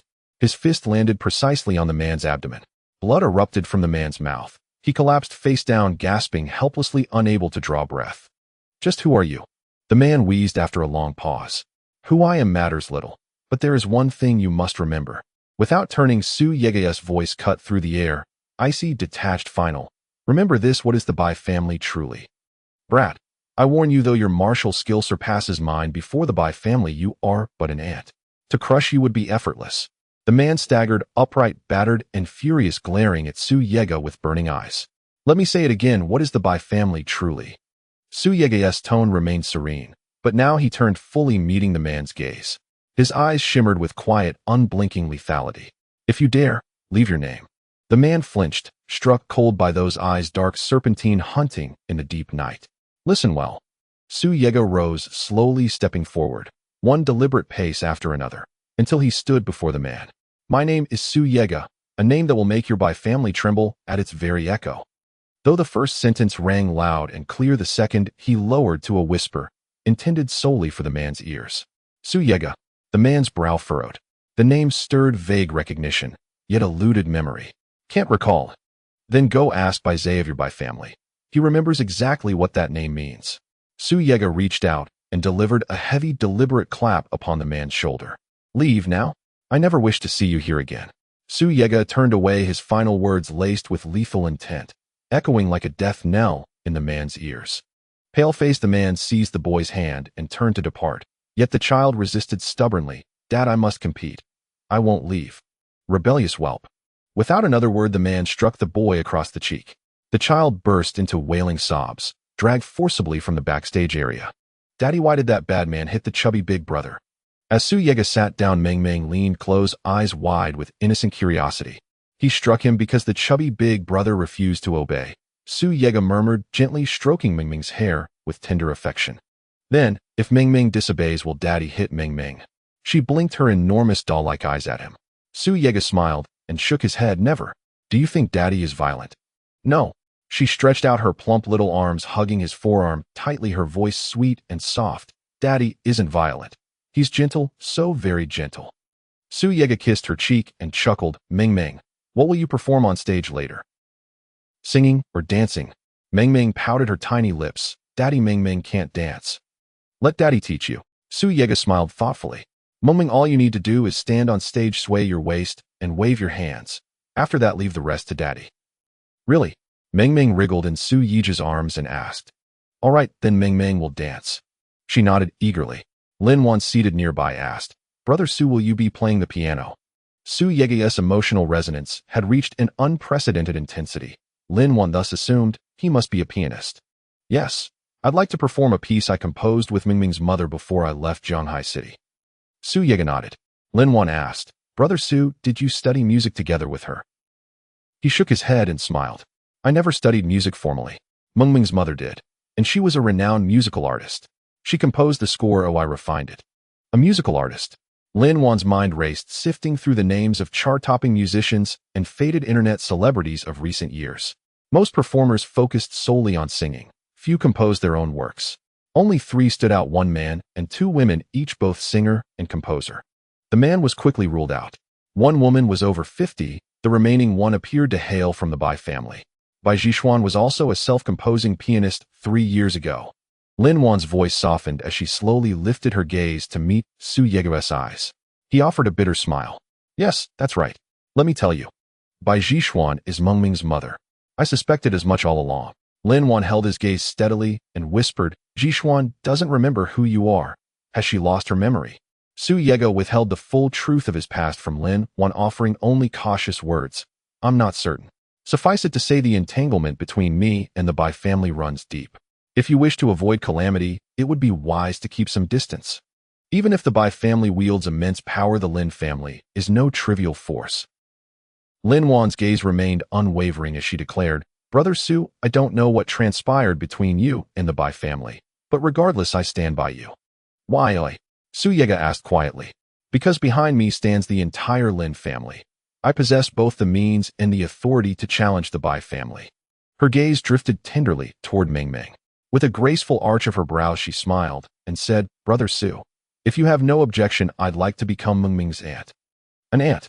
Su Yegu paused, then realization dawned. You mean, you want to be my younger sister? Exactly. Think about it, Brother Su. A man raising Mengming alone inevitably has limitations. Wouldn't another sibling's support make care for her all the more complete? Her voice softened further. With a beguiling smile she added, when you confront the Bai family, the Lin family will serve as your backing. And since I've known Jixuan since childhood, I may even help restore her forgotten memories. So long as you're not reluctant, my life was never destined to be ordinary. Without meeting Lin Wan's eyes, Su Yegu snapped his fingers at a passing attendant. 3 glasses of plain water, please. Right away, sir. The attendant bowed respectfully, wheeled over a trolley, and placed 3 glasses of water upon the table. Thank you. Su Yegu handed 1 glass to Mengming and another to Lin Wan. Soon Mengming and I will take the stage for our performance. Could you cheer us on from the audience? The cool detachment on Su Yegu's face softened, revealing a quiet tenderness. Lin Wan cradled her glass in both hands and took a sip. For reasons she couldn't quite name, Su Yegu always instilled in her a profound sense of security. By the way, I'd like your advice. How should we design the membership card for my restaurant? Su Yegu took a sip of water and turned to Lin Wan. I believe it ought to be distinctive, perhaps crafted from gold. Lin Wan was famously inventive. After all, the Lin family's business centered on advertising in Zhanghai City. Incidentally, doesn't your family issue membership cards as well? Su Yegu pondered briefly, then asked. Lin Wan replied, we do. If you're agreeable, brother, you're welcome to visit Lin Group this afternoon. I'll design the emblem for your membership card. I appreciate your help. Su Yegu offered a gentle smile. Brother, this is my duty, not a burden at all. Lin Wan hesitated, then spoke softly. Meanwhile, far across the city at Zhanghai Group, Bai Jixuan convened yet another shareholders' meeting, this time resolving to pivot toward a new economic strategy. That strategy hinged on leveraging celebrity influence to drive local product sales, making the recruitment of high-profile stars Zhanghai Group's top priority. Clad in stiletto heels, Bai Jixuan strode from the conference room. Her secretary Xiao Xiao hurried forward and asked, Miss, what is the company's new directive? Recruit celebrities. The board has decided to harness star power to catalyze product demand. As she walked toward the CEO's office, Bai Jixuan replied, Do you already have candidates in mind, miss? Xiao Xiao asked. Not yet. I've spent the past 3 years abroad and am unfamiliar with the current domestic landscape. What would you suggest? Bai Jixuan asked. Xiao Xiao paused in thought before replying, Zhanghai City teams with a list celebrities, yet many carry poor public reputations and demand exorbitant fees. So I propose an alternative. What is it? Speak freely. Bai Jixuan picked up the cup of coffee Xiao Xiao had prepared earlier and took a measured sip. Beyond mainstream celebrities, Zhanghai City hosts countless internet influencers. We could engage them instead. Their fees are significantly lower, they carry no heirs, and to local residents they represent a refreshingly novel presence. Xiao Xiao voiced her idea candidly. Zhanghai City's resident population exceeded 5 million, and its celebrities, constantly pursued by fans, had grown increasingly arrogant and costly. In contrast, while these micro-influencers lacked the star power of Alistairs, they retained loyal followings, and most had risen through sheer talent and perseverance, making them in many ways more reliable partners. A sound suggestion. Then which type of influencer do you recommend we approach? Bai Jixuan nodded approvingly. Today, a parent-child arts competition is being held at the amusement park. Many internet celebrities will participate. Why don't we go take a look? If we spot someone suitable, we can invite them to audition on the spot. That's a splendid idea, Bai Jixuan mused briefly before nodding. After watching the competition, I'll treat you to lunch at AIXIN Xiao Lu Go. AIXIN Xiao Lu Go. I've never heard of this restaurant. Does it belong to a five-star hotel chain? Xiao Xiao asked curiously. Having long accompanied Bai Jixuan to business engagements across Jianghai City, she had dined in nearly every major hotel. But this AIXIN Xiao Lu Go was entirely new to her. No, it's merely a modest restaurant yet profoundly distinctive, Bai Jixuan replied, savoring the memory of her breakfast that morning with evident satisfaction. Watching Bai Jixuan's rapt expression, Xiao Xiao teased with a playful grin. Well now, earning my young mistress's rare admiration truly sets this establishment apart. Absolutely. Its membership card costs 2 million yuan. The moment Bai Jixuan uttered those words, Xiao Xiao spat out her coffee. Xiao Xiao had never imagined a humble eatery charging 2 million yuan for a single membership card. Not even five-star hotels demanded such exorbitance. Are those 2 million yuan bundled into the meal cost? Xiao Xiao asked, puzzled. No, the meals are priced separately. Bai Jixuan chuckled at Xiao Xiao's astonished look and added, at AIXN Xiao Lu Gu, a simple bowl of steamed rice costs 200 yuan. What the? For once the ever-refined Xiao Xiao swore aloud. Let's tidy up first. We'll go taste it at noon, and then you'll understand why it commands such a price.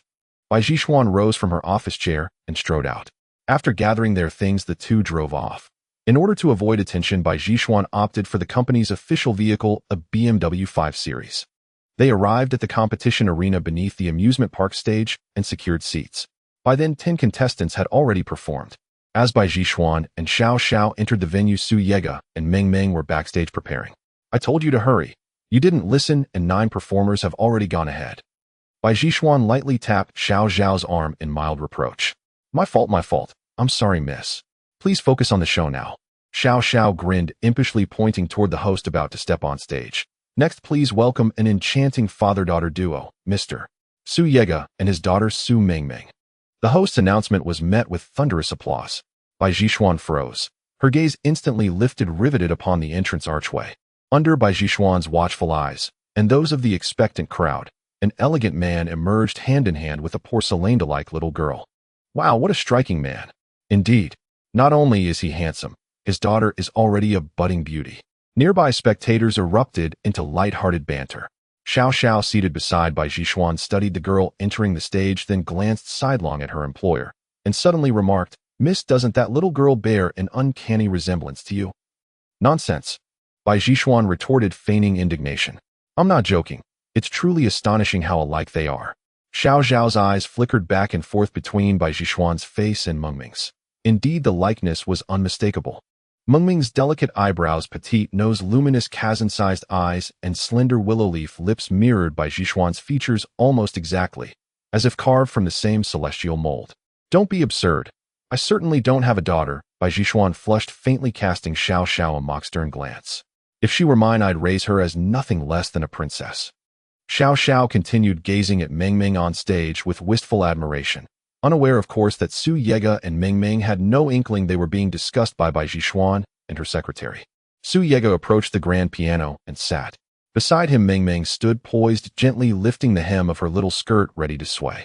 Why are you lifting your skirt, Meng Meng? Su Yega asked, charmed by his daughter's adorable gesture. Annie taught me. She says it looks lovely when I lift my skirt while dancing.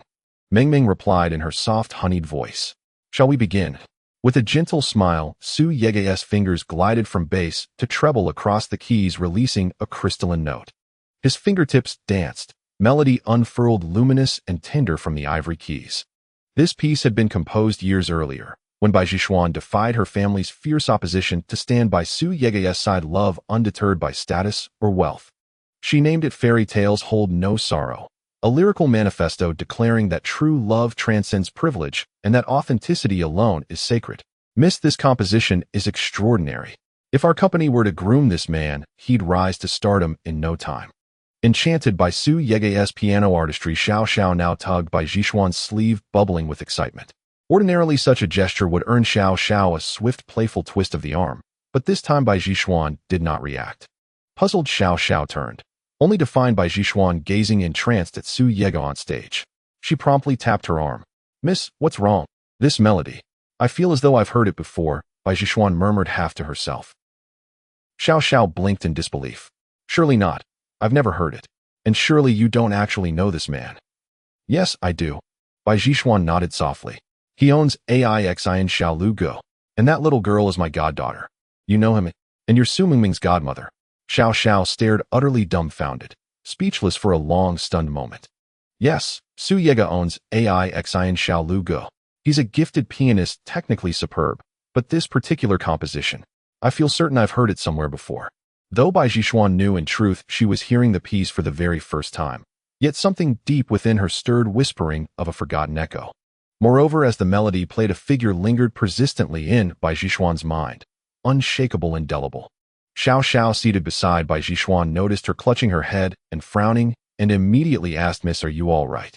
Seeing that Bai Jishuan remained silent, Xiao Xiao gently nudged her arm and asked with concern, "Miss, are you all right?" "Oh, yes, I'm fine." Bai Jishuan stirred from her reverie at Xiao Xiao's voice. Her gaze now drifted towards Su Yega, her inner voice whispering, "Su Yega, what grudge do you hold against our Bai family?" Xiao Xiao suggested, "Miss, Su Yega's piano performance was exceptional. Perhaps we could consider him as a candidate for our celebrity endorsement campaign. What do you think?" Yes, that would work." Bai Jishuan nodded and rose to leave the auditorium. "Miss, where are you going?" Xiao Xiao hurriedly stood and followed close behind. "To the backstage," Bai Jishuan replied. Meanwhile, after finishing their performance, Su Yega and Meng Meng had returned backstage, unaware that Bai Jishuan had watched him intently from the audience. Backstage, Lin Wanfei rushed over the moment she saw them and scooped Meng Meng into her arms. "Mengming, you were absolutely brilliant." Lin Wan doted on Meng Meng beyond measure. With a gentle smile, she added, "Brother, your piano piece was truly exquisite." "Thank you." A rare, tender smile softened Su Yega's features, a sight few had ever witnessed. Even Lin Wan was seeing it for the first time. In that quiet warmth, he had finally acknowledged her, not merely as an acquaintance, but as his sister. "Ahem, Mr. Su." A graceful voice chimed out as Bai Jishuan and Xiao Xiao approached in high heels. "Jishuan, what brings you here?" Su Yega's eyes lit up at the sight of her behind dark sunglasses, his expression melting into a smile as soft and deep as still water.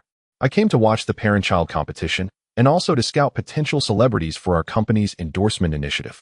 Imagine my surprise running into you here." Bai Jishuan smiled warmly. "Mama."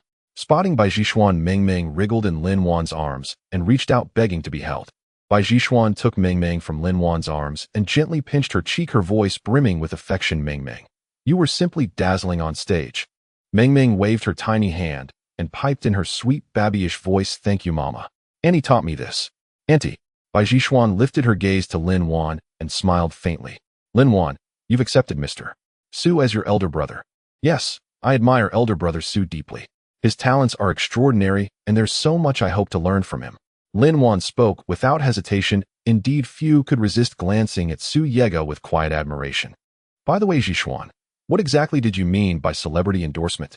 Su Yega smoothly shifted the subject.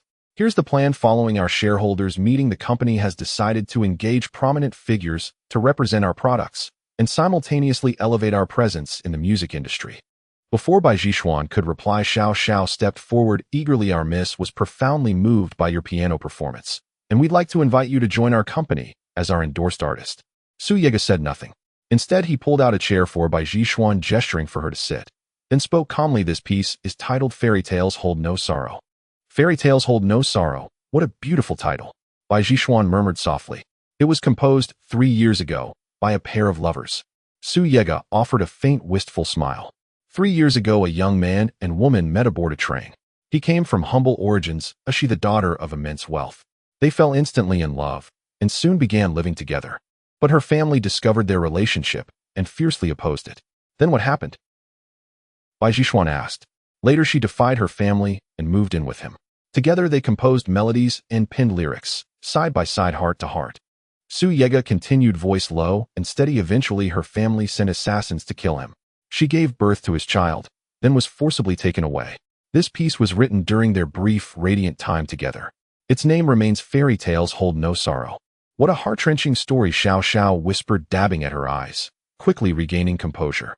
"Such is the nature of women. When touched by true emotion, tears come swiftly and freely." Yet Bai Jishuan had fallen once more into deep contemplation. Ever since hearing Su Yega's performance, one figure had haunted her thoughts, inescapable, insistent. And now, after hearing the story behind the piece, a dull, throbbing ache pulsed behind her temples. What in the world is happening? Bai Jishuan massaged her temples, striving to steady herself. Miss, are you all right? Xiao Xiao sensed her distress at once and gently grasped her wrist, voice full of concern. I'm fine. Only something lingers in my mind, yet I can't quite grasp what it is. Bai Jishuan shook her head, her expression tightening with pain.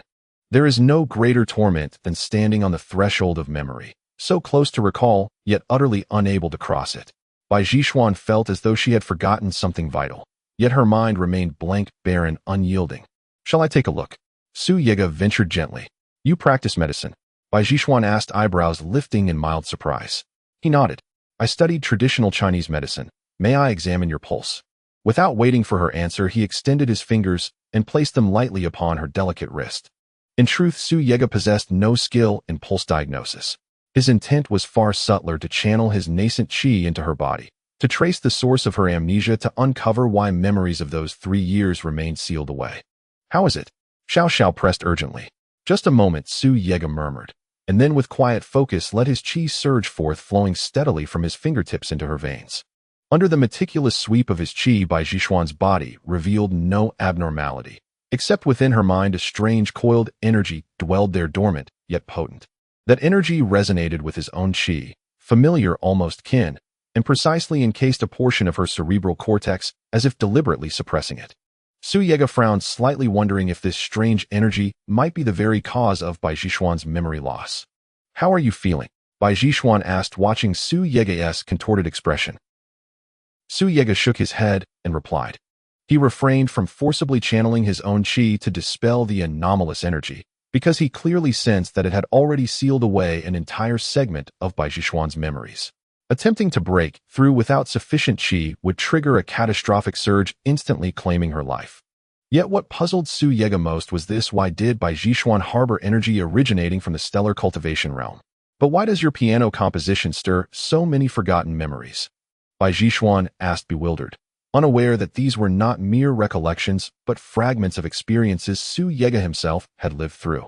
Perhaps you've experienced them too. Su Yega hesitated before speaking. Bai Jishuan fell silent, lost in quiet contemplation. When Bai Jishuan returned to Jianghai City, her family had sternly warned her, again and again, not to approach Su Yega. Though she knew nothing of the long-standing enmity between Su Yega and the Bai clan, he evoked an uncanny sense of familiarity across countless moments.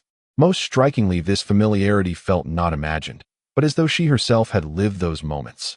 Could it be? I truly lost my past. Her beautiful eyes lingered on Su Yega seated before her, as a soft murmur rose within her heart. Enough. Let's set this aside for now. Mister, Su, would you consider joining us? Rubbing her temples with weary fingers, Bai Jishuan emerged from her reverie and asked. All right, Su Yega nodded. So long as he could remain close to Bai Jishuan, personal exhaustion meant little. More importantly, he also intended to draw nearer to Jianghai Group, to uncover who had implanted such dense, otherworldly energy into Bai Jishuan's very being. Since the competition has ended, let's head back. Su Yega rose and waved toward Mengming, who was playing nearby with Lin Wan. Mengming, are you hungry? Yes. Mengming blinked her large luminous eyes and nodded eagerly. Shall daddy cook for you now? Su Yega gently pinched Mengming's cheek with tender affection. Yes, she chirped, then reached out her tiny hand toward Bai Jishuan, seeking her grasp. Bai Jishuan lifted Mengming into her arms. Her expression softened, warm, serene, profoundly maternal. In a voice so gentle that even Xiao Xiao had never heard, it's like she whispered, Mengming, let's go back to the dining hall. Daddy will prepare your meal. Let's go. Mengming gleefully raised both arms, mimicking flight. Bai Jishuan carried Mengming to her car. Su Yega raised no objection. After all, Mengming had not seen her mother in years, and he wholeheartedly supported their time together. Upon returning to the restaurant, Su Yega found Xia Luo Yun and his companions already waiting at the entrance. Today, however, 4 additional young men stood among them, elegantly dressed, evidently signs of wealth. One appeared to have arrived with Xia Luo Yun's group. Seeing Su Yega return, Xia Luo Yun hurried forward. Big brother Su, I'm starving. Dinner begins shortly, Su Yega replied coolly. He opened the restaurant's grand door, stepped inside, activated the sound system to play soothing piano melodies, then vanished into the kitchen to begin preparing the meal. With Bai Jishuan entertaining Mengming in the main hall, Su Yega felt utterly at ease. The estate's cultivation plots were nearing completion, and Uncle De delivered fresh ingredients daily. Su Yega inspected today's delivery: potatoes, beef, duck blood, and Chinese chives. perfect for crafting braised beef with potatoes and chai-fried duck blood. These two dishes would be reserved for members. Non-members would receive only fried rice with egg. As Su Yega prepared lunch, Mingming's voice suddenly rang out from the hall. Dada, Grandpa's here. Peering out, Su Yega saw Uncle Da entering carrying a small pail. Uncle Da, what brings you here? He asked, curious. The cattle at the estate have begun producing milk. I brought some over for you. As Uncle Da passed by Zhishuan, his gaze flickered sideways. Yet when her eyes met his, he swiftly averted his glance and hurried into the kitchen, pail in hand. Milk production. That's excellent news. Su Yega accepted the pail, placed it on the kitchen counter, dipped a ladleful, and inhaled deeply. Remarkable. Our estate-grown milk carries a rich, fragrant aroma, utterly incomparable to any commercial brand. Uncle Da glanced discreetly toward Bai Zhishuan, who sat outside playing with Mingming, then lowered his voice. Yega, why is Zhishuan playing so warmly with Mingming? Noting Uncle Da's grave expression, Su Yega explained promptly. Ah, you mean Zhishuan. She suffered memory loss. For now she's taken Mingming as her goddaughter, a wise choice offering solace to the child's tender heart. Yega, beware the Bai clan. Though Zhishuan bears no ill intent, remember, the Bai family wields formidable power. They are no mere bystanders. Uncle Da's deepest fear remained the Bai clan's intervention. Their influence spanned all of Huaxia. Unchecked, their actions could endanger not only Su Yega, but Mingming as well. Uncle Da, please leave this matter to me. Focus instead on managing the estate. Su Yega's tone held a subtle edge of impatience. Though Uncle Da acted out of genuine concern to the celestial, profound, immortal sovereign, such repeated admonitions felt condescending, diminishing his sovereign authority and stirring quiet resentment. Very well, my one request remains: guard Mingming above all. Whatever you do, let the child's welfare guide your path. Understood, Uncle Da. Please return soon. Dinner tonight awaits you. Su Yega urged him toward the kitchen exit. No need. You needn't prepare meals for us. Old Li and I will grill beef at the estate. Uncle Da was no fool. He sensed Su Yega's impatience. He voiced nothing, knowing their perspectives had long since diverged. After seeing Uncle Da off, Su Yega hurried to cook. This time with the fresh milk he had brought, she poured it into a clay pot. The milk had just been drawn from the cows and carried numerous bacteria, some of which posed serious risks to human health, so it had to be gently simmered over low heat until it reached a full boil. As the milk slowly simmered in the clay pot, Su Yega added powdered, fragrant exotic fruit, infusing the entire kitchen with a rich, creamy aroma. The small kitchen could not contain that alluring fragrance. It spilled outwards, spreading through the grand hall. The group gathered there instantly perked up at the scent, especially Xia Luo Yun, the incorrigible food lover, who smacked his lips and stared toward the kitchen, shouting eagerly, "Brother Su, are we having milk with lunch today?" Inside the kitchen, Su Yega remained absorbed in her work and did not reply. Instead, Li Chun, seated nearby, teased with a grin, "You're always eating, and yet never gaining an ounce. Why don't you just stop altogether? What's it to you?" Xia Luo Yun shot Li Chun a dismissive glance before replying irritably. Just then Zhang Long entered from outside, catching the milky fragrance wafting from the kitchen. His eyes immediately lit with fervent anticipation. Anyone who knew Zhang Long understood his deep fondness for milk. He drank at least one fragrant cup every single day. Upon entering, Zhang Long noticed that all 4 dining tables were already occupied, so he approached Xia Luo Yun's table and asked politely, "May I join you?" "Go ahead." Xia Luo Yun recognized Zhang Long, but the latter's courteous demeanor on his first visit earned him unexpected favor. Once Zhang Long sat down, Su Yega emerged from the kitchen carrying 5 trays, placing them neatly on the dining tables. Then she brought out 2 electric rice cookers, one set upon the long central table, the other on the small square table tucked into the corner. Finally, she carried forth a large clay pot and placed it on the round table where she and Mingming would dine. Lunch is served. Members' meals are on the long table. Non-members, please sit at the square table. Each person receives 1 cup of milk. Please serve yourselves. Having spoken, Su Yega carried her own meal along with those of Mengming, Bai Zhishuan, and Lin Wan to the round table. Mengming, lunchtime. She smiled tenderly at Mingming and said affectionately, "Today the estate's great dairy cow gave milk, and Daddy learned how to prepare it just for you. Try it." "Thank you, Papa." Mingming lifted her cup and took a sip, giggling merrily. "Delicious." Bai Zhishuan picked up a napkin and gently wiped away a trace of milk clinging to Mingming's lips. "It's delicious. Mama, you drink some too." Mingming dutifully picked up a cup, grasped a spoon with her tiny hands, and poured a cup of milk for Bai Zhishuan. Xia Luo Yun and his companions likewise collected their portions and retrieved cups from the sterilizer cabinet, lining up patiently to fill them with milk. Meanwhile, the four newcomers stared blankly at their plates of fried rice and asked bewildered, "Why do they get such fine meals while we're given only fried rice?" "That's unfair. Because they're members," Su Yega replied coolly. "How much does membership cost? We want to sign up too." One of the men, the eldest among them, spoke up. 2 million. Before Su Yega could even respond, Xia Luoyun strode over, holding up 2 fingers inches from the man's face and grinning. "Remember, 2 million buys only the membership card. Meals are extra." "That's outrageous." The man blinked, stunned by the staggering price. "Wait until you've tasted it. You'll know whether it's worth every cent." Zhang Long, the last to collect his milk, passed by the man, took a slow sip, and remarked calmly. Though these 4 men were heirs to wealth beside Xia Luoyun and his circle, they were mere novices. 2 million still stretched their means. So after prolonged internal debate, they resolved not to purchase memberships. Yet that resolve dissolved the moment they tasted their first bite of fried rice. It was without exaggeration the finest fried rice they had ever encountered, the pinnacle of culinary artistry. "Brother, I swear, I'm getting a membership card right now." A young man with chestnut brown hair sprang to his feet and sauntered cheerfully towards Su Yega, who was still eating. "Boss, I'd like to apply for a membership card too." He pulled a bank card from his pocket and placed it on Su Yega's table. "I don't have the full amount on me. This card holds 1 million. Please take it for now, or I'll deliver the remaining balance this afternoon." "Done." Without hesitation, Su Yega slipped the card into his pocket, then retrieved a small notebook and pen from a bookshelf beside the table and handed them to the young man. "Write your name here." "Thank you, boss." The brown-haired youth jotted down his name with glee, then added, eyes alight with hopeful pleading, "So, may I enjoy member privileges at dinner tonight?" "Yes." Su Yega nodded faintly. "Boss, we'd also like membership cards." Seeing their companion secure a card, the other 3 men swiftly produced their own bank cards and extended them towards Su Yega. "Just write your names and leave your cards." "Thank you, boss." Lunch passed peacefully across the dining hall. After escorting the guests out, Su Yega returned to find Meng Meng half asleep on the sofa watching television.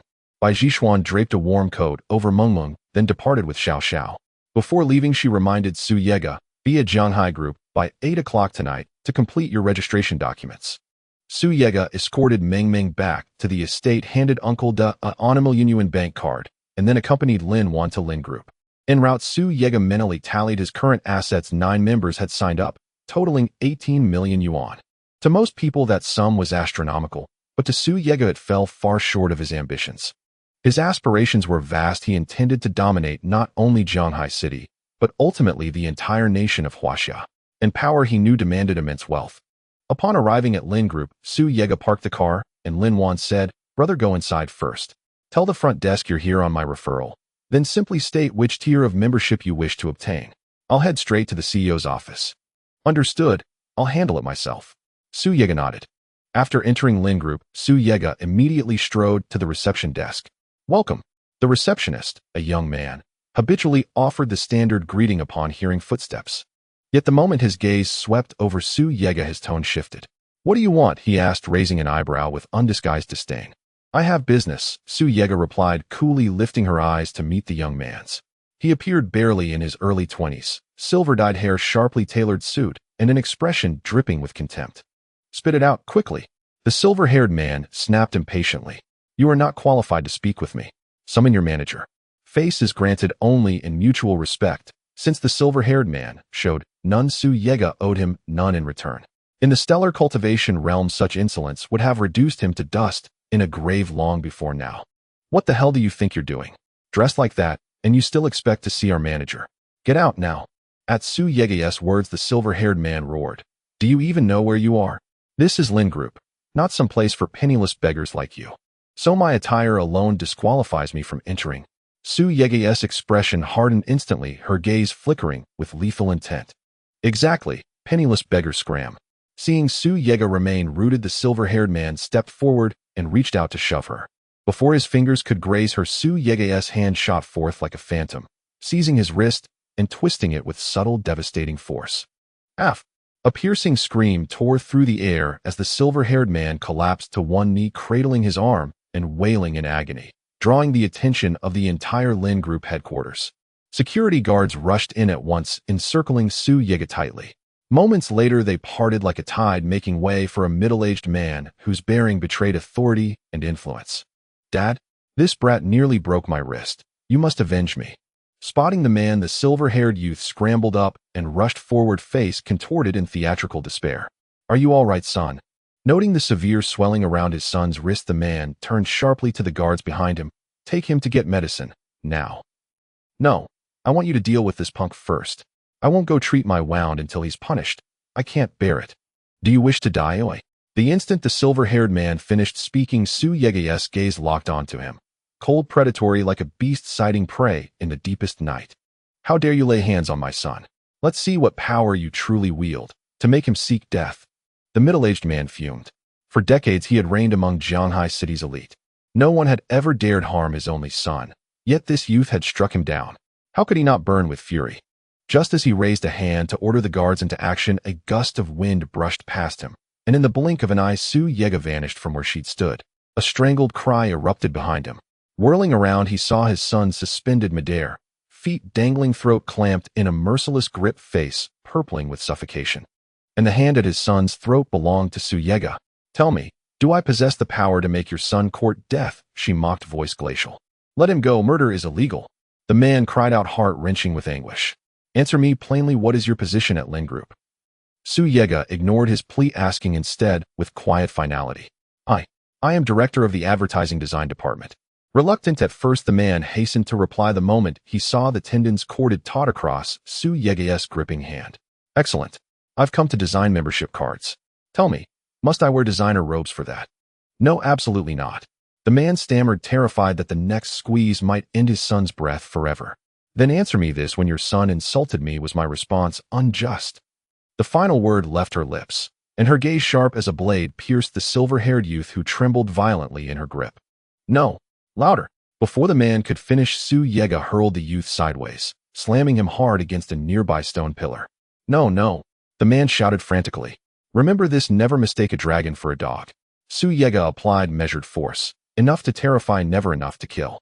With a single brutal flick of her wrist, the silver-haired youth flew backward like a broken-winged bird, crashing onto the marble floor with a sickening thud. Stunned and dazed, he sat motionless on the ground, staring blankly at Su Yega, his mind utterly unmoored. Son, are you hurt? The man rushed over, helping his son rise, only to lock furious, blazing eyes on his Su Yega. Who are you? My name? A speck like you has no right to utter it. Su Yega gave a cold, mirthless laugh and turned toward the reception desk. She had come solely to commission membership cards, not to waste time humoring arrogant fools who judged by appearances. You're far too arrogant, boy. The man barked an order. Seize him. Whoever knocks him flat gets 1 million yuan. To a department director of Lin Group, it was trivial. To the guards, it was life-altering wealth. Hearing those words, Su Yega clenched her fist, tightly, deliberately. She had already chosen mercy, for father and son alike. But mercy unappreciated becomes license for recklessness. Now she owed them nothing. If you wish to live, come forward. All of you. She stamped her foot hard upon the floor, and a torrent of overwhelming, palpable aura erupted, shaking the very foundations of the hall. At that very moment, a thunderous rumbling echoed through the hall, leaving everyone bewildered as they scanned their surroundings, searching for the source of the sound. Yet the instant their gazes fell upon the floor beneath Su Yega's feet, shock froze upon every face. From Su Yega, as its epicenter, jagged fissures spiderwebbed across the hall's floor in branching patterns. Why have you fallen silent? Then come at me, all of you. Su Yega let out a cold snort, her voice dripping with undisguised contempt. The middle-aged man drew a sharp breath, his eyes wide with terror as he stared at her. One who could shatter marble flooring with a single stomp was no ordinary person. Ha! This was our mistake. We beg your magnanimity, sir. Please spare us. The man's expression twisted into profound humiliation. This was the first time he'd ever bowed so low before his own subordinates. What? Weren't you just brimming with arrogance? You dare laugh? Su Yega sneered. I came here to spend money. Must I seek your approval for my attire? No, not at all. The man frantically shook his head. I wasn't speaking to you. I'm addressing that silver-haired youth behind you. Su Yega snapped, glaring at the man before shifting her icy gaze to the young man standing behind him. Who do you think you are? Even if you crack the floor, so what? In Jianhai City, wealth is power. Think I can't hire men to crush you? The silver-haired youth, young and reckless, refused to endure such public humiliation. Enraged, he lashed out directly at Su Yega. Damn you! Don't run if you've got guts. As he reached for his phone to make a call, Su Yega gave him no chance. A torrent of primordial chi surged from within her. With a sudden explosive thrust of her foot, she shot forward like a streak of lightning, appearing instantly before the youth. In the blink of an eye, the silver-haired youth found Su Yega looming before him, and his skin erupted in goose flesh. A demon. She's a demon, he shrieked in terror, turning to flee, but it was already too late. Su Yega raised her hand and struck him squarely across the back. That deceptively light blow sent him crashing to the ground, spewing blood. Son, my son. The middle-aged man lunged forward, cradling the fallen youth in his arms. His eyes now burned with venomous hatred as he roared, "Boy, you'll regret this. Mark my words." "I'll await that day," Su Yega replied coolly. "If you delay taking him to the hospital, all 4 limbs may be ruined. If you act swiftly, perhaps only 1 arm will be lost." With that, she turned and strode into the office, calling out clearly, "Where do I get the membership card designed?" A female white-collar worker trembling beside the scene timidly raised her hand. It's with me. "Hello, I'd like a custom-designed membership card for Jiuzhan." Su Yega approached her and said, "This card must be gold-plated and uniquely styled. Cost is no concern." "Hello, sir. I'll show you our design portfolio. If none suit you, I'll contact our design department head." But the moment she began uttering those words, she choked them back. Her department head had just clashed violently with this very young man. Would mentioning him provoke further wrath? "If nothing satisfies you, simply reach out to Ms. Lin, one of your company," Su Yega declared firmly. "Yes, sir," the woman murmured, softly nodding. She opened her laptop and presented Su Yega with various membership card layouts, but none met his approval. She reluctantly dialed Lin, one who arrived moments later, clicking sharply in high heels. "Brother, how is it? Not a single design pleases you?" Lin Wan asked sweetly. "Not yet. They're all too mundane. I want something truly distinctive, something that stands apart." Su Yega shook his head. How about a badge instead? What do you think?" Lin Wan suggested. "A badge?"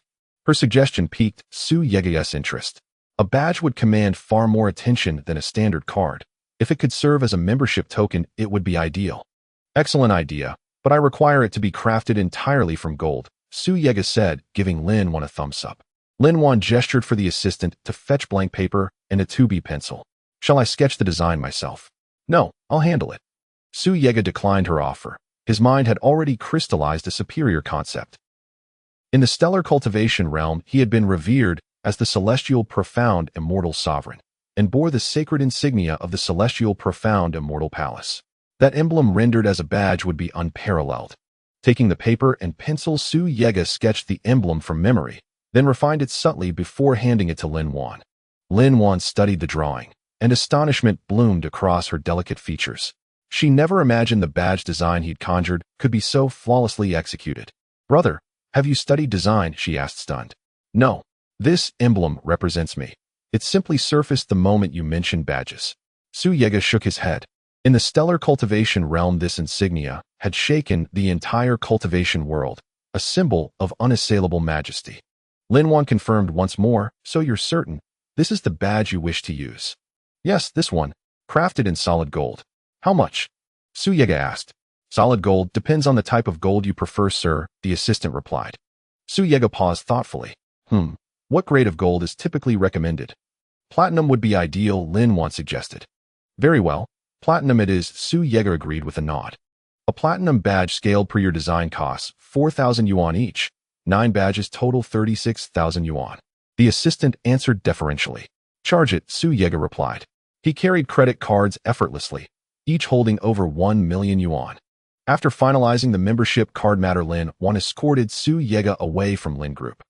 Once seated in her car, Su Yega rolled down the window and said to Lin Wan, your company's head of design is likely to clash with me. But let me warn you plainly, a department head like him is not worth keeping. I've already heard about what happened earlier from people within the company. I've long disdained them, so my brother's reprimand was well justified." In fact, word of Su Yega's confrontation with Lin Group's head of design had reached Lin Wan long before, yet she had chosen to turn a blind eye. Ever since the Bai family's return, Lin Group had fractured into 2 factions, one loyal to the Lin family, the other seeking alliance with Jianghai Group for growth. Though their shareholdings were nearly balanced, rivalry between the factions intensified daily. As the head of design belonged to the Jianghai-aligned faction, Lin Wan deliberately overlooked the incident. "Then I'll take my leave." Su Yega nodded, started the engine, and drove away from Lin Group. After departing, she did not head straight back to the manor, but instead steered her car towards Xiangjiang Luxury District. Her purpose was twofold: first, to return the jade pendant temporarily entrusted to her by Zhang Zhe; second, to inquire whether Zhang Depeo had recently devised any plans against Zhanghai Group. Villa No. 9 in Xiangjiang Luxury District served as the residence of Wanhao Group's chairman. Though the Bai family had reclaimed prominence, Wanhao Group retained influence in Zhanghai City, rivaling even theirs. Su Yega parked her Volkswagen Tiguan at Villa No. 9's gate, and the moment she stepped out, Zhang Zhe emerged from the house to greet her. "Mr. Su, what brings you here?" Zhang Zhe beamed as he ushered Su Yega inside. "I've come specifically to return this jade pendant to you." "You remembered." Zhang Zhe took the pendant Su Yega handed him and casually placed it on the coffee table. "It's yours. Keeping it with me any longer would be inappropriate. Would you care for something to drink? How about some Dahong Pao tea?" Zhang Zhe clapped his hands, signaling a waiting maid to approach. "No, just a glass of plain water, please." Su Yega politely declined. The maid brought a glass of water, and after taking a sip, Su Yega asked, "How have you been feeling lately?" "Much improved, though the talisman you gave me has changed color." Zhang Zhe retrieved the yellow talisman Su Yega had gifted him and laid it upon the coffee table. The talisman, once golden yellow, had turned pitch black. Su Yega extended her hand. Primal energy surged from her palm and touched the talisman. Instantly, a formidable invisible wave erupted from the talisman, entwining with Su Yega's energy. The air rippled. The coffee table at the hall's center vanished, consumed by the confluence of both energies. "This?" Zhang Zhe stared dumbfounded as the table dissolved before his eyes. Beads of sweat large as soybeans glistened on his brow. "What's happening?" he stammered in alarm. "Don't be alarmed. It's merely the collision of two primal energies which inadvertently devoured the table." Su Yega spoke calmly, as if nothing extraordinary had occurred. "What exactly is primal energy?" Zhang Zhe asked, baffled. "Primal energy," Su Yega rose, hands clasped behind her back, and explained, "is what martial cultivators call inner force, and what cultivators of immortality term primal energy." Cultivators of immortality. Zhang Zhe stared blankly at Su Yega's back. He understood inner force. Every martial artist cultivated it. Greater force meant greater strength. But cultivators of immortality. That seemed utterly unbelievable. Even at humanity's peak, physical cultivation relied solely on innate biological limits. Exceeding them would shatter the body itself. Thus, immortality cultivation was deemed impossible. You needn't grasp the concept of immortality cultivation. What matters is this: the talisman's discoloration is a warning sent by the one who framed you. Su Yega waved dismissively. "Mr. Su, don't worry. I'll immediately dispatch my father's guards to protect you." Zhang Zhe furrowed his brow. "No need. Leave this to me. I have another question for you." Su Yega sat back down and asked, "Does Wanhao Group harbor any plans to counter Zhanghai Group?" "This?" At the mention of opposing Zhanghai Group, Zhang Zhe's expression tightened with hesitation. Since the Bai family's return to Zhanghai City and the founding of Zhanghai Group, the conglomerate had either coerced other local enterprises into forced partnerships or absorbed them outright. Thus, within an astonishingly short time, Zhanghai Group had alienated nearly every major corporation in Zhanghai City. Yet many dared not voice their resentment, intimidated by the Bai family's overwhelming power, leaving only a handful of corporations brave enough to shoulder the burden of resistance. The anti-Zhanghai strategy remained a top-secret initiative among these representative conglomerates.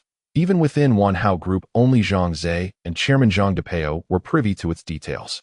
Should Su Yega learn of it and leak it, the consequences for Wanhao Group and its allied corporations would be catastrophic. "Mr. Su, this is a high-level confidential plan shared among Wanhao Group and its alliance partners. Disclosing it would be highly inappropriate," Zhang Zhe said apologetically. After all, Su Yega had saved his life, but he could not jeopardize the fates of several corporations over a single favor.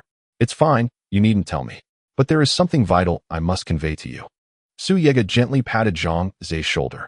She understood his reluctance. He knew Bai Zhishuan, CEO of Zhanghai Group. Given that connection, revealing the plan would be unthinkable. "What is it, Mr. Su? Please speak." Zhang Zhe bowed respectfully.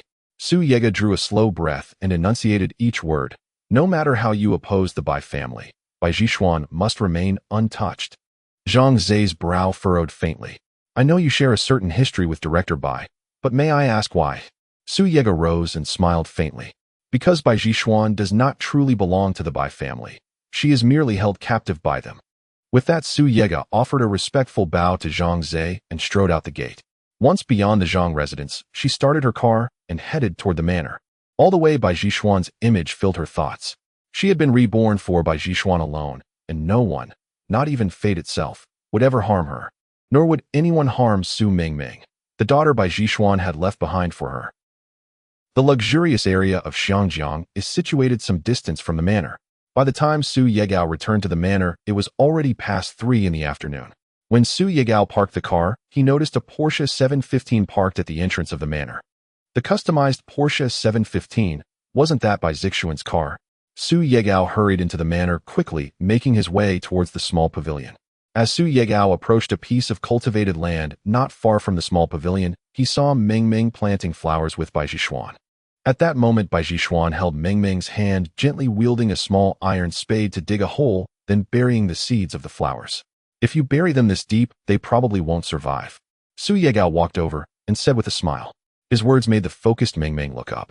Upon seeing Su Yegao had returned, she immediately twisted her body and ran into his embrace. "Daddy, you're finally back," Mingming said with a pout and a hint of playful reproach. "Be good. Daddy, just want to take care of the membership card issue." Su Yegao picked Mingming up and walked in front of Bai Jishuan, smiling as he asked, "How come you're here? Isn't the company busy today?" "Busy," Bai Jishuan smiled and said, "I came over because of work." "Work matters?" Su Yegao asked in confusion. "I don't think I can help with anything regarding the Zhanghai Group, can I? Didn't you promise to take over the Star Effect event for the Zhanghai Group? So I came to discuss this matter with you." Bai Zixuan's delicate face was overtaken by seriousness. This matter was originally her responsibility, but Bai Zhe suddenly intervened, saying it concerned the external safety of the Zhanghai Group, so he insisted on recommending a candidate to compete with Bai Zixuan's selection. "What's the matter? Just tell me. If I can help, I will definitely help you," Su Yegao asked. Bai Zhe forcibly recommended a candidate to compete with you. Bai Jishuan sighed and said, "I came to seek your opinion. If you want to compete, I'm not afraid." Su Yegao would not miss this opportunity. After all, it was the best chance to get closer to Bai Jishuan. As long as he could interact with her, Su Yegao would be able to uncover the source of the strange energy within Bai Jishuan. "With your words, I feel much more at ease." Bai Jishuan smiled faintly, her face slightly flushed. "I saw a photo of your wife, and she really looks a lot like me." Su Yegao was momentarily at a loss for words. Should he directly tell Bai Jishuan that she was his wife? He set Mingming down, patted her head, and said, "Mingming, you go find Grandpa Da and let him take you to milk the cows. We need to cook milk for dinner." "Okay." Mingming, unaware that Su Yegao was trying to send her away, cheerfully ran towards Uncle Da. "Shall we take a walk over there?" Su Yegao pointed in the direction of Shuinging Mountain. "Sure." Bai Jishuan nodded, following Su Yegao slowly along the path to Shuinging Mountain. "Mr. Su, I didn't expect you to buy such a large piece of land and build a manor. You live a life of bliss like a deity." Bai Jishuan admired the scenery that was absent from the outside world. Her mood significantly improved. Since the Bai family returned to Zhanghai City, many matters of the Zhanghai Group have been personally handled by Bai Jishuan. With her busy political duties, she rarely had the chance to enjoy beautiful scenery. The main reason was that the scenery within Su Yegao's manor was unlike anything in the outside world. It could be said that this manor was a paradise. "Don't call me Mr. Su, I'm only a little older than you. Calling me Mr. Su makes me feel old," Su Yegao said seriously. Bai Jishuan looked at Su Yegao's serious face, unable to help but smile. Although Su Yegao seemed cold most of the time, those who interacted with him for a while would realize that he was not a cold person. He also had his own tenderness, just not good at expressing it to others. "You smiled. I haven't seen you smile in a long time," Su Yegao said, also beaming. "How can you say it's been a long time? We only just met not long ago." Bai Jishuan chuckled. Su Yegao suddenly turned serious and looked at Bai Jishuan, asking, "Jishuan, do you want to know what that thing is that you can't remember?" Su Yegao's sudden seriousness startled Bai Jishuan. She gazed at his exquisite face and nodded, replying, "Of course I want to know, but I just can't seem to remember. I know how to help you remember, but I currently lack the ability to do so, so I need time," Su Yegao said. His current strength was merely at the initial stage of Yusu. For a cultivator, this was just a small beginning. To have a significant difference in internal power compared to a human, a cultivator must reach the late stage of Qing Su. Moreover, when Su Yegao examined Bai Zixuan's pulse, he discovered that the strange energy within her was at least on par with the vital energy of a cultivator in the initial stage of Chong Su. To be precise, only a cultivator in the initial stage of Chong Su would possess the ability to implant such strange energy in Bai Zixuan's mind. What surprised Su Yegao even more was that the Bai family actually knew a cultivator at the initial stage of Chongsu. Such a powerful being would probably be unique on Earth. This is something that can only help me remember, but why does it require time? Bai Jishuan had never heard of a method to know how to treat something, but lacked the ability to do so. Su Yegao hesitated for a moment before speaking. This is something I can't explain clearly, but I have something to remind you about. What is it? Bai Jishuan looked at the increasingly serious expression on Su Yegao's face, immediately furrowing her brows and asking, "If you recall some things you can't remember, don't tell anyone else, including anyone from the Bai family aside from me and you." Su Yegao's eyes flashed with a hint of vigilance as he spoke deliberately. Bai Zixuan's brows furrowed even more. "Does that include my parents?" "Yes, besides you and me no one else can know," Su Yegao reiterated. "Why?" Bai Jishuan asked curiously. "There is no why. If you want to remember what you've forgotten, you must not tell others, especially those from the Bai family." Su Yegao shook his head, not revealing the reason to Bai Jishuan.